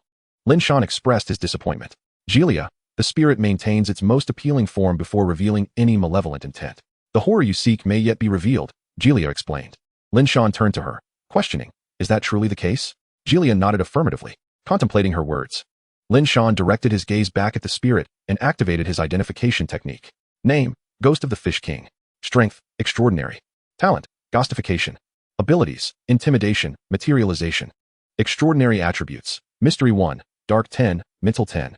Evaluation, the spirit of the deceased Fish King, resurrected by the summoning of a cursed coin. Caution, do not allow the spirit to see its enemies, or it may descend into a frenzy. Excessive identification evaluation, a spirit forcibly awakened by a cursed coin. A single strike could easily dispatch it. Ah, that's why it seemed familiar. It's the Fish King. My apologies for your icy demise. I didn't recognize you at first, Lin Shan said sheepishly while observing the identification panel. In the next moment, an invisible hand appeared, and under Lin Shan's control, it gradually approached the drifting ghost of the Fish King. Then, with a swift motion, the two invisible hands clapped together, flattening the spirit as if swatting a mosquito. Is that all? Lin Shan scoffed. Just as he was about to disperse the invisible hands and return to sleep, he noticed a faint glow emanating from them. Curious, he commanded the hands to return. Soon, they were back before him, revealing a delicate blue dust that shimmered softly. What is this? Linshan asked, perplexed. Master, this is soul powder, which some spirits may produce after death, Julia explained. Soul powder? Linshan repeated, intrigued, and proceeded to identify it. Name, soul powder. Category, special material. Rating, blue 3. Effect, catalysis, cultivation. Evaluation, soul powder, a special material formed from the remains of spirits. Many alchemists and pharmacists seek it, and it commands a high price. Excessive identification evaluation, a substantial quantity of soul powder can cultivate soul fruits, which, when consumed, enhance extraordinary mental attributes or dark attributes. Chapter 78, Farming and Upgrading the Island. Could a large amount of soul powder really cultivate soul fruits? How does one do that? Simply scatter the powder beneath ordinary fruit trees? Linshan pondered. Suddenly he yawned, feeling lethargic. This trivial amount of soul powder was surely insufficient, so he decided to rest. Tomorrow promised to be eventful. After placing the soul powder from the invisible hands into a container, Linshan yawned again and headed to bed. Julia, remember to wake me at 7 a.m. He instructed before lying down and quickly falling asleep. Meanwhile, Julia blinked, nodded, and moved a chair to the bedside, settling down to daydream. Time passed swiftly, and sunlight streamed into the lighthouse room. Linshan stirred slightly but did not open his eyes, instead turning over to face the wall, avoiding the sunlight's intrusion. Observing this, Julia blinked again, raised her small hand, and gently nudged Linshan, calling out, Master, it's 7 o'clock, time to rise. After several attempts, Linshan finally opened his eyes, realizing the room was bright and morning had arrived. Though he had only slept for 3 hours, Linshan felt surprisingly refreshed, perhaps due to the 10 points of mental enhancement he had received yesterday. All right, time to get up, he declared. The first order of business was not personal hygiene, but to check the system panel. Today's weather, gentle breeze. Weather effect, normal, no significant events occurring. After reviewing the weather, Linshan nodded and invoked the Gift of Destiny. Gift of Destiny, mysterious extraordinary attribute 10. Cost. No treasure chest will appear after the tide recedes today. Extraordinary attribute 10? No treasure chests for a day? Linshan began to feel conflicted. After contemplating for a moment while seated on the bed, he ultimately decided to accept the Gift of Destiny. After all, the 10 points of mysterious extraordinary attributes were quite valuable. More importantly, even if he didn't go fishing, he could still opt for an adventure at sea. He had just acquired 2 island routes from Celia. Having made his decision, Linshan got out of bed and went to freshen up with Julia. After they completed their morning routines and enjoyed breakfast, they headed toward the small grove. Having planned the layout the previous evening, Linshan immediately began to arrange the fertile land upon arrival. Before long, all the plots were set, ready for cultivation. With 10 white plots, all rated 9 stars, there were a total of 90 planting spaces. Then, there were 6 green plots, 3 rated 5 stars, 1 6 stars, and 2 7 stars, amounting to 25 spaces, one of which had already been planted with creamy strawberry seeds. Lastly, there was a single blue plot rated 3 stars, with only 3 planting spaces. To Linshan's surprise, once he had arranged all the fertile land, the white plots suddenly merged into one expansive area, as did the green plots, leaving the blue plot as a solitary trio. Ah, they can combine. This certainly makes things more convenient, Linshan exclaimed joyfully. Next, he began to plant the seeds that had been prepared the day before. However, since the plots had merged, he had to ensure there were gaps between different seeds. After working alongside Julia for over half an hour, they finally completed the planting. Looking at the small mounds of earth, Linshan spread fertilizer over all of them to accelerate the growth of the seeds, and soon, many tender sprouts broke through the surface. At last, it's done. According to the varying growth cycles, the fastest should mature in about 10 days, Linshan remarked, clapping his hands with satisfaction. However, he glanced at the blue plot, where he had planted durian, lychee, and mango trees. These were all large trees. Once they grew, would they not crowd together? Testing with his catalysis technique revealed that his wood attribute energy was insufficient, as the durian tree had only grown to half a meter. What a predicament. Celia could have warned me about the energy consumption, Linshan grumbled. Ding. Reminder. In half an hour, the sea will begin to recede. Seize the opportunity to search for resources. Glancing at the notification, Linshan declared, Let's go, Julia. It's time for our sea adventure. Just as he was about to head toward the port, he suddenly remembered that he had purchased 5 island hearts from Celia yesterday. It was time to upgrade. Slapping his forehead, Linshan turned back toward the lighthouse, with Julia quickly following suit. It is not Linshan's fault that he forgot. Rather, the multitude of matters at hand overwhelmed him, causing his oversight. Upon returning to the lighthouse room, Linshan made his way directly to the control panel and clicked on the option for island upgrades. Name, Tidal Island. Category, Island. Rating, Blue 1. Effect, Tree Resources.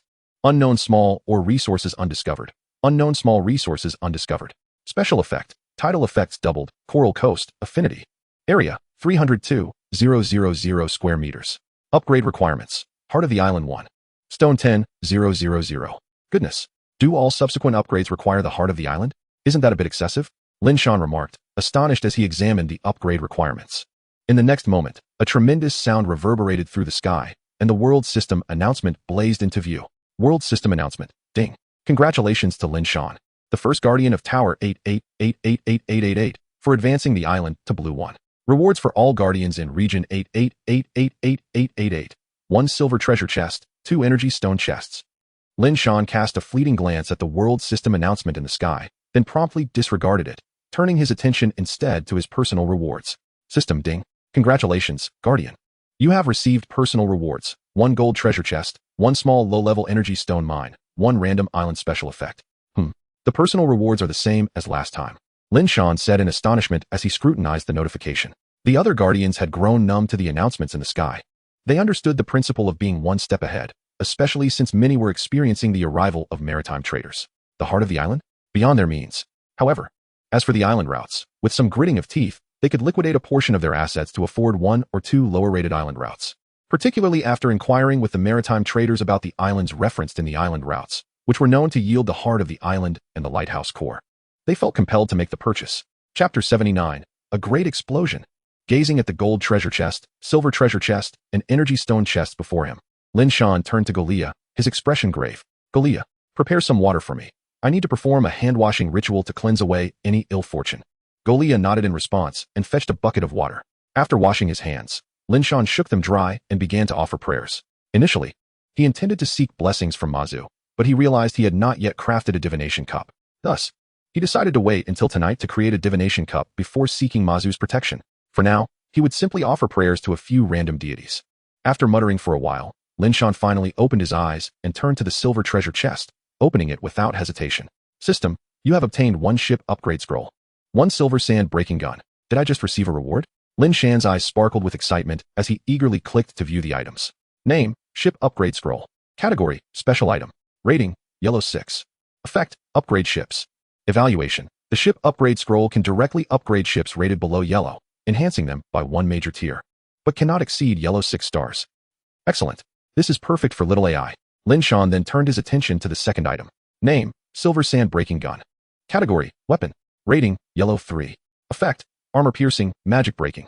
Evaluation, a spear infused with a small amount of mithril, which grants it excellent magic breaking capabilities, allowing it to easily penetrate energy shields. Lin Shan immediately took out the spear. The overall design was quite ordinary, but it was a noble magic breaking weapon. Oh, the more I look at it, the more satisfied I become. Wonderful. Golia, you should wield this spear. It will maximize its effectiveness. After playing with it for a moment, he tossed it to Golia with a smile. Golia took the spear, examined it, and nodded, saying, yes. Master, I will make good use of it.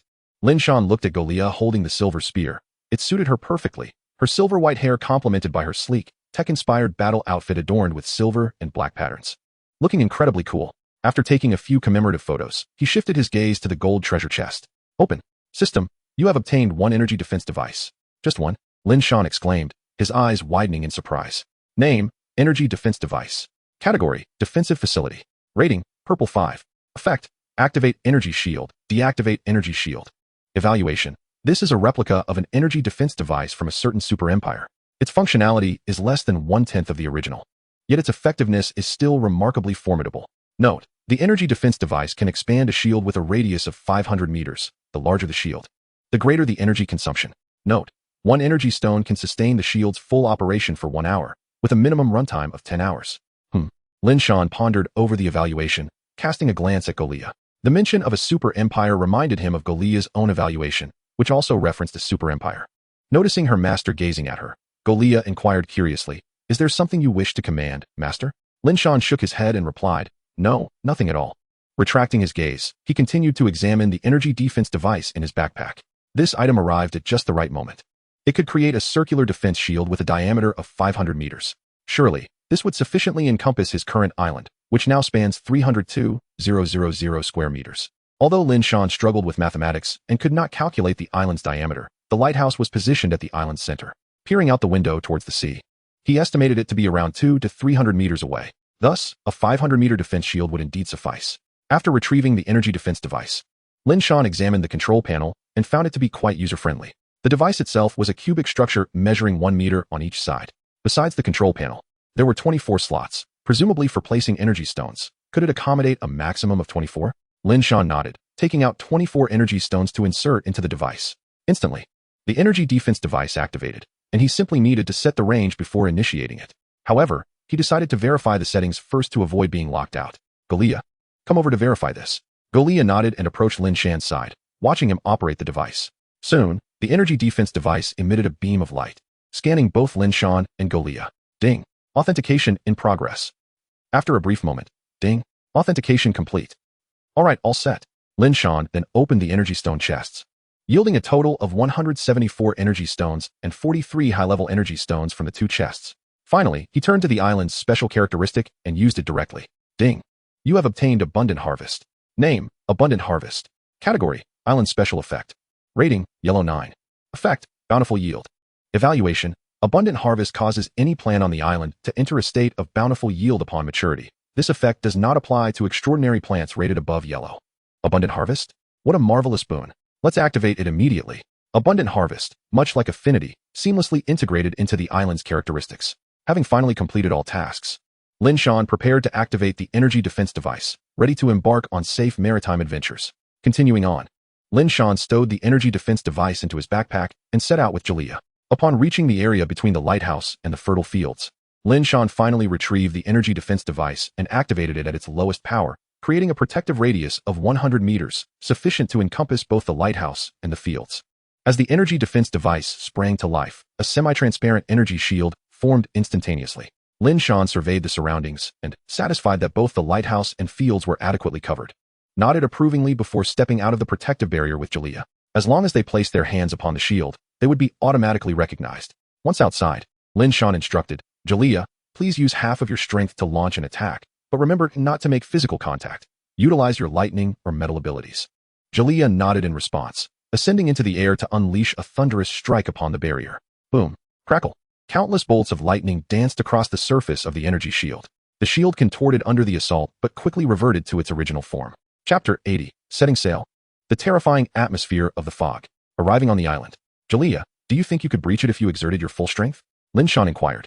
Observing the restored energy shield, Jalea pondered for a moment before responding. Master, if I were to attack with all my might, I could shatter it in 3 strikes. Lin Shan, pleased with her assessment, replied with a smile. 3 strikes, you say? Quite impressive. Jalea, let us embark on our maritime adventure. With that, he led the way toward the harbor. Upon reaching the port, Xiao AI eagerly exclaimed, Captain, Lady Jalea, you have finally arrived. I can hardly wait to set sail with you. Her excitement was palpable. Lin Shan chuckled. Xiao AI, do not rush. First, I need to upgrade you. He then produced a ship upgrade scroll and applied it to Xiao AI. Instantly, the scroll transformed into a radiant beam of light, merging with the ship as structure, causing the entire vessel to emit a brilliant glow. Aha, Captain, I feel myself growing larger. Xiao AI exclaimed. Indeed, I can see it, Lin Shan acknowledged. Though enveloped in light, the ship's size was undeniably increasing. After 10 minutes, the glow gradually subsided. Wow, you've more than doubled in size. How do you feel? Xiao AI, Lin Shan queried. I feel sturdier and more resilient, with a significant boost in defense. My speed can now reach up to 300 kilometers per hour. Xiao AI replied enthusiastically. Excellent. Lower the gangway. It is time to set sail. With a resounding thud, a gangway extended from the ship. Lin Shan and Jalea ascended onto it. Captain, shall we depart now? Which island are we heading to? Xiao AI asked. Lin Shan had already recorded the island routes for her the previous day. Let us go to the green 5-star island, he decided. Understood. Captain. The total distance is 374 kilometers. We will reach our destination in a matter of minutes at full speed. Lin Shan examined his backpack, which had 15 compartments. Aside from a heavy iron spear for black loaves of bread, 2 bottles of water, a bronze lantern, lamp oil, and a deep-sea nurturing shell, there was nothing else. He had stored everything else in a spatial cabinet, ensuring his backpack was clear for the adventure ahead. Originally, he intended to store the deep-sea nurturing shell as well, but it displayed a message indicating storage was not possible. Lin Shan speculated that the large shell might contain life. As for whether it housed a merfolk, that would remain a mystery until he opened it. Noting that the shell was tightly closed, he decided to set it aside for the moment. Once assured that nothing was amiss, Lin Shan called out, Xiao AI, set sail. Yes, Captain. Instantly, Xiao AI sped from the harbor, cutting through the fog at remarkable velocity. Lin Shan and Jalea remained seated in silence, as the eerie atmosphere of the fog enveloped them, inducing a sense of unease. The haunting sounds emanating from the mist only amplified their trepidation. Fortunately, Xiao AI's speed was sufficient, and after a discomforting 10 minutes, they finally arrived at their destination. The ship broke free from the fog, re-emerging into the sunlight. Ah, we finally see the light of day. That fog truly tests one's mental fortitude, Lin Shan remarked, exhaling deeply as he gazed at the sunlit surroundings. Next, he turned his attention to the island. Leading Jalea to the deck, he surveyed the land before them. Astonished to see that numerous areas of the island were shrouded in a faint mist, particularly in the darker regions where the fog was denser. Nevertheless, most areas basked in sunlight, making the misty patches relatively scarce. The ship gradually approached the shore, eventually coming to a halt. "Captain, we have docked," Xiao AI announced. Lin Shan nodded in acknowledgement and instructed, "Xiao AI, lower the gangway." "Understood, Captain." As the gangway extended, Lin Shan turned to Jalea and said, "Let us go ashore." Jalea nodded slightly and followed behind Lin Shan. The island was not particularly large, but it was still significantly larger than his own, at least twice the size. As soon as Lin Shan set foot on the island, a system notification appeared. "System ding. The Guardian has detected the first exploration of the island. Here are some important points to note for the Guardian. 1. The island indicated by the route is exclusive to the Guardian. No other Guardians can land here, ensuring that no second Guardian will be present on this island. 2. The island houses numerous treasure chests, and chests with island prefixes are likely to appear. Of course, the vast majority of these chests are guarded by monsters. 3. There is a probability of encountering lighthouses, ruins, and dungeons on the island. 4. The island will submerge in 30 days. Please be mindful of the time for exploration." After reviewing the notifications, Lin Shan proceeded with Jalea toward the island's center. Having caught sight of the faint silhouette of a lighthouse. From the information provided, it was clear that not every island possessed a lighthouse. Additionally, the absence of a second guardian on this island implied that any other individuals present would either be locals or monsters in disguise. Either scenario warranted caution on Lin Shan's part. Are those footprints of fishmen? Having walked a few paces, Lin Shan suddenly noticed several footprints in the sand, resembling those of fishmen. Judging by the direction of the tracks, it seemed the fishmen were merely wandering along the shore. He wondered if any were carrying treasure chests. After observing the footprints for a moment, he speculated.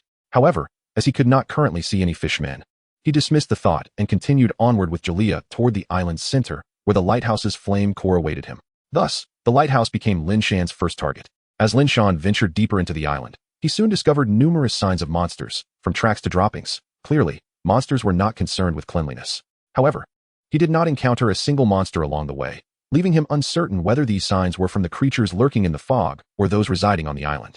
Before long, Lin Shan abandoned his musings upon spotting the lighthouse. Simultaneously, the monsters lurking beneath it came into view. "Goblin," Lin Shan murmured in astonishment. The creatures beneath the lighthouse were indeed goblins, and there were quite a number of them, over 100 by his estimate. Chapter 81. A Clash of the Inexperienced. "Ah, goblins," Lin Shan mused, stroking his chin. "How fortuitous that I just lamented about them with Celia yesterday, only to encounter them today." What piqued Lin Shan's curiosity was the sight of numerous goblins adorned with fresh wounds, suggesting they had recently engaged in battle with other monsters. Each one bore injuries. It seemed they had just come from a skirmish. Nevertheless, he decided to ignore them for now, as he was soon to unleash a massacre. Name: Island Goblin. Strength: Ordinary. Talent: None. Ability: Timid, Group-Oriented. Extraordinary attributes: None. Evaluation: Island goblins are among the lowest tier of monsters. They are inherently cowardly. However, oddly enough, when their numbers exceed 10, they become quite audacious. Yet, should their ranks dwindle to less than half, they scatter in fear. If not for their rapid reproduction, they would likely have faced extinction long ago. With such attributes, it's no wonder Celia slaughters them indiscriminately, Lin Shan remarked, shaking his head. He then turned to Golea and said, "Golea, let us commence. We must swiftly eliminate them and explore this lighthouse." At his command, Golea nodded, brandishing her spear as she followed Lin Shan toward the horde of goblins.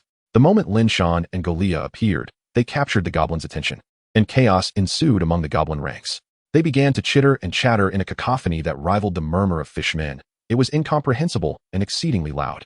Without understanding their words, Lin Shan observed as they charged forward. In response, he twirled the heavy iron spear in his hand and swiftly struck out. Smack!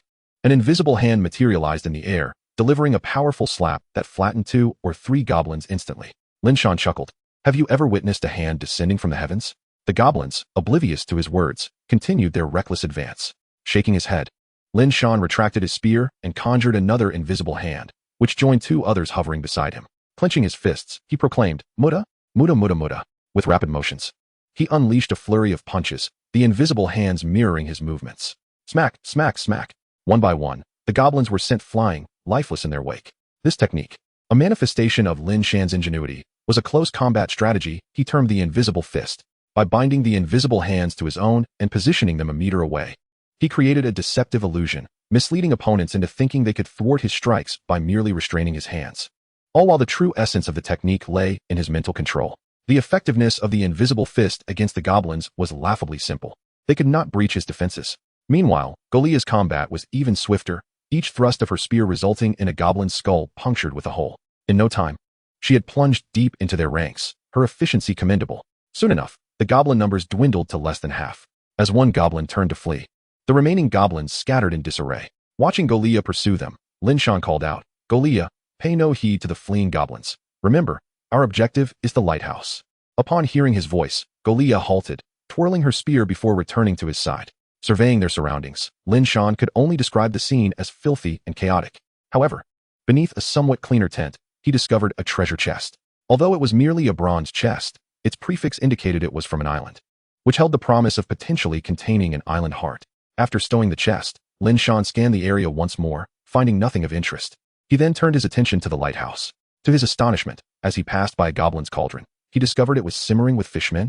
This suggested that the goblins had been battling fishmen. How amusing.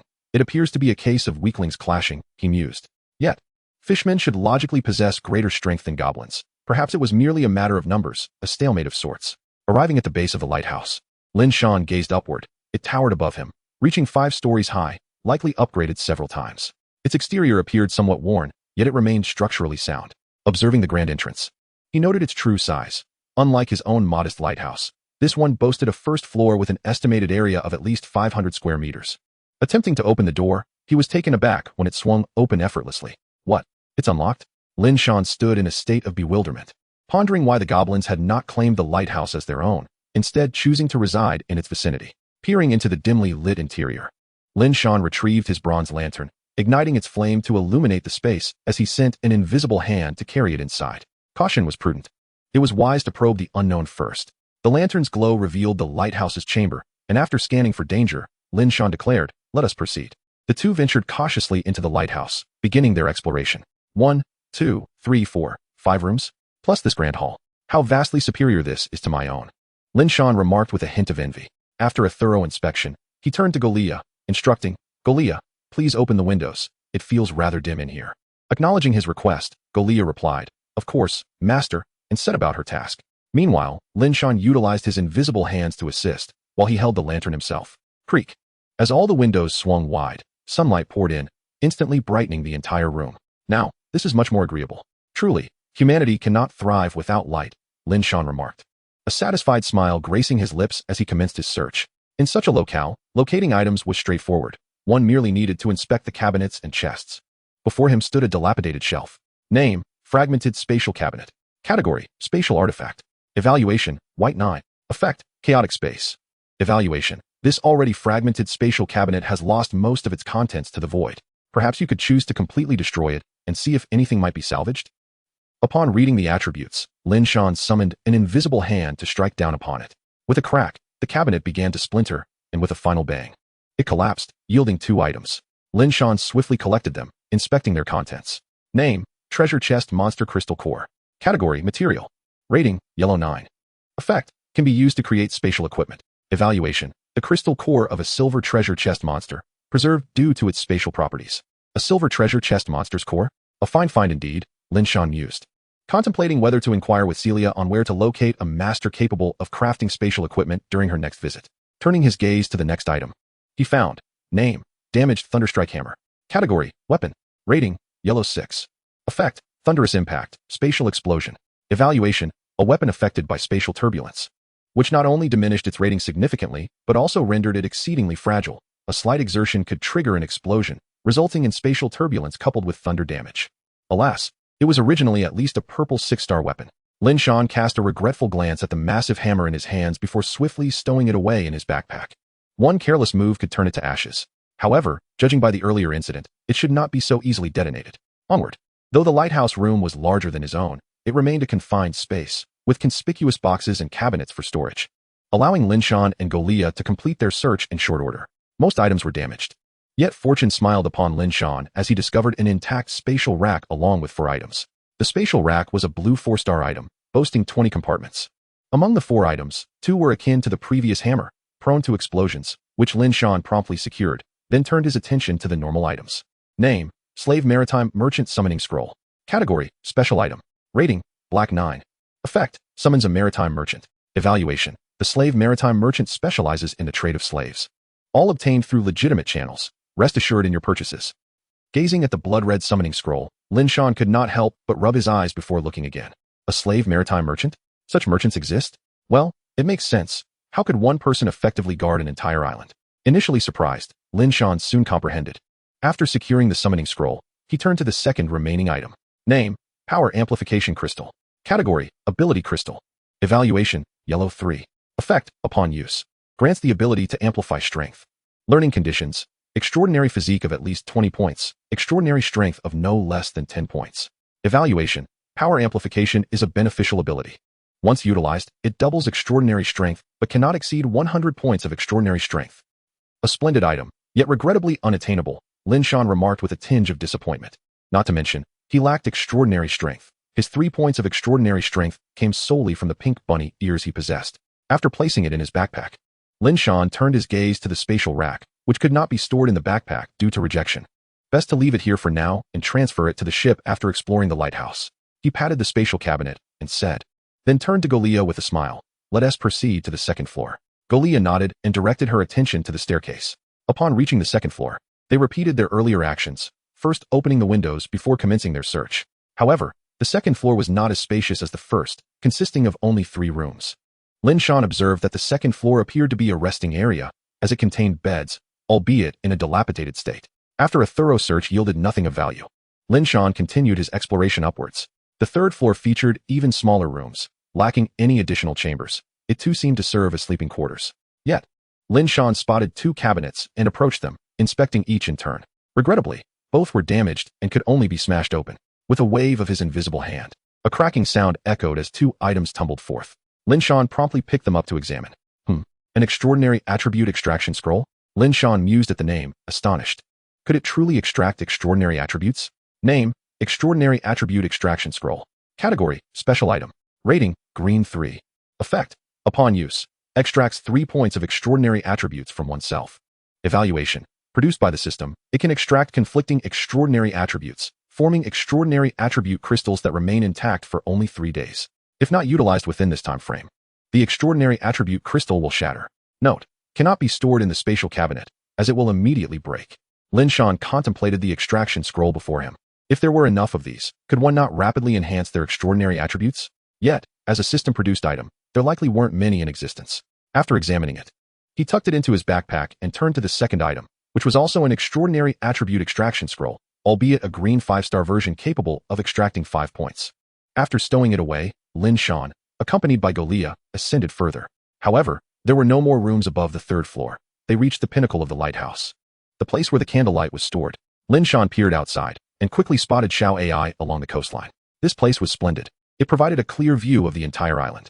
Lin Shan expressed his satisfaction. Golia nodded in agreement, though her gaze was fixed upon the mist enveloping the island. Particularly when she witnessed several goblins being suddenly dragged into the fog. Her eyes widened in disbelief, but the mist obscured her view, rendering it impossible to see clearly. Master, look over there, Golia exclaimed. Hearing her, Lin Shan followed her gaze. Isn't that a goblin we chased away? What is so noteworthy? Wait. Initially puzzled, Lin Shan's expression shifted to one of disbelief. Dozens of goblins were swiftly engulfed by the mist. Holy smokes, there are even more formidable monsters lurking within the mist. It seems unwise to approach it recklessly, at least until we ascertain what creatures reside within, Lin Shan muttered, shaking his head as he withdrew his gaze, focusing instead on the fire pit containing the candlelight. If any place was likely to harbor the lighthouse's core, it would be here. Lin Shan leaned in closer and indeed spotted a dark object. Cautiously brushing aside the debris, he revealed an item emanating a faint glow. Chapter 83, The Lighthouse Core, Secured. With a gentle nudge, the blackened coal ball instantly revealed its true form, a softly glowing object lying quietly at the base of the fire pit. Lin Shan carefully touched it, finding it not hot, before lifting it. Upon closer inspection, he opened the attribute details. Name: Lighthouse Core. Category: Special Item. Rating: Black 9. Effect: Upgrades the lighthouse. Evaluation: The lighthouse core is a unique item formed from the energy expended by the candlelight and the remaining energy of the lighthouse, capable of elevating the lighthouse's level. Indeed, it is the lighthouse core. Yet, I had not anticipated it to be created from the candlelight's exhaustion combined with the lighthouse's energy. I had assumed it formed after the candlelight extinguished, Lin Shan marveled. However, if that is the case, then manufacturing the lighthouse core would be impossible. That is somewhat regrettable. Lin Shan tucked away the lighthouse core, expressing his disappointment. Extinguishing it is relatively simple. One merely needs to cut off the lighthouse's energy, but to burn it out? Lin Shan found himself at a loss. For as long as the lighthouse remained energized, the placed candlelight would continue to burn. After securing the lighthouse core, Lin Shan began surveying the island for additional resources, considering that they had thoroughly explored the lighthouse. Upon inspection, he realized that aside from the areas shrouded in mist, the remaining places offered scant resources. Well, it stands to reason. If goblins can inhabit this place and even occupy the area beneath the lighthouse, then this island likely harbors no creatures aside from the fishmen and the monsters lurking within the mist. Thus, Lin Shan glanced at the several locations veiled in fog, feeling somewhat apprehensive. The unknown often evokes the greatest fear and trepidation. However, Lin Shan glanced at the bronze lantern nestled within his backpack, and indeed, its paramount function was to dispel the mist within a radius of 60 meters, which sufficed for their needs. On this island, the most expansive area shrouded in mist appeared to have a diameter of little more than 100 meters. That said, did this bronze lantern merely redirect the mist elsewhere? Or did it eliminate it entirely? It should simply push the mist away, right? Lin Shan mused, contemplating the bronze lantern in his backpack. Yet, the truth would be revealed once they put it to use. Gloria, let us proceed to inspect the smallest mist in the eastern region, Lin Shan declared. Oh, coming, Gloria replied. The duo descended the staircase and swiftly reached the ground floor. Along the way, Lin Shan took the precaution of shutting the windows, uncertain if they would return the following day, especially considering the island's potential to exist for a month. To prevent the lighthouse from being overrun by monsters, it was wise to secure it. Upon reaching the ground floor, Lin Shan employed his invisible hand to lift the intact storage cabinet and made his way outside. Gloria, let us first return to the shore and stow this item aboard the vessel, he instructed. I shall heed my master's command. I will assist in combat, Gloria said. Lin Shan, with a hint of resignation, replied, that won't do. Never mind, let's proceed as is. Shaking his head, he and Gloria retraced their steps back to the shore. Before long, they arrived at the coastline. Just as Lin Shan maneuvered the storage cabinet onto the deck of Xiao Ai's ship, he heard her voice. Captain, Lady Gloria, I must report that there have been sightings of fishmen. Please exercise caution. Fishmen? What is this about, Xiao Ai? Lin Shan inquired, perplexed. Captain, shortly after you disembarked, a group of fishmen emerged from the sea and departed along the beach, Xiao Ai explained. Lin Shan turned his gaze towards the beach and indeed spotted a multitude of tracks, at least 50, densely packed together. Following the direction of the footprints, it appeared that they led to a misty area, precisely where he intended to experiment with the bronze lantern. Gloria, let us investigate whether this group of fishmen has ventured into the mist, Lin Shan proposed. Captain, Lady Gloria, please be careful, Xiao Ai urged. Lin Shan waved his hand. Chuckling, understood. Xiao Ai, do take care as well, and keep a close watch over the storage cabinet. We wouldn't want it to be knocked into the sea. Following the footprints, they soon encountered the fishmen. Lin Shan observed as the fishmen besieged a dozen goblins, likely the ones that had previously fled. Not far behind them lay the mist, and in the midst of it stood the Fishman King, wielding a weathered blade instead of a staff. Lin Shan, witnessing the fishmen devouring goblins raw, couldn't help but scoff. Goodness, at least goblins have the decency to cook their fishmen. You lot, on the other hand, are gnawing at them uncooked. It was evident that the fishmen had noticed Lin Shan and Gloria. Lin Shan paid little heed to them. He had already assessed their attributes earlier. They were marginally stronger than goblins, but not by much, truly a case of 6 of one and half a dozen of the other. His attention was drawn instead to the Fishman King standing at the edge of the mist. Why had the Fishman King not been dragged into the mist by the creatures lurking within? Or was it that no monsters resided in the mist? Lin Shan pondered, considering that the goblins had been swiftly pulled into it, likely meeting a grim fate. As the charging fishmen approached, Gloria dispatched them with precision, taking down one after another. However, unlike the goblins, the fishmen displayed no fear, charging relentlessly under the fervent shouts of their king. Lin Shan turned to Gloria, instructing, Gloria, unleash your psychic attack. Understood. Master, Gloria replied, blinking. In the next moment, thunder crackled as her spear became enveloped in arcs of lightning. It was noteworthy that the silver sand breakthrough spear possessed a dispelling attribute, yet it could not halt the onslaught of lightning. Clearly, the extent of its dispelling capabilities had its limits, being merely a yellow-rated weapon. Gloria raised her spear, crackling with electricity, and hurled it towards the advancing fishmen. With a resounding bang, all the fishmen in her path were obliterated, and the beach itself shimmered as if turned to glass. Wow, The explosive power is astonishing. Lin Shan exclaimed in astonishment. However, what about the spear? Lin Shan wondered. But in the next instant, he observed a thread of electricity coiling around Gloria's hand. And with a flick of her wrist, the lightning-infused spear returned to her. Lin Shan, taken aback, remarked, "Goodness, is that a recoverable electromagnetic cannon?"